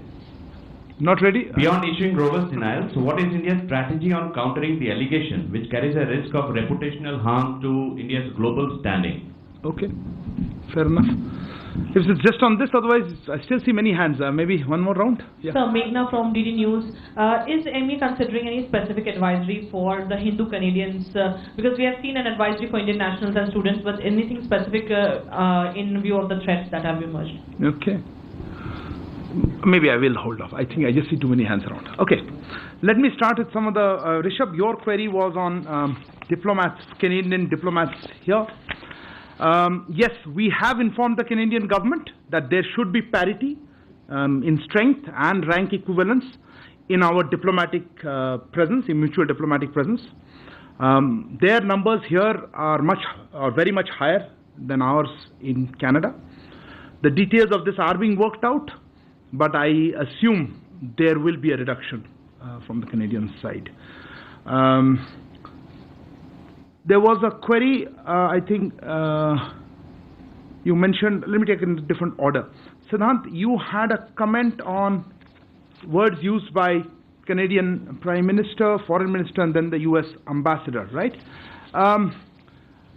Yes, I do think there is a degree of prejudice here, They have made the allegations, they have taken action on them.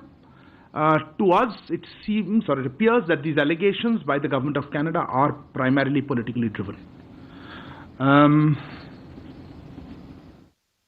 Manush, your query was on briefing our partners, etc. Look, on this one, as I said, we have been, of course, engaged with our partners on various issues, particularly including this one. We have been discussing with them. We have conveyed our position, how we see these developments, and I think those are part of ongoing conversations, but I'm happy to share a little more if you wish to talk about it. I'll come back to that. I just thought I'll mention Manish's I'll come back to Manish because let me just make a couple of other points. I think Sudhi, you had a query about Canada sharing any information. No, let me clarify. No specific information has been shared by Canada on this case, either then or before or after. We have, as we have said, or I think we've been made very clear, we are willing to look at any specific information. We have conveyed this to the Canadian side, made it clear to them that we are willing to look at any specific information that is provided to us. But so far, we have not received any such specific information. There was a indirect question on that. Let me also point out that from our side, very specific evidence about criminal activities by individuals based on Canadian soil has been shared with the Canadian authorities on a regular basis, but not been acted upon. So that is answer to both sides of it, I think you asked. There was a query on, I'll come back. There was a query regarding from I think Manish Jha, आपका प्रश्न था security पे. देखिए security के मामले में आपने पूछा था हमारे हाँ देखिए हमने सीधे एडवाइजरी इशू की है और डिटेल एडवाइजरी है उनको क्या करना चाहिए. एक प्रश्न और था कि कुछ ग्रुप्स या हिंदू अलग से नहीं. एडवाइजरी सारे इंडियन नेशनल्स के लिए हम इस तरह से नहीं देखते. इंडियन नेशनल्स के लिए है, स्टूडेंट्स के लिए है, जो ट्रैवल कर रहे हैं, जो वहाँ रह रहे हैं, उनके सबके लिए एडवाइजरी है. एंड हम चाहेंगे कि वो उस एडवाइजरी को देखें और पालन करें उसका. Sahil, your query was on whether we are sending security. No, look, we have always believed that it is the host government's responsibility to provide security. If there is some places we have our own security posture also, but look, I don't want to discuss security measures in public. That's not an appropriate situation. If I could come back to what Manush you asked about, As I said, we have ongoing conversations with friends and partners. We have made our position quite clear to them on the lines that I've outlined just now. That's why I thought I'll outline our position first, that there has been no specific information, and we're willing to look at that if provided. On the issue of a threat, Vinita, you mentioned for various things. Look, I don't know how to react to this. We obviously condemn any threat. But look, overall, I think we should look at the larger issue. The larger issues of terrorism. And not just, terrorism, but also the fact that it is being funded and supported, and we know this for some time, from our western neighbor Pakistan. But the issue of safe havens and places to operate is being provided abroad, including in Canada, and that we would expect that is the main focus. The question is, do we have the political will to address terrorism, or we want to justify it and condone it? So I think that's what we would like to say. Yeah, no, as I said, one question at a time. On the issue of measures for our security, as I think the same question was asked, I don't want to discuss publicly, but of course we take. It is under the Vienna Convention. We expect host governments to provide security and for our premises, for our diplomatic personnel. What exact specific measures, I don't want to discuss publicly. Pranay, आपका प्रश्न था visa पे. मैं जैसे भी बताया कि हमने वीज़ा इश्यूज़ पे, लेट मी एक्चुअली नहीं बताया था मैंने, आई थॉट हमने डिस्कस किया था.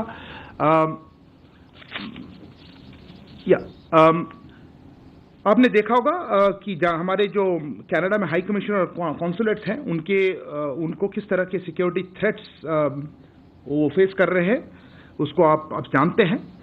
इससे उनका जो सामान्य कामकाज होता है उसमें बाधा पड़ी है, उसमें डिसरप्शन आई है. इसीलिए हमारी हाई कमीशन और कॉन्सुलेट्स अब टेम्पररीली वीज़ा एप्लीकेशंस नहीं प्रोवाइड कर पा रही हैं.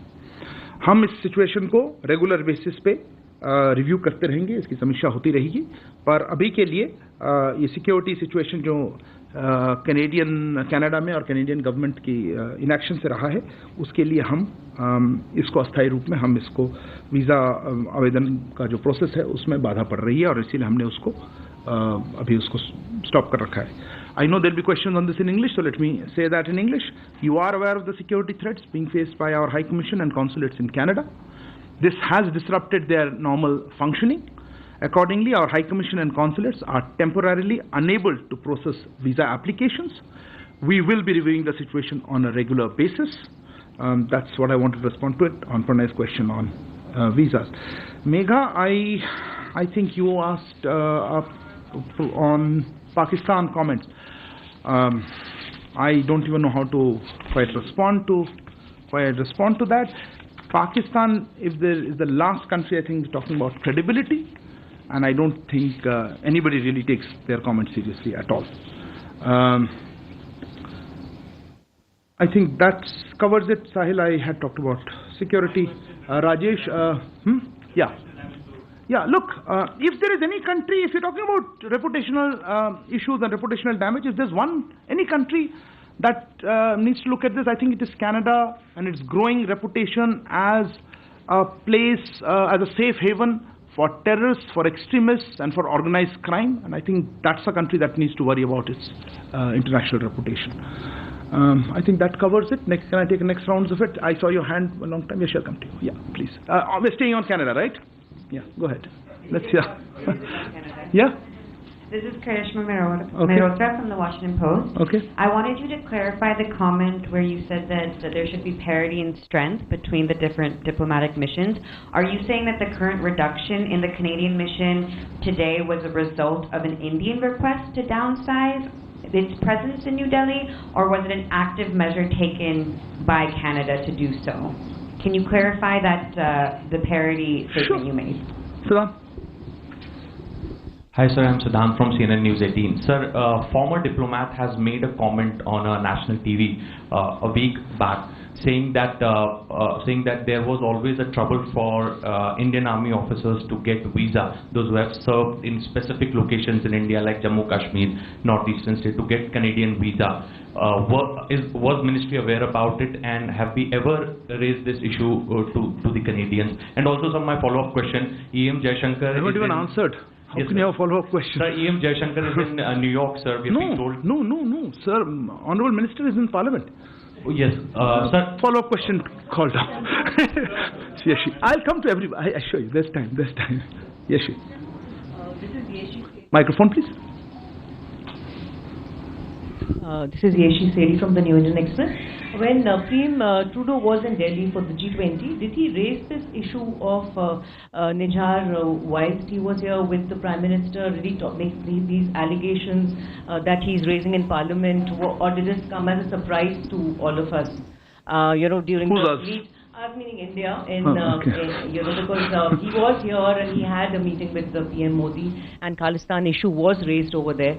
Did this come up in the conversation at all? Okay. Yeah, behind. That's just many hands. I'll come to all of you guys. Wait. Sir, we also have a e-visa process. Parikshit from CNBC. Thank you, Parikshit. So we also have an e-visa process. Has that been suspended as well? And does this temporary suspension of visas apply to all categories? The Canadian Embassy, we are getting to know from associations, travel associations, that they're still issuing visas. Who? The Canadian Embassy. Do we have any clarity whether Canada has also taken reciprocal action and stopped? Okay.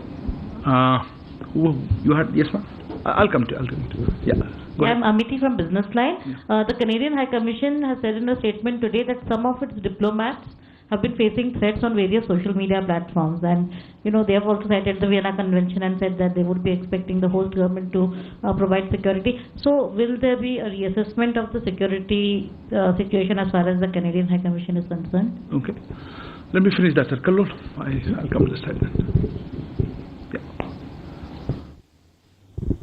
Kallol Bhattacharjee from The Hindu. Sir, yesterday the Australian Foreign Minister reminded the issue of rule of law, and they believe that, say, a terrorist should be dealt through that process. So I really want to know what is the current Indian perspective on that. On rule of law? When it comes to dealing with terrorism, do you think that rule of law is something that India would follow when dealing with a terrorist or an alleged terrorist who is away from Indian shores and Indian arms of justice? If you want to answer to that. How would you deal with the Australian Foreign Minister's remarks? I wouldn't, but I'll give you a response to your query. Reza. I'll come to you, ma'am. Reza from the Hindustan Times. Just wanted a quick clarification about the advisory we had issued yesterday. It had a very specific mention about politically condoned hate crimes. Are we saying that the Canadians haven't acted with alacrity on hate crimes of this nature? Okay. Somebody else had a hand up? Yeah. I'll come this side. I think this. Oh no, you had a hand up. Sorry. Apologies. You had a hand up. Yeah, go ahead. Yeah. Okay. You want to do first? Go ahead. I'm Sunita from Times Now Bharat. Is the microphone on?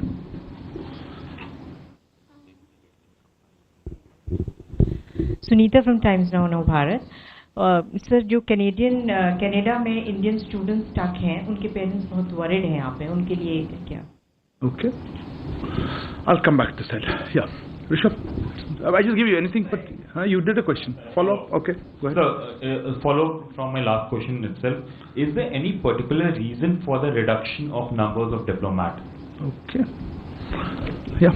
Sir मैं जो Vancouver में Indian consulate introduce कर लें हम just Vijayalakshmi हूँ India TV से sir जो मार्च 2023 में हमला हुआ था भारतीय कॉन्सुलेट पे सैन फ्रांसिस्को में उस पर क्योंकि एनआईए ने 10 एक्यूज की लिस्ट यहाँ पर जारी की है लोगों से जानकारी मांगी है अगस्त में हमारी एक टीम भी वहाँ गई थी उस पर कोई अपडेट किस तरह का वहाँ से हमें मिल रहा है?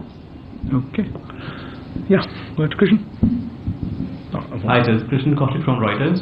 So, building on Reza's question, India had issued an advisory which mentioned growing anti-India activities and politically condoned hate crimes.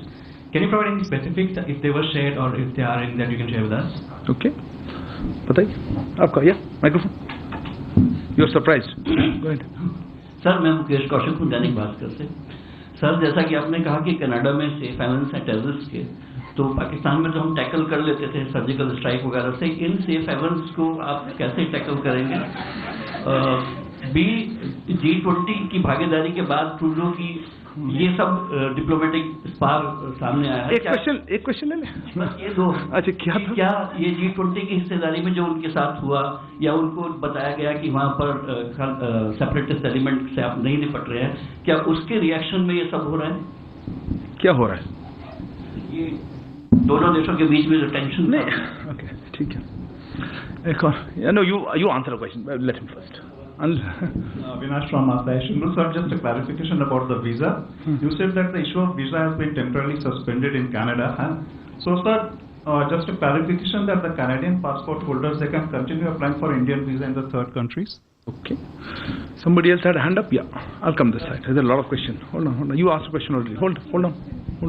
Yeah, Sir, missed you. Amit Bhardwaj from India Today. There's a specific question. The gangster who was killed, Subdul Singh, we are being told that he was staying there since 2017. So we wanted a clarification whether he was on tourist visa, student visa, because it's been quite long that he was there in Canada. Okay. Nanima? Nanima from ABP Live. Just want to understand, did the Trudeau government give any kind of indication that they are planning to expel an Indian diplomat a day before? And also, just one more question, what about the students studying in Canada? Will there be any special provision for them, on visa issues or... They're Indian citizens, no? But, will they be able to... They'll be able to travel? What's your specific question? Travel to where? The visa issue. I don't know what your question is. Will there be any special provision? For what? For Indian visa? For Indian nationals? Something's wrong. No, even for Canadian businessmen. I can... okay. I'll leave that. Let's at least answer the first question. Thank you. Okay. Neeraj. Second round later, yeah. Neeraj, please. And, okay, I'll come to you and those who haven't got a first round, I know. Sir, Neeraj हूँ news 18 India से। जब Canadian प्रधानमंत्री भारत आए थे G20 के दौरान, उन्हें भारत की तरफ से अपने देश लौटने के लिए विशेष विमान का ऑफर हुआ था। क्या कहकर उनकी तरफ से रिजेक्ट किया गया था? पूछ रहे हैं, बता रहे हैं। पूछ रहा हूँ सर कि फिर प्लेन दिया था कि नहीं। और जिस होटल में वो ठहरे तो वहाँ प्रेसिडेंशियल स्वीट भी उन्हें ऑफर किया गया था भारत से। अच्छा ठीक है, तो उसमें क्या मतलब क्वेश्चन क्या था? तो कैनेडियन साइड ने क्या कहकर इनकार किया था? अच्छा, वो भी बता रहे हैं। ओके ठीक है, madam please. Sandhya from ED. Sir, just want to get a sense on the trade relationship. The trade talks have halted, and if you can confirm, and for how long? And just a follow up on what Yeshi asked, what was India's response on when Prime Minister Trudeau raised the issue of Niger, if that's correct? Our PM's response? Yeah, on the Khalistan. Okay, fair enough. Yeah, Sridhar. Sridhar from the Asian Age. So my question is that are we also looking at reducing the numbers of our diplomats there? I mean, you've made it clear that the Canadian diplomatic strength here will be effectively reduced.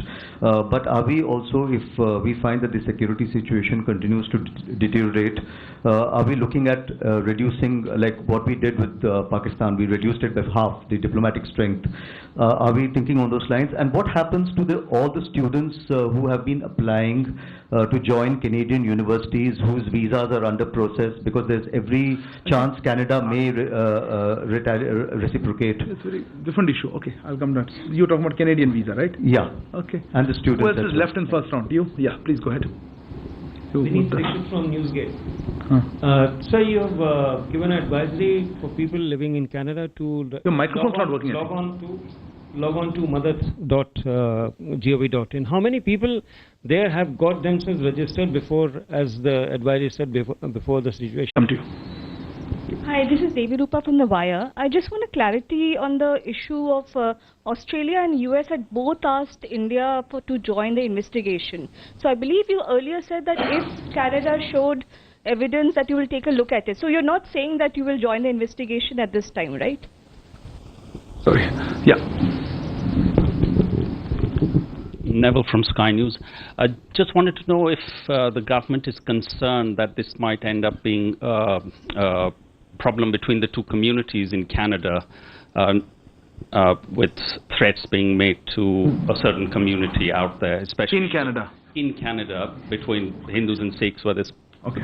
This said person has threatened a certain community, and also with regard to the Indians who have gone there to study and for tourism. Anybody else has any other point that?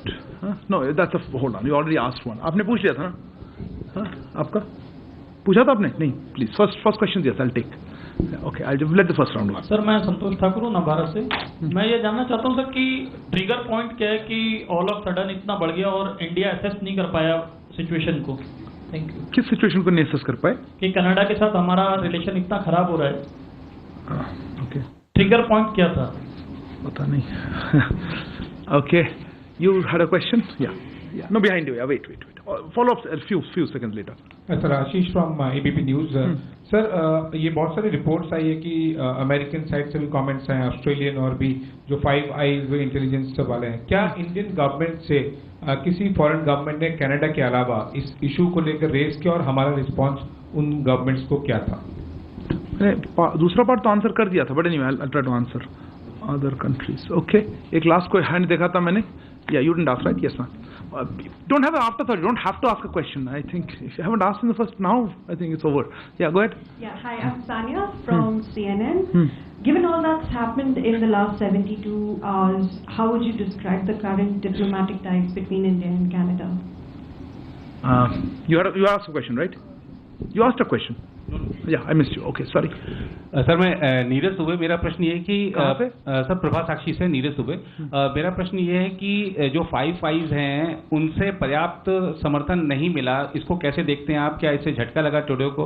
और दूसरा sir, अभी जैसा कि खासतौर पे जो Indian students हैं उनको लेकर बहुत सारे सांसदों ने प्रधानमंत्री से भी चिंता जताई है, मंत्रियों से भी मिल रहे हैं. क्या हम कोई हेल्प डेस्क या हेल्पलाइन नंबर वहाँ पे देने जा रहे हैं?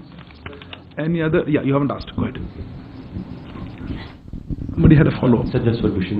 That Australian foreign minister, I think she has said that the Australian side has raised the question of the Canadian delegation with Indian counterparts, or probably with the Indian side. So, has it happened after the statement by the Canadian Prime Minister in his parliament, or I mean, they have been in touch earlier also? Okay. You hadn't asked a question. Go ahead. Satyarya Maheshwari, Sputnik India. Canadian MP Chandra Arya, he has expressed concerns that Hindus in Canada, they have gotten in touch with him expressing, concerns about their safety. So has the Indian High Commission or Indian Consulate, have they received any such concerns from Indian citizens in the country? Okay. Follow-up, yeah. Quick last couple of follow-ups. I think we'll move on. Sorry. Sir, I'm Siddhant from CNN News 18. Sir, this question has been flagged off by the Indian community in Canada, so that there is one other diplomat in the Indian High Commission in Canada who is being targeted by pro-Khalistani publications, newspapers, and his name is appearing in almost all newspapers. So the Indian community is raising concerns regarding his security, sir, because his name is Indian diplomat, right? Indian diplomat, along with the one who got expelled. They are blaming him also for the activities. Allegations are being made. Okay. Yeah. What is the follow-up? Yeah. So you said that we have sent the list to Canada to take action against those who pro-Khalistan activists, and no response have been given. How many times have we sent the list? Okay. And something? We need to close it, really. Sir एक छोटा सा clarification है हरदीप सिंह निज्जर को लेकर, क्योंकि Canada के immigration minister ने claim किया है, पहले कहा 2015 में वो कनाडा का सिटीजन बना, अब कहा 2007 में. What records do we have and whatever records we have provided to Interpol for his red corner notice? Okay. Thank you. I think a large number of questions. Let me try to take them. Karishma, on your query regarding parity, I think you didn't get what I'm saying. We had informed, or we have informed the Canadian government that there should be parity of strength and rank equivalence in our diplomatic presence, or mutual diplomatic presence. We think that the numbers are much higher, and those details are being worked out, and we think that hence the number there'll be reduction. So yes, I presume this is pursuant to our conversation or request. Siddhant, on the issue of Canadian visa, right? You asked that first time. Look, I don't want to get into visa requirements of foreign governments, but yes, we have seen reports and heard some things, and if there are cases where we believe that our people are not being given a fair treatment or there have been discrimination, we do take these things up. but I would not like to comment on individual cases. But yes, discrimination in how visas are granted by the Canadian side is something of concern, and there have been cases in the past. But I would not like to go into individual responses. Yeshi, and I think that somebody else also asked this. Look, we had issued a press release, I think on the 19th it was, I have a copy here, where we said, yes, these allegations were raised by Prime Minister Trudeau with Prime Minister, and Prime Minister rejected them. I think that's pretty clear about it, so let me reiterate that. I think the same response, I think somebody else raised, that yes, those were raised and they were rejected. Parikshit, e-visas, yes, e-visas also are on temporary suspension. They also, because they would at some point also involve our functioning of our High Commission, our diplomats there, all categories. You said which categories? I think Parikshit, sorry, I missed you somewhere in the back. Yeah, all categories of visas are suspended. Let me explain again. The issue is not about travel to India. The issue is, the question is not about travel to India. Those who have valid visas, those who have other kind of documents like OCIs are free to travel to India. But the issue is of incitement to violence, the inaction by the Canadian authorities, and a creation of an environment that disrupts the functioning of our High Commission and consulates. That's what's making us stop temporarily this issuance of visas or providing visa services. And as I said, we will be reviewing the situation on a regular basis. Amity, you raised the issue of the Canadian diplomats facing threats here. That's we take our obligations, the Vienna Conventions, very seriously. And if there are specific threats and things, I'm sure they are in touch with our security agencies, and we will certainly providing all security and all support to foreign diplomats in India. We would accordingly also expect that the Canadian authorities show similar sensitivity to posters threatening assassination and incitement to violence against our diplomats, attacks on our premises, or such kind of threats, and take their obligations under the Vienna Conventions a little more seriously. Kalol, PhD question on how we look at rule of law. We certainly abide by rule of law. I think if there is a doubt on that, we have in a different conversation. We would, and this leads me to the question some of you asked, we have been sharing details of fugitives from justice who have run away, who are seeking safe havens in Canada and elsewhere, to come back to India and face justice, and justice, whether it's economic fugitives or it's terrorists. I think that's the way rule of law works. I don't even know what else to tell you how to handle. Easier would be if the host governments, where they're seeking safe havens, take action against such terrorists. Reza, yes, the advisory was comprehensive. There was a term called politically condoned activities, hate crimes. You said alacrity. They didn't respond with alacrity. I would go further, say they did not take it at all. It seems there is a feeling that these are part of freedom of expression, or whatever you call it, and such hate crimes are being condoned in the political environment and the political system. And certainly that is something of concern, and we have flagged it. Sunita, आपका प्रश्न था Indian students के बारे में. देखिए, Indian students जो वहाँ पे हैं, हमने जैसे कहा एडवाइजरी हमने इशू किया है. हमारे हाई कमीशन, हमारे काउंसुलेट्स वहाँ चल रहे हैं, वो काम हो रही है. उनमें कोई दिक्कत हो उनसे कांटेक्ट करें, पर हमने एडवाइजरी में कहा है कि एहतियात बरतें, देखें क्या हो रहा है. ऐसे स्पेसिफिक कोई हमारे पास और एडिशनल इनपुट्स अभी नहीं है. ये प्रश्न किसी और ने भी पूछा था कि हमारे स्टूडेंट्स जो है उनको वीज़ा, हमारे वीज़ा पॉलिसी से कोई उनको फ़र्क नहीं पड़ना चाहिए, वो इंडियन सिटीजन्स हैं. और कनाडा क्या करेगी, ये कैनेडियन अथॉरिटी से आपको पूछना पड़ेगा. मैं उसके बारे में कुछ कह नहीं पाऊँ. Rishabh, your question was a follow-up to why this particular step is being taken on parity of strength and rank equivalence. Frankly, yes, the reason is that we have seen Canadian diplomatic interference in our internal affairs. This is a factor that is being taken into account for seeking parity in strength and rank equivalence. Somebody asked, I think, Krishnan, you asked about specifics of some action. Look, these are not things that are to be released publicly, so I'm not in a position to share the same. विजय लक्ष्मी जी, आपने कहा था आपने कहा था San Francisco consulate में कोई update ऐसा नहीं है. आपने देखा होगा हमारी सिक्योरिटी एजेंसीज ने कोई लिस्ट निकाली है, उनका वो कोऑपरेशन चल रहा है यूएस के साथ, और हम चाहते हैं कि जो इसमें पीछे थे उनके ऊपर एक्शन लिया जाए. आई थिंक कोऑपरेशन चल रही है यूएस अथॉरिटीज़ के साथ, पर ये हमारे दायरे में नहीं आता है उतना. कोई अपडेट हो तो हमारी तरफ से हम बताएंगे आपको. मुकेश कौशिक, आपने पूछा था आपने बड़ा ही टेढ़ा क्वेश्चन पूछा था। मैं किसी और केस के साथ कोई कंपैरिजन नहीं करना चाहता हूँ। Let me clarify. वहाँ सेफ हेवन्स दे रहे हैं कनाडा में, वहाँ पे हम चाहेंगे कि उनके कैनेडियन सरकार सेफ हेवन्स न दें, और जिनके अगेंस्ट ऐसे टेररिज्म के चार्जेस हैं उनके ऊपर एक्शन ले, और वहाँ आइदर उनके ऊपर वहाँ एक्शन ले या हमें यहाँ जस्टिस फेस करने के लिए यहाँ भेजे। मुझे पूछा गया था, I think somebody asked how many such cases were there.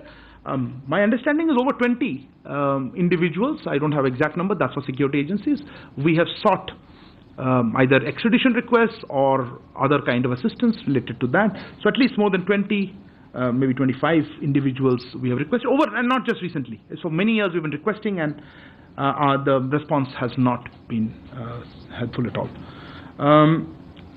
Avinash, your question was third countries, Canadian citizens applying.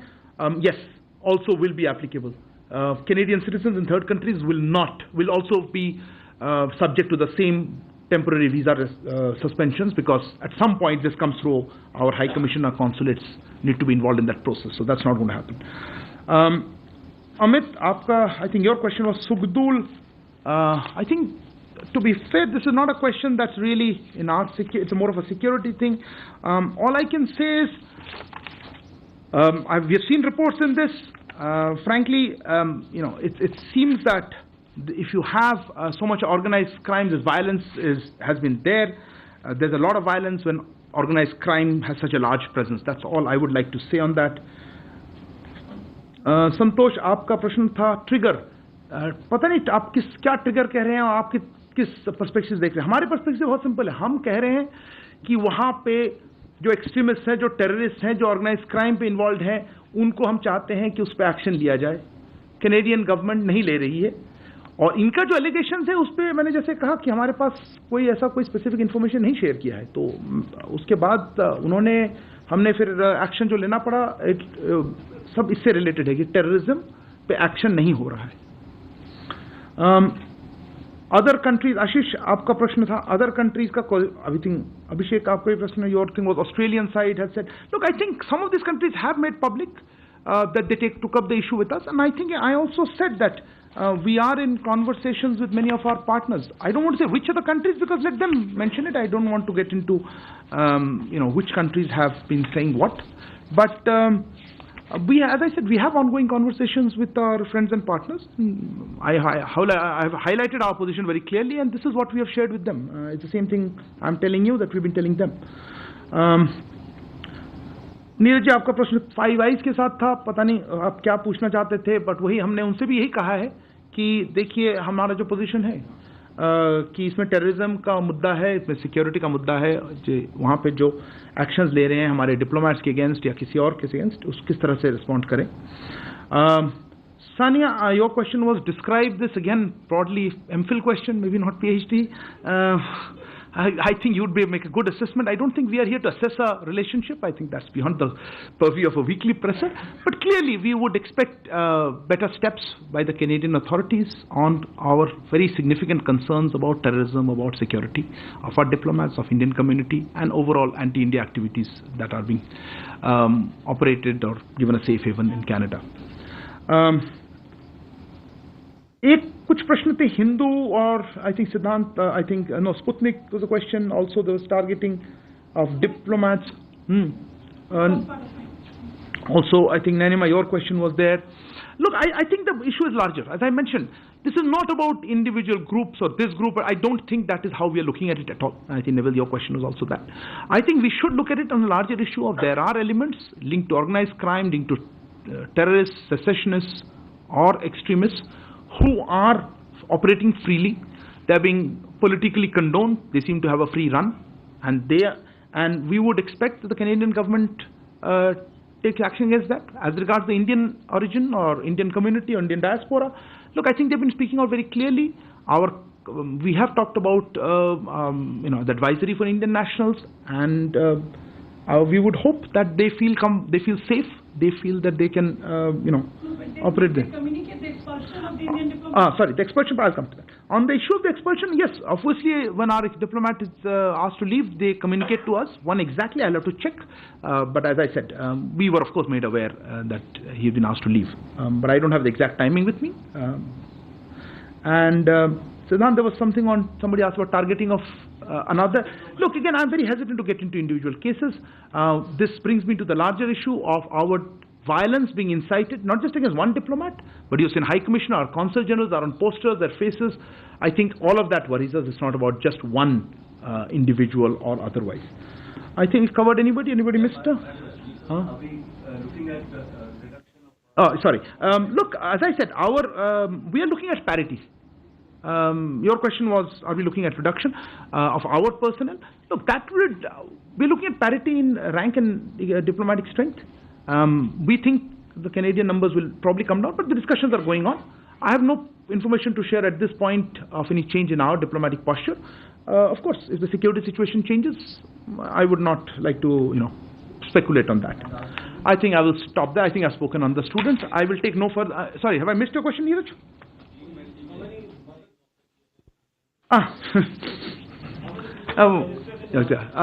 Yes, regarding the issue आपने जो पूछा, देखिए अब इंडिविजुअल फॉर प्रोटोकॉल रीजंस ये जो इश्यूज मैं बताना नहीं चाहता हूँ. कैनेडियन प्रधानमंत्री जी का प्लेन में कुछ दिक्कतें थी, वो जा नहीं पाए थोड़ी देर के लिए. हम हमारी तरफ से हमने जो भी सपोर्ट हम दे सकते हैं हमने ऑफर किया, पर वो फाइनली उनका प्लेन ठीक होगा और वो चले गए. और बाकी इश्यूज पे मैं टिप्पणी नहीं कर पाऊंगा.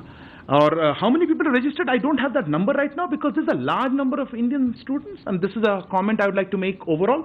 We would encourage students and Indian nationals abroad in all countries to register, but in Canada currently, because of the heightened security situation, we would certainly expect all of them to register. They must be doing so. I don't have an immediate update. I'll get back to you at some point. Okay, is there any non-Canada questions? Well, I think you've shut the door on that one. Yeah, somebody raised a hand first. Who was that? Okay, no, you go ahead, Abhishek. All of you guys have asked a question. Abhishek, go ahead. Non-Canada. Not Canada. Yes. So my question is regarding Republic Day invitation for the chief guest. So has India invited US President for the Republic Day parade celebration as chief guest? And also, is India planning Quad summit talks around that time? What's talks? Quad summit talks around that time, the month of January. Okay. What else? Anything else? Yeah. So, in addition to that, there are some, Meghna Dev from BD News, there are some reports that the leaders of Quad countries have also been invited for the Republic Day. Isn't that what your question was? And in addition to that. Okay. Any other hands? If not, I'll close this. Yeah, Sudhi? Yes, your microphone. No, Canada, no. I think we have closed Canada. Unless something absolutely that I missed. Yeah, okay. So, the Indian military is holding a conclave of the chiefs of the Indo-Pacific nations. Yes. Can we get a confirmation as to whether the Canadian chief is going to come or not? Okay. Because he was supposed to come. Is there okay. Anybody else? Not Canada. Okay, go ahead. This is Yeshi from the New Indian Express. I wanted to know if there's any update on that Indian child in German foster care. What is the latest on that front? Parents, I believe, had gone to Germany, but they couldn't get a glimpse of the child. Okay. Okay, I see no further questions. I'll close with this. On the issue of the invitations, look, for the 26th January, as you're all very well aware, and I don't do crystal ball gazing, these engagements are announced at the appropriate time. We will certainly share with you information once we are in a position to do so. I'm sorry to disappoint you. On the Canadian chief for this event, my request would be to reach out to the Canadian authorities and see if they're coming. I haven't heard anything particular, one way or the other. Yeshi, on the issue of the child in Germany, yes, I think I have a slight update since you asked. Following our consistent efforts, German authorities did grant consular access to the child on 31st of August. The interaction with the child included elements of cultural immersion with a view to enable the child to remain connected with Indian traditions and culture. Resource material relating to Indian festivals, customs and practices were handed over by our embassy with the expectation that the child's caregiver would incorporate the same in her routine to enable her to remain in touch with her faith The press conference by the Ministry of External Affairs has confirmed that India has taken the stand right now of suspending visa services right now with Canada. Big breaking news that's coming in. Not mincing his words. You had Mr. Arindam Bagchi. They're making it very clear Canada's a safe haven and saying that Canada has been rather choosing with regards to their visas, who will get it and who will not. They've been picky. They've been interfering in it. And very clearly also saying that due to diplomatic reasons, because of Canada going ahead and taking the steps that they have, we've gone ahead and stopped right now visa services in Canada. That's the big breaking news coming in. While we've seen that message with a visa agency, now the government confirming it. Abhishek Bhalla joining us live with more details on this.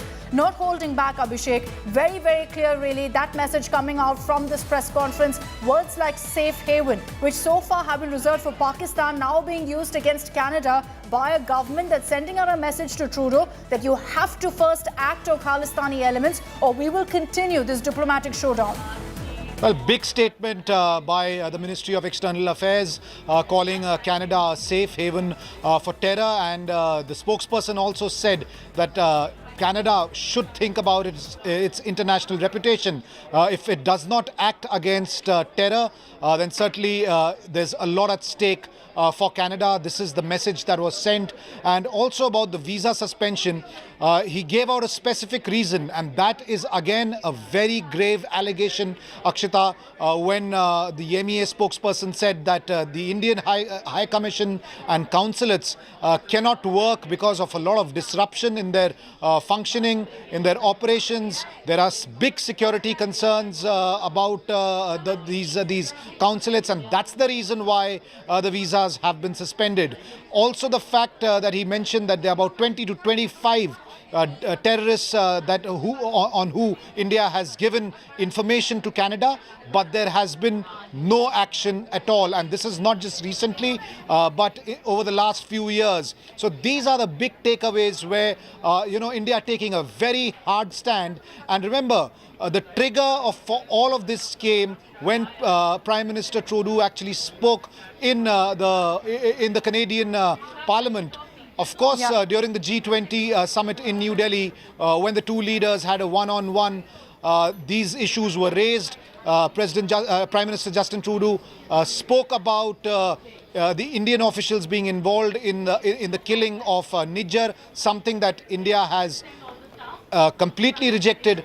On the other hand, Prime Minister Modi had also given information and talked about the Khalistani elements in Canada. It seems that was the trigger point, but this is definitely an escalation, suspension of visas, and India perhaps for the first time calling any other country other than Pakistan a safe haven for terror. Very true. India not mincing words here. What also the MEA has confirmed is that there's been no evidence whatsoever with regards to India's involvement in Nijjar's killing being provided to us. It remains an allegation, the word that Trudeau used. There's been no evidence shared whatsoever. But at the same time, India confirming that we've sent multiple dossiers to Canada with regards to Khalistani activities, anti-India activities on their soil, and no action taken by Canada. And that's why you're seeing harsh words, extreme words being used by India right now against Canada to send out a very clear message that we won't sit back while you continue to go ahead and propagate terror on your soil and at the same time accuse us of involving in activities that you have zero proof of. Thanks very much, Abhishek, for joining us with those details. As I wrap up this broadcast, on the other side, Shivarur joins you on 5 Live, getting you all the big takeaways from that MEA press briefing.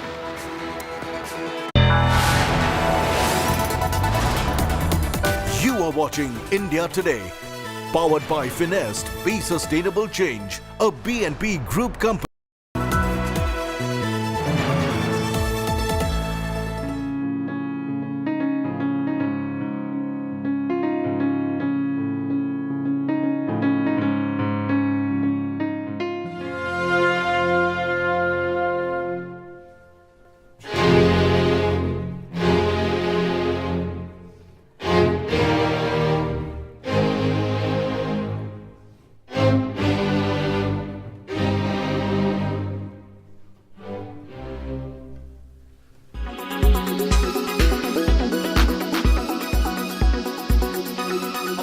उत्साहित थे कि Bharatiya Janata party की सरकार ने इस bill को लेकर आया है, लेकिन जब इस बिल के अंदर में देखा तो हमें यह पता चला यह बिल तो धोखा देने वाला बिल है, महिलाओं को बेवकूफ बनाने वाला बिल है। ये बिल महिलाओं को रिजर्वेशन नहीं दे रही है, ये महिलाओं से रिजर्वेशन ले रही है। मैं बताता हूं कि कैसे करेगी। प्लीज काइंडली चेक धोखा और जो शब्द आपने इस्तेमाल किया वो संसदीय है, बोलने में संसदीय शब्दों का ही इस्तेमाल करें। Please you may take the appropriate decision. ये काम आपका है देखना, मेरा नहीं। आप संसदीय शब्दों का ही इस्तेमाल करें। Thank you sir. तो जिस तरीके से बहुत सारे जुमले दिए गए, ये भी उन जुमलों में से अगला जुमला है। जुमला दिया गया 18 करोड़ जॉब मिलेगा, कुछ नहीं मिला, जुमला निकला। किसानों के फसल को दुगने भाव मिलेंगे, जुमला निकला। काला धन वापस आएगा, जुमला निकला। महंगाई कम करेंगे, जुमला निकला। यह बिल भी जिस तरीके से इस पे पेच अड़ाया गया है उपसभापति महोदय, और मैं डिटेल में बताऊंगा कि कैसे पेच अड़ाया गया है। इस पेच जिस तरीके से अड़ाया गया है, ऐसा लगता है कि यह भी मात्र एक जुमला साबित होने वाला है। आपके माध्यम से पूरे देश के सामने मैं ये रखना चाहता हूं, कमेंसमेंट कब से शुरू होगा, कब से लागू होगा, इसके बारे में ये कहा गया है कि पहले सेंसस होगा और सेंसस के बाद फिर डिलिमिटेशन होगा और डिलिमिटेशन के बाद फिर जाकर ये लागू हो सकता है। अभी नड्डा जी बात कर रहे थे, नड्डा जी ने स्वयं कहा कि 2029 से पहले तो संभव ही नहीं है। संभव है कि अगर बीच में एक दो अड़चने आ जाए तो ये आगे भी कितने साल जाएंगी किसी को नहीं पता। इसका मतलब ये है कि आज जिस बिल को हम डिबेट कर रहे हैं, आज जिस बिल को पास करने के लिए सारे इकट्ठे हुए हैं, उसके भविष्य का किसी को कोई अंदाजा नहीं है।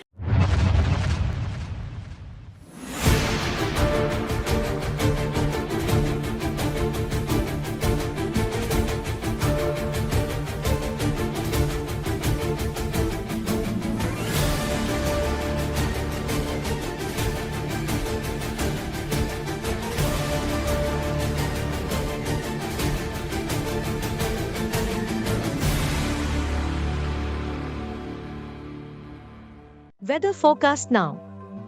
Delhi, maximum 37 and minimum 28 degrees. Mumbai, maximum 30 and minimum 26 degrees. Kolkata, maximum 30 and minimum 25 degrees. Bangalore, maximum 27 and minimum 21 degrees. Chennai, maximum 32 and minimum 26 degrees. Hyderabad, maximum 29 and minimum 23 degrees.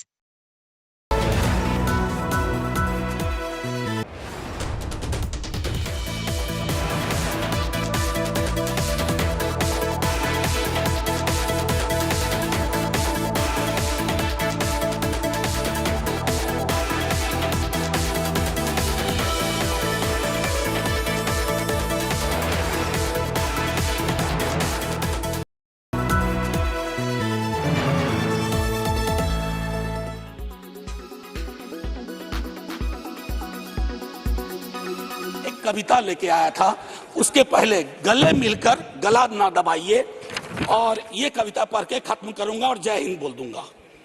ये ओम प्रकाश वाल्मीकि जी का है। इसमें जो प्रतीक हैं वो किसी जाति विशेष के लिए नहीं है, क्योंकि हम सब के अंदर एक ठाकुर है जो न्यायालयों में बैठा हुआ है, विश्वविद्यालयों में बैठा हुआ है, संसद की दहलीज को वो चेक करता है। तो कविता कुछ यूं है।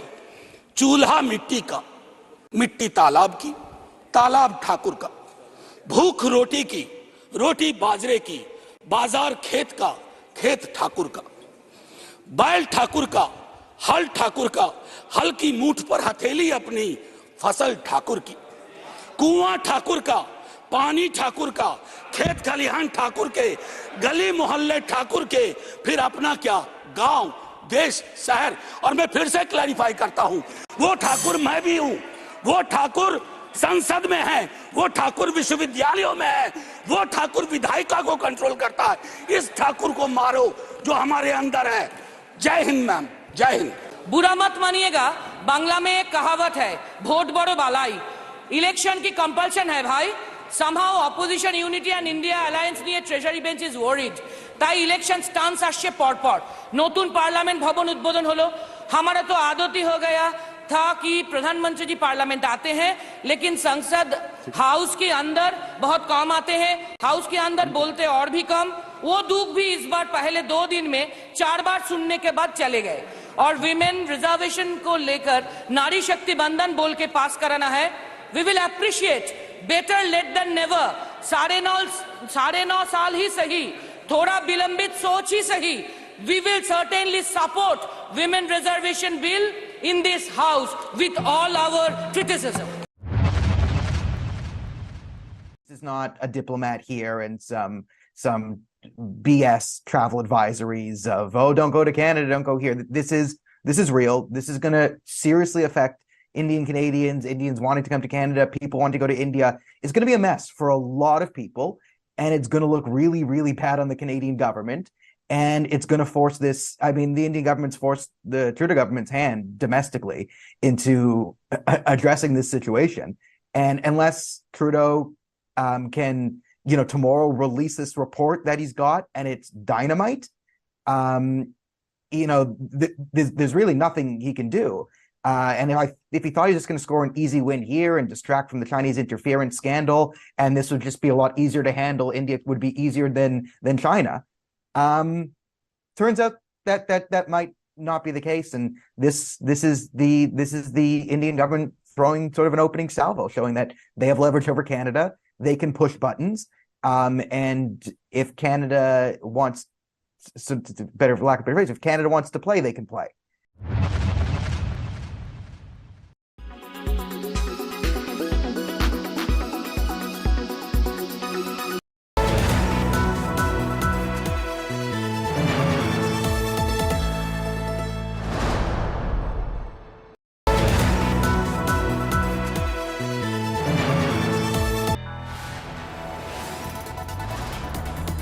You are watching India Today, powered by Finest, Be Sustainable Change, a BNP Group company.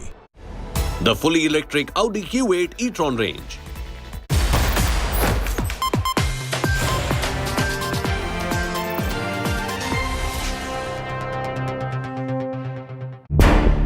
It's official, India suspends Canadian visas. Resolute India hits right back. Trudeau government debunked on Niger. Indian diplomacy flexes muscle. Government calls Canada safe haven for terror. India versus Canada face off. Top focus on 5 Live. India has responded in a very firm and resolute manner to the big deterioration in ties between India and Canada triggered by Canadian Prime Minister Justin Trudeau 2 days ago. I'm Shiv Arud, this is 5 Live. I'm going to take you through the blowback, the big takeaways from that press conference that the Indian government has just held, and we'll be getting you the big voices to analyze the implications of this. Thanks for being with me. These are the headlines. It's official, all Canadian visas suspended as a resolute India hits back at Canada. This means no Indian visas are being granted in Canada for the moment.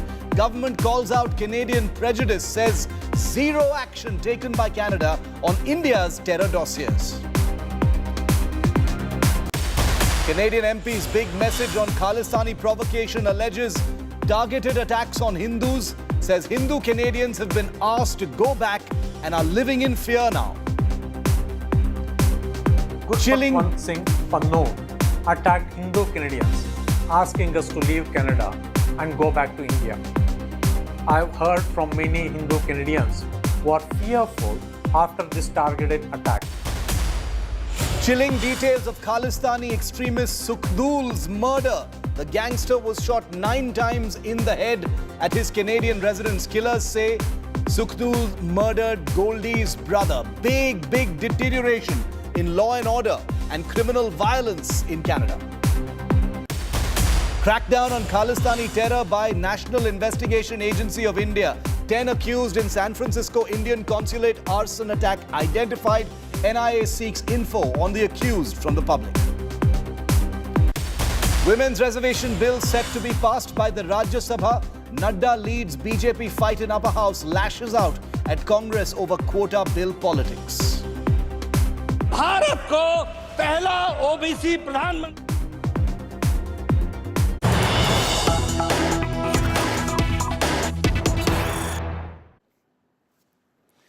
It's official, India has suspended all visas in Canada at this point of time. It's a story first reported by India today, earlier this morning, and now we can now confirm that the Indian government has suspended the granting of all visas and is not accepting any applications for the moment at any of its consulates or the High Commission in Canada. The External Affairs Ministry has confirmed India Today's newsbreak to say that Indian diplomats are constantly being threatened in Canada, that the Indian High Commission's work has been disrupted, and therefore visa applications have been halted temporarily until the situation normalizes. People who have visas already obviously can use them, but no fresh applications are currently being accepted. No fresh applications for an Indian visa are currently being accepted in Canada. Very important.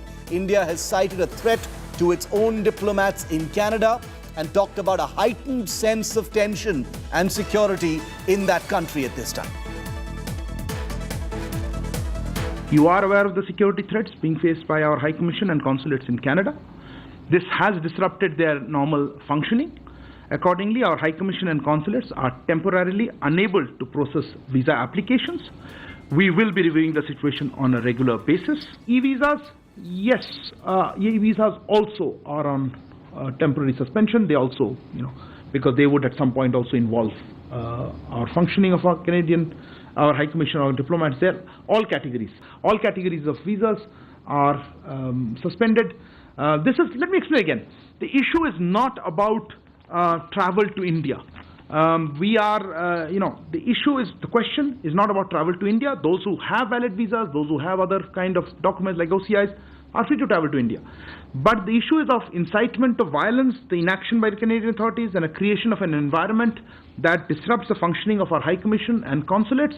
That's what's making us stop temporarily this issuance of visas or providing visa services. And as I said, we will be reviewing the situation on a regular basis. I want to go across to India Today's two reporters who've been tracking all aspects of the big fallout of the India-Canada flashpoint triggered solely and solely by Canadian Prime Minister Justin Trudeau. Gaurav, the External Affairs Ministry confirming India Today's reportage over the last couple of days, confirming visas have been suspended by India in Canada. There is a heightened sense of tension. They've also talked about how nothing has come from the Canadian side to India on the Nijjar case, on which Trudeau actually, fired those shots, triggering this entire crisis right now. Your big takeaways from that press conference, Gaurav? Shiv, three very major takeaways. One, scaling down of mission, bringing parity, not just in terms of numbers, but also in rank. And yes, Canada has a much bigger mission in India than India in Canada. So Canada will have to scale down, and apparently that process of scaling down has already started. Two, Canada's inaction, and this has really upset India. India had repeatedly requested Canada to take action against the threats that were coming the way of Indian High Commissioner in Canada and the consulate generals at various places. Their names, their photographs, their phone numbers, their addresses were being put out in public domain. Posters with their names and phone numbers. A target was being painted on their back. And despite repeated requests, the government in Canada was doing nothing. And this was taken up at every level. At the level of the High Commissioner, at the level of the Ministry of External Affairs, at the level of the foreign ministers, and at the level of the summit, Prime Minister of India and the Prime Minister of Canada. And yet security, adequate security as per Vienna Convention, not provided. They're living in that environment of threat. No action taken against the Khalistani elements. And that's a cause for grave concern. So scaling down of the mission is a very major step that, that India is now insisting on.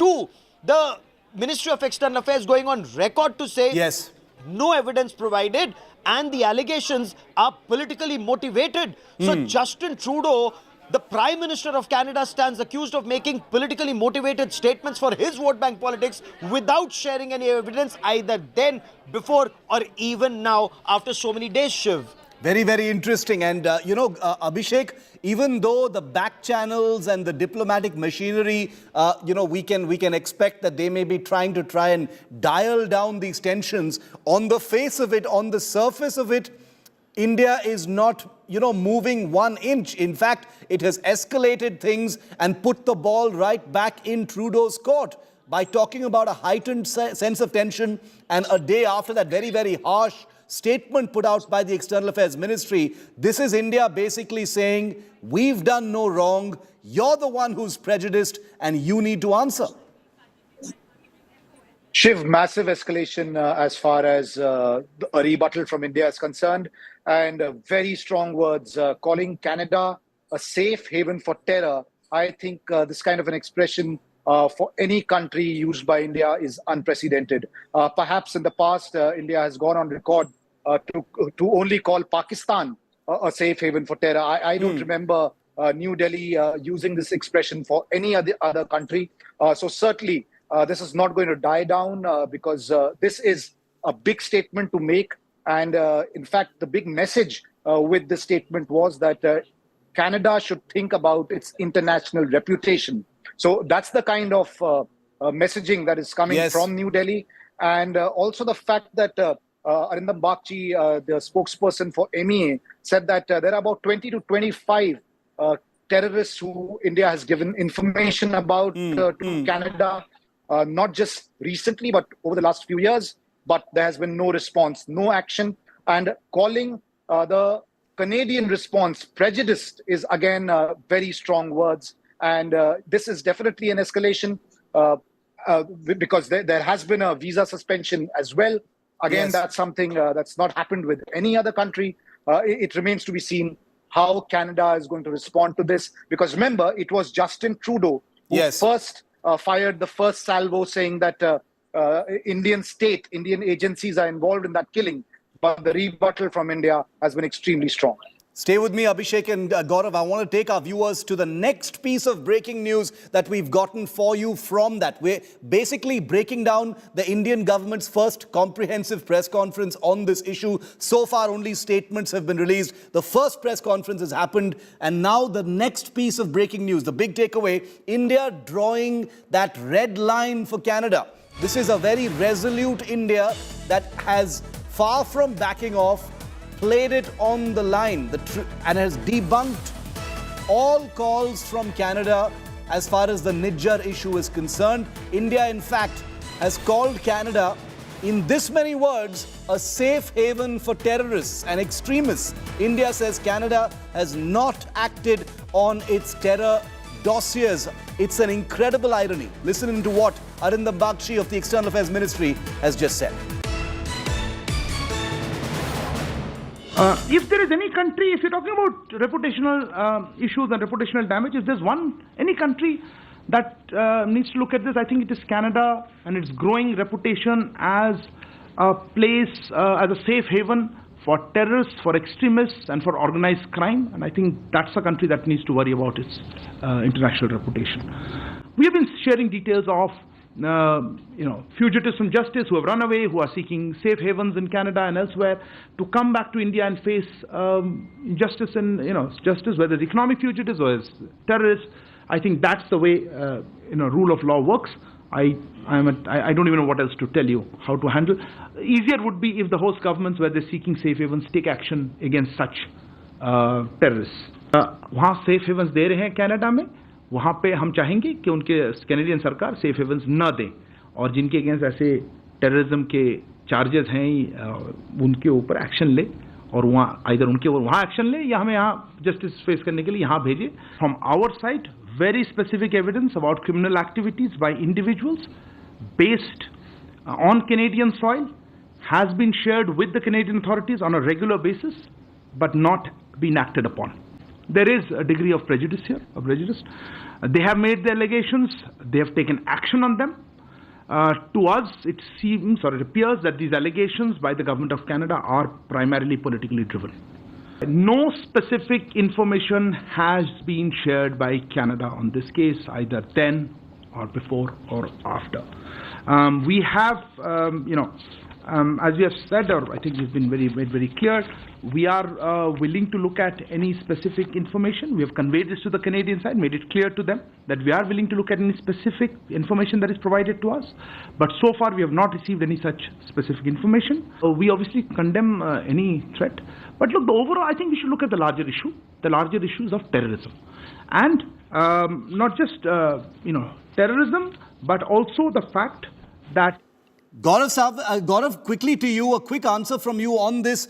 The External Affairs Ministry, the Indian government, explicitly describing Canada as a safe haven for terrorists. Is this possibly the first time this has happened? This is big.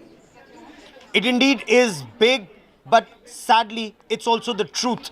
And this is the truth that Canada's Prime Minister Justin Trudeau must grapple with. Why is Canada becoming a safe haven for terrorists? And this is at a time when you cannot say one man's terrorist is another man's freedom fighter. You could say that when Pakistan, the epicenter of terrorism, Pakistan has seen this, Pakistan has suffered this. But now Canada going Pakistan's way is a cause for grave concern and should be a cause for grave concern for the people of Canada. Look at the kind of extremists that you see in Canada. Look at people like Gurpatwant Singh Pannu, who's issuing threats, open threats to Hindus in Canada. And who is he to tell Hindus in Canada, you leave Canada and go? And if this, Shiv, we've grappled with this, right? In Kashmir, when Hindus were told to leave and when the world turned a blind eye to it, Hindus were massacred in Kashmir. They were forced to leave Kashmir. Do we want the same to happen in Canada? Will Justin Trudeau wake up after that?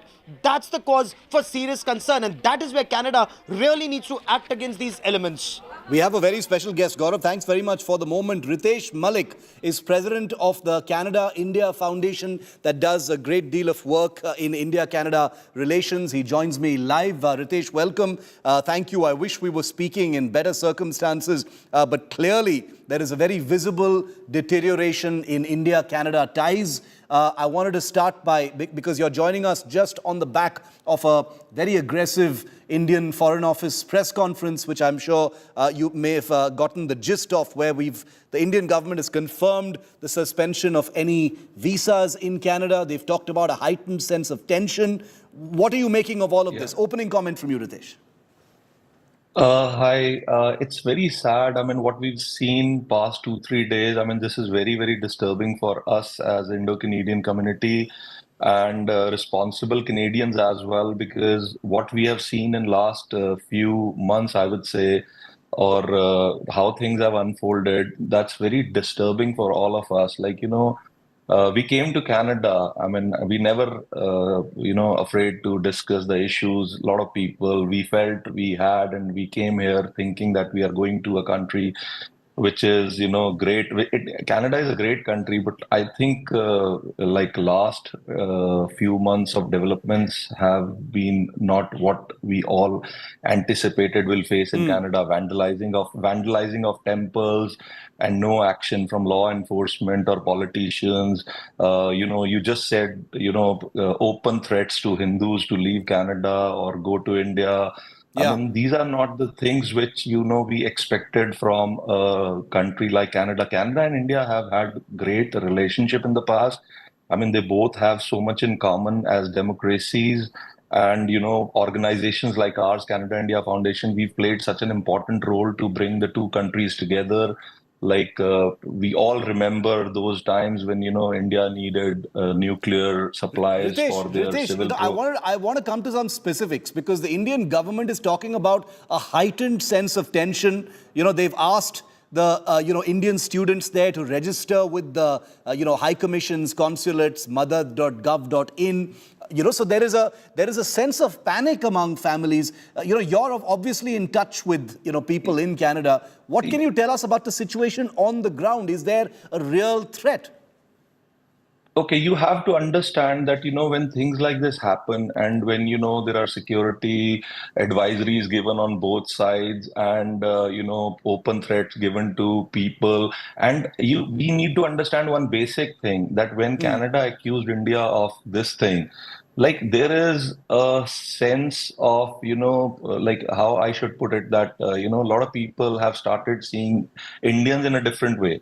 So I'm not saying there is a real threat on the ground, but there is a lot of panic.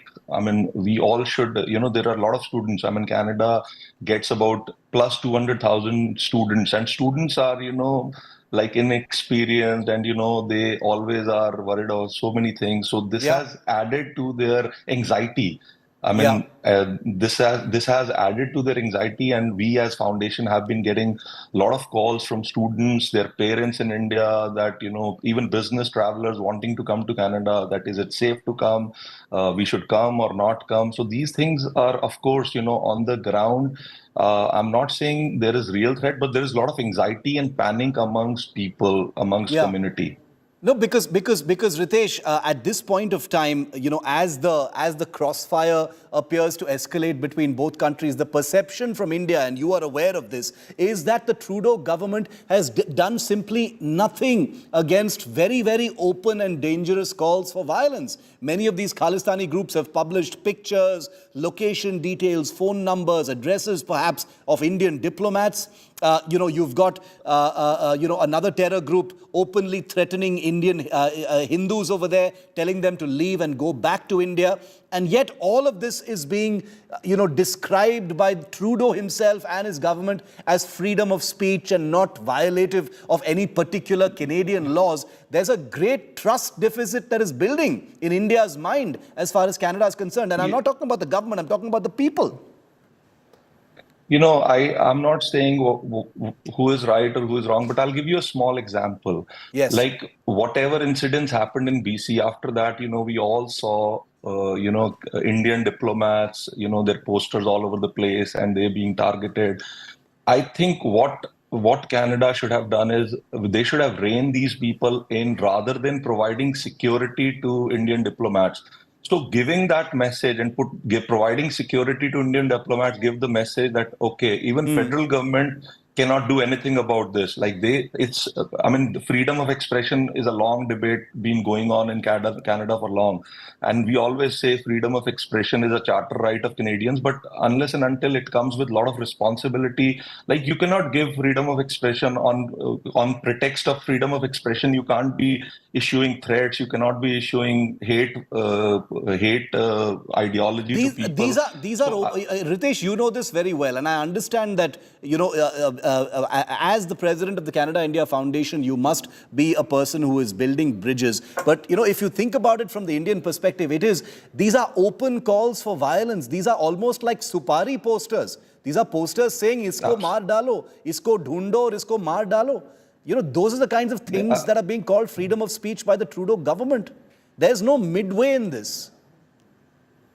No, I mean, I think you're right saying this, and we feel the same as a community.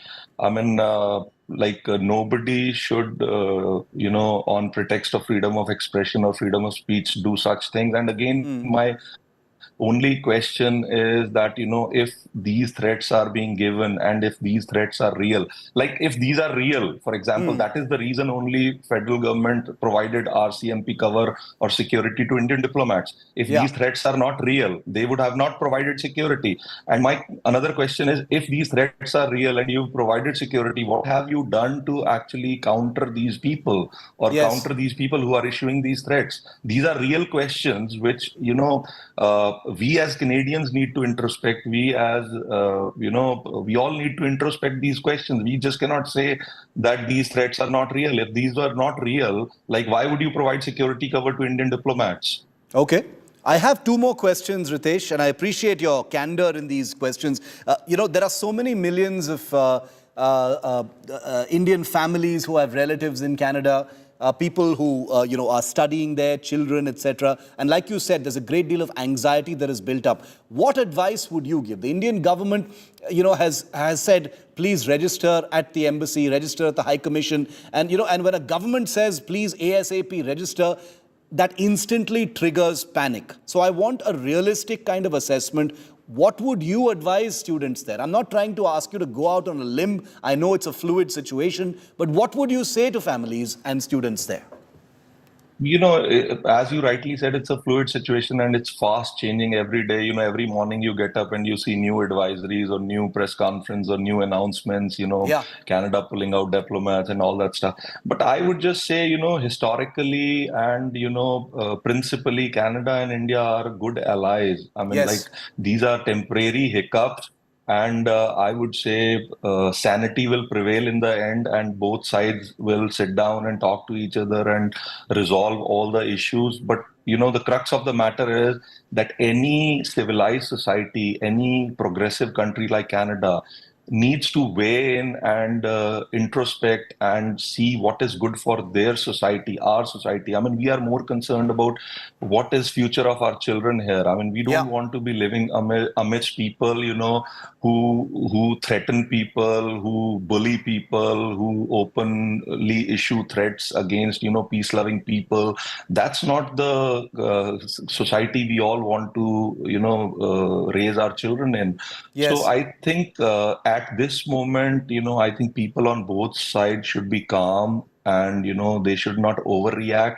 I mean, we got a lot of calls, people after, this guy from SFJ issued open threat to Hindus. We got a lot of calls and a lot of community members, community leaders, community organizations, temples, they are all in panic. But we only advise them not to overreact.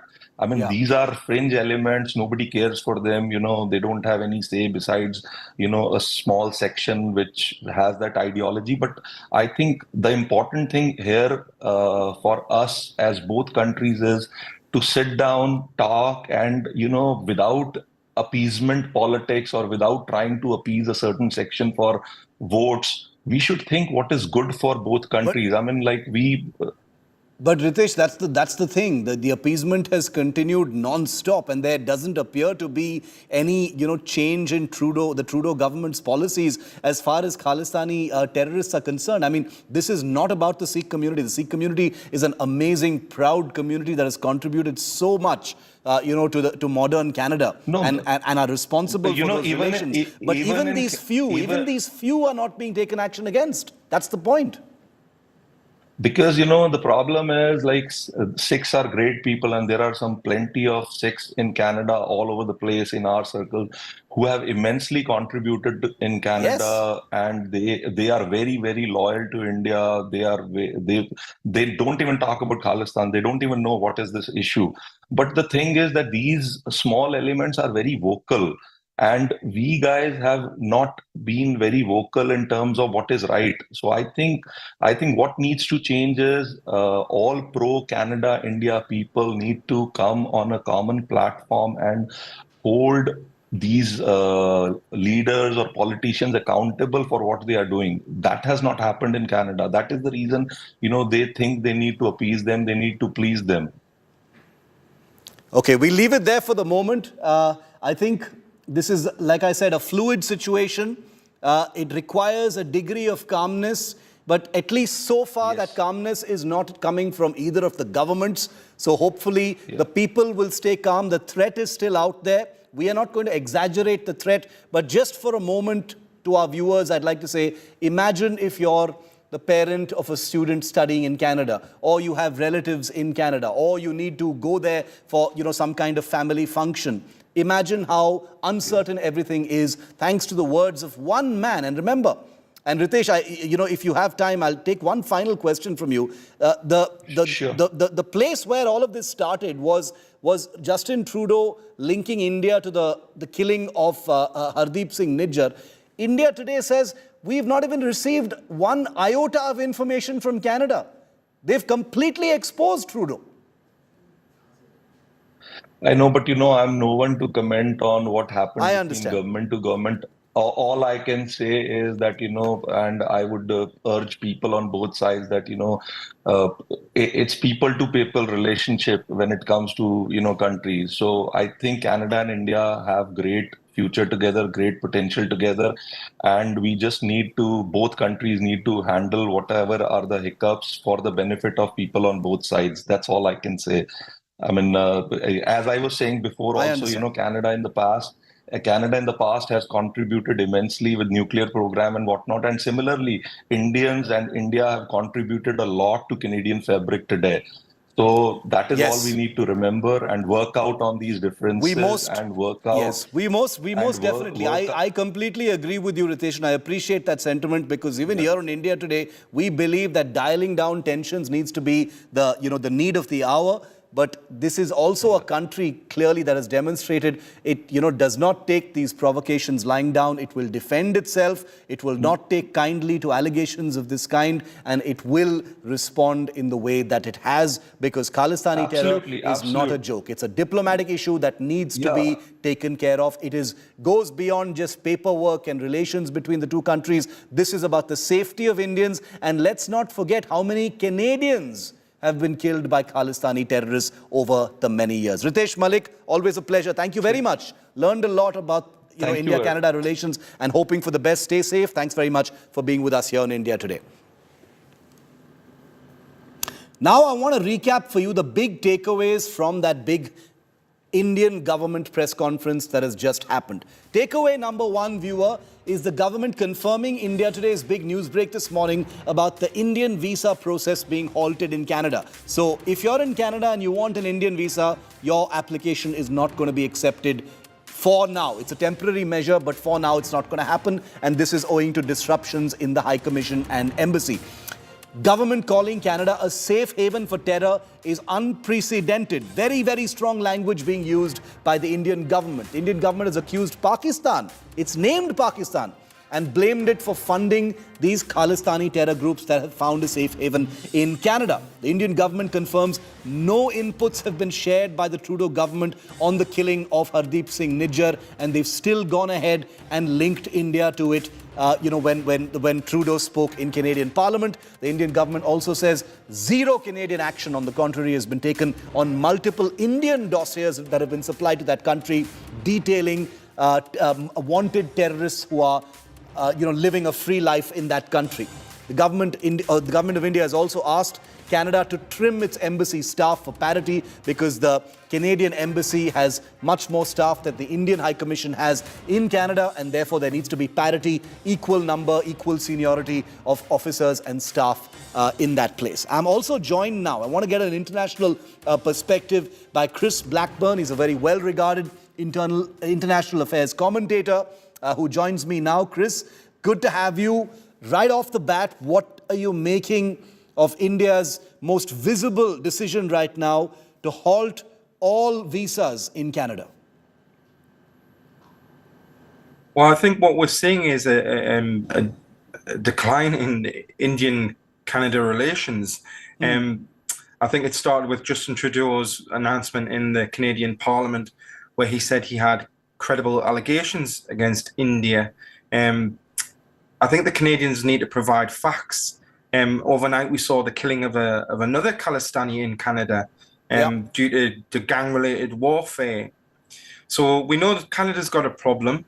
How India is now responding to that problem, and effectively, I think that these visa announcements show that India and Hindus in Canada are really concerned about their security. So I think we will be starting to see tit-for-tat diplomatic exchanges between the two nations. But I've studied the issue for the last 20 years, and Canada drags its feet on horrendous things that happen in the Indian subcontinent. It's not just Khalistanis. We've seen in Bangladesh, the killers of Bangabandhu, the founder of Bangladesh, are still in Canada, and the Canadians have refused to do anything about it. Very true, Chris. They've dragged their feet on many different international issues. Speaking about India and Canada, the two sides don't appear to be in a mood, to dial things down and to cool tempers, at least for the moment. In your view, how much worse do you think this could get? Well, I think if you look, it's not just Justin Trudeau and the people who are around him in politics who support the Khalistani issue. The Canadian security agencies were humiliated by a government inquiry in 2010, which was into the Air India 182 event, one of the biggest terrorist incidents that we saw before 9/11. So I think what we're going to see is a rapid decline, but there's many factors that are involved in this current spat. And I think if justice prevails, India will come out on top of it. We do know that Justin Trudeau has been trying to drum up support against India, before the G20 summit and probably after as well, Chris. Do you think the United States will, in some measure, need to sort of step in to cool things down, because the United States has a very close relationship with India?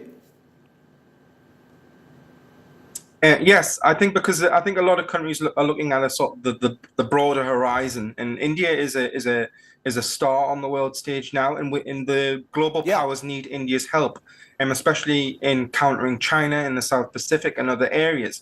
So I think nations such as the United States, UK, and others, and Australia as well, members of the Quad, I think Japan will also play a role in this.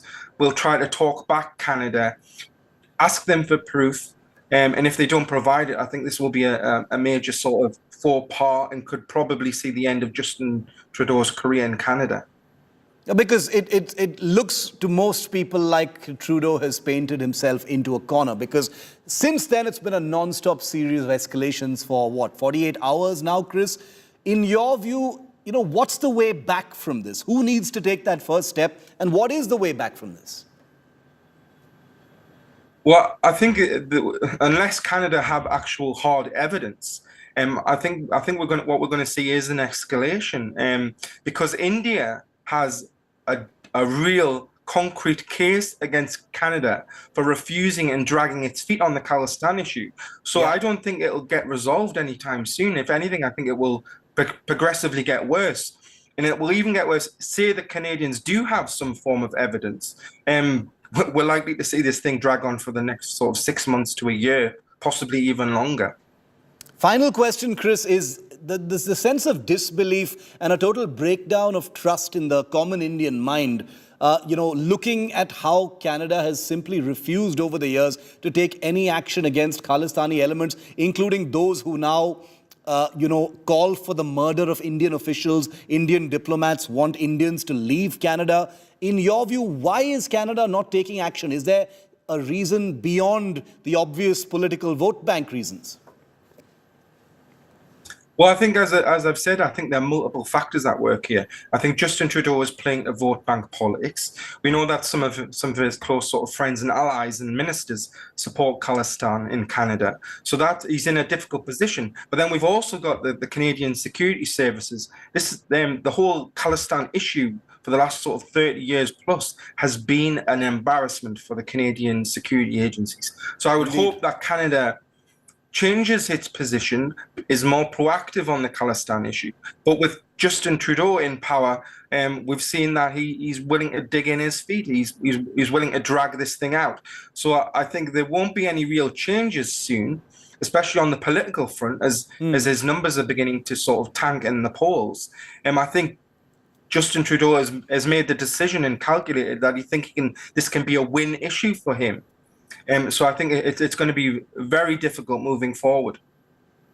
We'll have to see where it goes. It's a fluid, unfolding situation. Are things going to be dialed down? Are things going to escalate even further?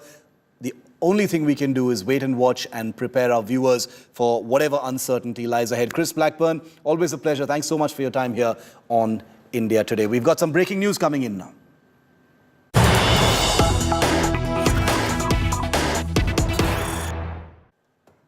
As India raises the pitch against Canada, External Affairs Minister Dr. S. Jaishankar has just met Home Minister Amit Shah in Parliament. Dr. Jaishankar is reported to have briefed the Home Minister Amit Shah on the current situation between India and Canada. Remember, the Home Minister is also concerned directly because there are a large number of Indian citizens who are in Canada at this point of time. You've had the External Affairs Ministry under Dr. Jaishankar put out an advisory yesterday about the safety of Indian nationals, especially students, asking them to register with the Indian High Commission and consulates wherever applicable, or the mother.gov.in website is where all that information is being taken. Obviously, the situation is calm right now, but being prepared for any contingency going forward, Dr. S. Jaishankar meeting his cabinet colleague Amit Shah, the Home Minister, to make sure that India has a plan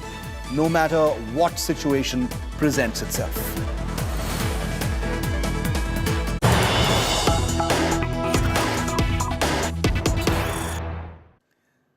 And another piece of breaking news. This is an India Today impact. In the course of reporting the India-Canada relationship breakdown just after the G20, the External Affairs Ministry today has acknowledged an India Today report that I did on how the Canadian government for years has been discriminating against Indian military serving and ex-serving personnel who've served in operational areas like Jammu and Kashmir and the Northeast, but especially Jammu and Kashmir. The External Affairs Ministry says they've seen the reports, it's an area of concern, and they do pick it up from time to time. Take a look. Look, I don't want to get into visa requirements of foreign governments, but yes, we have seen reports and heard some things, and if there are cases where we believe that our people are not being given a fair treatment or there been discrimination, we do take these things up. But I would not like to comment on individual cases. But yes, discrimination in how visas are granted by the Canadian side is something of concern, and there have been cases in the past. And up next, a different story, but very much still in Canada. The gangster raid of another Khalistani terrorist, Sukhdev Singh, wanted by India, has been killed in Canada. 9 bullets in the head in Canada. What happened to him? Who killed him? How did it happen? Is this another statistic in Canada's deterioration in security?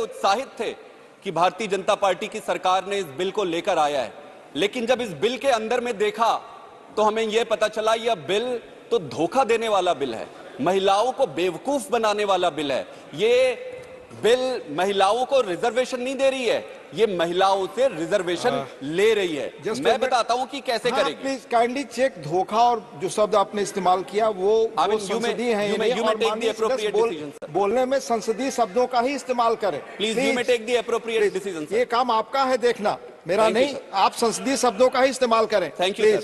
तो जिस तरीके से बहुत सारे जुमले दिए गए, ये भी उन जुमलों में से अगला जुमला है। जुमला दिया गया 18 करोड़ जॉब मिलेगा, कुछ नहीं मिला, जुमला निकला। किसानों के फसल को दुगने भाव मिलेंगे, जुमला निकला। काला धन वापस आएगा, जुमला निकला। महंगाई कम करेंगे, जुमला निकला।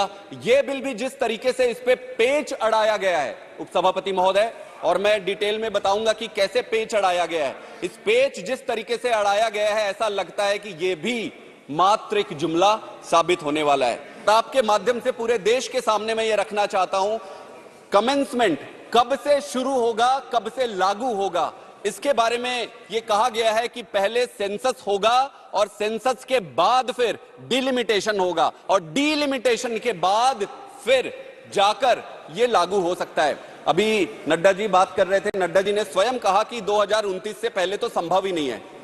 संभव है कि अगर बीच में 1-2 अड़चने आ जाए तो ये आगे भी कितने साल जाएंगी किसी को नहीं पता। इसका मतलब ये है कि आज जिस बिल को हम डिबेट कर रहे हैं, आज जिस बिल को पास करने के लिए सारे इकट्ठे हुए, उसके भविष्य का किसी को कोई अंदाजा नहीं है।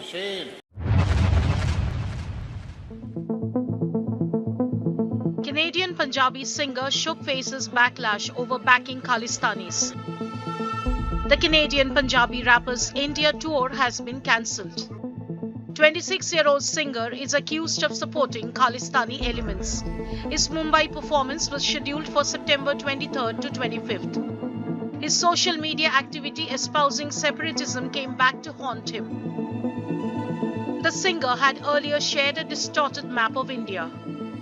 Following the outrage, cricket stars Virat Kohli, KL Rahul and Hardik Pandya, who once followed Shub for his rap on social media, unfollowed him. Book My Show has initiated a complete refund of the ticket amount for all consumers who had purchased tickets for the Shub's Still Rollin' show. Earlier, Indian company Boat had withdrawn its sponsorship. Bureau Report, India Today.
जब भारतीय संस्कृति की बात करता हूं तो भारतीय संस्कृति में नारी का स्थान अगर हम देखें तो आर्थिक स्वायत्तता में हमेशा उसका स्थान रहा।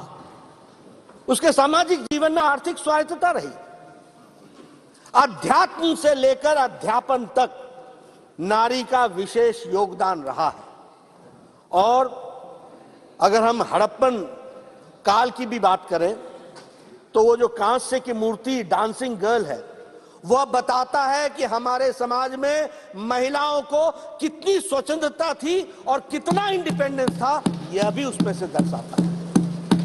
यह दीगर बात है कि कुछ हमारे जब हम गुलामी के काल से गुजरे, मेडिवल पीरियड से गुजरे, तो उस समय पर्दा सिस्टम से लेकर के महिलाओं का जरूर कुछ जो उत्थान का स्थान था उसमें कमी आई, लेकिन भारतीय संस्कृति में उसे हमेशा ऊर्जा का स्थान दिया गया, देवी का स्थान दिया गया, शक्ति के रूप में देखा गया।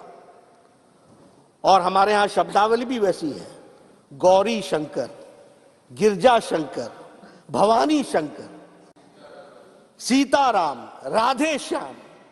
अब हमको दुनिया समझाए लेडीज फर्स्ट, ये हमारे साथ एक तरीके से मजाक नहीं तो और क्या है, हमारी संस्कृति को समझने की आवश्यकता है। अगर हम देखें 21वीं शताब्दी जो है वो महिलाओं की शताब्दी है। 21वीं शताब्दी जो है वह महिलाओं की शताब्दी है।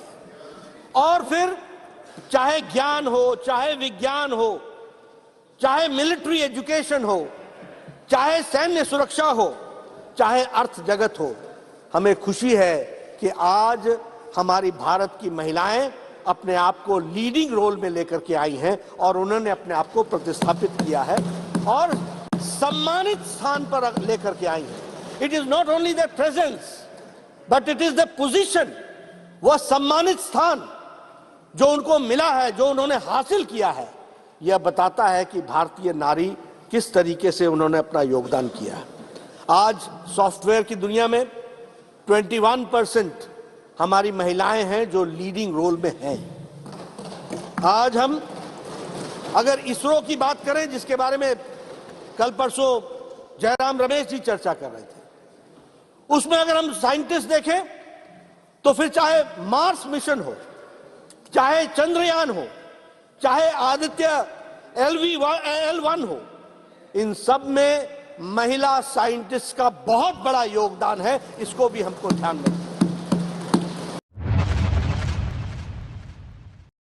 कि ये संशोधन विधेयक वास्तव में महिलाओं को आरक्षण देने की साफ नीयत से नहीं लाया गया है, बल्कि आने वाली विधानसभाओं तथा लोकसभा के चुनावों में देश की भोली भाली महिलाओं को ये प्रलोभन देकर व उनकी आंखों में धूल झोंककर उनका वोट हासिल करने की नीयत से ही लाया गया है। और यदि ऐसा नहीं है तो फिर हमारी पार्टी सरकार से ये भी अनुरोध करती है कि सरकार इस विधेयक में से या तो इन दोनों प्रावधानों को निकाले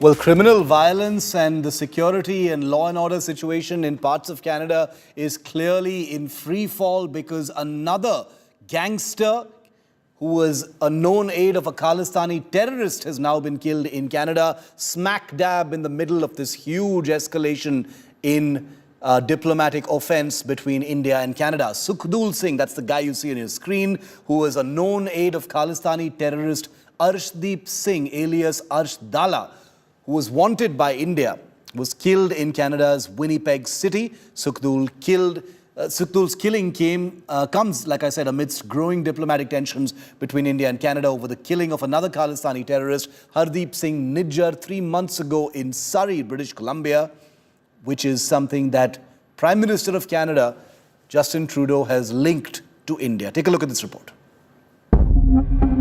Sukhdev Singh, aka Sukha Dunike. Originally from Duneka village in Punjab's Mocha district. The 29-year-old, wanted by India in several terror cases, was shot dead in his house, flat number 203, located on Hazelton Drive Road in Winnipeg City of Canada on Wednesday.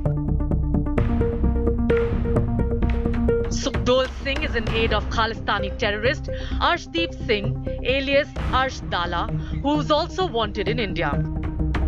In 2017, Sukhdev Singh obtained a passport and police clearance certificate on forged documents to flee to Canada, despite having 7 criminal cases registered against him. He managed to escape Punjab with the help of 2 police officials who were later arrested by Mocha police. As per sources, Sukhdul's murder is linked to gang rivalry. He was allegedly killed by another Khalistani gang member for his alleged role in the murder of Goldie Brar's brother, Gurlal. While speaking to India Today in June, Goldie Brar had declared that his name will pop up in the killing of Khalistani terrorists in Canada.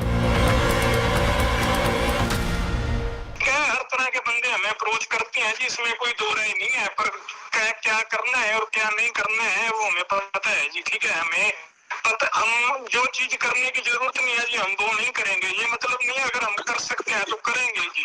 और जिन्होंने नजायज इतने लोग मरवाए हैं जी, इतने बम धमाके करवा दिए इतने देशों में, उनका तो हम कभी भी नहीं कोई मदद करेंगे जी।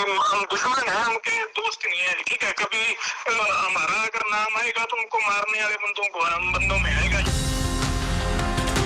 Sukhdev Singh's killing comes amid growing diplomatic tensions between India and Canada over the murder of another Khalistani terrorist, Hardeep Singh Nijjar.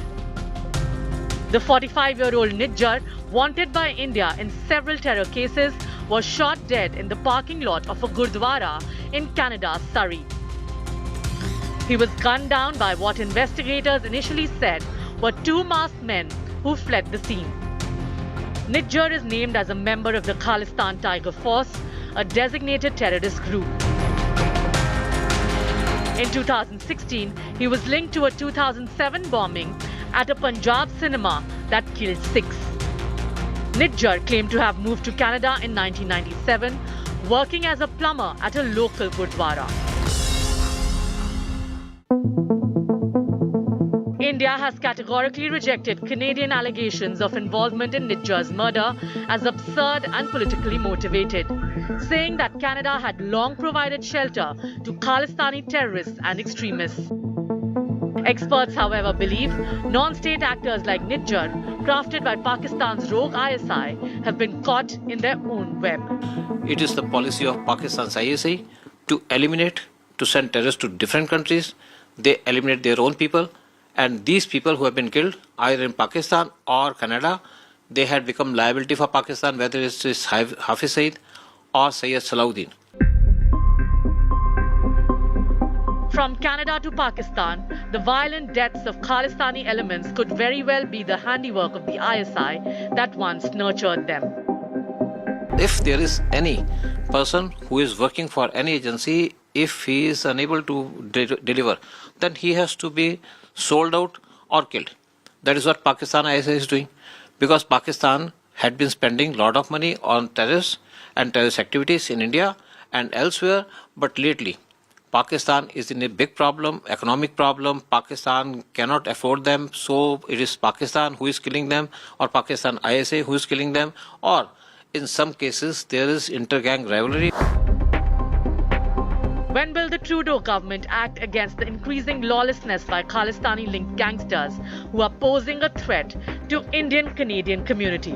Bureau Report, India Today. Keep watching India Today. Up next, 6 p.m. Prime with Akshita. We're also standing by on Finance Minister Nirmala Sitharaman, who's expected to speak in the Rajya Sabha on the Women's Reservation Bill. It was passed in the Lok Sabha yesterday, all set to be passed in the Rajya Sabha as well. All the highlights, and we'll be live on the other side.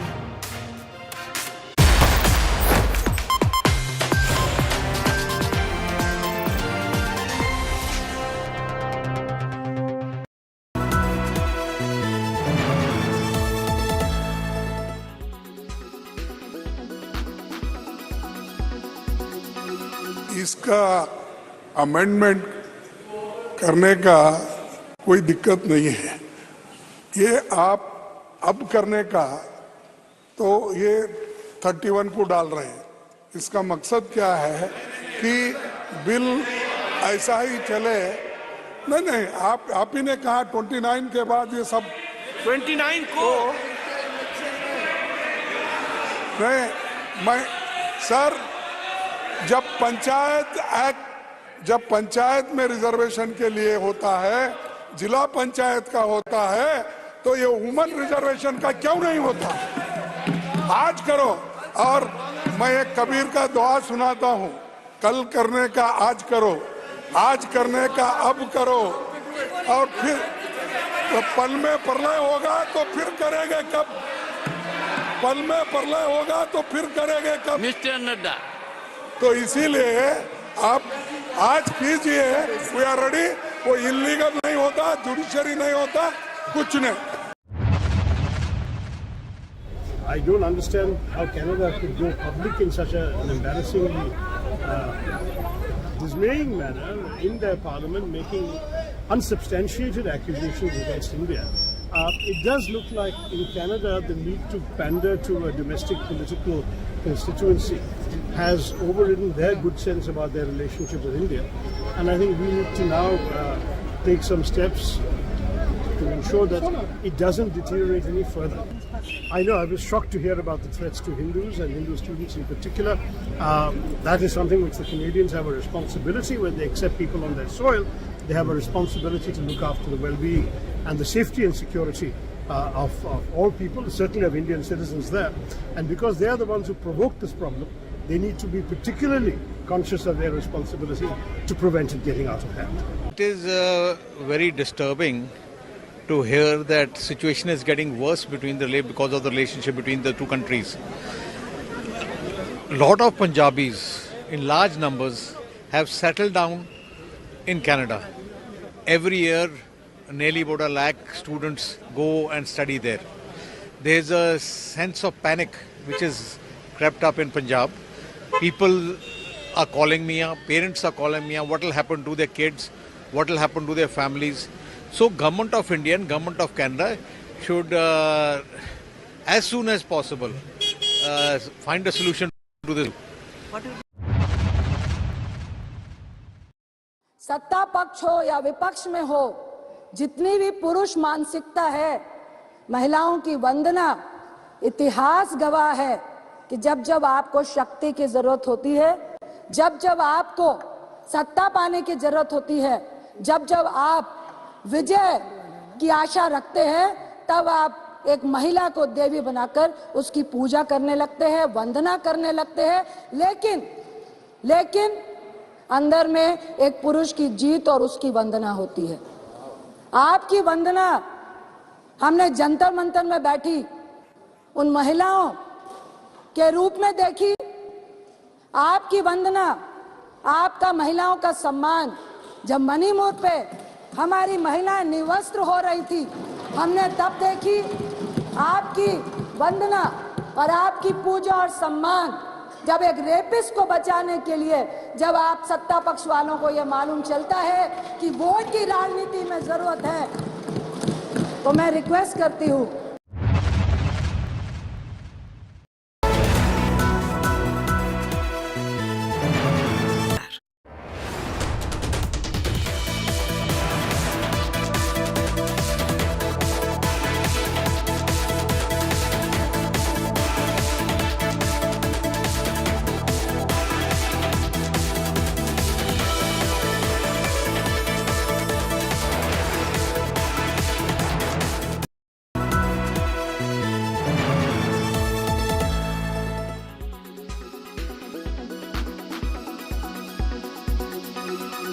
the strained relationship between India and Canada is going to impact the immigration business? As of now, we have no records, as there is no report and no updation on immigration impacts from both the countries. So till we receive anything formally, we cannot comment on that. Right now, immigration is going as it was going before. In a process to migrate to Canada on a study visa, are they worried? Did they contact you? Some of them have, because the social media these days plays a great role as to where we procure our information from. Yes, they are obviously affected by whatever is going on the social media, but to them also we have issued that same statement that till the time there is any formal announcement by our government or government from Canada, we cannot take it for granted that immigration will be affected. बहुत सा बच्चा हमारा वहाँ गया हुआ है, trades है, वहाँ पे लोग ऑलरेडी रह रहे हैं और बहुत सारी कंपनियां हिंदुस्तान में कनाडा की. सो ये खत्म होने में ही दोनों कंट्रीज का फायदा है. वहाँ पे जो भी हो रहा है हमारी जो गवर्नमेंट के बीच में हो रहा है वो ठीक हो जाए कि जो भी वहाँ पे रह रहे हैं लोग उनको थोड़ी घबराने की जरूरत ना पड़े, क्योंकि जो यहाँ रह रहे हैं उनकी फैमिलीज को भी थोड़ा सा होगा कि वहाँ पे जो हमारे फैमिली मेम्बर्स है कहीं उनको दिक्कत ना आए कुछ रहने की, तो इसलिए हम चाहते हैं कि सब ठीक हो जाए. मैं नारी शक्ति बंधन अधिनियम 2023 के समर्थन में कड़ी हुई. Mamata Banerjee and the Trinamool Congress have already walked the talk. We don't need to go on record to show this country that we support this bill. It is one of the very few bills I think most of us would agree on. An intense debate. Day 2 of the discussion on the Women's Reservation Bill or Nari Shakti Vandan Adhiniyam. Several opposition parties supported the proposed legislation, but they did so with conditions. Subsequently, the Congress leader called for an immediate caste consensus and a sub-quota for women. You are watching India Today, powered by Finest, Be Sustainable Change, a BNP Group company. Powered by Volkswagen.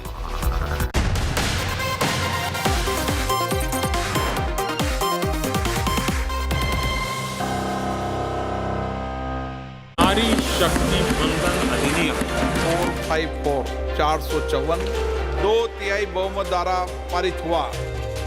New Sansad scripts her story. After Lok Sabha, Rajya Sabha all set to pass the bill.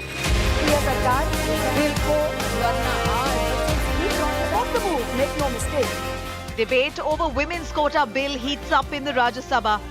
अब research ये बताती है कि women are more accessible than men as a public representative. Modi expresses gratitude to all parties. देश की मातृशक्ति का जो मिजाज बदलेगा, जो विश्वास पैदा होगा, वो देश को नई ऊंचाइयों पर ले जाने वाली एक अकल्पनीय अप्रतिम शक्ति के रूप में उभरेगा. Nari Shakti History Insight. Top focus on 6 p.m. Prime. Good evening. You're watching 6 p.m. Prime here on India Today. I'm Akshita Nandagopal, and this evening we're putting the focus on what's happening in Rajya Sabha. Today, history will be scripted as the Women's Reservation Bill, much like what happened in Lok Sabha yesterday, will pass in Rajya Sabha with a very clear majority, as all parties have now come on board to back this bill after 27 long years of endless stalemates. We'll be getting you all the highlights of the discussion that's played out through the day. A look at the headlines first. It's official, all visas in Canada have been suspended as a resolute India hits back at Canada. Foreign Minister S. Jaishankar meets Home Minister Amit Shah. India debunks Trudeau government on Khalistani terrorist Nijjar, says zero action taken on India's terror dossier. India calls Canada a safe haven for terrorists and extremists. Chilling details of Khalistani extremist Sukhdo's murder. Sukhdo shot 9 times in the head at Canadian residence. Killers said that he had murdered Goldie's brother. Crackdown on Khalistani terror by NIA. 10 accused in San Francisco Indian consulate arson identified. NIA seeks information on accused from public.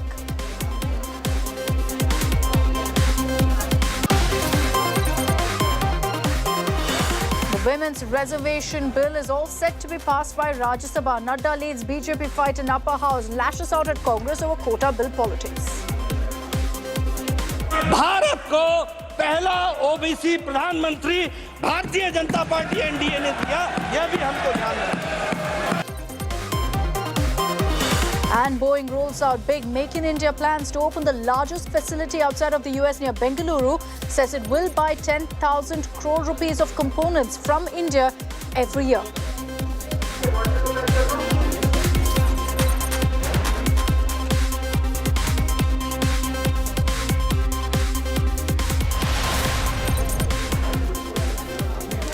All right, as we track the latest updates coming in from the Rajya Sabha, just a reminder that in a few moments from now, Nirmala Sitharaman is going to be speaking on behalf of the BJP. But what you're seeing from all of the statements, the discussion that happened in Rajya Sabha today is that parties are all coming on board right now to ensure that the Women's Reservation Bill, the Nari Shakti Vandan Adhiniyam, gets passed in the Rajya Sabha as well. We've not seen a consensus for the last 27 years, so this is truly a historic moment. What played out in the upper house through the day? Remember that representatives of different political parties spoke out to put their party's perspective on the record there. And you had JP Nadda, BJP president, also speaking in a rare fiery address. आज सुबह से मैं देख रहा हूं कि चर्चा चल रही है कि ओबीसी का ध्यान नहीं रखा गया, ओबीसी की चिंता नहीं की गई, ओबीसी के बारे में कुछ सोचा नहीं गया। ठीक है, राजनीति में इस तरीके के वक्तव्य चलते हैं और वक्तव्य चलते यहां तक पहुंच गया कि 70 सेक्रेटरी में 3 ही शायद ओबीसी। अब मैं इसमें सिर्फ ज्ञानवर्धन करना चाहूंगा, मैं ज्ञानवर्धन करना चाहूंगा कि कालेलकर की रिपोर्ट नेहरू जी के टाइम की कहां पड़ी हुई थी, मंडल कमीशन इंदिरा गांधी जी के टाइम पर, राजीव गांधी जी के टाइम पर कहां पड़ा हुआ था, क्या हुआ उसका, क्या कर पाए उसको। 1992 में सुप्रीम कोर्ट ने कहा कि आप सर्विसेज में ओबीसी को रिजर्वेशन दीजिए और 1995-96 में एससी, एसटी और ओबीसी कैटेगरी सर्विसेज में जुड़ी और ऑल इंडिया सर्विसेज में जुड़ी। अब आप बताइए कि आज सेक्रेटरी के एम्पैनलमेंट का जो कट ऑफ ईयर है वो है 1992। जो सेक्रेटरीज हैं वो 1992 बैच के नीचे के लोग हैं, पहले के लोग हैं। अब मैं आपसे पूछता हूं कि 2004 से 2014 तक कितने सेक्रेटरी ओबीसी थे और कहां थे वो ओबीसी के सेक्रेटरी, किस क्राइटेरिया में थे, जरा हमको इसका ज्ञानवर्धन कीजिए। देखिए, मैं बार बार बोलता हूं, लीडर को लीडर बनना पड़ेगा, ट्यूटर से नहीं चलता काम।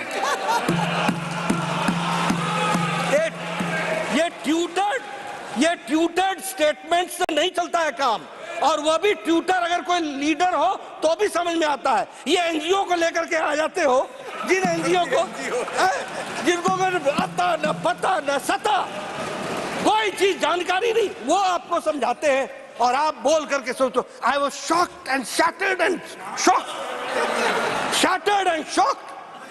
अरे भाई, शौक तो लगना ही था, जब पढ़ना ही नहीं पूरा तो शौक ही लगेगा और क्या होगा।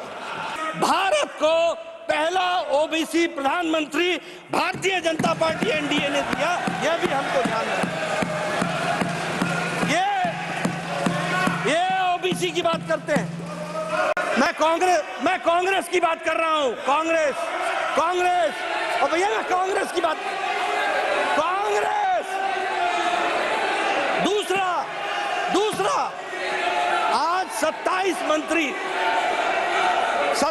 मंत्री ओबीसी के हैं, 27 मंत्री, और हमारे एमपीज। मैं सर कांग्रेस की बात कर रहा हूं, उनकी बात नहीं कर रहा हूं। देवेगौड़ा जी हमारे हैं,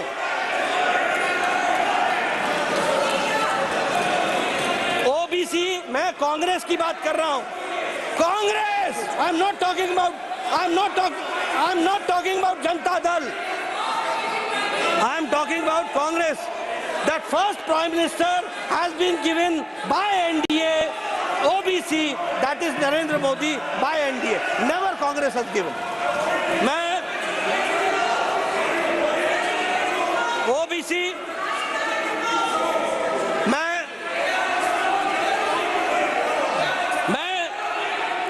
आउट ऑफ 303 बीजेपी के एमपी हैं, 303 में 85 यानी 29% हमारे एमपी ओबीसी के हैं, ये भी हमको ध्यान में रखना चाहिए।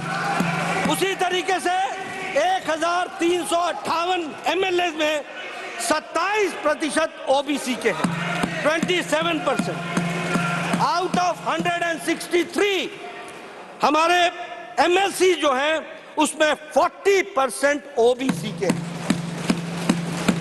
मैंने जैसा कहा कि 303 एमपी में 85 यानी 29% MPs are from OBC. Out of 1358 MLAs we have 27% OBC. And I repeat that among the MLCs 163 हमारे एमएलसीज हैं, जिसमें से 40% ओबीसी है। यह भी हमको ध्यान में रखना। इसलिए अगर कहा जाए, फिर मैं बोल रहा हूं, कांग्रेस की बात कर रहा हूं, कांग्रेस के जितने एमपी हैं उससे ज्यादा तो हमारे ओबीसी एमपी हैं। यह भी हमको ध्यान रखना चाहिए, यह भी हमको ध्यान रखना चाहिए। इसलिए ये और देखिए मैं सिर्फ लोकसभा की बात कर रहा हूं। अगर लोकसभा और राज्यसभा मिला ले तो आपसे कहीं ज्यादा हम निकल जाते हैं, ये भी आपको ध्यान रखना। इसलिए और आप ओबीसी की बात करें, आप ओबीसी की बात करें, जो एक बार नहीं अनेकों बार ओबीसी को गाली दे और एक बार नहीं अनेकों बार बोले मैं नहीं माफी मांगूंगा, ये इसका अमेंडमेंट करने का कोई दिक्कत नहीं है। ये आप अब करने का तो ये 31 को डाल रहे हैं। इसका मकसद क्या है कि बिल ऐसा ही चले। नहीं, आप ही ने कहा 29 के बाद ये सब 29 को नहीं, मैं सर जब पंचायत में रिजर्वेशन के लिए होता है, जिला पंचायत का होता है, तो ये वुमन रिजर्वेशन का क्यों नहीं होता? आज करो। और मैं एक कबीर का दुआ सुनाता हूँ, कल करने का आज करो, आज करने का अब करो, और फिर तो पल में प्रलय होगा तो फिर करेंगे कब? पल में प्रलय होगा तो फिर करेंगे कब? मिस्टर नड्डा, तो इसीलिए आप आज कीजिए, वी आर रेडी। वो इलीगल नहीं होता, जुडिशरी नहीं होता, कुछ नहीं। I brought this reservation bill and it was passed in the Karnataka Assembly, and the same was introduced in the Parliament when I became the Prime Minister, and former late the Cabinet Secretary Mr. T.S.R. Subramaniam was there. He has written all details. Sir, I don't want to quote all these things as it contains all the materials. If you permit, I will place it on the table of the House. permitted. This may be placed on the table of the House. Nobody stops them from empowering more women within their party. Nobody stops them from giving a ticket to women across political party lines, across religious equations, across castes. It does not deny women that right.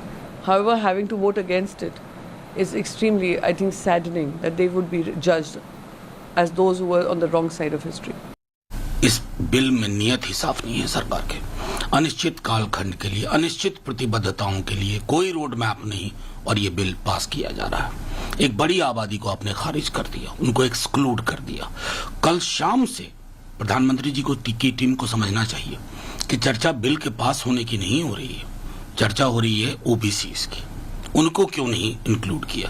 चर्चा हो रही है जातिगत जनगणना की। और मैं समझता हूं कि ये संदेश है साफ तौर पर, अभी भी आपके पास वक्त है कि अनिश्चित कालखंड के लिए, बल्कि निश्चित कालखंड के लिए, और इन चीजों को इंक्लूड करके आप फिर से अपने पोजीशन को रिवाइज करिए। अन्यथा लोगों के पास और विकल्प होते हैं आपके पोजीशन को और बिल को बदलने के। बुरा मत मानिएगा, बांग्ला में एक कहावत है, वोट बड़ो बालाई। इलेक्शन की कंपल्शन है भाई। somehow opposition unity and India alliance নিয়ে treasury bench is worried, তাই ইলেকশন স্টান্স আসছে পরপর। নতুন পার্লামেंट भवन उद्बोधन হলো। हमारा तो आदत ही हो गया था कि प्रधानमंत्री जी पार्लियामेंट आते हैं, लेकिन संसद हाउस के अंदर बहुत कम आते हैं, हाउस के अंदर बोलते और भी कम। वो दुख भी इस बार पहले 2 दिन में 4 बार सुनने के बाद चले गए। और विमेन रिजर्वेशन को लेकर नारी शक्ति बंधन बोल के पास कराना है। We will appreciate, better late than never। 9.5 साल ही सही, थोड़ा विलंबित सोच ही सही। We will certainly support women reservation bill in this house with all our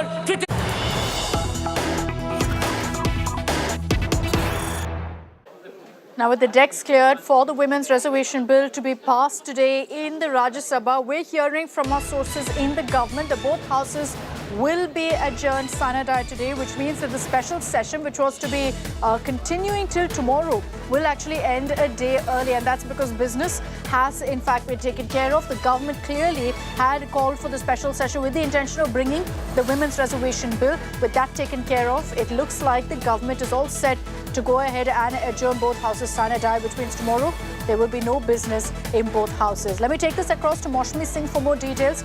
Maushmi, good evening. Even with the Women's Reservation Bill being tabled, being presented in both houses, there were a lot of questions about whether they'd be last-minute surprises. Doesn't look like it for the moment. Right, Akshita, but today in the upper house, perhaps the discussion could go till late in the evening, and after that the voting has to happen. So probably we're looking at a very late evening in the parliament, and the news is that sources tell us that there's high probability that the parliament would be adjourned sine die. So as you rightly pointed out, 4 days of business conducted, a landmark bill passed and turned into a law. The government would pat its back, getting the historic legislation into action. So clearly you can see that it's a very politically charged up atmosphere. A bill where you can see rarely there is so much of consensus as far as, you know, the majority vote only 2 no's yesterday. And we'll have to wait and see whether the arithmetic is any different in the Rajya Sabha, because remember, the strength of the opposition is much higher in the Rajya Sabha. The government is on the a bit of a minority line, but we will have to wait and see that whether that consensus also reflects in the upper house. All right, Maushmi, stay on with me because while it looks like the numbers will work out for the government, which is why you had the Prime Minister earlier today also speaking in Lok Sabha, thanking all political parties for the support that they've shown. There are a few sticking points on the Women's Reservation Bill that is leading to, again, a political war of words. It was triggered, of course, by a number of things. One is, of course, what Rahul Gandhi said in Parliament yesterday when he said that we must ensure OBC representation, and then charged the Modi government, saying that you have only OBC secretaries and nothing more. It's led to a showdown of sorts as the BJP then lashed out at the Congress, saying we've ensured OBC representation. We gave the country its first OBC Prime Minister, referring to Prime Minister Narendra Modi. But besides that also, there are a lot of questions with regards to the Women's Reservation Bill on whether there needs to be a quota within a quota as well. Let's get you, in fact, some of the reactions that have come in on that big talking point, even as the BJP highlighted that they have the largest number of OBC lawmakers. Amit Shah highlighted how nearly 80 plus BJP MPs come from the OBC. कि 2004 से 2014 तक कितने secretary OBC थे और कहां थे वो OBC के सेक्रेटरी, किस क्राइटेरिया में थे, जरा हमको इसका ज्ञानवर्धन कीजिए।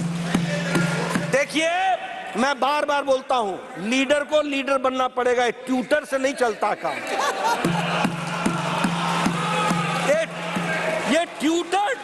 ये ट्यूटर्ड स्टेटमेंट से नहीं चलता है काम। और वह भी ट्विटर अगर कोई लीडर हो तो भी समझ में आता है। ये एनजीओ को लेकर के आ जाते हो, जिन एनजीओ को जिनको आता न पता न सता, कोई चीज जानकारी नहीं, वो आपको समझाते हैं और आप बोल करके सोचो I was shocked and shattered and shocked. अरे भाई शौक तो लगना ही था, जब पढ़ना ही नहीं पूरा तो शौक ही लगेगा और क्या होगा। भारत को पहला ओबीसी प्रधानमंत्री भारतीय जनता पार्टी एनडीए ने दिया, यह भी हमको ध्यान है। ये ओबीसी की बात करते हैं।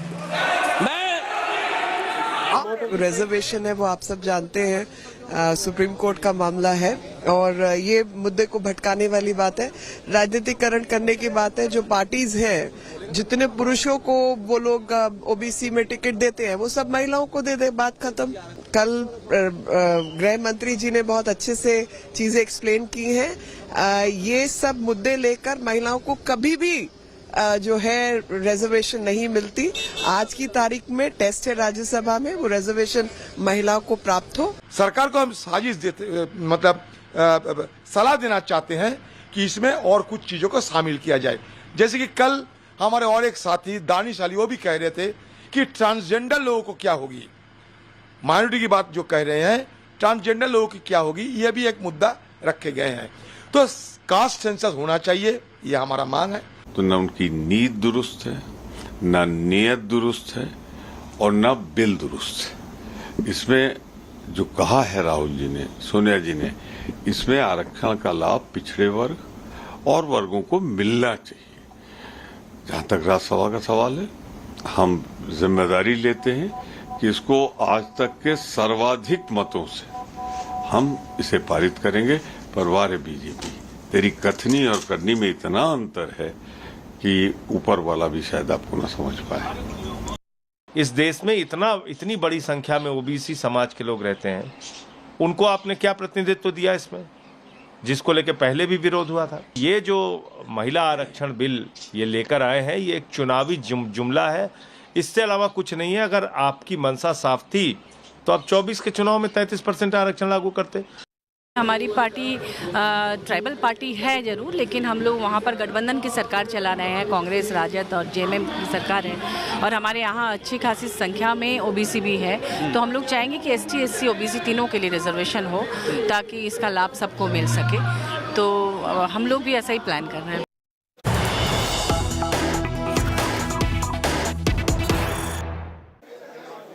Now, while it's expected that the bill will pass the Rajya Sabha test, much like what we witnessed in the Lok Sabha yesterday, today as well, there will be several requests for amendments to the bill. And let's get you those details. 9 Congress MPs have moved amendments for OBC reservation for women. So they want quota within quota. They also are seeking the immediate implementation of women reservation in the present setup of seats, saying don't wait for delimitation, don't wait for census to happen many years down the line. They want all of it to happen now.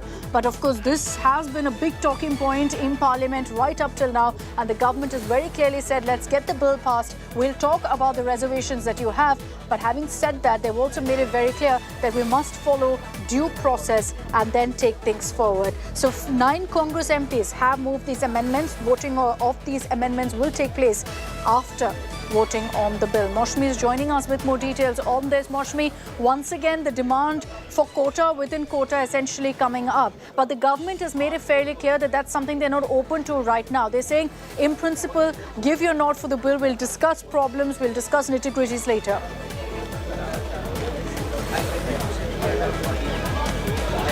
That's right, Akshita. You know, this is actually a part of the strategy of the Congress. Rahul Gandhi and Sonia Gandhi took the lead as far as, you know, from the Congress's side over demanding OBC reservation for the OBC. Now, that's a U-turn of the Congress from 2010.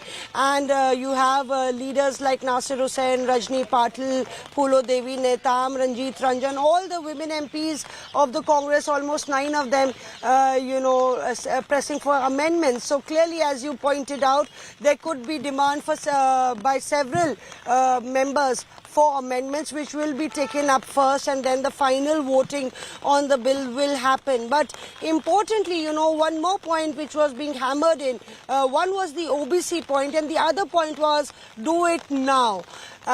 In fact, K.C. Venugopal led that charge from the Congress's side, saying that if Prime Minister Narendra Modi, it's often talked about that he has a 56-inch chest, then where is that guts and willpower to do this implementation and give the women their due right now? So these are the two big loopholes, or perhaps the Congress feels the glaring misses that the Congress and the opposition can hammer in to make sure that the advantage of passing this bill does not transfer in votes to the BJP.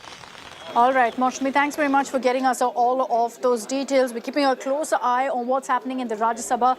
Business is getting extended. The session was to conclude at 6, but even now the discussion on the Women's Reservation Bill continues in the upper house. I'm slipping into a very short break. On the other side, we continue getting you all the latest updates from Parliament and much more. Don't go anywhere.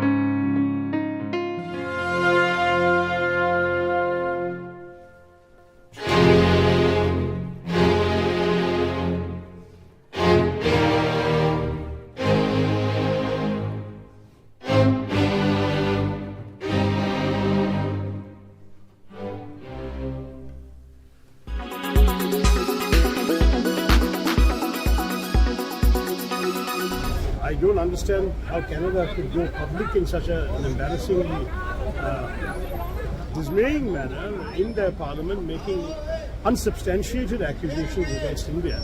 It does look like in Canada the need to pander to a domestic political constituency has overridden their good sense about their relationship with India.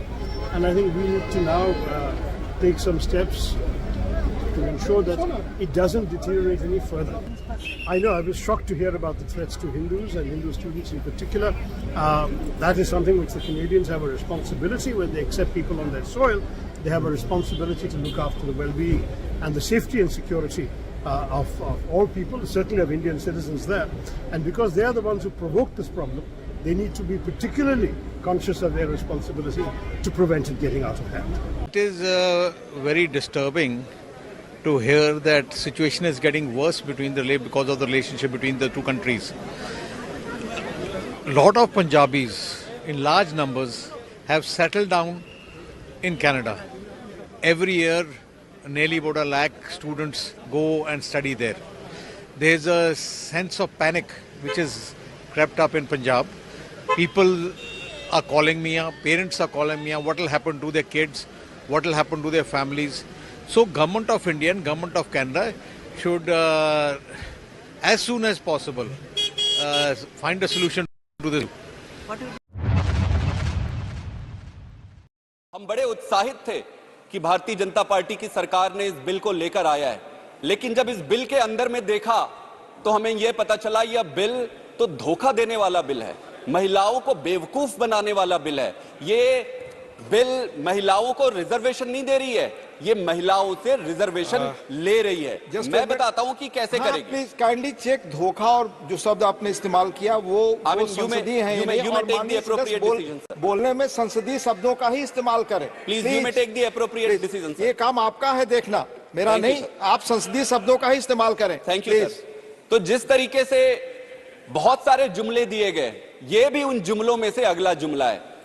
जुमला दिया गया 18 crore job मिलेगा, कुछ नहीं मिला, जुमला निकला। किसानों के फसल को दुगने भाव मिलेंगे, जुमला निकला। काला धन वापस आएगा, जुमला निकला। महंगाई कम करेंगे, जुमला निकला। यह बिल भी जिस तरीके से इस पे पेच अड़ाया गया है उपसभापति महोदय, और मैं डिटेल में बताऊंगा कि कैसे पेच अड़ाया गया है। इस पेच जिस तरीके से अड़ाया गया है, ऐसा लगता है कि यह भी मात्र एक जुमला साबित होने वाला है। आपके माध्यम से पूरे देश के सामने मैं ये रखना चाहता हूं, कमेंसमेंट कब से शुरू होगा, कब से लागू होगा, इसके बारे में यह कहा गया है कि पहले सेंसस होगा और सेंसस के बाद फिर डिलिमिटेशन होगा और डिलिमिटेशन के बाद फिर जाकर यह लागू हो सकता है। अभी नड्डा जी बात कर रहे थे, नड्डा जी ने स्वयं कहा कि 2029 से पहले तो संभव ही नहीं है। संभव है कि अगर बीच में 1-2 अड़चने आ जाए तो ये आगे भी कितने साल जाएंगी किसी को नहीं पता। इसका मतलब ये है कि आज जिस बिल को हम डिबेट कर रहे हैं, आज जिस बिल को पास करने के लिए सारे इकट्ठे हुए, उसके भविष्य का किसी को कोई अंदाजा नहीं है।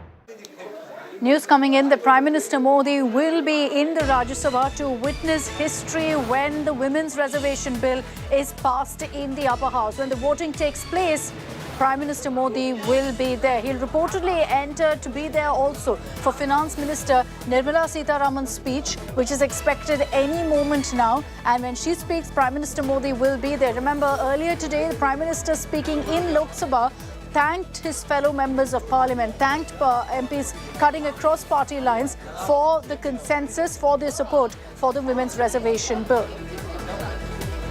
Moshmi is joining us with more details on this. History in the making, Moshmi. So the Prime Minister ensuring that he is also witness to it. The voting is expected to start in just a short while from now. And we're hearing Prime Minister Modi will be there for Nirmala Sitharaman's speech and for the voting post that.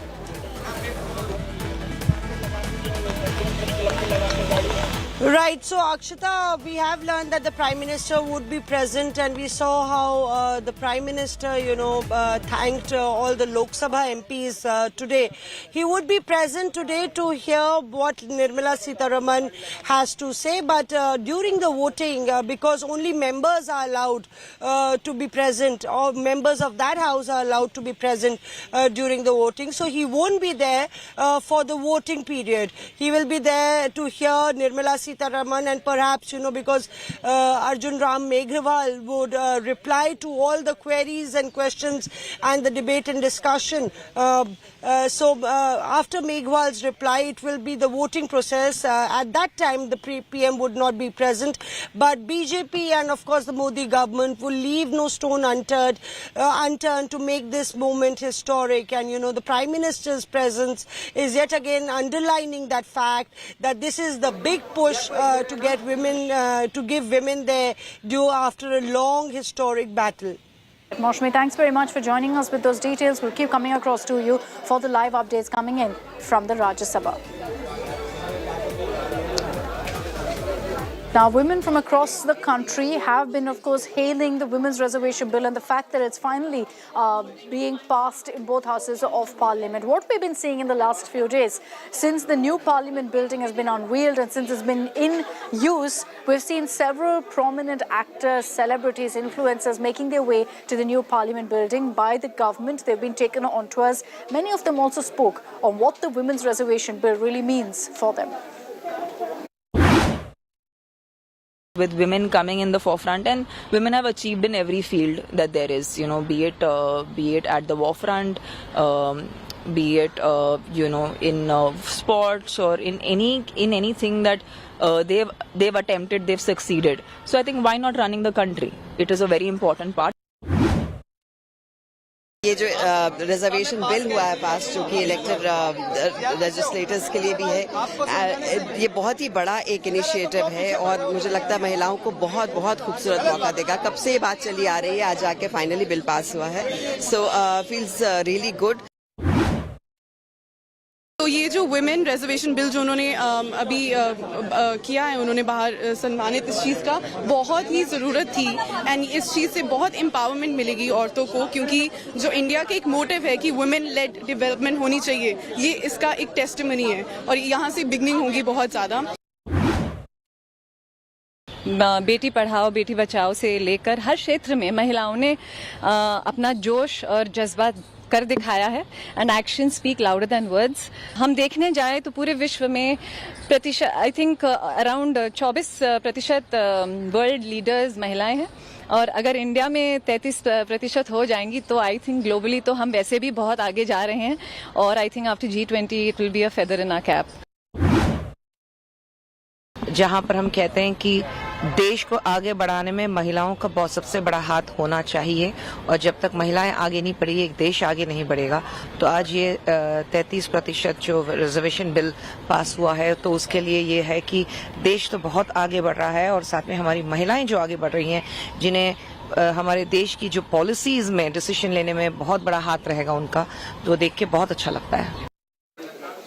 So we'll continue getting you all the updates coming in from Parliament. On the other side of a short break, we're shifting focus to the latest on the diplomatic tensions between India and Canada. Highlights of what the MEA has said as they've confirmed that right now India has suspended visa activity in Canada. All those details coming your way.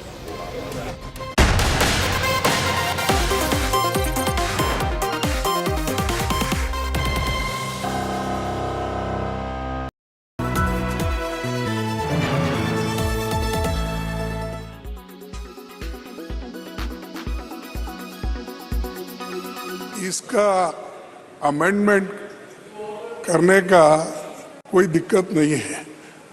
ये आप अब करने का तो ये 31 को डाल रहे हैं। इसका मकसद क्या है कि बिल ऐसा ही चले। नहीं, आप ही ने कहा 29 के बाद ये सब 29 को नहीं, मैं सर जब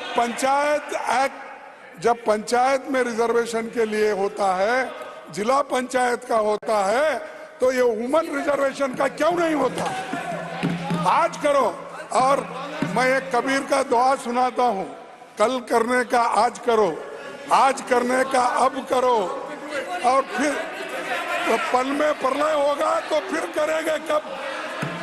पल में प्रलय होगा तो फिर करेंगे कब? मिस्टर नड्डा, तो इसीलिए आप आज कीजिए, वी आर रेडी। वो इलीगल नहीं होता, जुडिशरी नहीं होता, कुछ नहीं।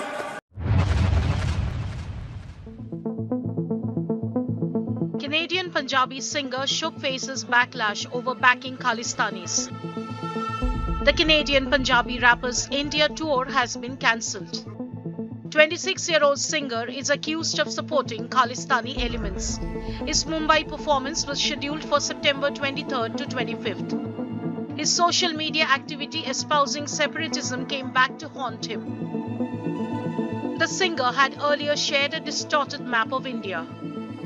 Following the outrage, cricket stars Virat Kohli, KL Rahul and Hardik Pandya, who once followed Shuk for his rap on social media, unfollowed him. Book My Show has initiated a complete refund of the ticket amount for all consumers who had purchased tickets for the Shuk's Still Rollin' show. Earlier, Indian company Boat had withdrawn its sponsorship. Bureau Report, India Today.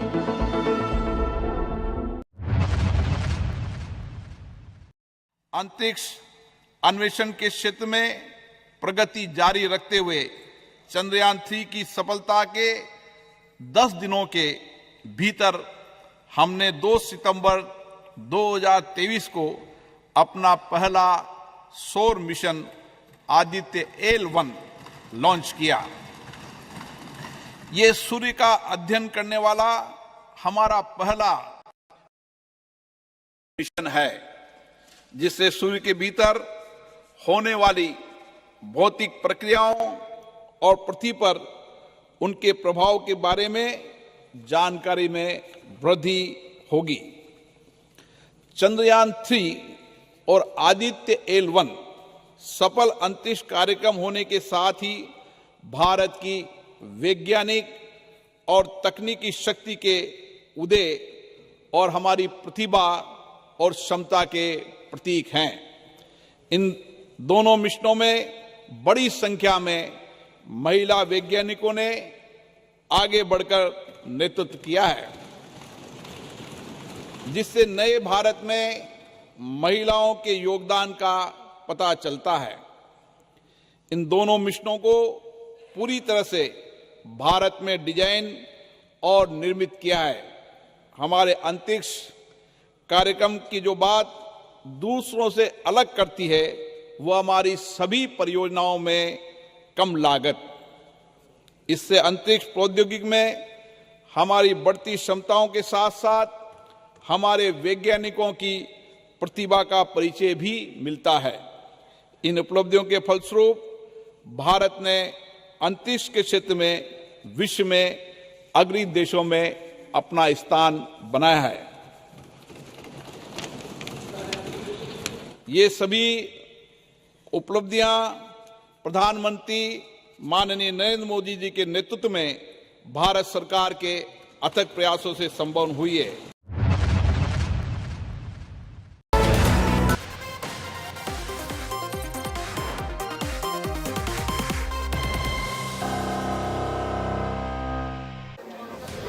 Welcome back. Let's get you the latest updates of what's happening on the diplomatic tensions between India and Canada.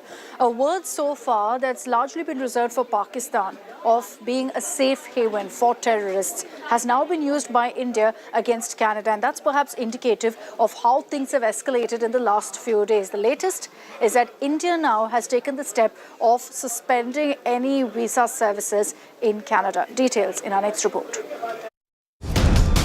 It is an all-out diplomatic war between India and Canada. Terming Canada a safe haven for terrorists and extremists, the Indian government decided to suspend the visa operations in Canada due to operational reasons. If there is any country, if you're talking about reputational issues and reputational damage, if there's any country that needs to look at this, I think it is Canada and its growing reputation as a place, as a safe haven for terrorists, for extremists and for organized crime, and I think that's a country that needs to worry about its international reputation. BLS International, an online visa application center, has too stopped services until further notice. You are aware of the security threats being faced by our High Commission and consulates in Canada. This has disrupted their normal functioning. Accordingly, our High Commission and consulates are temporarily unable to process visa applications. We will be reviewing the situation on a regular basis. The visa war means no new visas will be issued to Canadians planning to visit India. However, there will not be any problem for Indians and Canadians who already have valid visas to travel.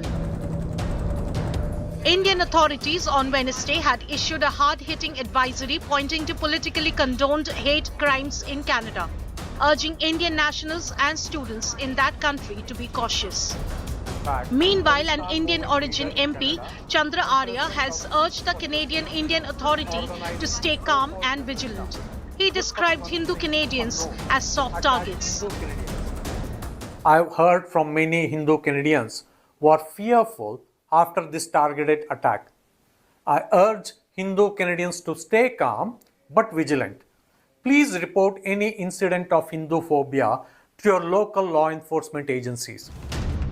Arya slammed Khalistan supporters and expressed his reservations about how, in the name of freedom of speech, the glorification of terrorism and hate crimes targeting religious groups are allowed to persist. The Canadian High Commission in India has said that out of an abundance of caution, they have decided to temporarily adjust staff presence in India. Bureau Report, India Today. So remember, this escalation has happened after Canadian Prime Minister Trudeau claimed that the Indian government had a role in the killing of Khalistani terrorist Nijjar.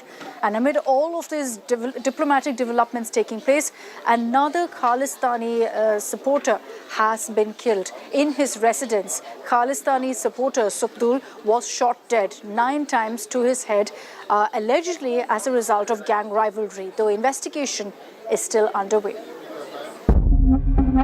Sukhdul Singh, aka Sukha Dunike. Originally from Duneka village in Punjab's Mocha district. The 29-year-old, wanted by India in several terror cases, was shot dead in his house, flat number 203, located on Hazelton Drive Road in Winnipeg City of Canada on Wednesday. Sukhdev Singh is in aid of Khalistani terrorist Arshdeep Singh, alias Arsh Dala, who is also wanted in India.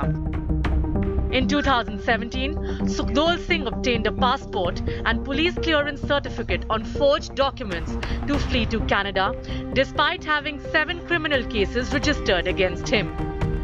He managed to escape Punjab with the help of 2 police officials who were later arrested by Mocha police.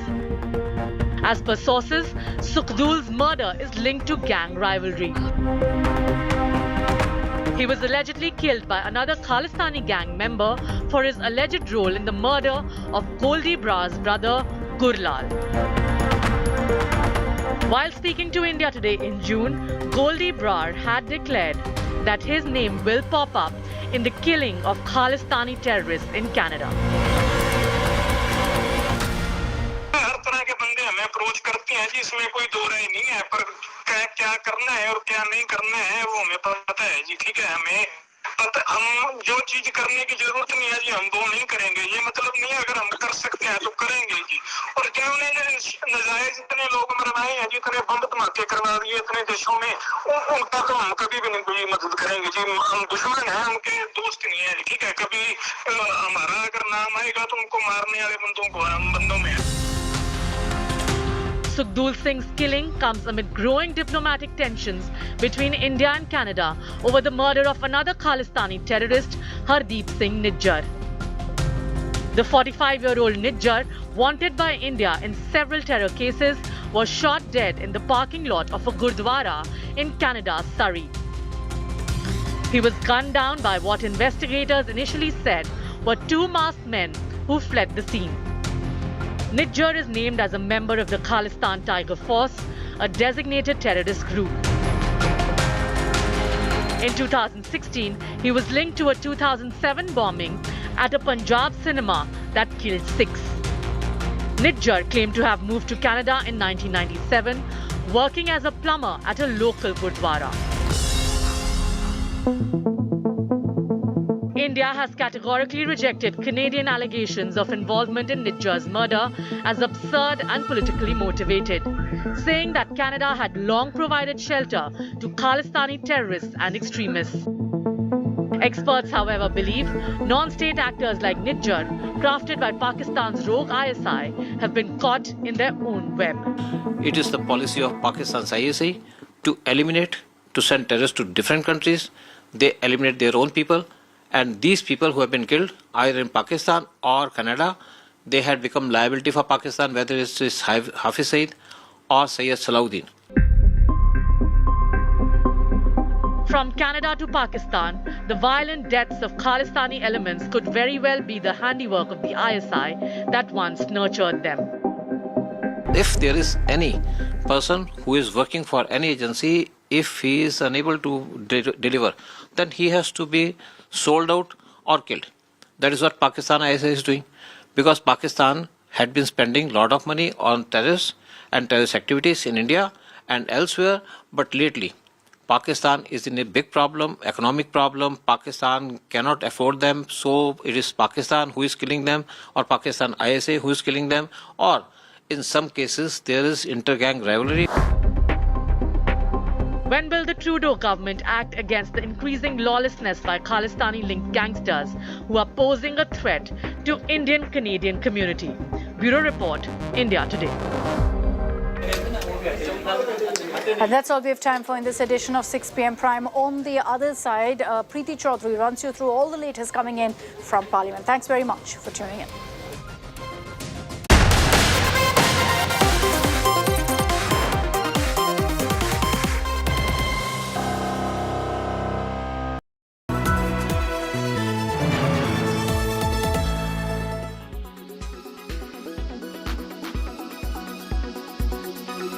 नारी शक्ति वंदन विधेयक, ये नारी शक्ति वंदन, ये शब्दावली ही अपने आप में हमारी सरकार की, हमारे प्रधानमंत्री जी की और हमारे समाज में महिलाओं को देखने के दृष्टिकोण को स्पष्ट करता है और एक दिशा देता है। सभापति जी, मैं यहां यह भी कहना चाहता हूं कि हम सब लोगों के मन में कुछ धारणाएं बन गई और वो धारणा ये बनी है कि जैसे हम महिलाओं पर कोई कार्य कर रहे हैं तो कुछ एहसान कर रहे हैं। अगर हमने महिलाओं के सशक्तिकरण के लिए कुछ किया तो हम कुछ ऑब्लाइज कर रहे हैं। मैं यहां स्पष्ट करना चाहता हूं कि भारत की संस्कृति में महिलाओं का बहुत बड़ा स्थान रहा है। ये हमारा और आपका नहीं, ये हमारे पूर्वजों ने, हमारी संस्कृति ने महिलाओं को जिस तरीके से समाज में प्रतिष्ठापित किया, वह बताता है कि हमेशा ही हमारी संस्कृति में महिलाओं का स्थान उज्जवल रहा है। इसलिए वो पिछड़े हैं, वो असहाय हैं, वो अबला नारी, ये शब्दावली हमारी नहीं रही है और हमने नारी को शक्ति के रूप में देखा, देवी के रूप में देखा और समाज को दृष्टि देने वाला। और इसीलिए प्रधानमंत्री जी जब कहते हैं विमेन एम्पावरमेंट, तो वो हमेशा विमेन लेड डेवलपमेंट की बात करते हैं और उन्होंने G20 में भी दुनिया को बताया that it is not only women empowerment, it is a women-led development. यह भारत की सोच को प्रतिपादित करते हुए दुनिया के सामने रखने का काम हमारे प्रधानमंत्री मोदी जी ने G20 के माध्यम से भी किया है। Hello everyone, this is Anita Brito in conversation with the one and only Shyam Kaushal. Hello sir, कैसे हो आप? हेलो, नमस्कार जी। अभी भी आप कंटिन्यू कर रहे हो और आपके बहुत अच्छे अच्छे लाइनअप्स है, जैसे आपने बोला डंकी है, फिर आपके पास जो बंगाली मूवी है वो भी है, ये बंगला बंधु। हाँ जी। प्लीज उसके बारे में थोड़ा इन डेप्थ बात कीजिए, थोड़ा डंकी के बारे में हमें बात कीजिए। It's an all and out action film? No, it is not a, there is action in it. But मुझे ये जानना है आपसे, ये पर्सनल क्वेश्चन है, आपको सबसे ज्यादा कौन से एक्टर के साथ काम करके मजा आया, मुझे ये बताइए। मैंने अमित जी के साथ काम किया, अमित जी से लेके सभी के साथ जितने भी आगे ना सभी के साथ काम किया, फिर जो साउथ के भी मोस्टली सुपरस्टार्स उनके साथ भी काम किया। पर आज तक भगवान की दुआ से कभी किसी के साथ इशू नहीं हुआ, कभी कुछ नहीं हुआ, सबसे प्यार ही मिला है। तो मेरा एक मानना होता है, जैसा मैं आज भी ओपनली बोलता हूँ कि पिछले मैं 43 साल में मेरे को कोई बुरा आदमी नहीं मिला। तो मैं कभी सोचता नहीं हूँ कि अगर कुछ कमियां होंगी तो मेरे में होंगी, कोई बुरा आदमी नहीं है कोई भी ऐसा। जब मैं एक्टर्स मेरे जो छोटे हैं, जैसा रणबीर सिंह, रणबीर कपूर, अर्जुन कपूर, उन्होंने मेरे साथ शुरू किया, जब भी मिलते पैर छूटे हैं, ऐसा बच्चों की तरह। तो आप अगर उनको प्यार देते हो तो आपको सामने से प्यार मिलेगा ही।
बड़े उत्साहित थे कि भारतीय जनता पार्टी की सरकार ने इस बिल को लेकर आया है, लेकिन जब इस बिल के अंदर में देखा तो हमें यह पता चला यह बिल तो धोखा देने वाला बिल है, महिलाओं को बेवकूफ बनाने वाला बिल है। ये बिल महिलाओं को रिजर्वेशन नहीं दे रही है, ये महिलाओं से रिजर्वेशन ले रही है। मैं बताता हूं कि कैसे करेगी। प्लीज काइंडली चेक धोखा और जो शब्द आपने इस्तेमाल किया वो संसदीय है, बोलने में संसदीय शब्दों का ही इस्तेमाल करें। Please you may take the appropriate decision. ये काम आपका है देखना, मेरा नहीं। आप संसदीय शब्दों का ही इस्तेमाल करें। Thank you sir.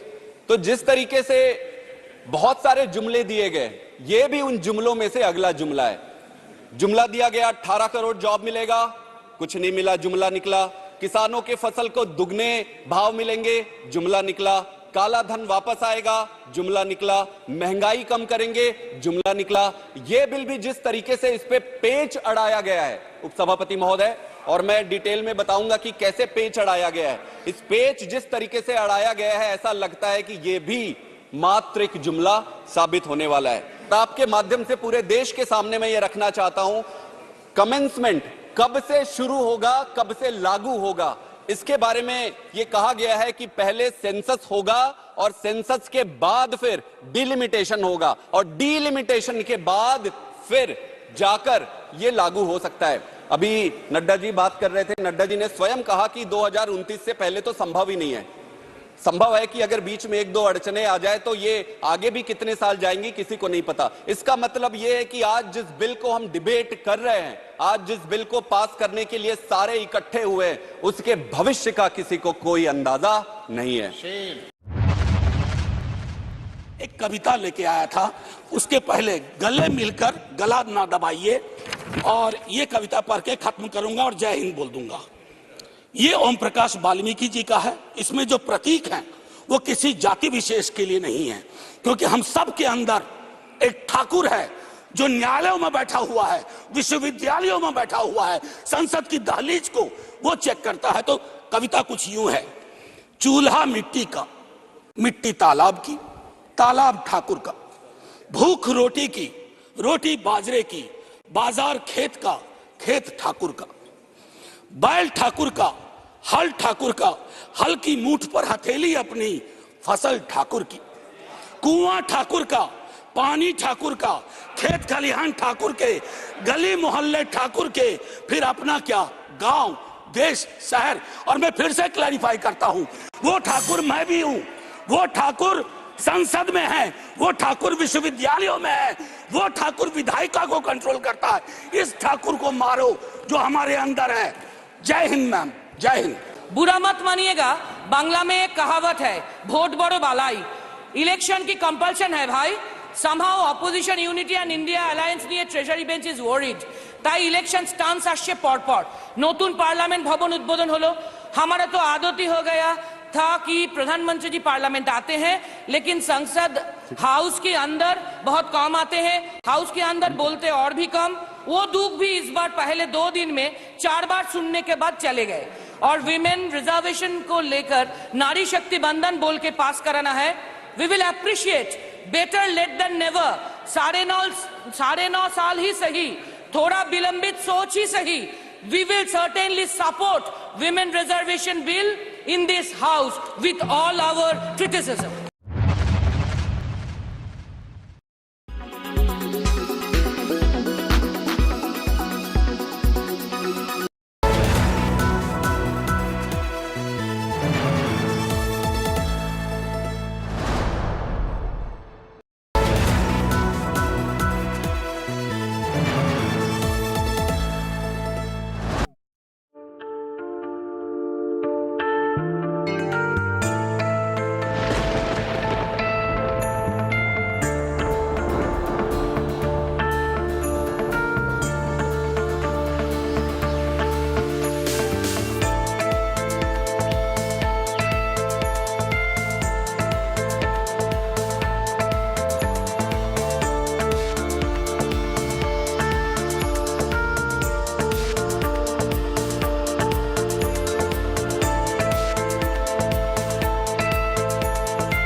You are watching India Today. Powered by Finest, Be Sustainable Change, a BNP Group company. Kirloskar.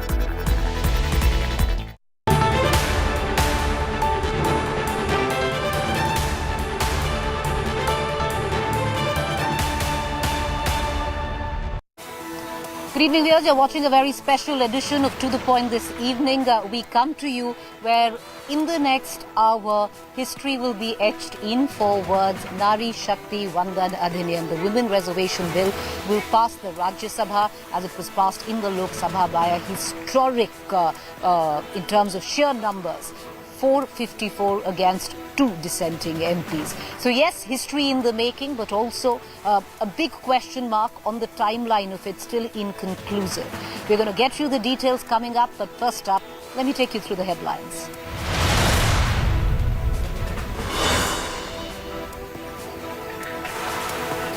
Women Reservation Bill set to be passed by the Rajya Sabha. Nadda leads BJP's charge in upper house, lashes out at Congress.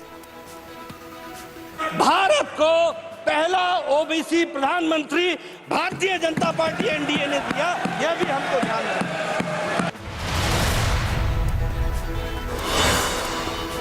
It is official, all visas in Canada have been suspended as a resolute India hits back at Canada. MEF says Indian diplomats threatened in Canada and High Commission work disrupted.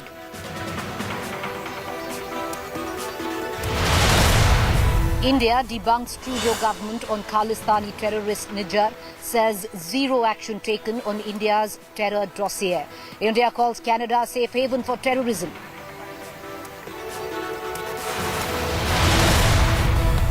Khalistani extremist Sukhadul shot dead at Canadian residence. Gangster Lawrence Bishnoi claims responsibility.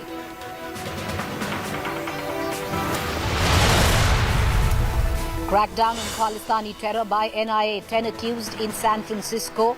Indian consulate arson identified. NIA seeks info on accused from public.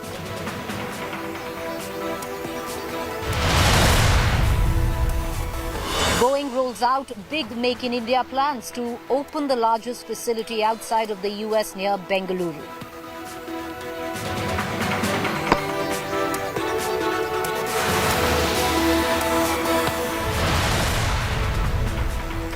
Very soon we are going to take you to all the action inside the Rajya Sabha, the upper house. The bill discussed for 7.5 hours. Very soon it's going to be put to a vote. And in all probability, well, it's a given that it will pass the Rajya Sabha test. What was also historic is that it cleared Lok Sabha with numbers which are astounding. Over 454 members voted in favour of the Women Reservation Bill. Only 2 MPs dissented, and both of them from the AIMIM, Asauddin Owaisi and his other MP Jalil. But let's take you now to a face-off that we recorded just about 20 minutes ago between 2 women who spoke, very feisty on the floor of the House yesterday. Both Lok Sabha MPs, both, coming together on the fact that they want women reservation. However, both differ on the bill. Listen in.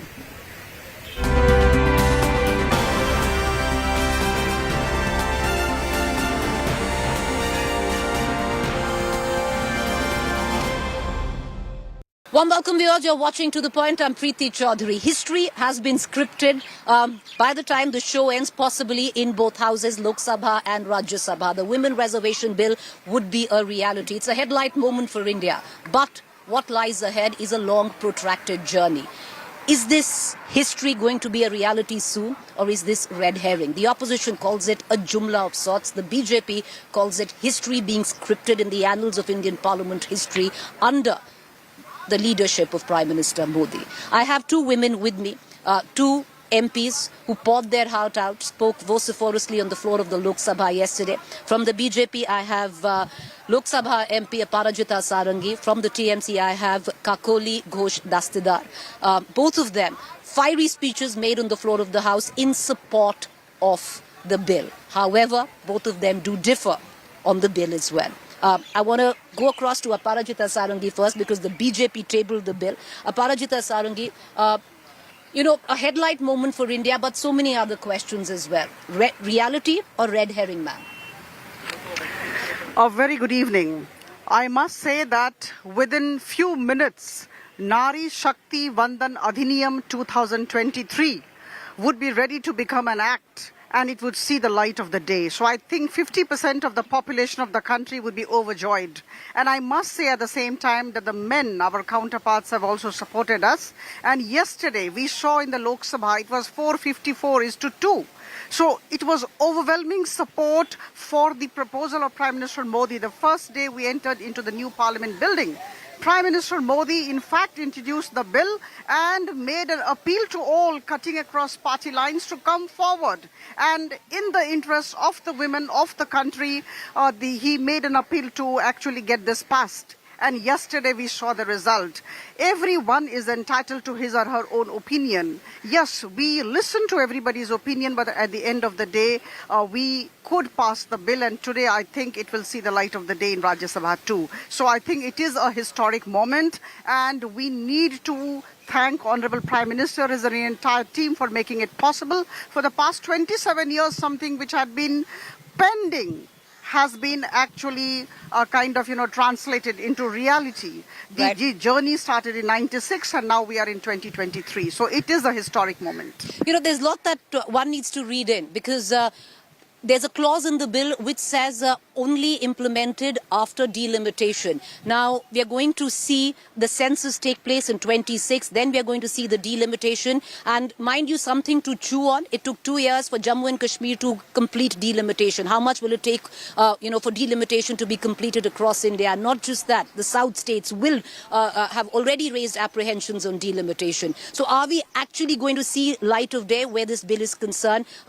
At least till 2029, it doesn't look like. Many would suggest not even till 2030. But having said that, there's also talk of a quota within a quota, the demand for OBC, the demand for Muslims to be included in the quota as well. But Kakuli Dastidar, I'm going to bring you in. A fiery speech you made on the floor of the parliament. And I have to say, somewhere down the line, the TMC has put its money where the mouth is, because you've given maximum reservation to women in itself, where it comes down to it. What are your apprehensions? Why do you call it a Jumla?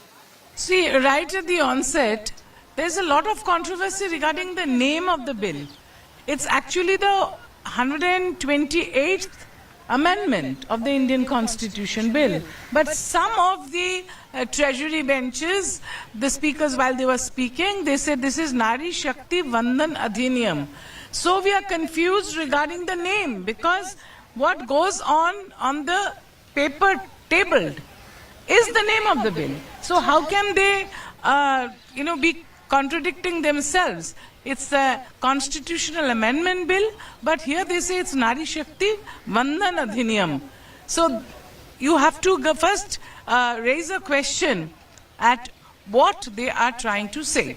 Secondly, I agree completely with you when you say that by tying up delimitation with the bill, this appears that it is intentional and it is just a gimmick prior to the forthcoming elections in certain states, followed by the Lok Sabha elections, the general elections. The women of the country are being taken for a ride.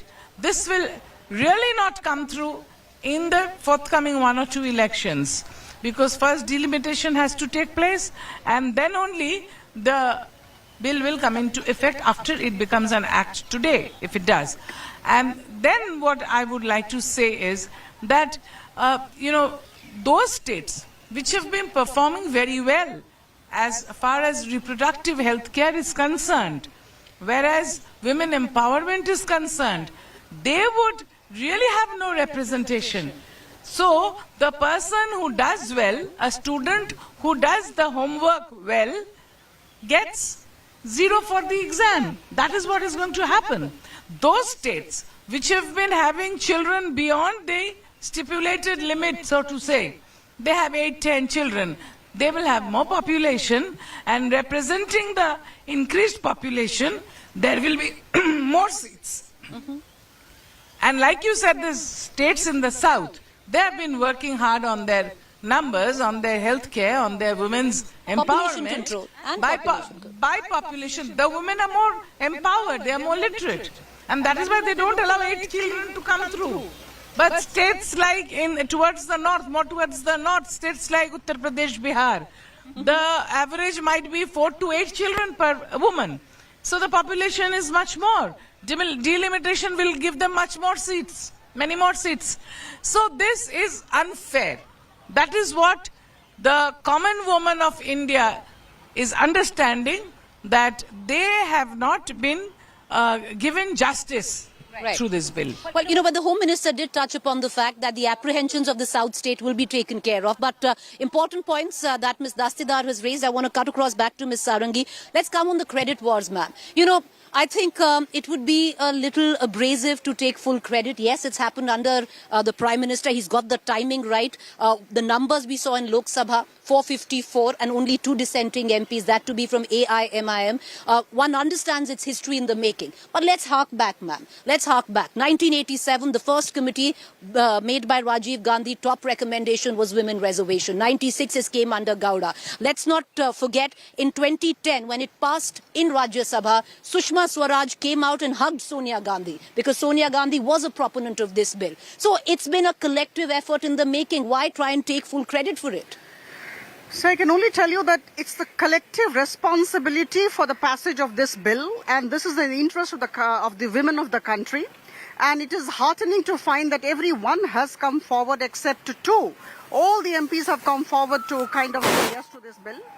But at the same time, I would say that ultimately the person or the government or the institution which translates the idea into reality must get the lion's share of the credit, as simple as that. See, on 12th September 1996, in the 11th Lok Sabha, Devgowda ji was the Prime Minister. At that point of time, this bill had come. And thereafter, one after the other, 98, 99, the 12th Lok Sabha, the 13th Lok Sabha, and thereafter, it could not be passed. And again, on 9th March 2010, as you can recollect, if we walked on the memory lane, yes, it was passed in the Rajya Sabha and Congress was in the chair. But at the same time, let me tell you very emphatically that at that point of time, it had backed 2/3 majority. And it had been passed in the Rajya Sabha, but Bharatiya Janata Party had come out in full support of the bill. We have always been with the women. But ultimately, there are 2 things, Preeti, which I would like to emphasize. Number 1, political will. Number 2, the ability or rather the capability to build consensus. So I think this government, Prime Minister Modi's government, a very strong government with a very strong leadership, has the capability to build consensus and also has tremendous political will, and that is why we are able to pass. See, ultimately, the passage of the bill is important, and whichever government has been able to do has to take the lion's share of the credit. I reiterate. So that is why we are saying that we have to pass the bill. And thereafter, let me come to the 2 other issues. Administrative procedures and processes have to be followed. And we do not want a situation where there are glitches on the ground during implementation. So we have to be very careful. And the government of the country is run with tremendous sense of maturity. Now, as far as census is concerned, as far as delimitation exercise is concerned, why should we think it would take us to 2030? It would be completed maybe by 2029. And I would bring to your knowledge, or rather I would request you to recollect that in 2002, the 84th amendment of the Constitution had taken place, and at that point of time it was very clear that there would be no increase in the seats of the Parliament or the Vidhan Sabhas till 2026. So the delimitation exercise would take place as per the procedure, and census could not take place because of Corona. I'm going to go back to Ms. Dastidar, but I'm going to raise a question. The fact is, the Congress says we had intent, but we didn't have the numbers because our allies didn't come and support us. You had a brute majority. What made you not bring it up in the years earlier, which you could have, ma'am? Number 1. Number 2, there is so much talk of census. COVID is long and gone. Why are we still not holding the census? It's been 2 years the census is due, but I'm going to come back to it. I want to cut across to Ms. Dastidar. Ms. Dastidar, the fact is, whether we like it or not, it's been hanging fire for years. I understand many from your own party, and if you can go back to even the likes of Krishna Bose, have fought vociferously for it. But the fact is that it's happened under this government. He's got the timing right, whether one likes it or not, the Prime Minister. You see, I'm afraid in a day or two down the line, we might hear that the sun shines because of the Bharatiya Janata Party government, or the moon where we landed through the Chandrayaan 3 amidst back-breaking, path-breaking work of the scientists have been possible because of them. That's not true, because the work started much, much earlier. I mean the Pokhran. That was much, much earlier. So if they start taking credit for everything under the sun, it is not true. Every member of the parliament, of both the houses, every citizen of this country, particularly ladies, they have been waiting for the reservation for women.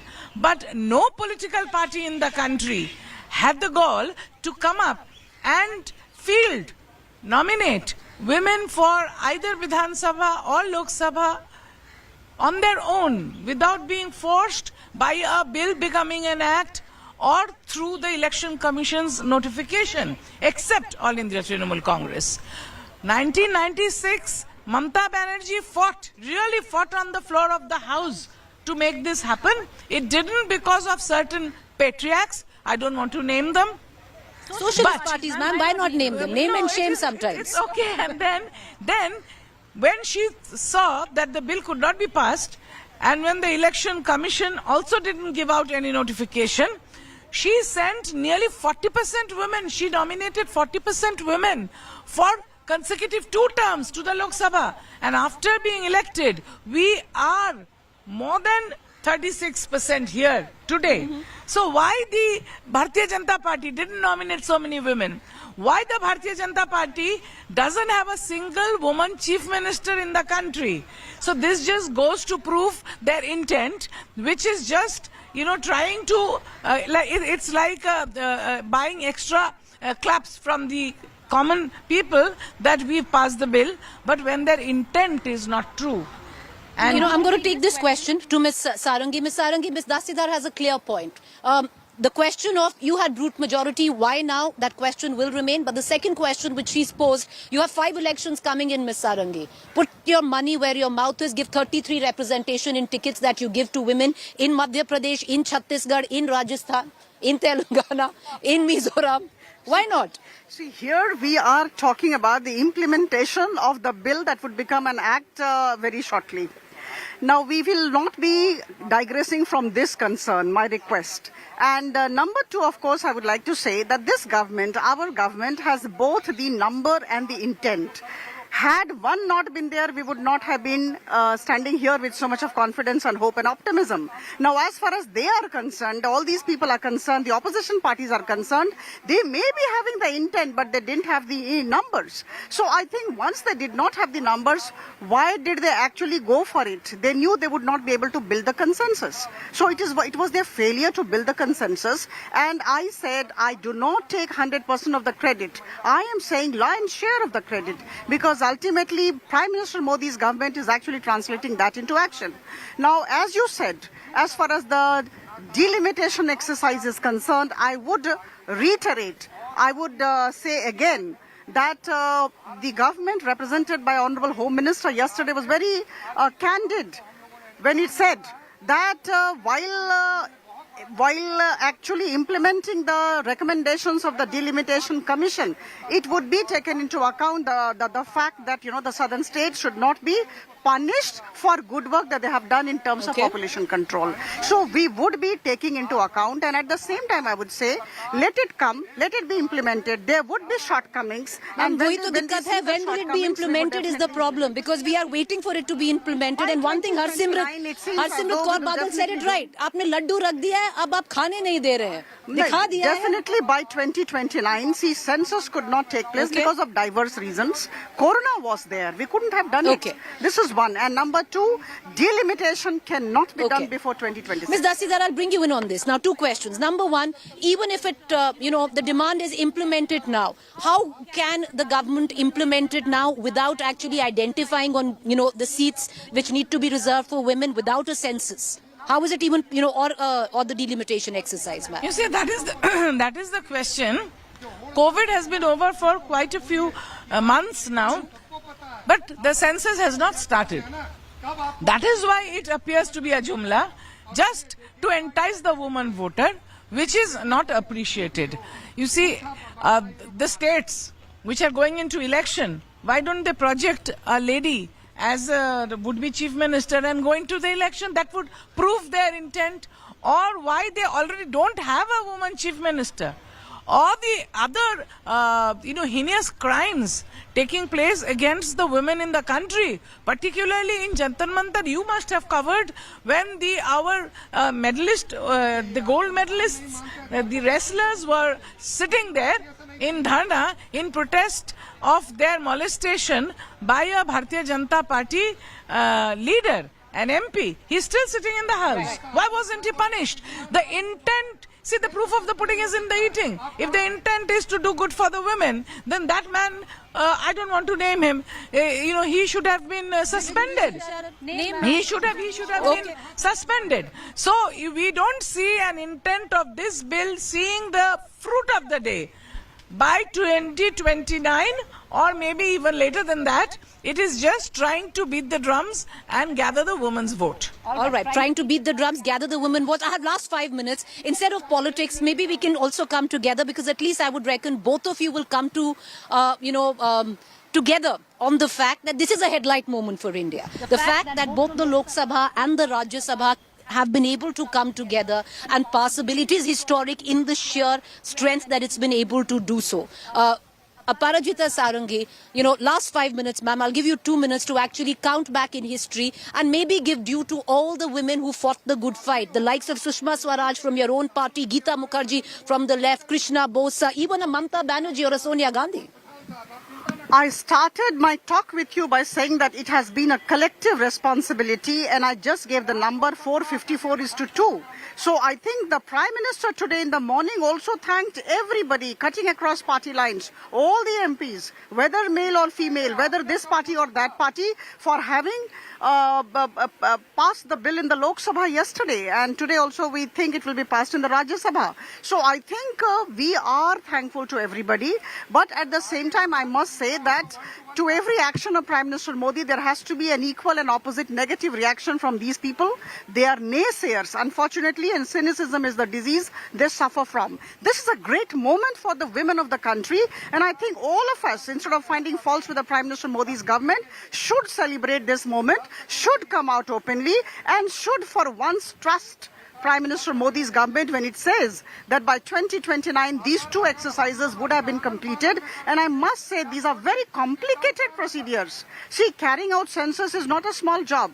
Number two, carrying out the delimitation exercise by the Delimitation Commission is also a very complicated process. So I think we do not want a PIL in the Supreme Court tomorrow. And that was what told by the Honorable Union Law Minister yesterday. So we want absolutely error-free exercise, and that is why it will take time. But we are confident that by 2029, it would be grounded. Ms. Dastidar, let's just give it the next 10 years. Do you see it seeing the light of day if it passes on both houses today? Because this is historic. Definitely it is historic. Definitely it is welcome. And definitely the truth is it was started much before Bharatiya Janata Party started the effort of bringing it on the floor of the House for discussion, like it happened yesterday, and we are all happy, women are happy. But we doubt whether it will really be implemented. You have to wait. How many years? That is you just now quoted Honorable Member Harsimrat ji when she said the laddu is in front of you, but you don't get to eat it. So you just remember the Ujjwala Yojana. In Ujjwala Yojana, we were told that just because women, they phuko the chula, their chest, lungs and all getting affected, their eyes are getting affected. But what we saw down the line after 1 year, the cylinders were empty, they didn't have money to refill the cylinders, and they were using the stove on which they were putting wood and again using wood and charcoal to cook. So naturally it fell flat on the face, that Ujjwala Yojana. The same thing might happen here. There's a lot of hue and cry. So we don't want to comment now. We will wait. We hope it comes through because it was our project and it was our leader Mamata Banerjee who's shown the way by fielding nearly 40% women. Let them field the women without the reservation. I have the last 30 seconds. I just want to ask you, did you like each other's speech yesterday?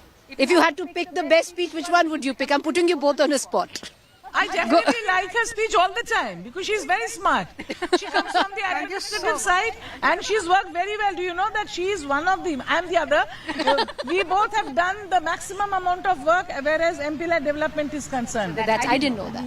Both of us, we are the top two in the country.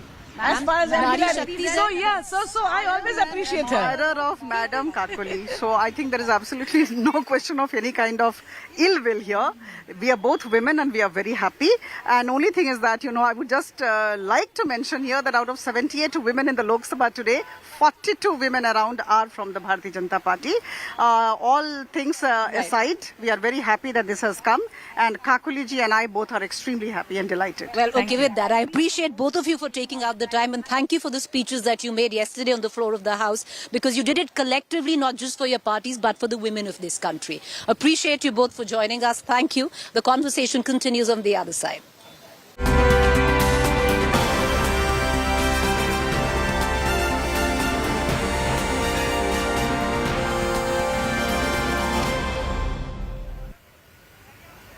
All right, viewers, with that, we're going to take you now into what's taking place at the Rajya Sabha.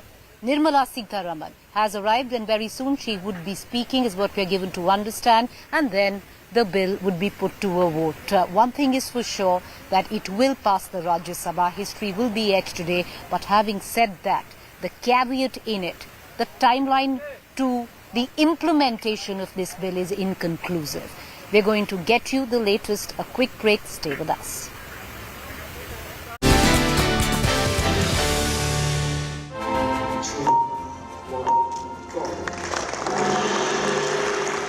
Global Odia investor Biswanath Patnaik and an accomplished Odia entrepreneur Arun Kar made the country and the state of Odisha proud by ringing the bell to commemorate this historic moment.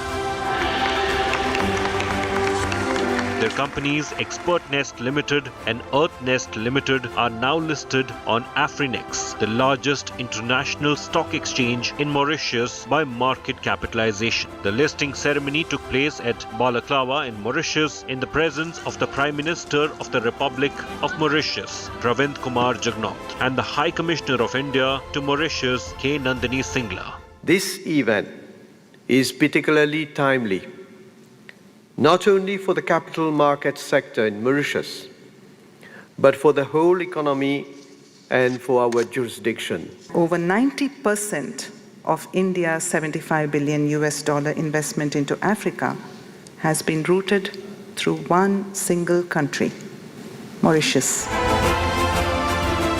Afrinex International Stock Exchange listed $500 million green bond of Earth Nest Limited and the $1.5 billion bond of Expert Nest Limited. जब list होता है तो it becomes more credible, the valuation of the company. We considered Mauritius because it is very much strategically placed where you have on the west side the entire Africa continent and the east side we have the India. The emergence of Expert Nest and Earth Nest on Afrinex not only underscores their achievements but also fosters deeper bonds between India, Mauritius and the United Kingdom, thus fortifying intercontinental relationships.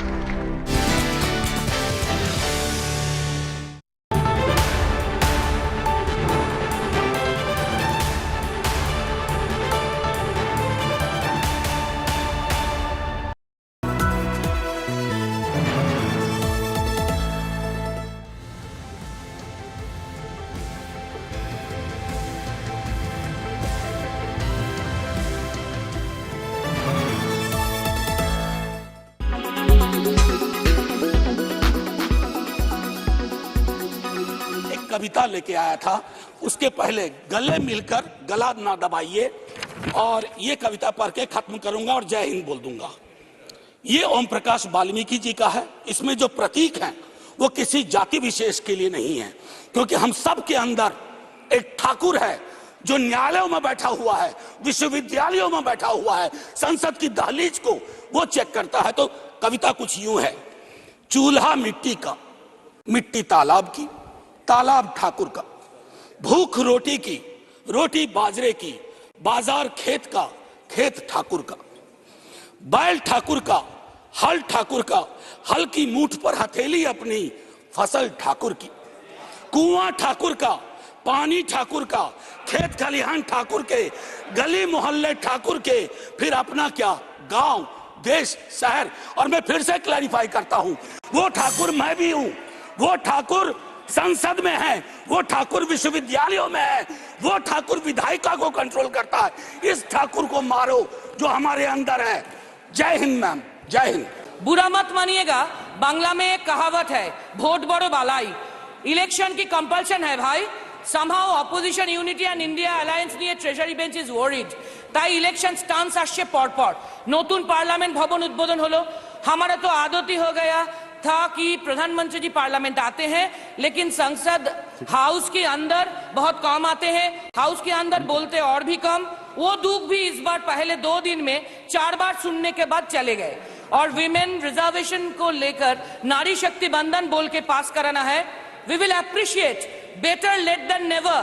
9.5 साल ही सही, थोड़ा विलंबित सोच ही सही।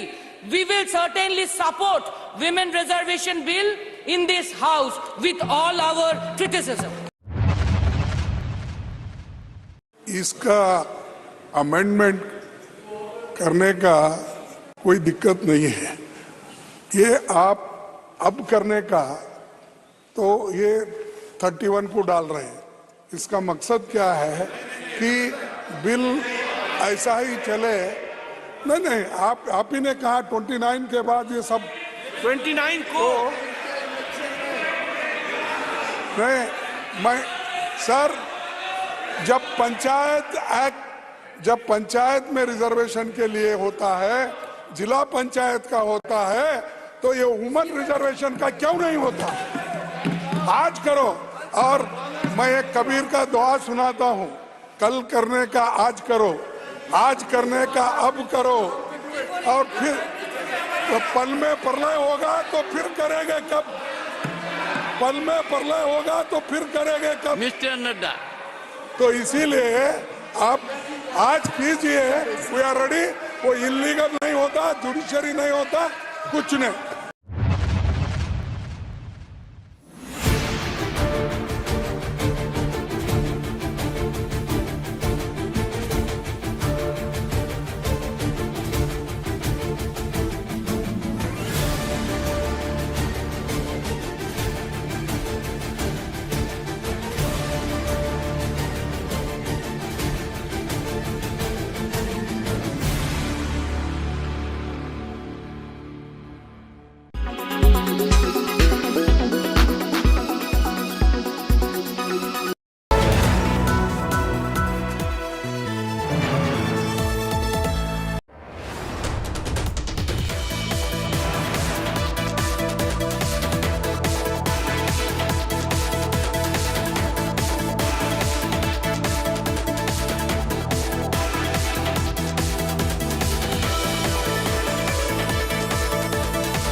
A diplomat here and some BS travel advisories of, oh, don't go to Canada, don't go here. This is real. This is going to seriously affect Indian Canadians, Indians wanting to come to Canada, people wanting to go to India.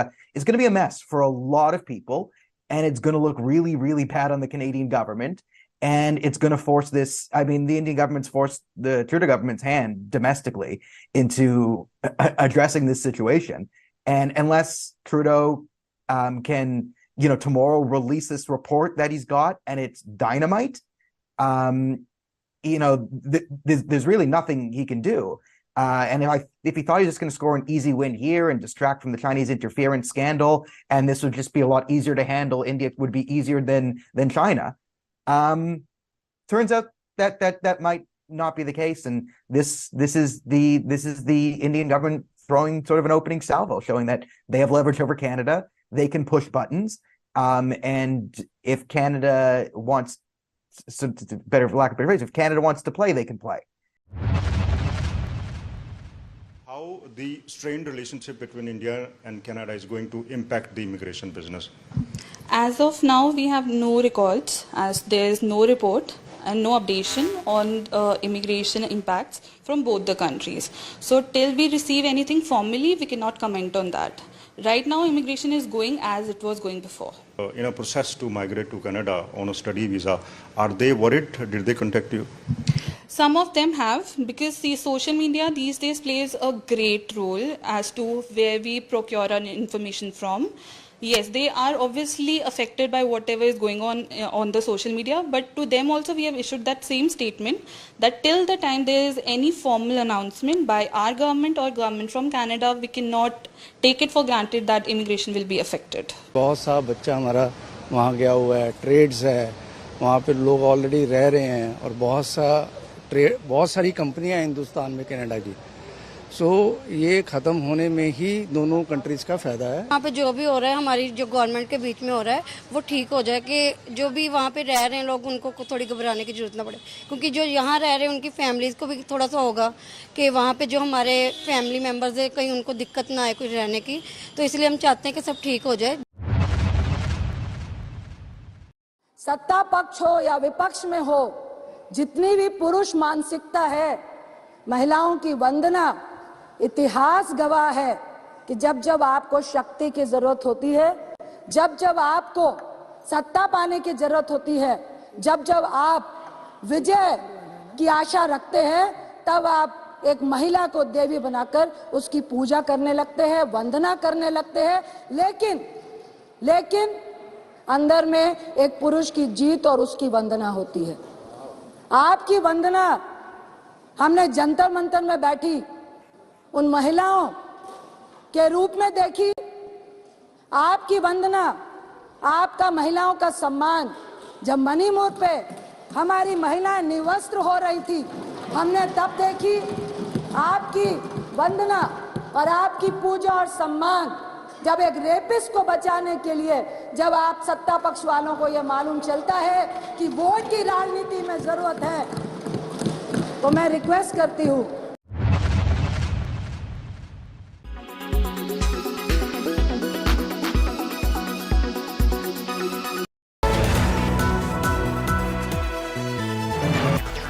Powered by UBI, good people to bank with. Co-powered by PolicyBazaar.com, her family होगी insured.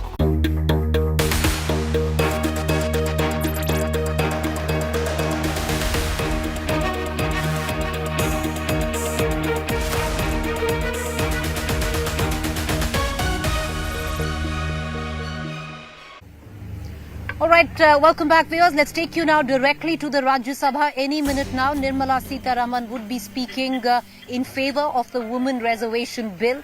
And after that, very soon, it's going to be put to the vote test. I want to cut across immediately to my colleague Polumi Saha, who's joining us live. Polumi, you know, one thing is a given, that it will clear the Rajya Sabha test. The numbers were astounding yesterday when it came down to the Lok Sabha. But when can we expect it to be put to vote?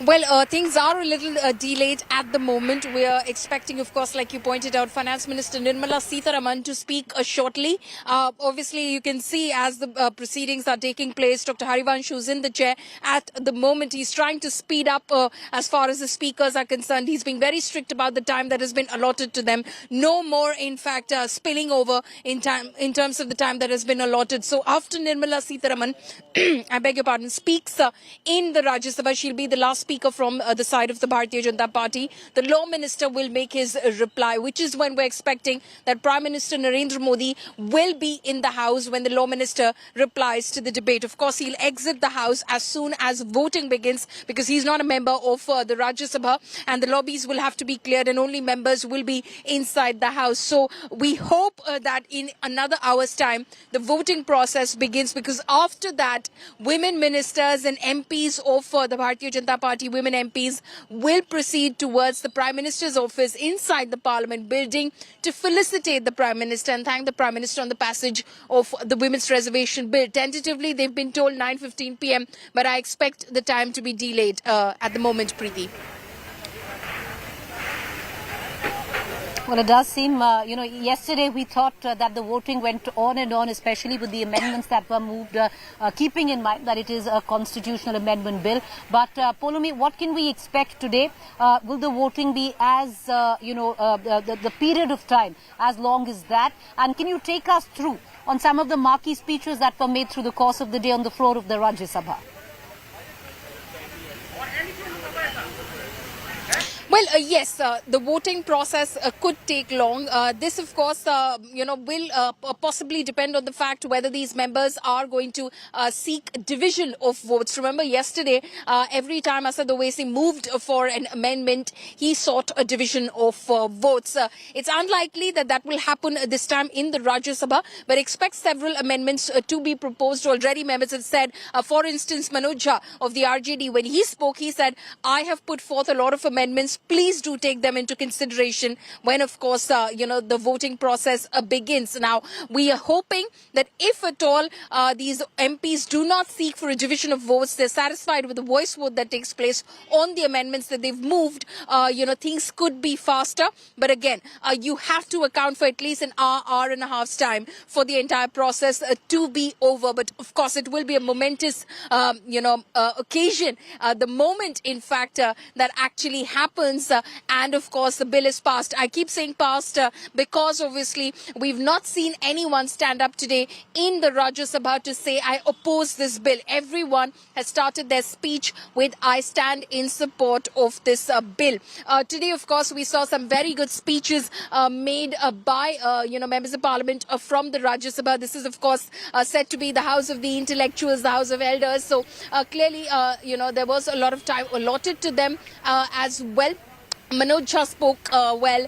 There was Sandeep Pathak from the Aam Aadmi Party who also gave a very impassioned speech. Dola Sen from the Trinamool Congress who spoke in Bengali. Mosam Noor again from the Trinamool Congress. Let me just say that it's not an exhaustive list. I have not heard every speech that has been made in Rajya Sabha, so I might be missing out some of those speeches that have been made. But there were some first-time speakers as well. A BJP member of parliament just spoke. A female member of parliament just spoke. It was her maiden speech, and what a historic moment that she actually was making her maiden speech during Saroj Pandey for the Bharatiya Janata Party as well. And of course, expect one of those headline speeches to come from the Finance Minister Nirmala Sitharaman, who's slated to speak, who's already in the House just waiting for her turn at the moment. All right, Poulomi, we're going to keep coming to you, but you mentioned some of the speeches and we must play it because it's history that has been recorded on the floor of the Rajya Sabha, cutting across to some of the speeches that were made on the floor of the upper house, the House of Elders. कि 2004 से 2014 तक कितने secretary OBC थे और कहां थे वो OBC के सेक्रेटरी, किस क्राइटेरिया में थे, जरा हमको इसका ज्ञानवर्धन कीजिए। देखिए, मैं बार बार बोलता हूं, लीडर को लीडर बनना पड़ेगा, ट्यूटर से नहीं चलता काम।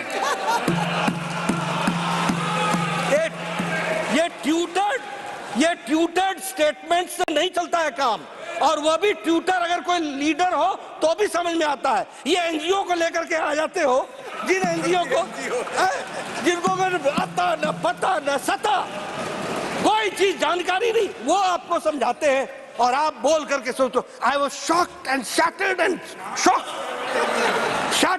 शॉक्ड। अरे भाई, शौक तो लगना ही था, जब पढ़ना ही नहीं पूरा तो शौक ही लगेगा, और क्या होगा। भारत को पहला ओबीसी प्रधानमंत्री भारतीय जनता पार्टी एनडीए ने दिया, यह भी हमको ध्यान रखना। ये ओबीसी की बात करते हैं। मैं आउट ऑफ 303 बीजेपी के एमपी हैं, 303 में 85 यानी 29% हमारे एमपी ओबीसी के हैं, यह भी हमको ध्यान में रखना चाहिए। उसी तरीके से 1358 एमएलए में 27% ओबीसी के हैं, 27%। आउट ऑफ 163 हमारे एमएलसी जो हैं, उसमें 40% ओबीसी के हैं। कांग्रेस के जितने एमपी हैं उससे ज्यादा तो हमारे ओबीसी एमपी हैं। ये भी हमको ध्यान रखना चाहिए, ये भी हमको ध्यान रखना चाहिए। मैं सिर्फ लोकसभा की बात कर रहा हूं, अगर लोकसभा और राज्यसभा मिला ले तो आपसे कहीं ज्यादा हम निकल जाते हैं, ये भी आपको ध्यान रखना चाहिए। इसलिए और आप ओबीसी की बात करें, आप ओबीसी की बात करें, जो एक बार नहीं अनेकों बार ओबीसी को गाली दे और एक बार नहीं अनेकों बार बोले मैं नहीं माफी मांगूंगा। इसका अमेंडमेंट करने का कोई दिक्कत नहीं है, ये आप अब करने का तो ये 31 को डाल रहे हैं। इसका मकसद क्या है कि बिल ऐसा ही चले। नहीं, आप ही ने कहा 29 के बाद ये सब 29 को नहीं, मैं सर जब पंचायत में रिजर्वेशन के लिए होता है, जिला पंचायत का होता है, तो ये वुमन रिजर्वेशन का क्यों नहीं होता? आज करो। और मैं एक कबीर का दुआ सुनाता हूँ, कल करने का आज करो, आज करने का अब करो, और फिर तो पल में प्रलय होगा तो फिर करेंगे कब? पल में प्रलय होगा तो फिर करेंगे कब? मिस्टर नड्डा, तो इसीलिए आप आज कीजिए, वी आर रेडी। वो इलीगल नहीं होता, जुडिशरी नहीं होता, कुछ नहीं। इस बिल में नियत ही साफ नहीं है सरकार के। अनिश्चित कालखंड के लिए, अनिश्चित प्रतिबद्धताओं के लिए कोई रोड मैप नहीं, और ये बिल पास किया जा रहा है। एक बड़ी आबादी को आपने खारिज कर दिया, उनको एक्सक्लूड कर दिया। कल शाम से प्रधानमंत्री जी की टीम को समझना चाहिए कि चर्चा बिल के पास होने की नहीं हो रही है, चर्चा हो रही है ओबीसी की। उनको क्यों नहीं इंक्लूड किया? चर्चा हो रही है जातिगत जनगणना की। और मैं समझता हूं कि ये संदेश है साफ तौर पर, अभी भी आपके पास वक्त है कि अनिश्चित कालखंड के लिए, बल्कि निश्चित कालखंड के लिए, और इन चीजों को इंक्लूड करके आप फिर से अपने पोजीशन को रिवाइज करिए। अन्यथा लोगों के पास और विकल्प होते हैं आपके पोजीशन को और बिल को बदलने के। बुरा मत मानिएगा, बांग्ला में एक कहावत है, वोट बड़ो बालाई। इलेक्शन की कंपल्शन है भाई। somehow opposition unity and India alliance নিয়ে treasury bench is worried, তাই ইলেকশন স্টান্স আসছে পরপর। নতুন पार्लियामेंट भवन उद्बोधन हलो। हमारा तो आदत ही हो गया था कि प्रधानमंत्री जी पार्लियामेंट आते हैं, लेकिन संसद हाउस के अंदर बहुत कम आते हैं, हाउस के अंदर बोलते और भी कम। वो दुख भी इस बार पहले 2 दिन में 4 बार सुनने के बाद चले गए। और विमेन रिजर्वेशन को लेकर नारी शक्ति बंधन बोल के पास कराना है। We will appreciate, better late than never। 9.5 साल ही सही, थोड़ा विलंबित सोच ही सही। We will certainly support women reservation bill in this house with all our criticism. I brought this reservation bill and it was passed in the Karnataka Assembly, and the same was introduced in the Parliament when I became the Prime Minister, and former late the Cabinet Secretary Mr. T.S.R. Subramaniam was there. He has written all details. Sir, I don't want to quote all these things as it contains all the materials. If you permit, I will place it on the table of the House. Permitted. This may be placed on the table of the House. What you just heard was, let's cut across right now to my colleague Polumi, and we're going to play more excerpts coming in from the Rajya Sabha today. But Polumi, once again, I would reckon 21st September 2023 would be a red letter day when it came down to the passage of this bill. History stands testimony on how difficult and how long a fight this has been. But having said that, Polumi, a big question mark on the timeline, which is still inconclusive.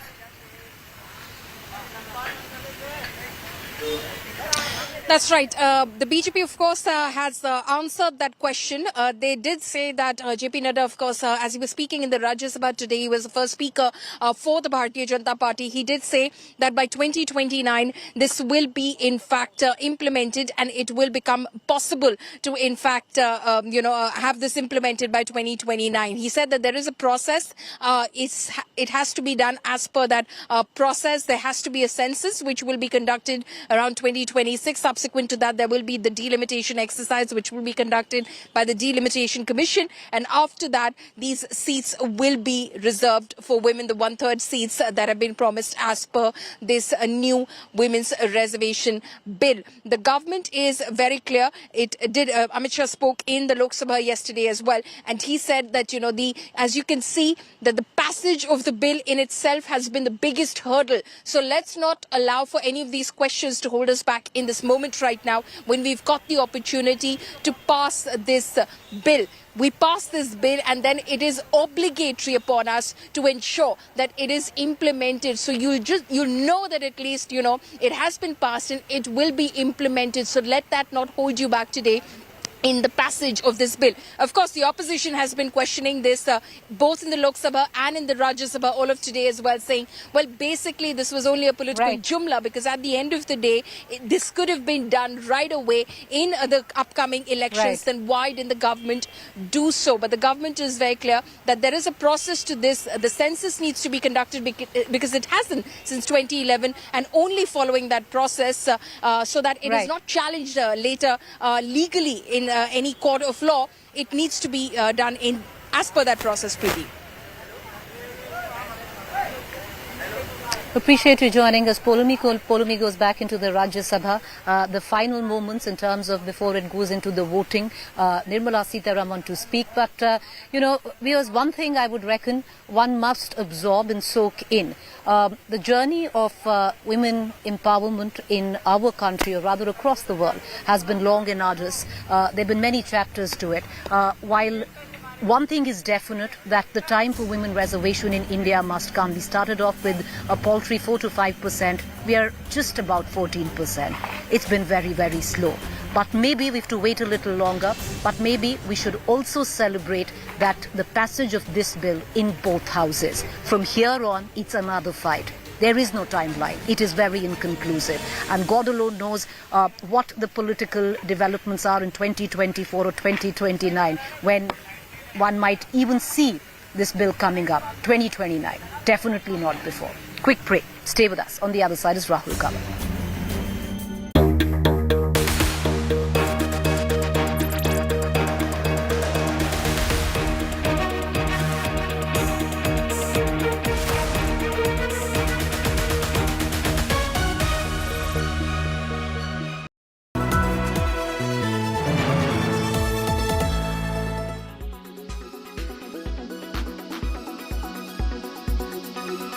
इसका amendment करने का कोई दिक्कत नहीं है।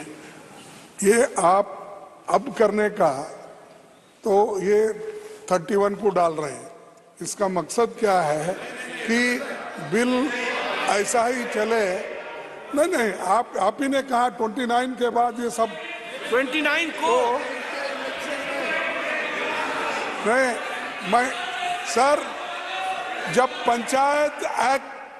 पंचायत में reservation के लिए होता है, जिला पंचायत का होता है, तो ये वुमन रिजर्वेशन का क्यों नहीं होता? आज करो। और मैं एक कबीर का दुआ सुनाता हूँ, कल करने का आज करो, आज करने का अब करो, और फिर तो पल में प्रलय होगा तो फिर करेंगे कब? पल में प्रलय होगा तो फिर करेंगे कब? मिस्टर नड्डा, तो इसीलिए आप आज कीजिए, वी आर रेडी। वो इलीगल नहीं होता, जुडिशरी नहीं होता, कुछ नहीं। I don't understand how Canada could go public in such an embarrassingly dismaying manner in their parliament, making unsubstantiated accusations against India. It does look like in Canada the need to pander to a domestic political constituency has overridden their good sense about their relationship with India. And I think we need to now take some steps to ensure that it doesn't deteriorate any further. I know I was shocked to hear about the threats to Hindus and Hindu students in particular. That is something which the Canadians have a responsibility when they accept people on their soil. They have a responsibility to look after the well-being and the safety and security of all people, certainly of Indian citizens there.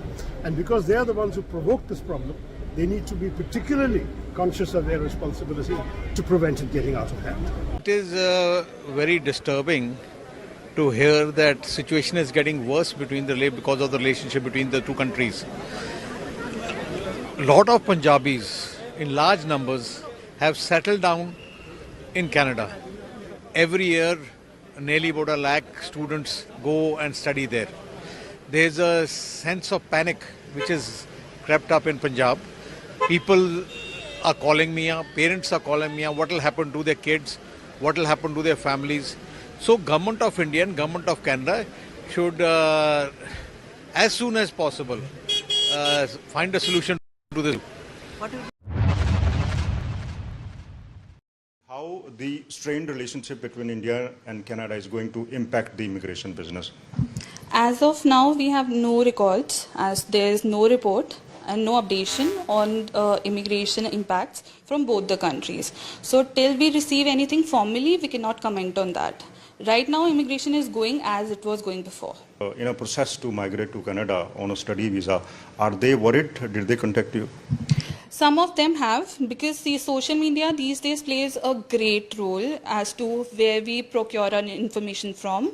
Yes, they are obviously affected by whatever is going on the social media, but to them also we have issued that same statement that till the time there is any formal announcement by our government or government from Canada, we cannot take it for granted that immigration will be affected. बहुत सा बच्चा हमारा वहाँ गया हुआ है, trades है, वहाँ पे लोग ऑलरेडी रह रहे हैं और बहुत सारी कंपनियां हिंदुस्तान में कनाडा की. सो ये खत्म होने में ही दोनों कंट्रीज का फायदा है. वहाँ पे जो भी हो रहा है हमारी जो गवर्नमेंट के बीच में हो रहा है वो ठीक हो जाए कि जो भी वहाँ पे रह रहे हैं लोग उनको थोड़ी घबराने की जरूरत ना पड़े, क्योंकि जो यहाँ रह रहे हैं उनकी फैमिलीज को भी थोड़ा सा होगा कि वहाँ पे जो हमारे फैमिली मेम्बर्स है कहीं उनको दिक्कत ना आए कुछ रहने की, तो इसलिए हम चाहते हैं कि सब ठीक हो जाए.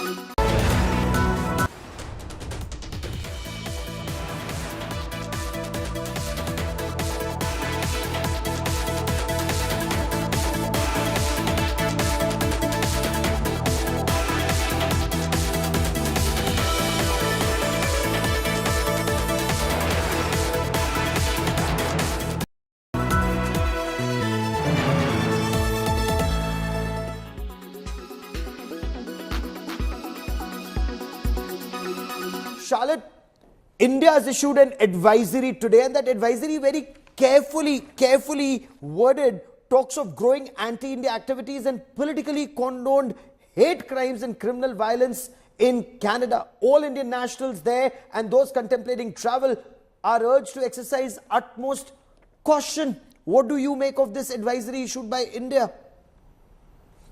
I think there's a growing concern around attacks on temples that has been something that's building for a while, an anti-India bias that we're seeing actually across the West, but that really has been seeing a real issue in Canada. So I think this concern is something that has been present and growing. It could well be that what has happened in the last 48 hours actually will trigger more anti-India sentiment and more attacks on temples and potentially the High Commission.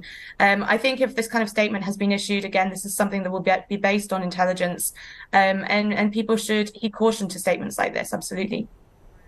Okay, and what's the response to the words used by the Canadian Prime Minister Justin Trudeau when he talks of credible allegations, not credible evidence, but credible allegations, and not direct link as revealed by investigations, but a potential link? What's the response to this? I think for the Prime Minister to have made a statement like this at all...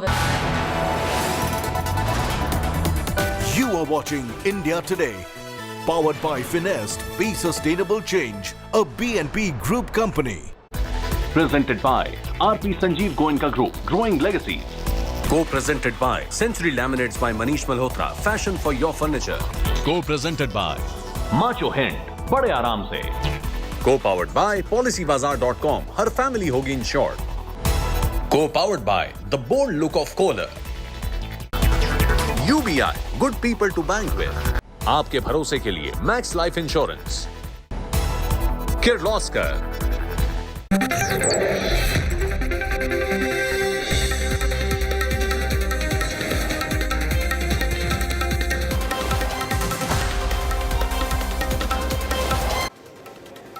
Good evening and welcome. You're watching the news track. I'm Rahul Kamal. India activating a diplomatic ballistic missile against Canada. Visas for Canadian nationals now suspended. This is an escalation of a kind we haven't seen in recent memory. India-Canada ties now going down a very slippery slope. What happens next? Will Canada retaliate? And most importantly, will Ottawa get the message? Will they stop harboring and nurturing Khalistani terrorists? That's my top focus on the news track.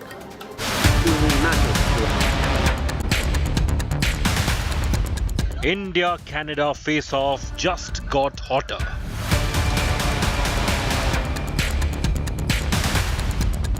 Confirmed, India suspends visas.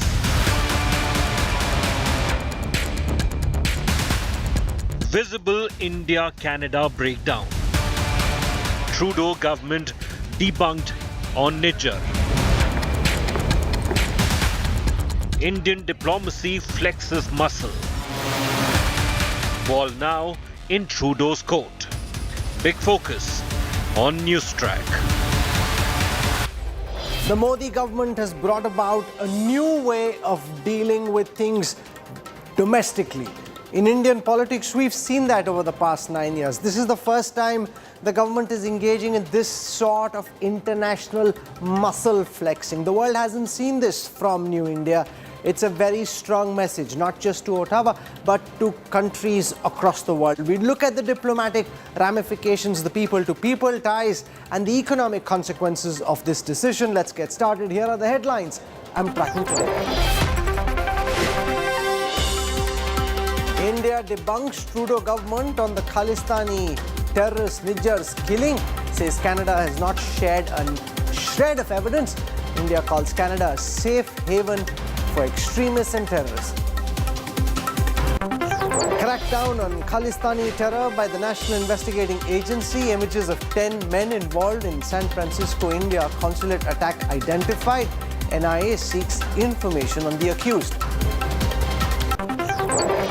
Women's reservation bill set to be passed by the Rajya Sabha. JP Nadda leads the BJP's charge in the upper house, lashes out at the Congress over quota bill politics.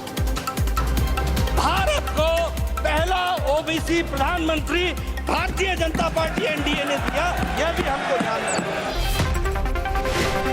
Supreme Court refuses to intervene with the orders of the Kaveri Water Management Board that directed Karnataka to release 5,000 cusecs of water to Tamil Nadu.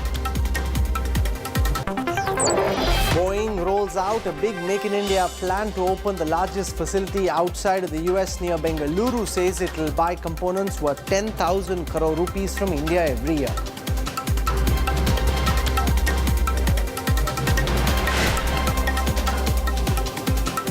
India has raised the pitch against Canada by suspending visas for Canadian nationals.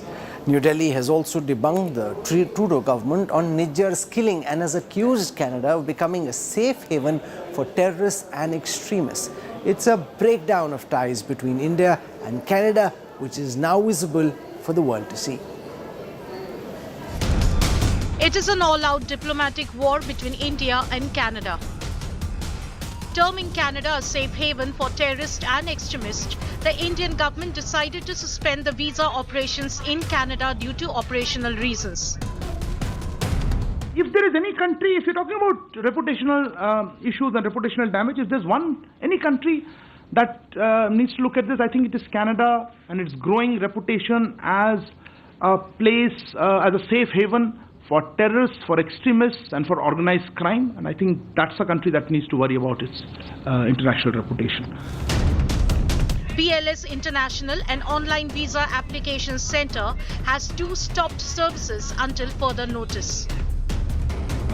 You are aware of the security threats being faced by our High Commission and consulates in Canada. This has disrupted their normal functioning. Accordingly, our High Commission and consulates are temporarily unable to process visa applications. We will be reviewing the situation on a regular basis. The visa war means no new visas will be issued to Canadians planning to visit India. However, there will not be any problem for Indians and Canadians who already have valid visas to travel. Indian authorities on Wednesday had issued a hard-hitting advisory pointing to politically condoned hate crimes in Canada, urging Indian nationals and students in that country to be cautious. Meanwhile, an Indian origin MP, Chandra Arya, has urged the Canadian Indian Authority to stay calm and vigilant. He described Hindu Canadians as soft targets. I've heard from many Hindu Canadians who are fearful after this targeted attack. I urge Hindu Canadians to stay calm but vigilant.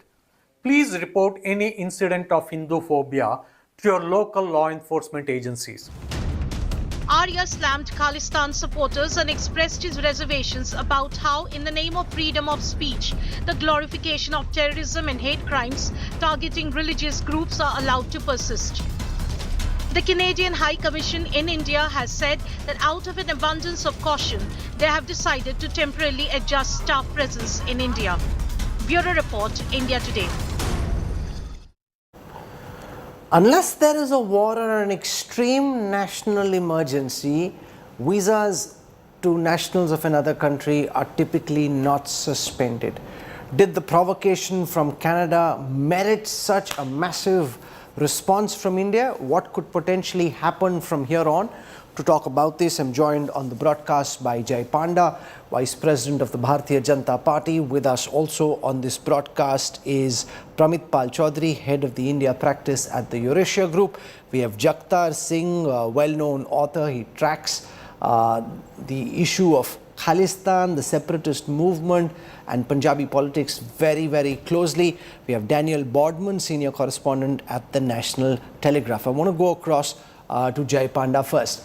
Mr. Panda, let me start by asking you about this decision of the Modi government to ban, to suspend issuance of visas to Canadian nationals. How do you justify and explain this decision taken by the Ministry of External Affairs, given that we aren't at war with Canada in any real sense? There's a breakdown of ties for sure. There is an escalation certainly, but suspending visas isn't something that's been done with any country outside of a war. Well, we have seen these hoardings in Canada where these extremists and terrorists are openly asking to murder Indian diplomats. We have seen reportage on your channel and on social media about Indian Canadians who don't subscribe to Khalistani separatists' viewpoints being threatened with violence. We have seen innumerable instances where what Canada is doing in tolerating such elements, in appeasing them, in providing them a platform is nothing short of an extremely hostile action. And this is a different India. This is no longer an India which will keel over and play dead when we are being treated so badly, when we are being given lectures hypocritically, and what is being done is precisely what a government should do to protect its citizens and its diaspora. And so it makes sense because so many of these terror operations in India have happened with planning in Canada, with involvement of terrorists who are sheltered in Canada. So we do have to be careful about who comes in and who doesn't.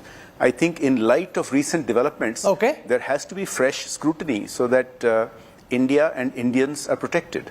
You floated this idea that India should maybe back a Quebec referendum or start supporting Quebec separatists. This started generating a lot of chatter. Do you want to build on your theory in terms of how you believe we could do to Canada what the Canadians are doing to India, and then we'll see how Ottawa reacts? Well, as you know, of course, that tweet was a sarcastic tweet, but it does have a basis in truth, in reality, and realpolitik. Canada also has separatist movements, the most prominent of which is Quebec. And if they give shelter to terrorists who orchestrate violence against Indians and against Canadians actually also, for a separatist movement, then my sarcastic tweet was that we should return this friendly gesture of sorts. Now, in Quebec, there was reports earlier this year, for example, by the platform Politico, that the polling numbers show a greater support for Quebec to split from Canada and become independent, but they are not currently allowing a referendum, although they've had referendums in the past. And so I have suggested that certainly there are many Indians who have the capability to facilitate an online referendum for Quebec. And there are elected representatives in Canada, such as Paul Plamondon of the Parti Québécois, who is an elected legislator in Canada, who has been going around meeting political leaders in Europe and other places to explain their position. And so I've said, certainly we should also be open to hearing their position, and I would be more than happy to host an interaction here in Canada to listen to them. You've spoken about receiving a threat, and whoever called saying that they'll do to you what they did to Naba Das, the slain Orissa cabinet minister, was shot by an ASI in broad daylight in your home state. How concerned are you by these threats, which somehow seem to have come soon after you put up the idea of a Quebec referendum? Look, I don't want to make any further comments because Delhi police are apprised of it and they're investigating. I don't think I should add to that, except this much, that yes, Naba Das was an Orissa, a former cabinet minister in Orissa, who was shot dead by his former PSO in broad daylight. And of course, Orissa has seen a dramatic surge in crimes of all kinds. And this was a shocking political murder. And the person who made that threat call to one of my team members very specifically said that I would face the same fate as Naba Das. Now, I can't comment on whether it is related to any of the other issues we've been talking about. In fact, I shouldn't comment on it at all, except I have full faith in the police and in Mahaprabhu Jagannath. No harm can come to anybody unless their time is up with the Lord of the universe. Now, there are at least 2,500,000 Indians studying in Canada, many in queue, waiting for their PR, waiting to go. They're very concerned by this decision. You know, you're wanting to send a message. What happens if Canada retaliates? There are many more people wanting to come from Canada to India than there are from India to Canada than there are from Canada to India. And, you know, in this diplomatic face-off, you know, there are lots of people who are deeply concerned by the decision your government has taken. First of all, let me reiterate that the Modi government's first priority is the safety of India, the safety of Indians, both living in India and the wider diaspora around the world. And, you know, this is not make-believe. These are real threats. Your channel has shown it, other channels have shown it on social media. Anybody can see the kind of threats, open threats being made by these Khalistani terrorists against Indian Canadians, against Indian citizens who are in Canada, who are students. Many of them have faced violence. Many of them have faced threats. So I think the first priority is to take care of that. And we must also recognize that it is a colonial mindset where on the one hand, the Canadian leadership has been providing shelter to terrorists and giving us lectures. It's hypocritical, making allegations that are without a shred of evidence, which is being questioned not only by Canada's opposition leader, Monsieur Poilievre, but also by journalists in Canada, by journalists around the world. They're not getting support from the G7 nations in the way they had hoped for. And the final thing I would like to say is, it is a relic of a bygone era to think that Indians have to necessarily go to Canada to get studying and job opportunities which weren't available in India in those days. It's a very far cry. India is the 5th largest economy, the fastest growing. There are more opportunities here than currently being created than virtually anywhere else. Also, there are study opportunities emerging in India and other friendly nations.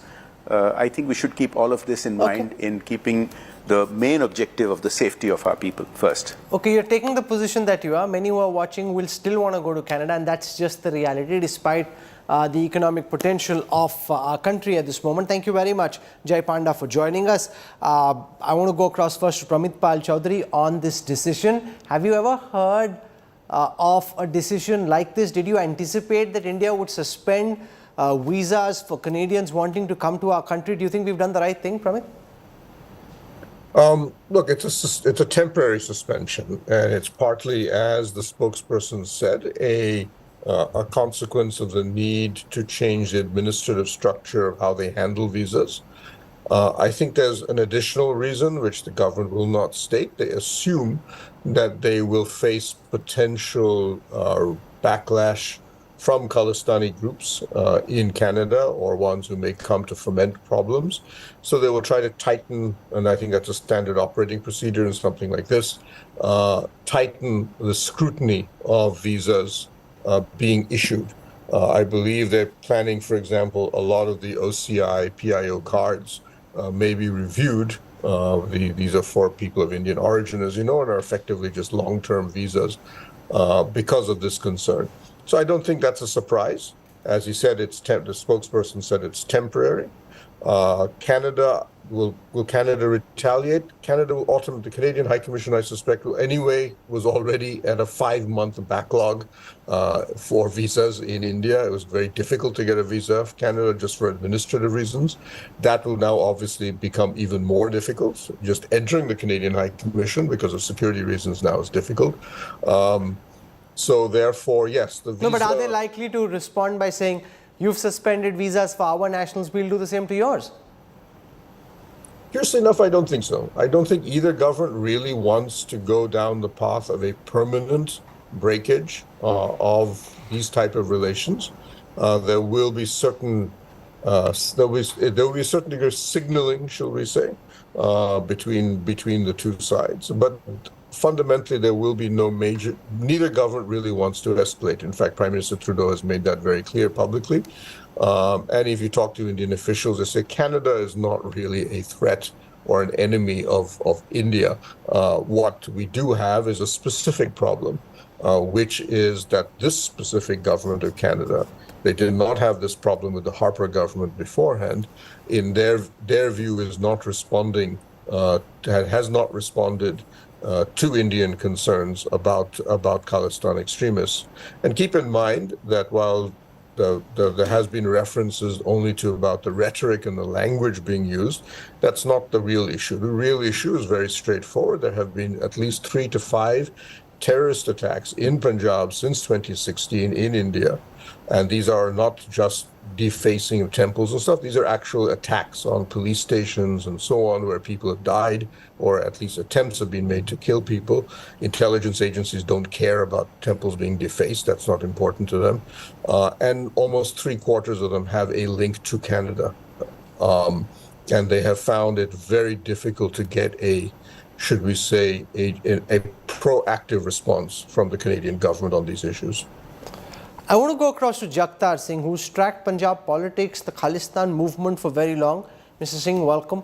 How is this playing out, in your view, in Punjabi society, across the length of Punjab, in India? As people watch this story, how do you think they're processing it? One sentiment, Rahul, is coming up that this situation has come up close to Lok Sabha election 2024. Is this situation has anything to do with the narrative that is being shaped up? That is the basic issue. Khalistan issue has been there since decades in Punjab. In the armed struggle that started way back in 1980 and continued till 93, about 35,000 people have died, including a prime minister, a chief minister, and a retired army chief. So this is the background of Khalistan movement. It phased out, it never ended. Roots of what is happening in Canada are in this part of Punjab. You have to tackle the basic issues to checkmate what is happening in Canada.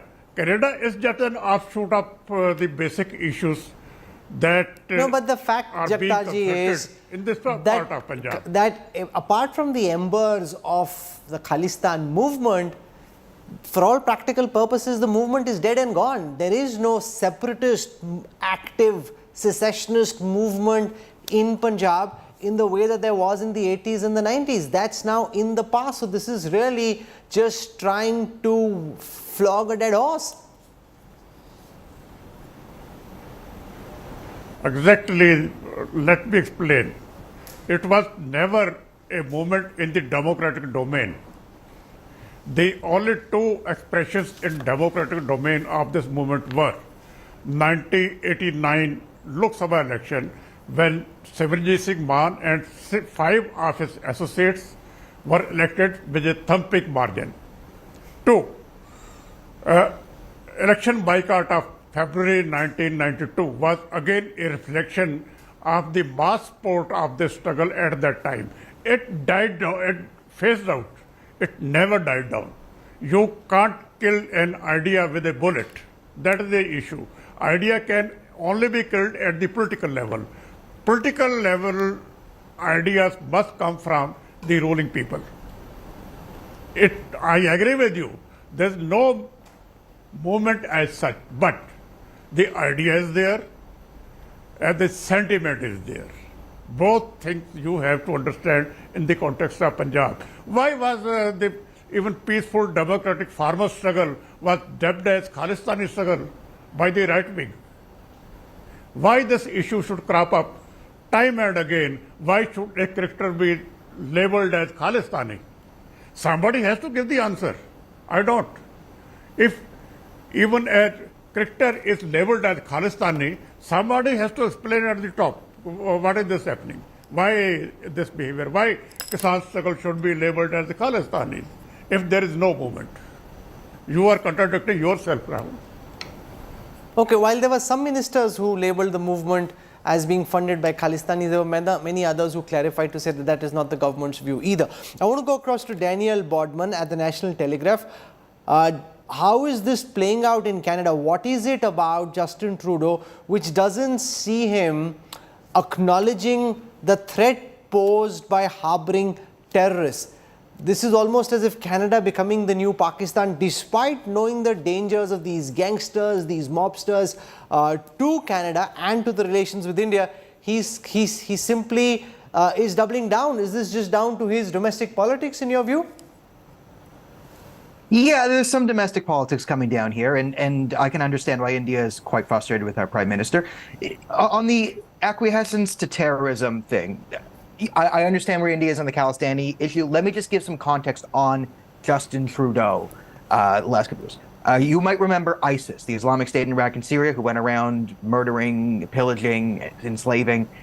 Well, when they were coming back to Canada and being defeated, the Conservative Party raised concerns about returning ISIS fighters. Thought it was a bad thing. Justin Trudeau got up in Parliament and stated proudly, that's Islamophobia, and quote, the returning ISIS fighters can be a powerful voice for de-radicalization. So Justin Trudeau is a leader, and Canada is a country where our plan to fight radicalism is literal ISIS fighters. And the way we're going to de-radicalize them was with poetry. That was literally in the government's de-radicalization handbook. So we're going to use poetry and ISIS fighters to combat terrorism.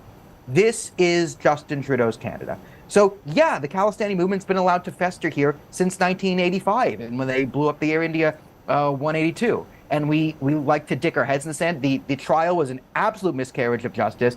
It was a catastrophe. Things were lost. Affidavits were thrown out due to political assassinations that should never have been thrown out. And only one guy ended up getting arrested and the rest got off scot-free. And they went on to grow the Khalistani movement, which has festered. As we said, we've ignored when they got on TV and said, Hindus, kill, kill, kill. And we just ignored. And then it is now manifested in this massive geopolitical conflict that we've gotten ourselves into, where we have the leader of the third party propping up the government. We're in a coalition, sort of, by not name. He's openly aligned kind of with the Khalistani movement. Took Jagmeet Singh 3 tries to say that blowing up an airplane was terrorism, bad, and not a conspiracy done by the Indian government. So this is like the second most powerful man in the country. And then you have No, Justin but Trudeau, outside who, what again, the Justin Trudeau government is doing, Daniel, how is this being looked at by normal Canadians? Do they support the Trudeau government, or are they just tearing their hair apart and saying, don't you see the risk of supporting terrorists?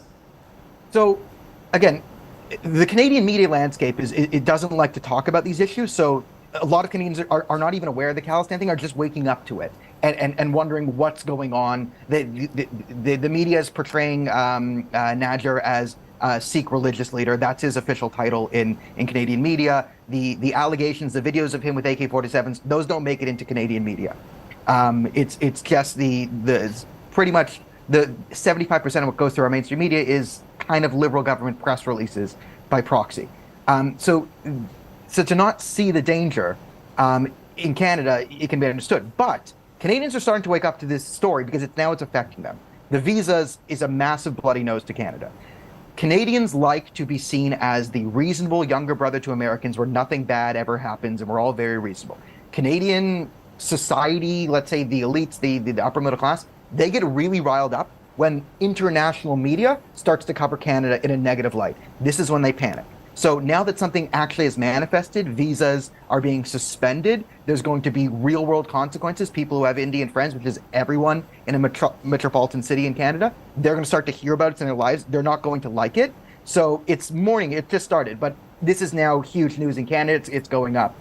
And this will hurt Justin Trudeau, but he's so unpopular. He was at lowest popularity, 15 points underwater. The NDP is also collapsing. So he has this cult of personality left to support him, and they'll support him no matter what. So he was under fire for the Chinese foreign interference and the CCP, helping out the Liberal Party get elected. And, that might have taken him down. So he starts a brand new controversy by picking a fight with India. I'd say single-handedly, but maybe it's two of them. It's Justin and Jagmeet. It's two people versus the 1 billion plus people in India.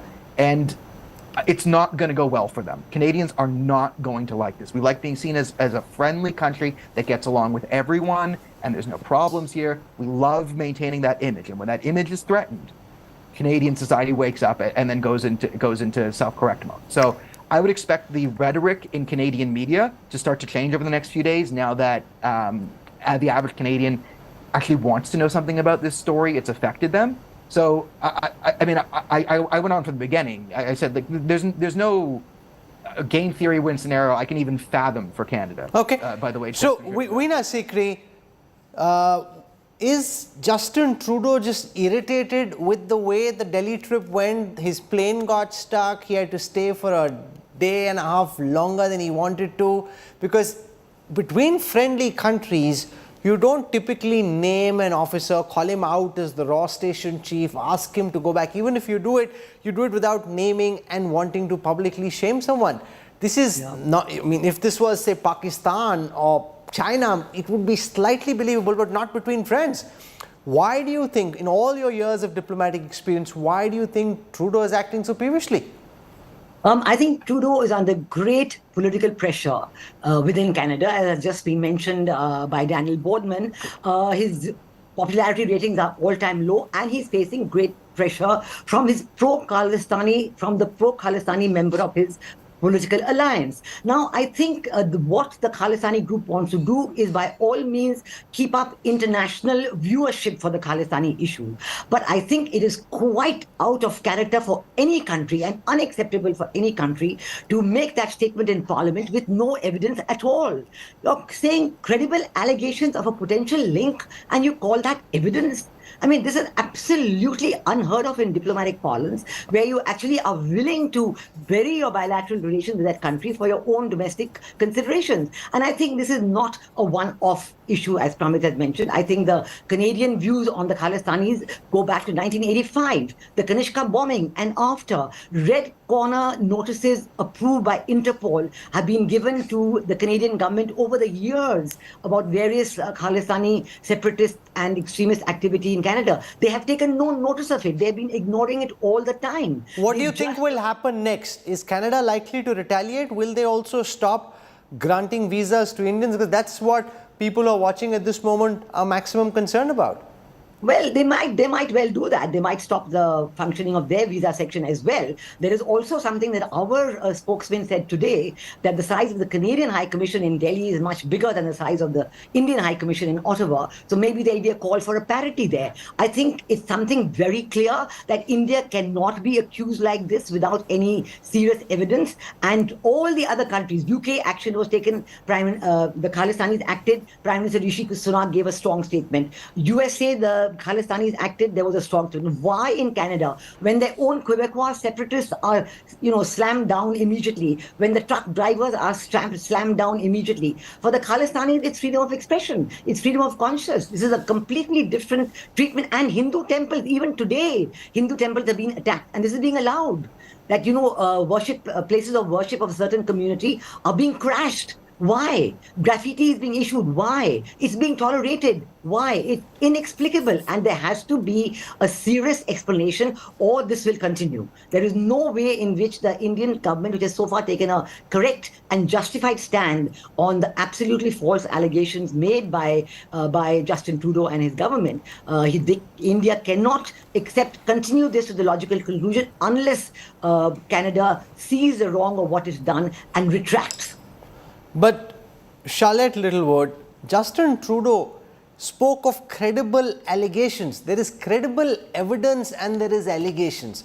Credible allegation sounds like a bit of an oxymoron. You've gone literally to war, diplomatically speaking, with India without sharing a shred of evidence to back that charge. Why do you think Justin Trudeau, pressed the nuclear button in this fashion? I think there's quite a few things going on here. I think Justin Trudeau has been ideological, but also he's in a critical point in his own election campaign, and he's really struggling, and this is a swing vote for him. So there's politics, there's his own ideological indoctrination, and I think when we look at whether or not there is evidence for this, we don't know. We don't have access to that, but we can look at the kind of sources he may have relied upon and the people he keeps as friends. We know that on his visit, his last visit to India, he sat down and had dinner with a gentleman who has been convicted in Canadian courts for the attempted murder of an Indian official. So we know the kind of company he keeps. We know who he's also in a coalition with. So we have to understand that both politically and ideologically he is compromised. And then if you look at the UK, even recently we had a Khalistani activist who proclaimed his support for Khalistan on his deathbed, and he died in hospital from cancer. And the allegations have been rampant that this was an India inside job. So this is typical Khalistan textbook strategy to put everything on India. And at the same time, since Monday, there has been another killing in Canada, an inter-gang Khalistan, slightly related Sikh gang murder. So we're seeing the same thing happening, similar to the Najjar incident, again since Monday.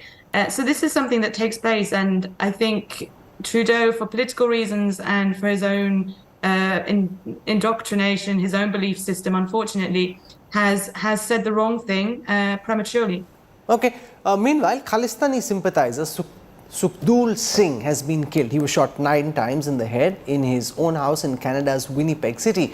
Gangster Lawrence Bishnoi has claimed responsibility for the murder.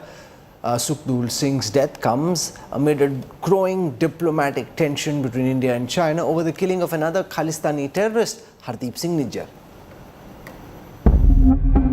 Sukhdev Singh, aka Sukha Dunike, originally from Duneka village in Punjab's Mocha district.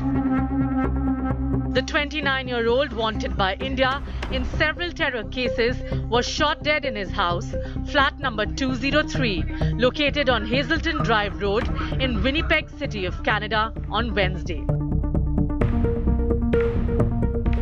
Sukhdev Singh is in aid of Khalistani terrorist Arshdeep Singh, alias Arsh Dala, who is also wanted in India. In 2017, Sukhdev Singh obtained a passport and police clearance certificate on forged documents to flee to Canada, despite having 7 criminal cases registered against him. He managed to escape Punjab with the help of 2 police officials who were later arrested by Mocha police. As per sources, Sukhdul's murder is linked to gang rivalry. He was allegedly killed by another Khalistani gang member for his alleged role in the murder of Goldie Brar's brother, Gurlal. While speaking to India Today in June, Goldie Brar had declared that his name will pop up in the killing of Khalistani terrorists in Canada. हर तरह के बंदे हमें approach करते हैं जी, इसमें कोई दो राय नहीं है, पर क्या करना है और क्या नहीं करना है वो हमें पता है जी, ठीक है। हमें पता, हम जो चीज करने की जरूरत नहीं है जी हम वो नहीं करेंगे, ये मतलब नहीं है, अगर हम कर सकते हैं तो करेंगे जी। और जिन्होंने नजायज इतने लोग मरवाए हैं जी, इतने बम धमाके करवा दिए इतने देशों में, उनका तो हम कभी भी नहीं कोई मदद करेंगे जी। हम दुश्मन हैं, उनके दोस्त नहीं है, ठीक है। कभी हमारा अगर नाम आएगा तो उनको मारने वाले बंदों में है। Sukhdul Singh's killing comes amid growing diplomatic tensions between India and Canada over the murder of another Khalistani terrorist, Hardeep Singh Nijjar. The 45-year-old Nijjar, wanted by India in several terror cases, was shot dead in the parking lot of a Gurdwara in Canada's Surrey. He was gunned down by what investigators initially said were 2 masked men who fled the scene. Nijjar is named as a member of the Khalistan Tiger Force, a designated terrorist group. In 2016, he was linked to a 2007 bombing at a Punjab cinema that killed 6. Nijjar claimed to have moved to Canada in 1997, working as a plumber at a local Gurdwara. India has categorically rejected Canadian allegations of involvement in Nijjar's murder as absurd and politically motivated, saying that Canada had long provided shelter to Khalistani terrorists and extremists. Experts, however, believe non-state actors like Nijjar, crafted by Pakistan's rogue ISI, have been caught in their own web. It is the policy of Pakistan's ISI to eliminate, to send terrorists to different countries. They eliminate their own people. And these people who have been killed, either in Pakistan or Canada, they had become liability for Pakistan, whether it is Hafiz Saeed or Syed Salahuddin. From Canada to Pakistan, the violent deaths of Khalistani elements could very well be the handiwork of the ISI that once nurtured them. If there is any person who is working for any agency, if he is unable to deliver, then he has to be sold out or killed. That is what Pakistan ISI is doing, because Pakistan had been spending a lot of money on terrorists and terrorist activities in India and elsewhere, but lately Pakistan is in a big problem, economic problem. Pakistan cannot afford them, so it is Pakistan who is killing them, or Pakistan ISI who is killing them, or in some cases there is inter-gang rivalry. When will the Trudeau government act against the increasing lawlessness by Khalistani-linked gangsters who are posing a threat to Indian-Canadian community? Bureau Report, India Today. Now here's the thing, this gangster who's been killed was killed in an inter-gang rivalry. Now the problem is, when you level this charge on India for having allegedly killed Hardeep Singh Nijjar, you don't know, because you have no evidence at the moment of whether this was actually an Indian hit job or whether, Veena Sikri, this was related to some inter-gang rivalry, because extortion, immigration, mobsterism, all of this is on the upswing because you're attracting all these unsavory elements and giving them shelter. Absolutely, absolutely. You know, the question of inter-gang rivalry was actually mentioned by former Chief Minister of Punjab, Captain Amrinder Singh, 2 days ago, where he said that Hardeep Singh Nijjar was definitely killed by inter-gang rivalry and India had nothing to do with it. I mean, all the political parties in India are supporting the position of the government of India, and Shashi Tharoor made a statement today, Congress has made a statement. All the political parties are with the government on this. They're not going to stand for the Canadian government trying to make India into a scapegoat. for their own problems. Why can't they control the lawlessness of the Khalistani supporters? It's their own political internal problem, but they cannot try and blame it on another country. And I think that this question of the ISI support is very much there, because we know that across the border from Punjab, the whole question of bringing in weapons and drugs from Pakistan is continuing all the time, including through drones. And the support for the Babbar Khalsa people who are living in Pakistan is there as well. So, what is happening in Canada is an extension of what Pakistan is trying to foment elsewhere. So the connection, the connectivity between these two is absolutely unacceptable, that Canada should take it anyway. Pramit Pal Chaudhary, you study the national security apparatus closely. This kind of a charge of assassinating a terrorist in a Western country has never been leveled in India before this. And unlike what Trudeau may think, where he thinks he's putting Modi government in the back foot, even if the government hasn't done it, and even if this happened because of a gang war, it actually works politically in the Modi government's favor, because many people who are watching think, oh good, we've been able to take down a Khalistani terrorist in Canada, that's the way to go. When are we getting Hafiz Saeed or Dawood Ibrahim or any of the other characters who are outside India?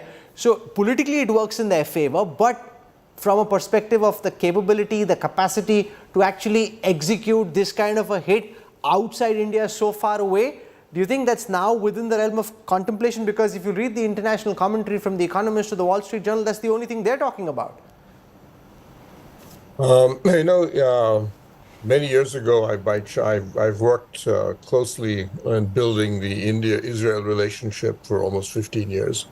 And I did have a chance to meet somebody from the Israeli intelligence system who was involved in assassination. As you may know, the Israelis are probably the world leaders in state-targeted assassination. And I asked him, I said, what is the basic requirement for a government or a nation to be able to do what you do? And he said, you can train people, you can do all of these things. That's easy. That's the easy part. The difficult part is getting the political will to back them. When you send out a person and you say, this is Rahul Kanwal, this is his file, I want him dead. He is an enemy of the state. You then have to assume that even if his superior changes, the intelligence chief changes, the minister changes, the government changes, the system will continue to support that person in his action. If you don't have that structure, you will never be able to develop that capacity.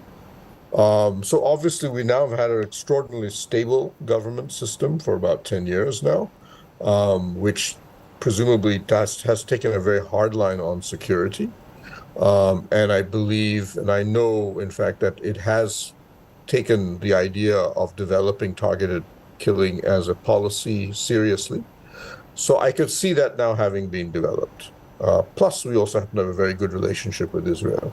So if we need to have a country that would help us learn how to do such a thing, we do have that country. So I could contemplate that. I could see that developing. We probably have that capacity in the South Asian region. If you've noticed, 2 IC-814 people involved in that hijack have been killed recently in Pakistan.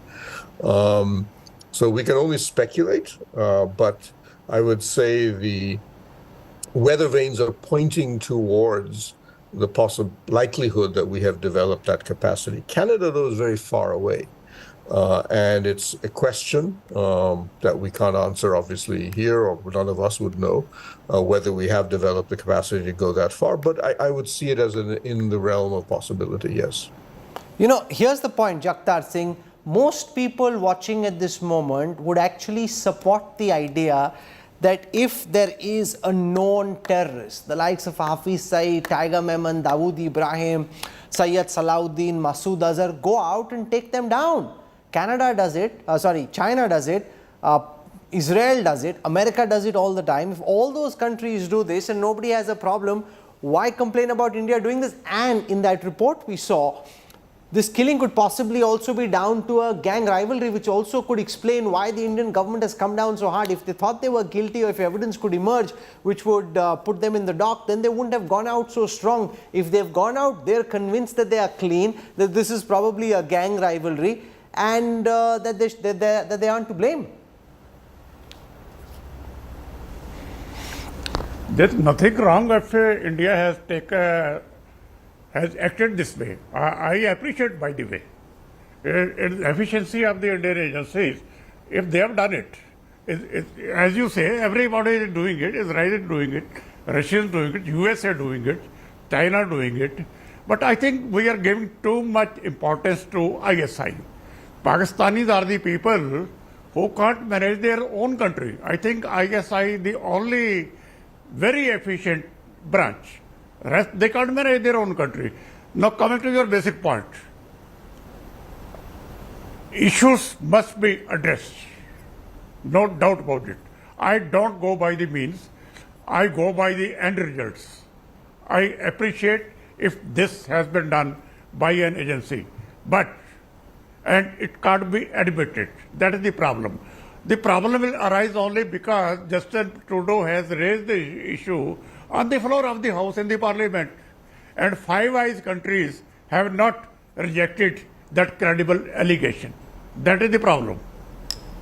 No, but they haven't said that they've seen any evidence either. There is no credible allegation. That's a bit of an oxymoron. So there is an allegation.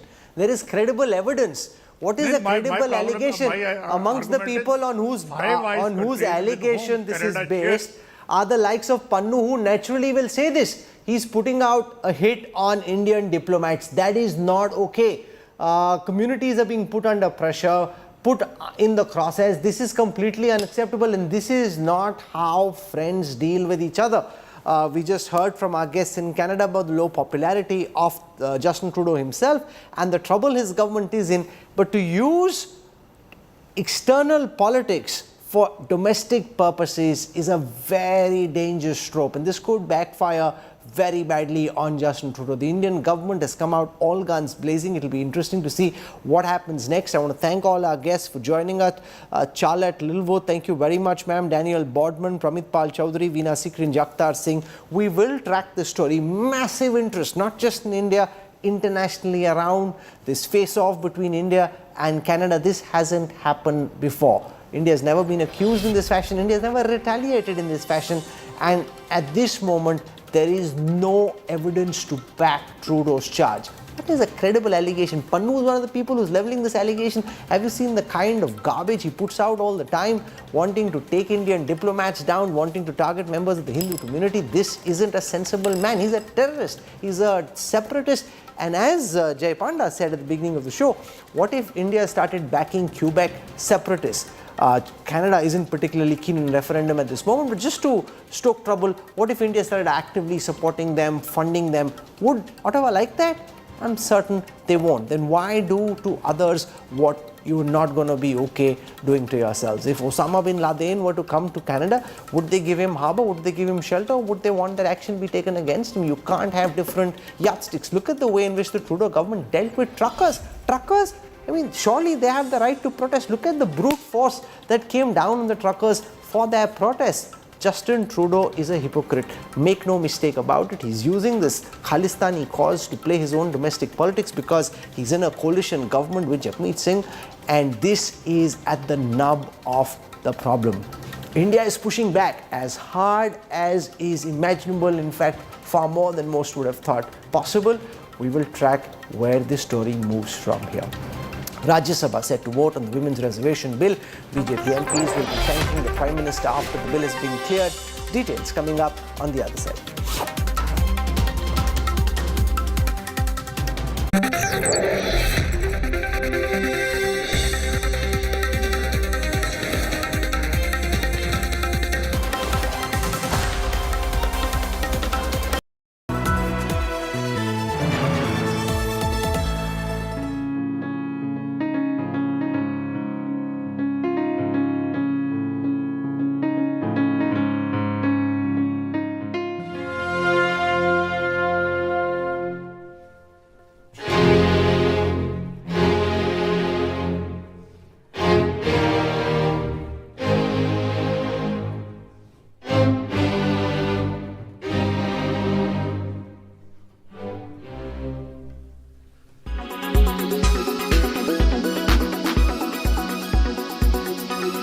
इसका amendment करने का कोई दिक्कत नहीं है। ये आप अब करने का तो ये 31 को डाल रहे हैं। इसका मकसद क्या है कि बिल ऐसा ही चले। नहीं, आप ही ने कहा 29 के बाद ये सब 29 को नहीं, मैं सर जब पंचायत में रिजर्वेशन के लिए होता है, जिला पंचायत का होता है, तो ये वुमन रिजर्वेशन का क्यों नहीं होता? आज करो। और मैं एक कबीर का दुआ सुनाता हूँ, कल करने का आज करो, आज करने का अब करो, और फिर तो पल में प्रलय होगा तो फिर करेंगे कब? पल में प्रलय होगा तो फिर करेंगे कब? मिस्टर नड्डा, तो इसीलिए आप आज कीजिए, वी आर रेडी। वो इलीगल नहीं होता, जुडिशरी नहीं होता, कुछ नहीं।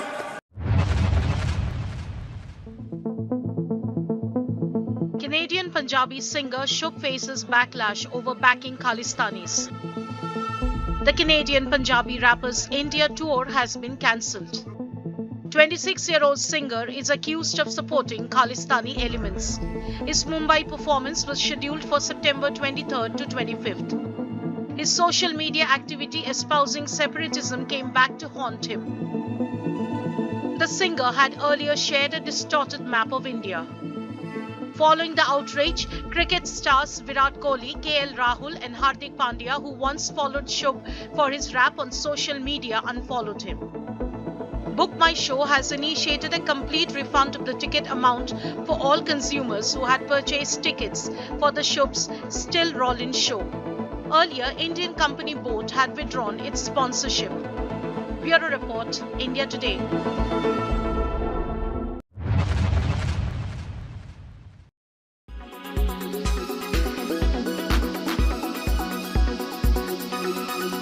Make your media plan smarter with India Today Live TV on your connected devices. Amplify your brand with 100 million smart internet viewers. To advertise, mail us at sales@aajtak.com.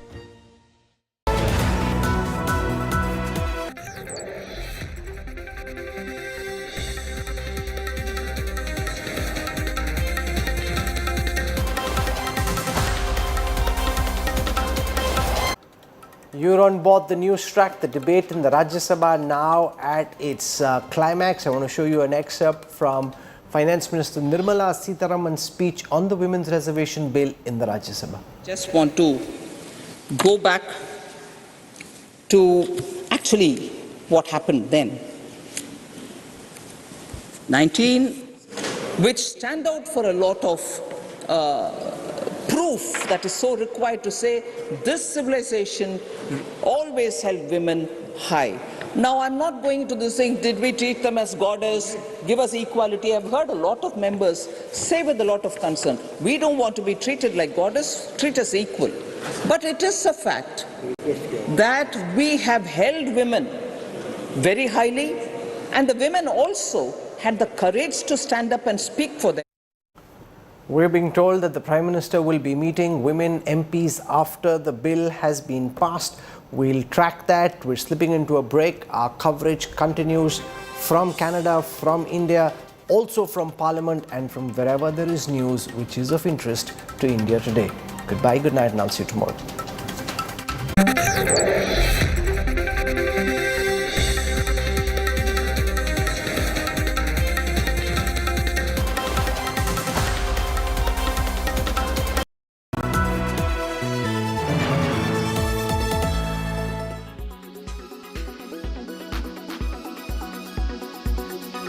बड़े उत्साहित थे कि भारतीय जनता पार्टी की सरकार ने इस बिल को लेकर आया है, लेकिन जब इस बिल के अंदर में देखा तो हमें यह पता चला यह बिल तो धोखा देने वाला बिल है, महिलाओं को बेवकूफ बनाने वाला बिल है। ये बिल महिलाओं को रिजर्वेशन नहीं दे रही है, ये महिलाओं से रिजर्वेशन ले रही है। मैं बताता हूं कि कैसे करेगी। प्लीज काइंडली चेक धोखा और जो शब्द आपने इस्तेमाल किया वो संसदीय है, बोलने में संसदीय शब्दों का ही इस्तेमाल करें। Please you may take the appropriate decision. ये काम आपका है देखना। मेरा नहीं, आप संसदीय शब्दों का ही इस्तेमाल करें। Thank you sir. तो जिस तरीके से बहुत सारे जुमले दिए गए, ये भी उन जुमलों में से अगला जुमला है। जुमला दिया गया 18 करोड़ जॉब मिलेगा, कुछ नहीं मिला, जुमला निकला। किसानों के फसल को दुगने भाव मिलेंगे, जुमला निकला। काला धन वापस आएगा, जुमला निकला। महंगाई कम करेंगे, जुमला निकला। यह बिल भी जिस तरीके से इस पे पेच अड़ाया गया है उपसभापति महोदय, और मैं डिटेल में बताऊंगा कि कैसे पेच अड़ाया गया है। इस पेच जिस तरीके से अड़ाया गया है, ऐसा लगता है कि यह भी मात्र एक जुमला साबित होने वाला है। तो आपके माध्यम से पूरे देश के सामने मैं ये रखना चाहता हूं, कमेंसमेंट कब से शुरू होगा, कब से लागू होगा, इसके बारे में ये कहा गया है कि पहले सेंसस होगा और सेंसस के बाद फिर डिलिमिटेशन होगा, और डिलिमिटेशन के बाद फिर जाकर ये लागू हो सकता है। अभी नड्डा जी बात कर रहे थे, नड्डा जी ने स्वयं कहा कि 2029 से पहले तो संभव ही नहीं है। संभव है कि अगर बीच में एक दो अड़चने आ जाए तो ये आगे भी कितने साल जाएंगी किसी को नहीं पता। इसका मतलब ये है कि आज जिस बिल को हम डिबेट कर रहे हैं, आज जिस बिल को पास करने के लिए सारे इकट्ठे हुए, उसके भविष्य का किसी को कोई अंदाजा नहीं है। This is not a diplomat here and some BS travel advisories of, oh, don't go to Canada, don't go here. This is real. This is going to seriously affect Indian Canadians, Indians wanting to come to Canada, people wanting to go to India. It's going to be a mess for a lot of people, and it's going to look really, really bad on the Canadian government. And it's going to force this, I mean, the Indian government's forced the Trudeau government's hand domestically into addressing this situation. And unless Trudeau can, tomorrow release this report that he's got and it's dynamite, there's really nothing he can do. And if he thought he was just going to score an easy win here and distract from the Chinese interference scandal, and this would just be a lot easier to handle, India would be easier than China.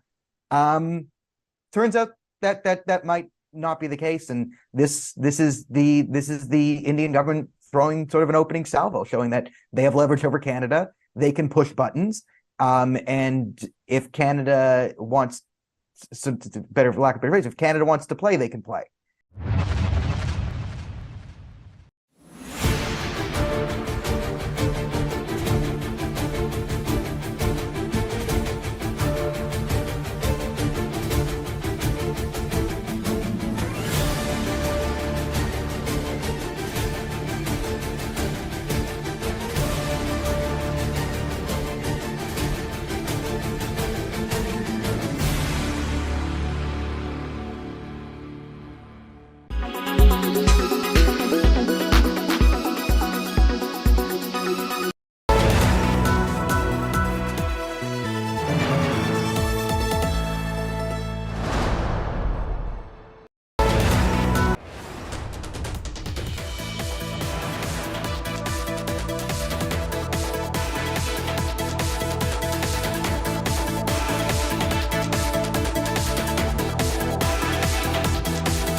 कविता लेके आया था, उसके पहले गले मिलकर गला ना दबाइए, और ये कविता पढ़ के खत्म करूंगा और जय हिंद बोल दूंगा। ये ओम प्रकाश वाल्मीकि जी का है। इसमें जो प्रतीक हैं वो किसी जाति विशेष के लिए नहीं है, क्योंकि हम सब के अंदर एक ठाकुर है जो न्यायालयों में बैठा हुआ है, विश्वविद्यालयों में बैठा हुआ है, संसद की दहलीज को वो चेक करता है। तो कविता कुछ यूं है, चूल्हा मिट्टी का, मिट्टी तालाब की, तालाब ठाकुर का, भूख रोटी की, रोटी बाजरे की, बाजार खेत का, खेत ठाकुर का, बैल ठाकुर का, हल ठाकुर का, हल की मूठ पर हथेली अपनी, फसल ठाकुर की, कुआं ठाकुर का, पानी ठाकुर का, खेत खलिहान ठाकुर के, गली मोहल्ले ठाकुर के, फिर अपना क्या, गांव, देश, शहर। और मैं फिर से क्लैरिफाई करता हूं, वो ठाकुर मैं भी हूं, वो ठाकुर संसद में है, वो ठाकुर विश्वविद्यालयों में है, वो ठाकुर विधायिका को कंट्रोल करता है। इस ठाकुर को मारो जो हमारे अंदर है। जय हिंद मैम, जय हिंद। बुरा मत मानिएगा, बांग्ला में एक कहावत है, वोट बड़ो बालाई। इलेक्शन की कंपल्शन है भाई, somehow opposition unity and India alliance niye treasury bench is worried tai election stance asche por notun parliament bhavan udbodhon holo hamara to aadati ho gaya था कि प्रधानमंत्री जी पार्लियामेंट आते हैं लेकिन संसद हाउस के अंदर बहुत कम आते हैं, हाउस के अंदर बोलते और भी कम। वो दुख भी इस बार पहले 2 दिन में 4 बार सुनने के बाद चले गए। और विमेन रिजर्वेशन को लेकर नारी शक्ति बंधन बोल के पास कराना है। We will appreciate, better late than never. 9.5 साल ही सही, थोड़ा विलंबित सोच ही सही, we will certainly support women reservation bill in this house with all our criticism. How the strained relationship between India and Canada is going to impact the immigration business? As of now, we have no records, as there is no report and no updation on immigration impacts from both the countries. So till we receive anything formally, we cannot comment on that. Right now, immigration is going as it was going before. In a process to migrate to Canada on a study visa, are they worried? Did they contact you? Some of them have, because the social media these days plays a great role as to where we procure our information from. Yes, they are obviously affected by whatever is going on the social media, but to them also we have issued that same statement that till the time there is any formal announcement by our government or government from Canada, we cannot take it for granted that immigration will be affected. बहुत सा बच्चा हमारा वहाँ गया हुआ है, trades है, वहाँ पे लोग ऑलरेडी रह रहे हैं और बहुत सारी कंपनियाँ हैं हिंदुस्तान में कनाडा की। सो ये खत्म होने में ही दोनों कंट्रीज का फायदा है। वहाँ पे जो भी हो रहा है हमारी जो गवर्नमेंट के बीच में हो रहा है वो ठीक हो जाए कि जो भी वहाँ पे रह रहे हैं लोग उनको थोड़ी घबराने की जरूरत ना पड़े, क्योंकि जो यहाँ रह रहे हैं उनकी फैमिलीज को भी थोड़ा सा होगा कि वहाँ पे जो हमारे फैमिली मेम्बर्स है कहीं उनको दिक्कत ना आए कुछ रहने की, तो इसलिए हम चाहते हैं कि सब ठीक हो जाए।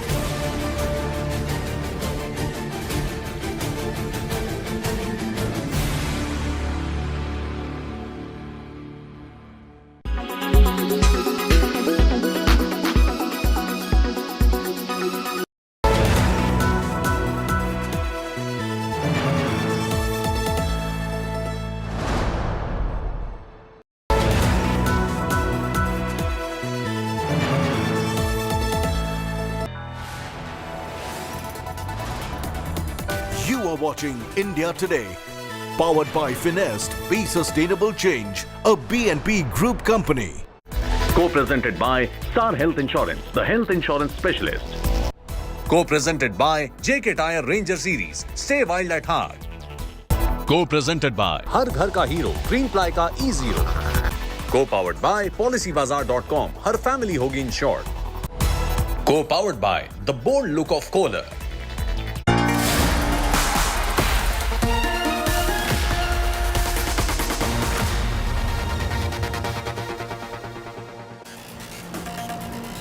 Good evening, hello and welcome. You're with the news today, your primetime destination. Thursday night, the big story. The women's quota is about to become a reality, at least in terms of a law. Who gains, who loses? Can Prime Minister Modi take full credit? We'll also be joined by, among our newsmakers, Asaduddin Owaisi, the one MP or two MPs who opposed women's reservation in the Lok Sabha. Also, we'll tell you just why India-Canada relations are dipping by the day. All that and more, but as always, it's time first for the 9 headlines at 9. The women's reservation bill is set to become law after being passed by the Rajya Sabha. Opposition sticks to its OBC quota demand. Government rejects the amendments, says they will bring the bill once delimitation is done. Amidst the diplomatic standoff, India cancels visa services in Canada, says Canada is providing a safe haven for terrorists and extremists as the diplomatic face-off escalates. The NIA cracks down on an accused involved in San Francisco's Indian consulate attack, releases 10 images of men involved in the attack, seeks information on the accused. Setback to the Karnataka government in the Kaveri water dispute. Supreme Court refuses to intervene with orders of the Kaveri Water Management Board to release 5,000 cusecs of water to Tamil Nadu. 5 months since violence broke out first in Manipur, curfew reimposed in Imphal again after angry mob storms police stations over the arrest of 5 youth. Stalin Jr. Udaynidhi targets Sanatan Dharma again, claims President Murmu was not invited to parliament as she is a tribal and a widow. BJP hits back, says would never disrespect the president. Markets fall for a third straight day as the US Fed indicates it will not lower interest rates anytime soon. More than 4 lakh crore rupees wiped out in the last 3 days. Boeing rolls out a big Make in India plan to open the largest facility outside of the US near Bengaluru, says it will buy components worth 10,000 crore rupees from India every year. Just hours before Ukraine President Zelensky meets US President Joe Biden in Washington, Ukraine hit with the largest barrage of Russian missile strikes since mid-August.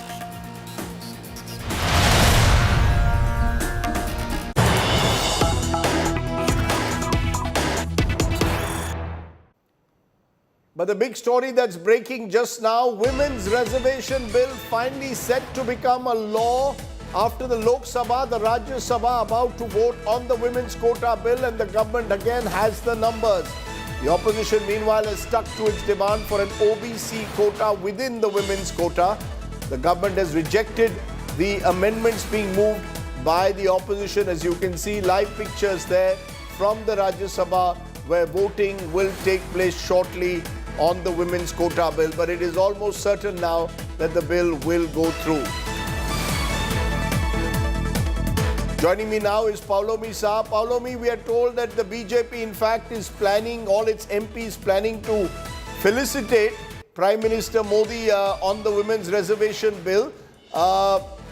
Presumably though, the bill is not coming anytime soon in terms of implementation. Is the government very clear on that? No question of getting it implemented till delimitation is over, which could be anywhere before 2029. Am I correct?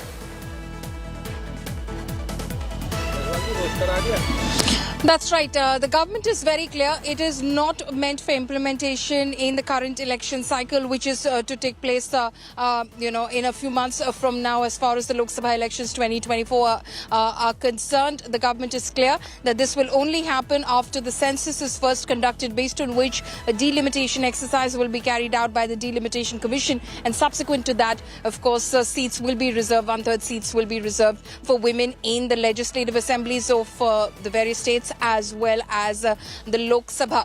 Yes, as far as the program in Parliament is concerned, of course, there's been a long delay, so we're still awaiting, the Law Minister's reply to begin, and subsequent to that, the voting in Rajya Sabha to take place. That is going to take some amount of time, and after that, yes, women ministers and women MPs of the Bharatiya Janata Party will felicitate the Prime Minister on the successful passage of the Women's Reservation Bill here itself in Parliament. So that will be a small felicitation program that is going to happen a little later tonight, but tomorrow morning there will be a much grander program which will be held at the BJP headquarters in Delhi, where women's wing members of the BJP, women ministers, again women MPs, as well as all women leaders from the national capital will be present to felicitate Prime Minister Modi. Rajdeep. Okay, Paulomi Shah, long night ahead.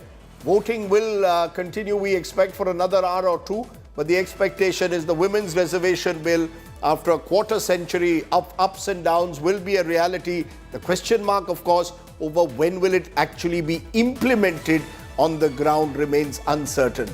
Well, amidst the fact that there has been a general consensus across both houses of Parliament to go ahead with the Women's Reservation Bill, one person who is standing up against it is the AIM MP Asaduddin Owaisi.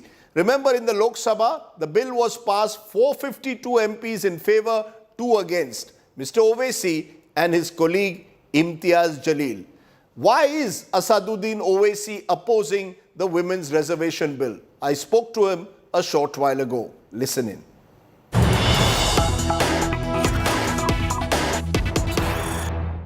Hello and welcome to this India Today special, where I'm joined by one of my newsmakers tonight, the AIMIM MP and party president Asaduddin Owaisi, who is one of only 2 MPs who actually voted against the women's reservation bill in the Lok Sabha. He and his colleague Imtiaz Jalil. Asaduddin Owaisi, only 2 of you voted against the women's reservation bill.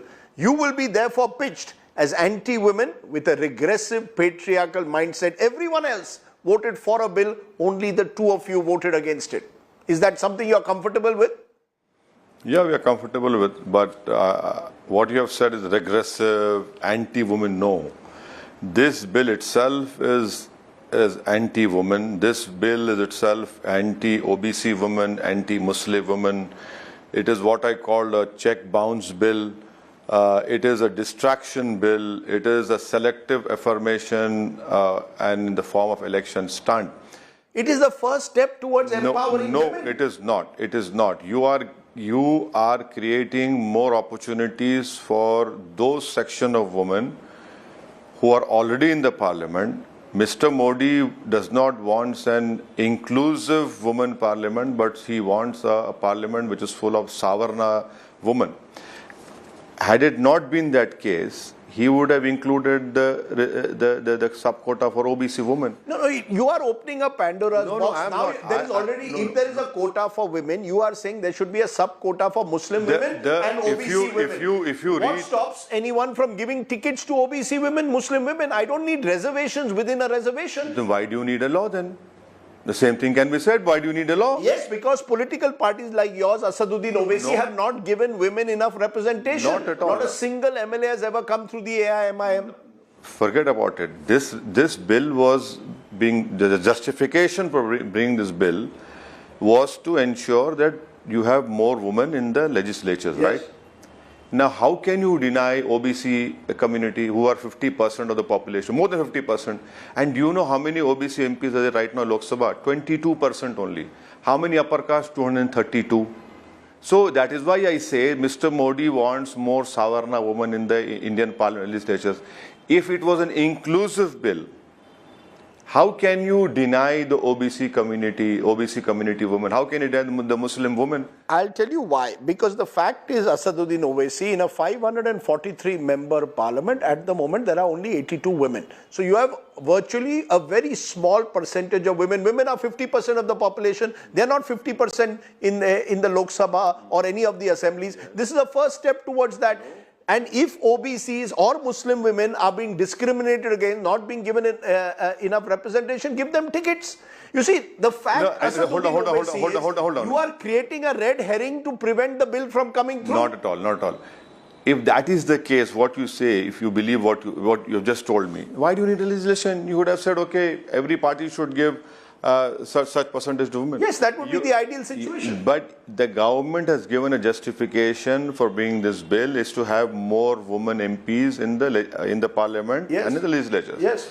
My argument is, how can you deny 50% of the population which belongs to OBCs? How can you deny the Muslim community out of 690 MPs who have so far been elected till the 17th Lok Sabha? You know how many Muslim women got elected? 25. Why is that case? There are many reasons for that. And I feel that this legislation will lead to, if it is passed and whenever it becomes law, God knows when will that happen, it will decrease the numbers of OBC women MPs or the OBC MPs in general. No, how? Mr. Asaduddin, 1 minute, sir. You are... let me tell you what your argument means. Tomorrow you will say there should be reservation for OBC men also, that there should be reservation for OBCs in parliament. Why not? Tomorrow you will say there should be reservation for Muslims in parliament. Why not? Because we were very clear in the constitution.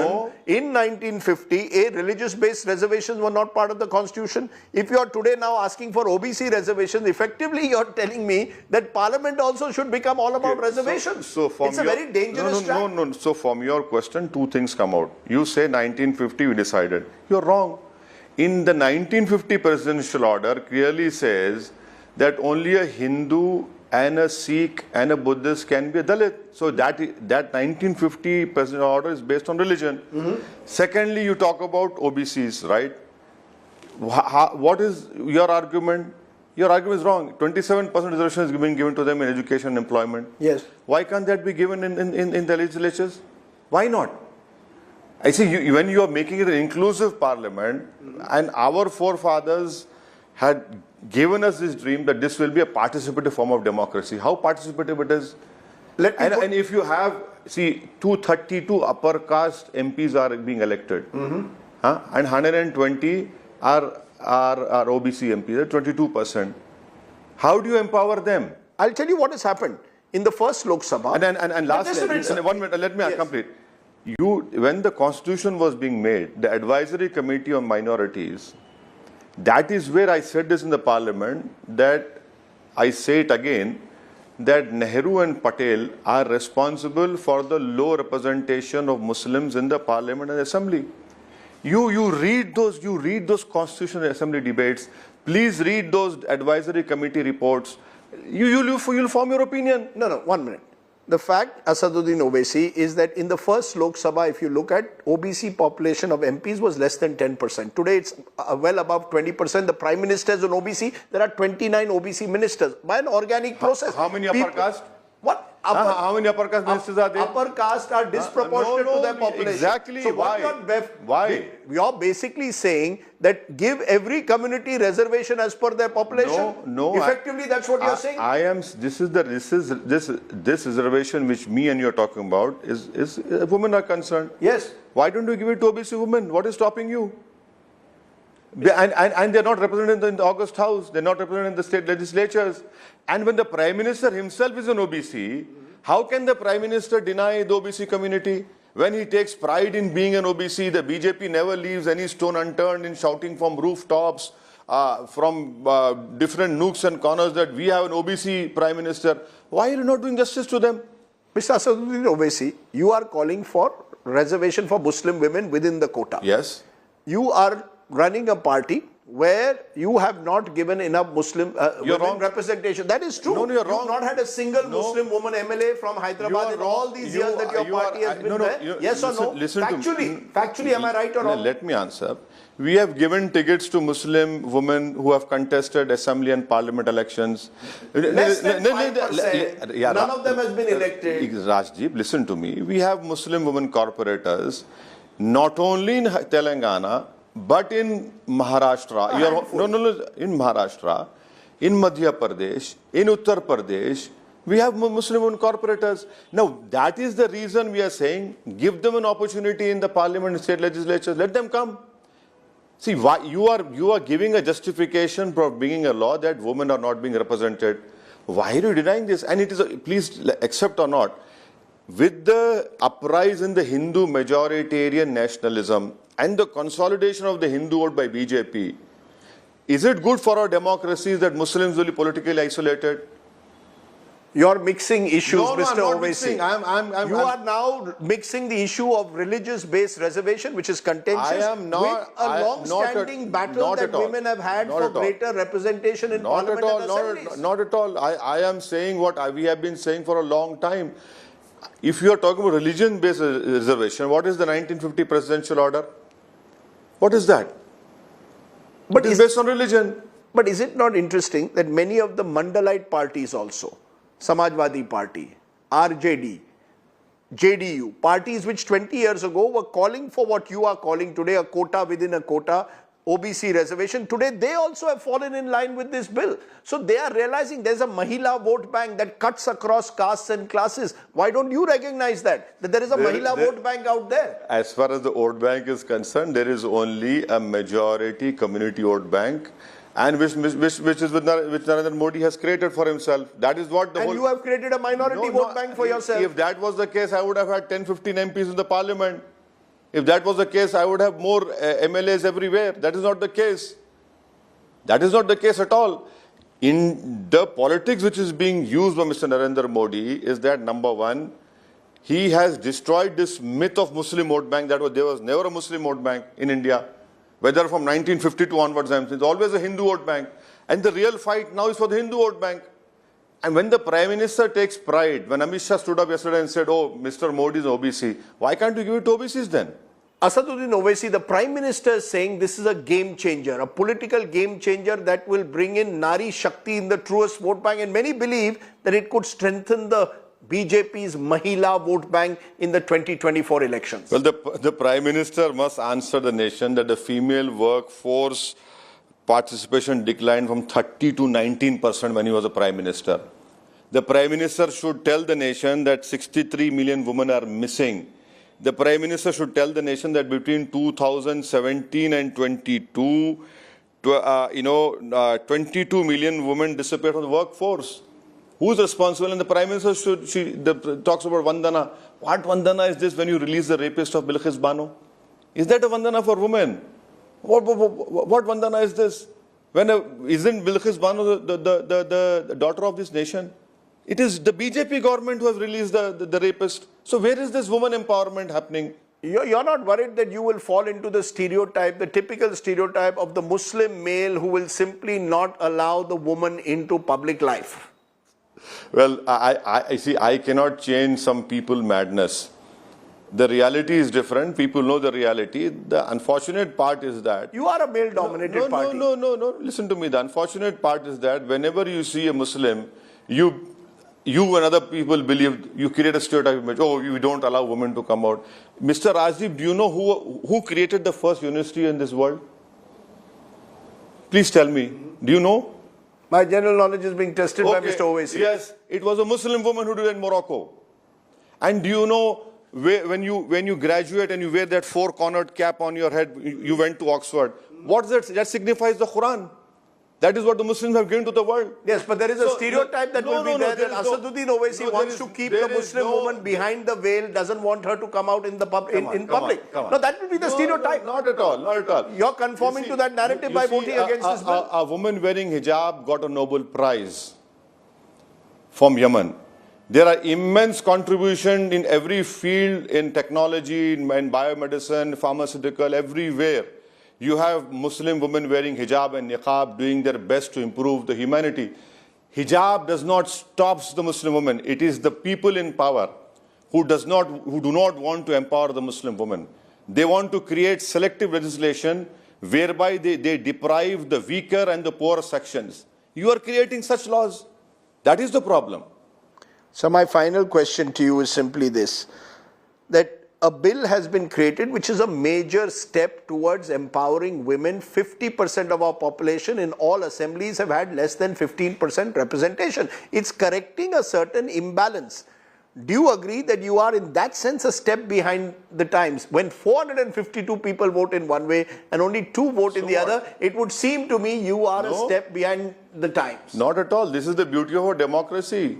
When history will be written, it will be said that there were 2 MPs who stood up for OBC women and who stood up asking for a quota for OBC women and for Muslim women. Who cares? That is the rules of the parliament which allows me to ask for a division. It is the constitution and the rules and procedures which allows me to ask for a division. I did that. I don't want history to remember me for ensuring that BJP carried on with the Hindutva agenda and all the secular parties succumbed to them. They will be answerable to history, not me. Asaduddin Owaisi, as always, for speaking your mind out. Thank you very much. Thank you, sir. Asaduddin Owaisi there. Now, while Mr. Owaisi may have been isolated, the opposition continues to ramp up its demand for an OBC quota within the reservation bill. The government has made it very clear that's not happening for now. Today, BJP chief and MP JP Nadda hit out at the opposition, claiming it is only the BJP who has delivered an OBC PM and the Congress is merely using the bill as a political tool. Take a look at the face-off in the Rajya Sabha. अब मैं आपसे पूछता हूं कि 2004 से 2014 तक कितने secretary OBC थे और कहां थे वो ओबीसी के सेक्रेटरी, किस क्राइटेरिया में थे, जरा हमको इसका ज्ञानवर्धन कीजिए। देखिए, मैं बार बार बोलता हूं, लीडर को लीडर बनना पड़ेगा, ट्यूटर से नहीं चलता काम।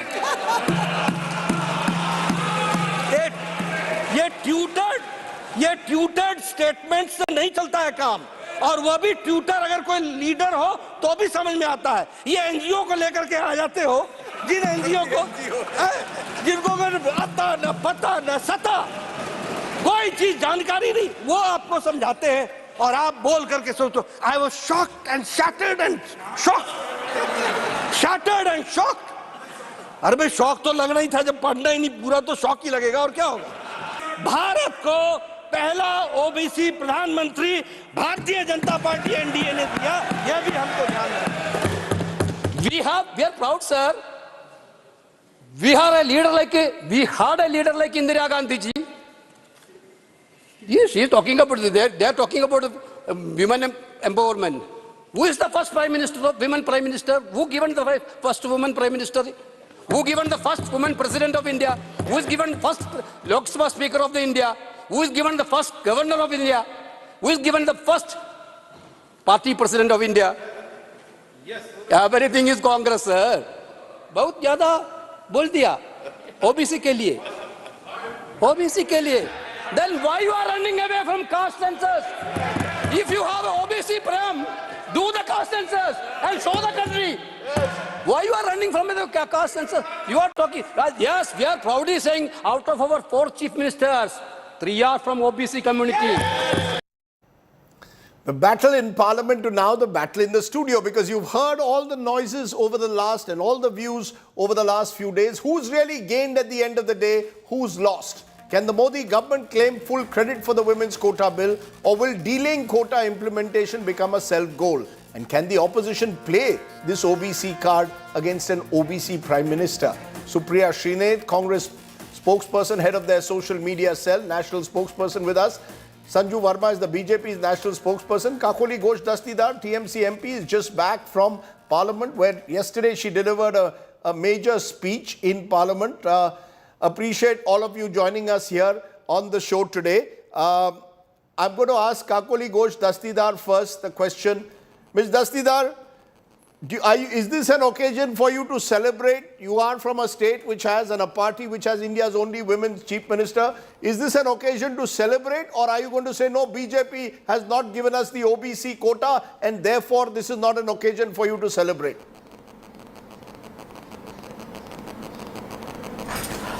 See, at the onset, this is actually our bill, where Mamata Banerjee has been fighting for it since 1996. And it is our bill because All India Trinamool Congress has fielded nearly 40% of women in the elections, not only once, twice. Lok Sabha elections. No, ma'am, Sonia Gandhi has called it our bill. Ma'am, Sonia Gandhi has called it our bill. Prime Minister Modi is saying that Modi had, the BJP is saying Modi hai to mumkin hai. It's the BJP's bill. Now you are taking credit. Everyone is taking credit. Because, if it was drawn out properly, then all women would have benefited. But even then, it has been passed, and as women, we have supported it because women need this reservation, like Mamata Banerjee has already done through All India Trinamool Congress, as far as our assembly is concerned, as far our Lok Sabha seats are concerned repeatedly. Will you give Mr. Modi any credit? To be followed. Will you give Mr. Modi credit? Will you give Mr. Modi credit, Prime Minister Modi? We have already implemented. Will you give Prime Minister Modi any credit, Kakoli Ghosh Dastidar? What we implemented much before he brought. I said he has followed what we have already implemented. So for that we are grateful to him. But there is another point that has been missed out, We were just not talking about the advancing science. We were talking about the Chandrayaan. In today's era of science, when there are a lot of third gender people, from a male they want to become a female. So the question also remains whether these ladies would be considered in this reservation. That is one question which is unanswered. And also this, linking it with the census and the delimitation. This is a sinister move by which many seats are going to be done away with from the south of India, where they have performed well as far as gender equality is concerned, reproductive health is concerned, and empowerment of women is concerned, we'll be having more Lok Sabha seats if we are linking it with delimitation in the northern India, in the Uttar Pradesh and Bihar, where the performance towards these ends have been very poor.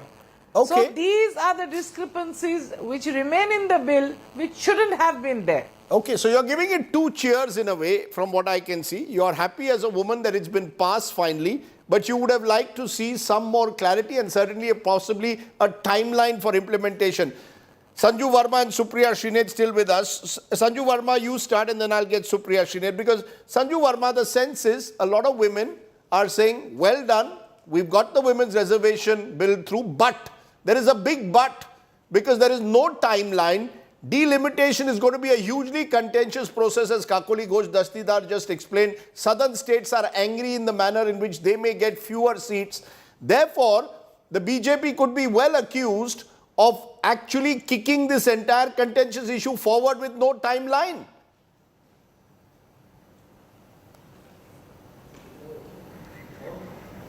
Okay, we've lost the line to Sanju Verma for a moment, but Supriya Shrinate, you respond to what you've just heard. The fact is, are you willing to give today Prime Minister Modi any credit, ma'am?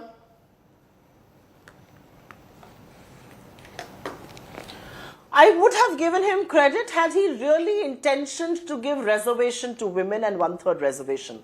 What he has essentially done is a political gimmick for which he did not even need a special session of parliament, because according to the admission of India's Home Minister, this is not going to be the reality before 2029. And according to what some of their MPs and Ms. Smriti Irani said in parliament yesterday, it is not going to be a reality before 2039. Because they are linking it to Article 82 and 83(1) of the Constitution, which clearly states that delimitation of 2026 can happen only after the census after that, which means the census of 2031, which is going to take 2 years, 2 more years for the Delimitation Commission, which makes this whole exercise be pushed to 2039. So I would have lauded it had it been done with the right and an honest intention. I want to say 2 more things here, and those things are important. I think the fact that we are talking about OBC women getting their rightful due is an important line to discuss. And why are we doing that? Because this government has been sitting on the caste census data of 2011 for over 12 years now. It has been sitting on census exercise for over 2 years, not an inch has moved. And more than anything else, the Rohini Commission report that has come, which has actually said that almost 20 to 40% of OBCs have not got a single benefit, since the inception of reservations. I think these are the things that need to be spoken about. This is why we are insisting upon the government being answerable as far as the quota within quota is concerned. I want to make a very brief point and then leave it to the audience and you to carry it forward.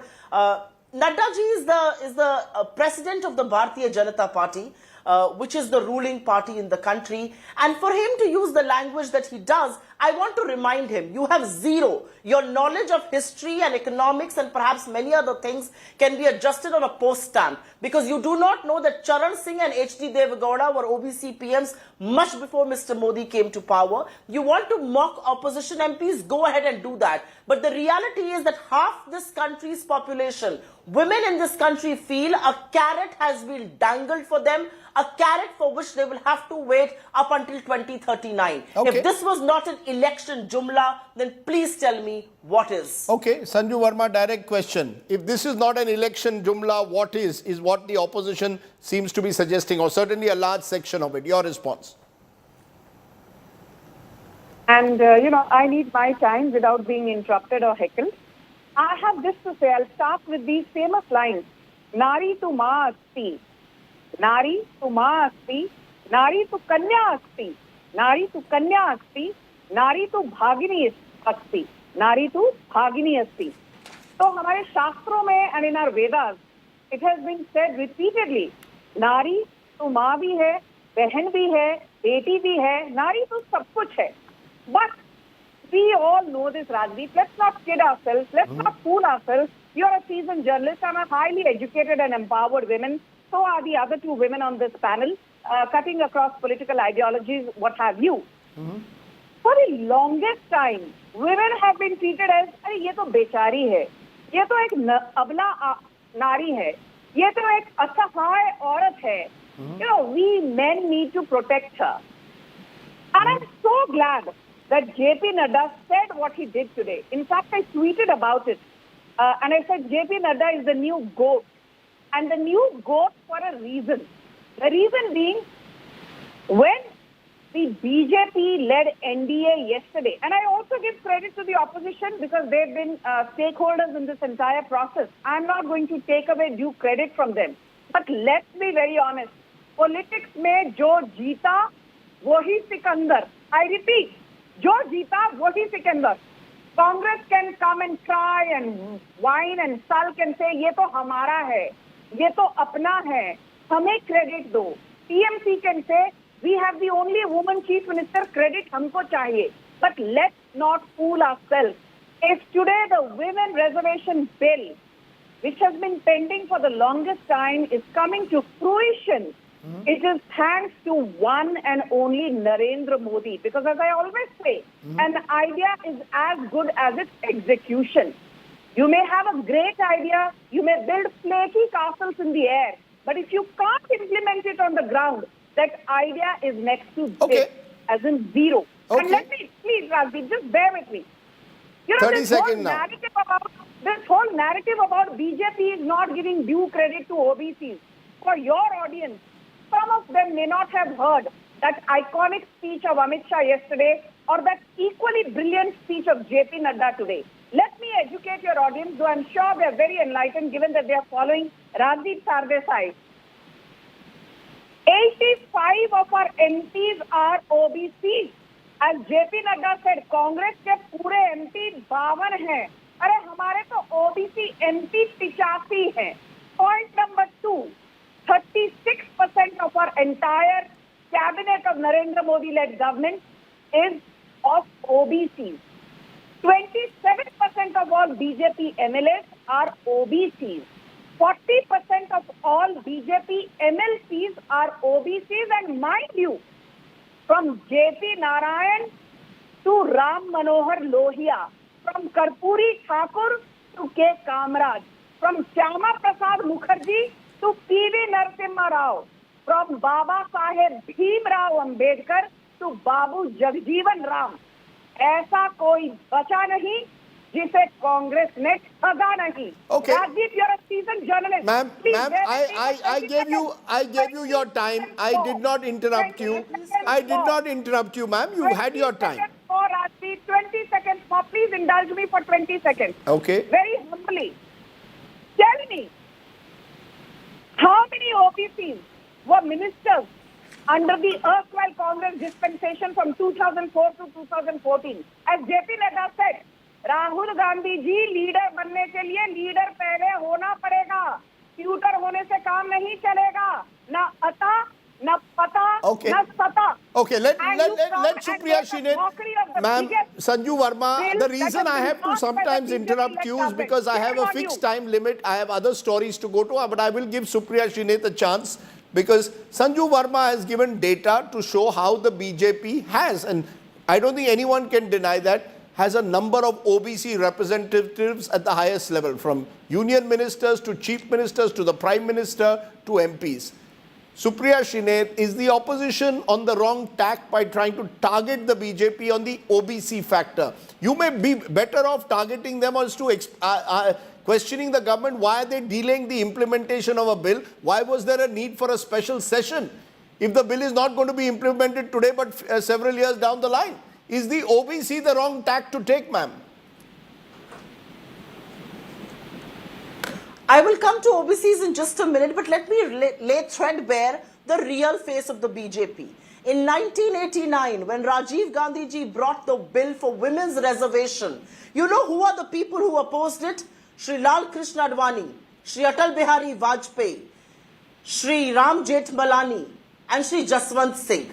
The leading luminaries were the ones who opposed women reservation in local bodies, a path-breaking reform that has resulted in 15 lakh elected women representatives across the country in our Panchayati Raj. So that's their duplicity. They should not be pointing fingers at others. Forget about anybody else. Forget about the fact that Jansangh brought the downfall of Karpuri Thakur. Forget about the fact that the BJP voted against the VP Singh government during the Mandal time. Forget about all of that. Listen to your own backward caste leader Uma Bharti when she says that the Prime Minister needs to hear the voice of the backward classes. The reality, Rajdeep, is that the Prime Minister wanted to create an event out of the new parliament, which is why the special session. He wanted to blow the trumpet about women's reservation. But guess what? In the process of doing so, he's got a huge albatross around his neck, and that albatross is him running away from caste census. It's running away from OBC representation.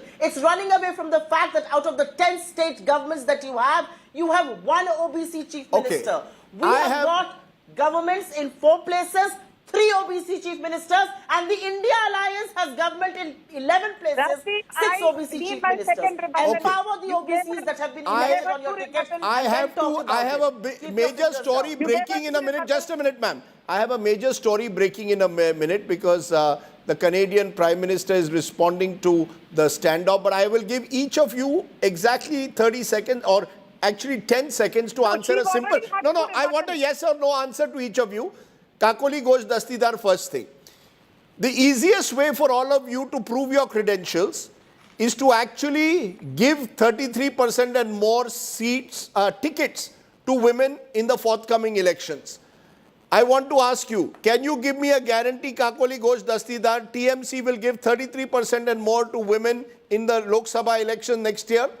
Is that a guarantee you can give me on this show? We have already fielded nearly 40% of women. Will that happen next time also? In 2019 Lok Sabha elections and in the Vidhan Sabha elections in 2021. And you never know, in the future it might reach 40% because Mamata Banerjee is all for empowering women. Okay. That's why I said we've already implemented what Honorable Prime Minister is now trying to implement. Okay, you're saying we you are walk ahead the of talk. him. We are ahead of this bill and we would definitely do it. Okay. Sanju Verma, will you definitely do it? Forget about delimitation census. Election, Madhya Pradesh, Rajasthan, Telangana. Will you implement Chhattisgarh? Will you implement 33%? Yes or no, ma'am? Yes or no? Forget about everything else. Rajdeep, please. I just want to say this. That, you know, when the Congress and the TMC come here and give a bhashan to the BJP, it is like one chief endorsing the other. And Rajdeep, please give me my 30 seconds.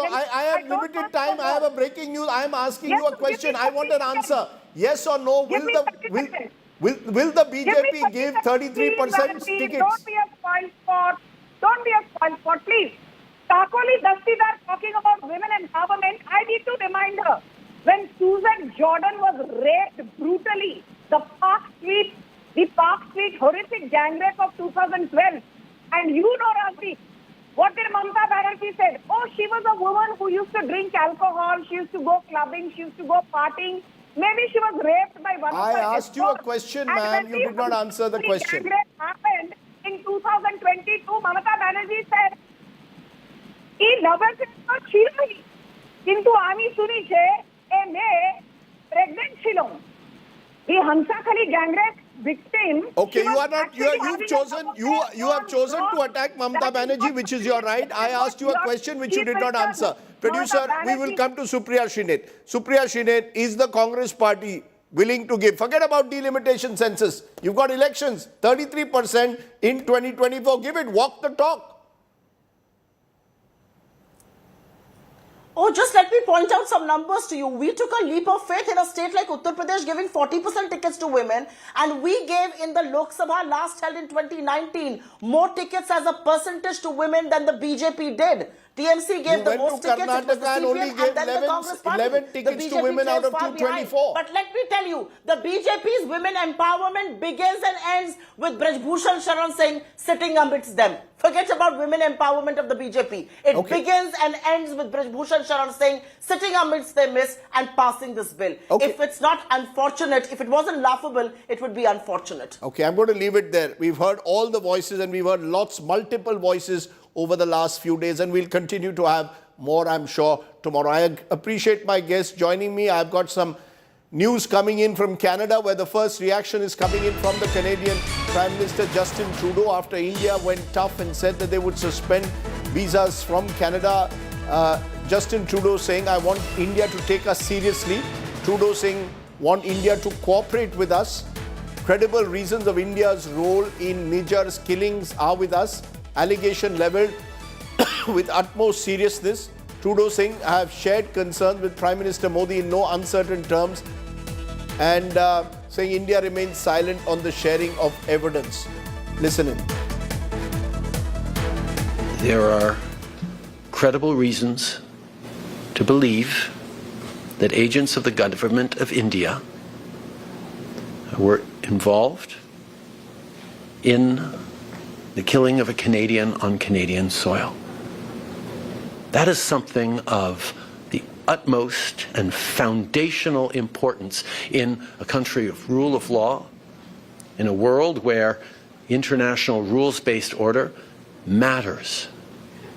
We have a rigorous and independent justice system and robust processes that will follow their course. And we call upon the government of India to engage with us to move forward on getting to the truth of this matter. We call upon the government of India to take seriously this matter and to work with us to shed full transparency and ensure accountability and justice in this matter. We are a country of the rule of law. We are going to continue to do the work necessary to keep Canadians safe and to uphold our values and the international rules-based order. That's our focus right now. We call upon the government of India to take seriously this matter and to work with us to shed full transparency and ensure accountability and justice in this matter. We are a country of the rule of law. We are going to continue to do the work necessary to keep Canadians safe and to uphold our values and the international rules-based order. That's our focus right now. Let me go now straight to Terry Milewski, Canadian journalist, author, Blood for Blood, 50 years of the Global Khalistan Project. Appreciate your joining us, Mr. Milewski. How do you interpret what we've just heard from Justin Trudeau? He's going tough on India, claiming he's got credible evidence. Why is he upping the ante? Is it because of pressures within domestic pressures that he is dependent on some of these parties with a large Sikh representation in Canada, that he's defending what we in India believe is indefensible? Well, I beg to differ with you that he's upping the ante. He's standing where he was. He's saying nothing about the evidence. If he wanted to really escalate this and to move on to the next stage of this, he would be laying before us, would he not, the evidence that underlies his allegations. He can't get away for days and days and days and weeks saying that nothing about what his evidence is. He's already announced basically the conclusion of an investigation which by his account is also incomplete. Remember also, he is asking for India's cooperation. Why does he need India's cooperation? If crime happened in Canada, Canada has jurisdiction, why does he need India? Answer, because presumably India, he thinks, is sitting on something, some clue, some evidence, some name, some wiretap, some document, some piece of evidence that Canada needs to complete its investigation. Clearly, he needs something more from India. What do you think? He has said to date is insufficient. What do you think, though, Mr. Milewski, Justin Trudeau and Canada actually have?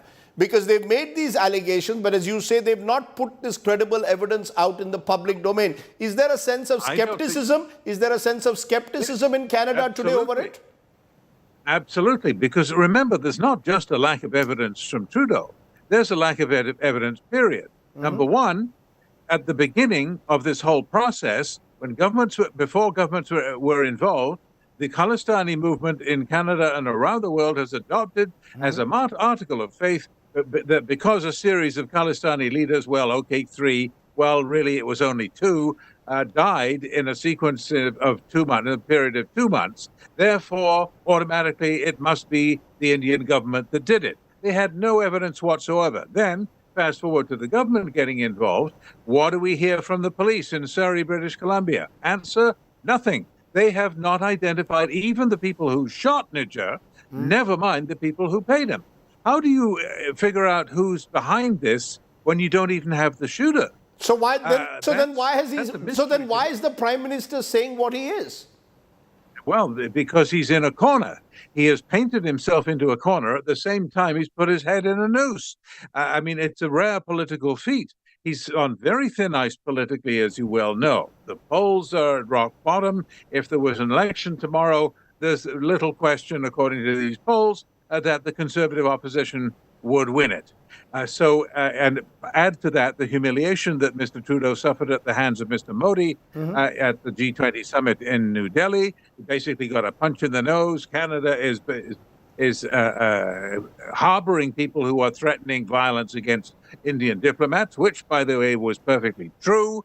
And that put Trudeau in a box, and he needs to fight a way out of it. Now, there is a background to this. There is a long history of gullibility, naivete on the part of successive Canadian governments about the reality of the Khalistani threat. They didn't take the warnings about the Air India bombing seriously. After the bombing, they didn't take the investigation seriously. They failed to mete out justice. They botched the whole Air India file, and they did not learn their lesson when they adopted what in Canada has become a very nice little arrangement between the politicians and the Khalistanis, where you agree to come to my Vaisakhi parade, you smile and wave and hustle for votes, but you agree to look the other way while the parade floats go by, decorated with portraits of gun-toting Sikh martyrs and assassins, and in the case of Talvinder Parmar, mass murderers. He was, of course, the mastermind of the Kanish bombing of 1985. All of this has become normalized in Canada. The display of martyr posters, the posters calling Indian diplomats killers, and even you saw this year, and you may recall, I hope most Indians are aware of this, that the insulting and obscene spectacle of a truck with a reenactment of the assassination of Indira Gandhi in 1984, with a sari splattered with a little extra red paint, so that kids watching can get the idea. That you're making an important point, and we're proud of it. Okay, you're making an important point about the manner in which you believe this kind of terror-related activity has got normalized in Canada. Ashok Sajanar, your quick response to what you're hearing. Therefore, do you believe what should India be doing now? How should India respond to Trudeau? Well, thank you very much, Rajdeep. I think India should. The way India has reacted so far, I think, is very appropriate. You know, people said, I don't know what really Mr. Trudeau might have expected. That is India going to sort of, just lie down and allow Canada to step all over it? Definitely not. I think as far as this, India has pushed back because, when Mr. Trudeau was here, it is reported, of course, when he met Prime Minister Modi, that he raised the same allegations of foreign interference, etc., etc. And Prime Minister Modi summarily, categorically rejected all those allegations. And then we also had the meeting of NSA Ajit Doval with his Canadian counterpart. And again... But these are two... But Mr. Sajanar, with due regard, these are two sovereign nations now. Yes. In this face-to-face conflict, not ideal for India, given India's interests in Canada. Over 200,000 students alone, Indian students live in Canada. Surely there are better ways to handle this. Shouldn't this be handled back channel rather than this sort of eyeball to eyeball every day targeting each other? In all humility, my question, Rajdeep, would be, who has upped the ante? It's not India which has upped the ante.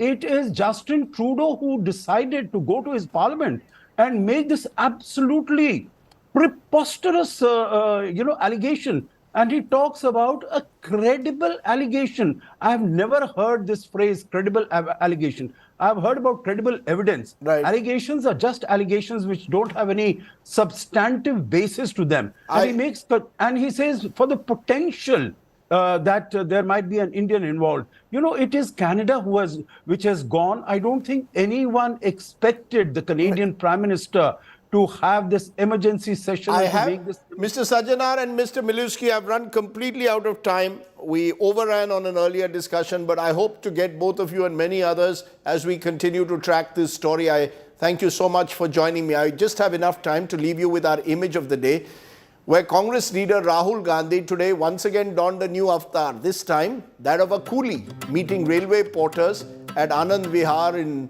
the bus station there. It's our image of the day. Rahul Gandhi once again with a viral video on YouTube. This time playing coolie, number 1 or number 2, who knows.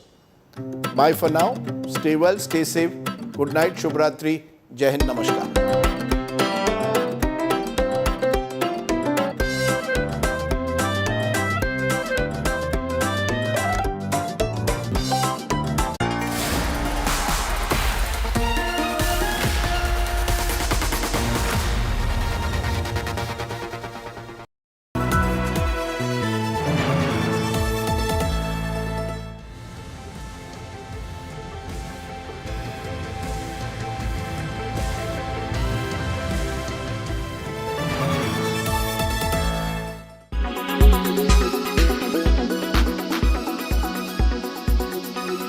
इसका amendment करने का कोई दिक्कत नहीं है। ये आप अब करने का तो ये 31 को डाल रहे हैं। इसका मकसद क्या है कि बिल ऐसा ही चले। नहीं, आप ही ने कहा 29 के बाद ये सब 29 को नहीं, मैं सर जब पंचायत में रिजर्वेशन के लिए होता है, जिला पंचायत का होता है, तो ये वुमन रिजर्वेशन का क्यों नहीं होता? आज करो। और मैं एक कबीर का दुआ सुनाता हूँ, कल करने का आज करो, आज करने का अब करो, और फिर तो पल में प्रलय होगा तो फिर करेंगे कब?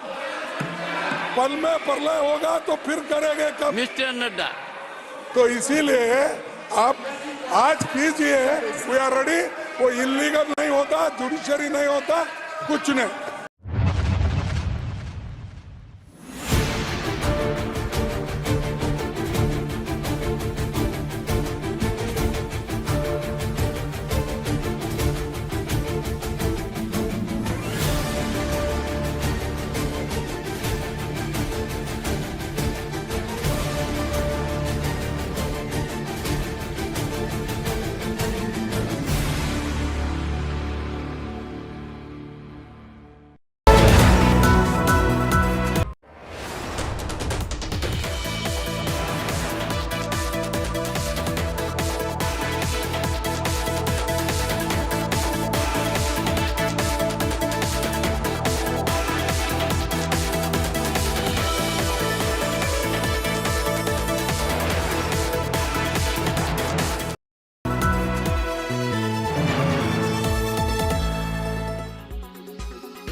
I don't understand how Canada could go public in such an embarrassingly dismaying manner in their parliament, making unsubstantiated accusations against India.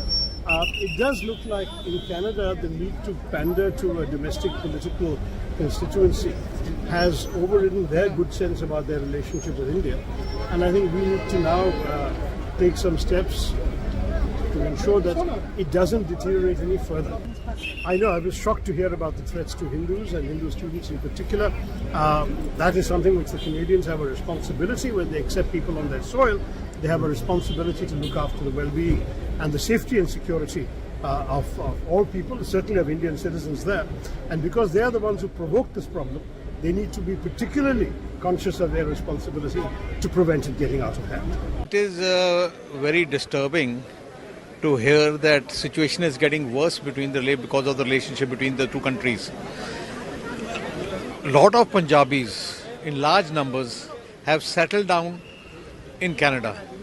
Every year, nearly about 1 lakh students go and study there. there's a sense of panic which is crept up in Punjab. People are calling me up, parents are calling me up, what will happen to their kids, what will happen to their families. So Government of India and Government of Canada should, as soon as possible, find a solution to this.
The strained relationship between India and Canada is going to impact the immigration business?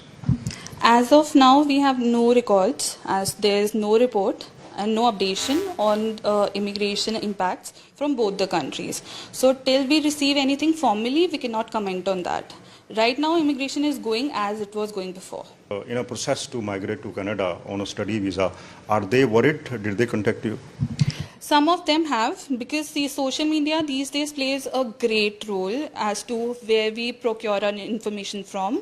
Yes, they are obviously affected by whatever is going on the social media, but to them also we have issued that same statement that till the time there is any formal announcement by our government or government from Canada, we cannot take it for granted that immigration will be affected. बहुत सा बच्चा हमारा वहाँ गया हुआ है, trades है, वहाँ पे लोग ऑलरेडी रह रहे हैं और बहुत सारी कंपनियां हैं हिंदुस्तान में कनाडा की. सो ये खत्म होने में ही दोनों कंट्रीज का फायदा है. वहाँ पे जो भी हो रहा है हमारी जो गवर्नमेंट के बीच में हो रहा है वो ठीक हो जाए कि जो भी वहाँ पे रह रहे हैं लोग उनको थोड़ी घबराने की जरूरत ना पड़े, क्योंकि जो यहाँ रह रहे हैं उनकी फैमिलीज को भी थोड़ा सा होगा कि वहाँ पे जो हमारे फैमिली मेम्बर्स है कहीं उनको दिक्कत ना आए कुछ रहने की. तो इसलिए हम चाहते हैं कि सब ठीक हो जाए. नारी शक्ति वंदन विधेयक,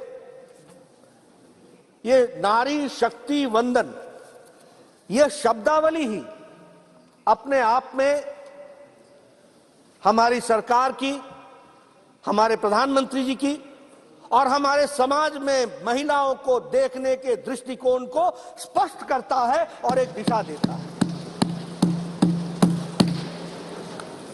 सभापति जी, मैं यहां यह भी कहना चाहता हूं कि हम सब लोगों के मन में कुछ धारणाएं बन गई और वो धारणा ये बनी है कि जैसे हम महिलाओं पर कोई कार्य कर रहे हैं तो कुछ एहसान कर रहे हैं. अगर हमने महिलाओं के सशक्तिकरण के लिए कुछ किया तो हम कुछ ऑब्लाइज कर रहे हैं. मैं यहां स्पष्ट करना चाहता हूं कि भारत की संस्कृति में महिलाओं का बहुत बड़ा स्थान रहा है. ये हमारा और आपका नहीं, ये हमारे पूर्वजों ने, हमारी संस्कृति ने महिलाओं को जिस तरीके से समाज में प्रतिष्ठापित किया, वह बताता है कि हमेशा ही हमारी संस्कृति में महिलाओं का स्थान उज्जवल रहा है. इसलिए वो पिछड़े हैं, वो असहाय हैं, वो अबला नारी, ये शब्दावली हमारी नहीं रही है और हमने नारी को शक्ति के रूप में देखा, देवी के रूप में देखा और समाज को दृष्टि देने वाला. और इसीलिए प्रधानमंत्री जी जब कहते हैं विमेन एम्पावरमेंट तो वो हमेशा विमेन लेड डेवलपमेंट की बात करते हैं. और उन्होंने G20 में भी दुनिया को बताया that it is not only women empowerment, it is a women led development. यह भारत की सोच को प्रतिपादित करते हुए दुनिया के सामने रखने का काम हमारे प्रधानमंत्री मोदी जी ने G20 के माध्यम से भी किया है।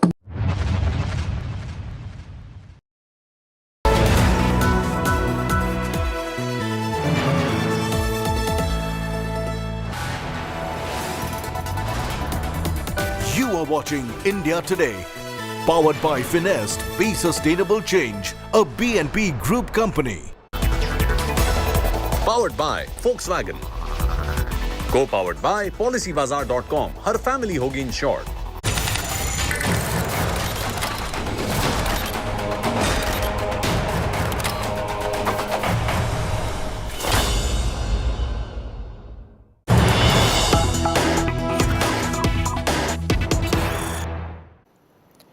Historic day. Let me take you straight to Rajya Sabha, where voting is on the Nari Shakti Adhiniyam.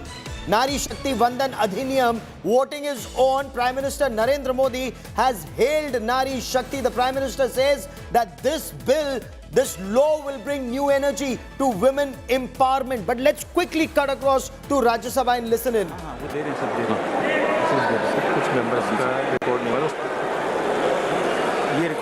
ये रिकॉर्ड रख लेना ना 171 याद रख लेना क्योंकि ऐड करने पड़ेंगे इसमें इलेक्ट ऐड फर्स्ट वोटिंग लिख दीजिए ऊपर फर्स्ट वोटिंग लिख दीजिए ऊपर पेंसिल से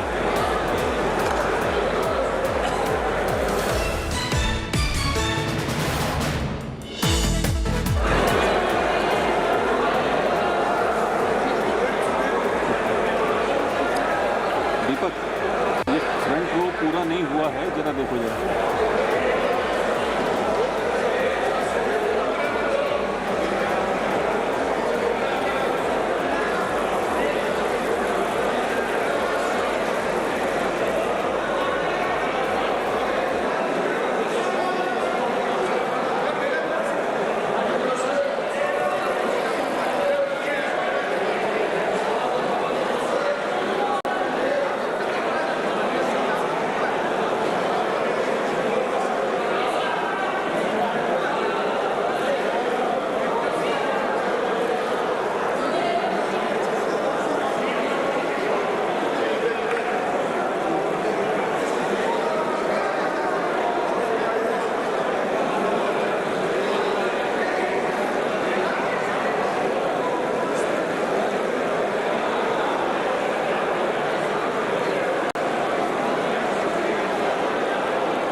सीट नंबर से देख लीजिएगा टैली कर लीजिएगा कहीं ज़्यादा नहीं हो जाए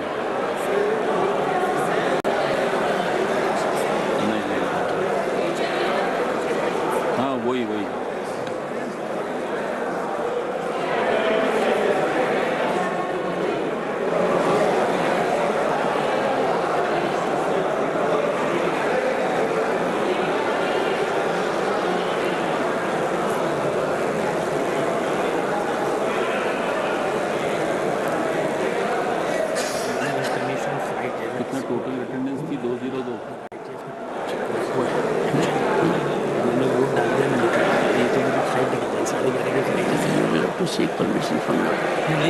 होंगे 31 और मिसिंग।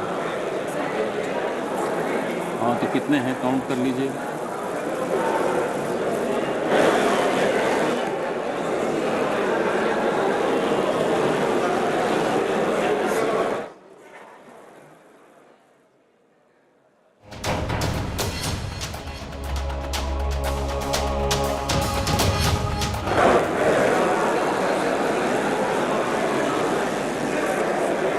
नहीं मैं कह रहा हूँ इधर दे।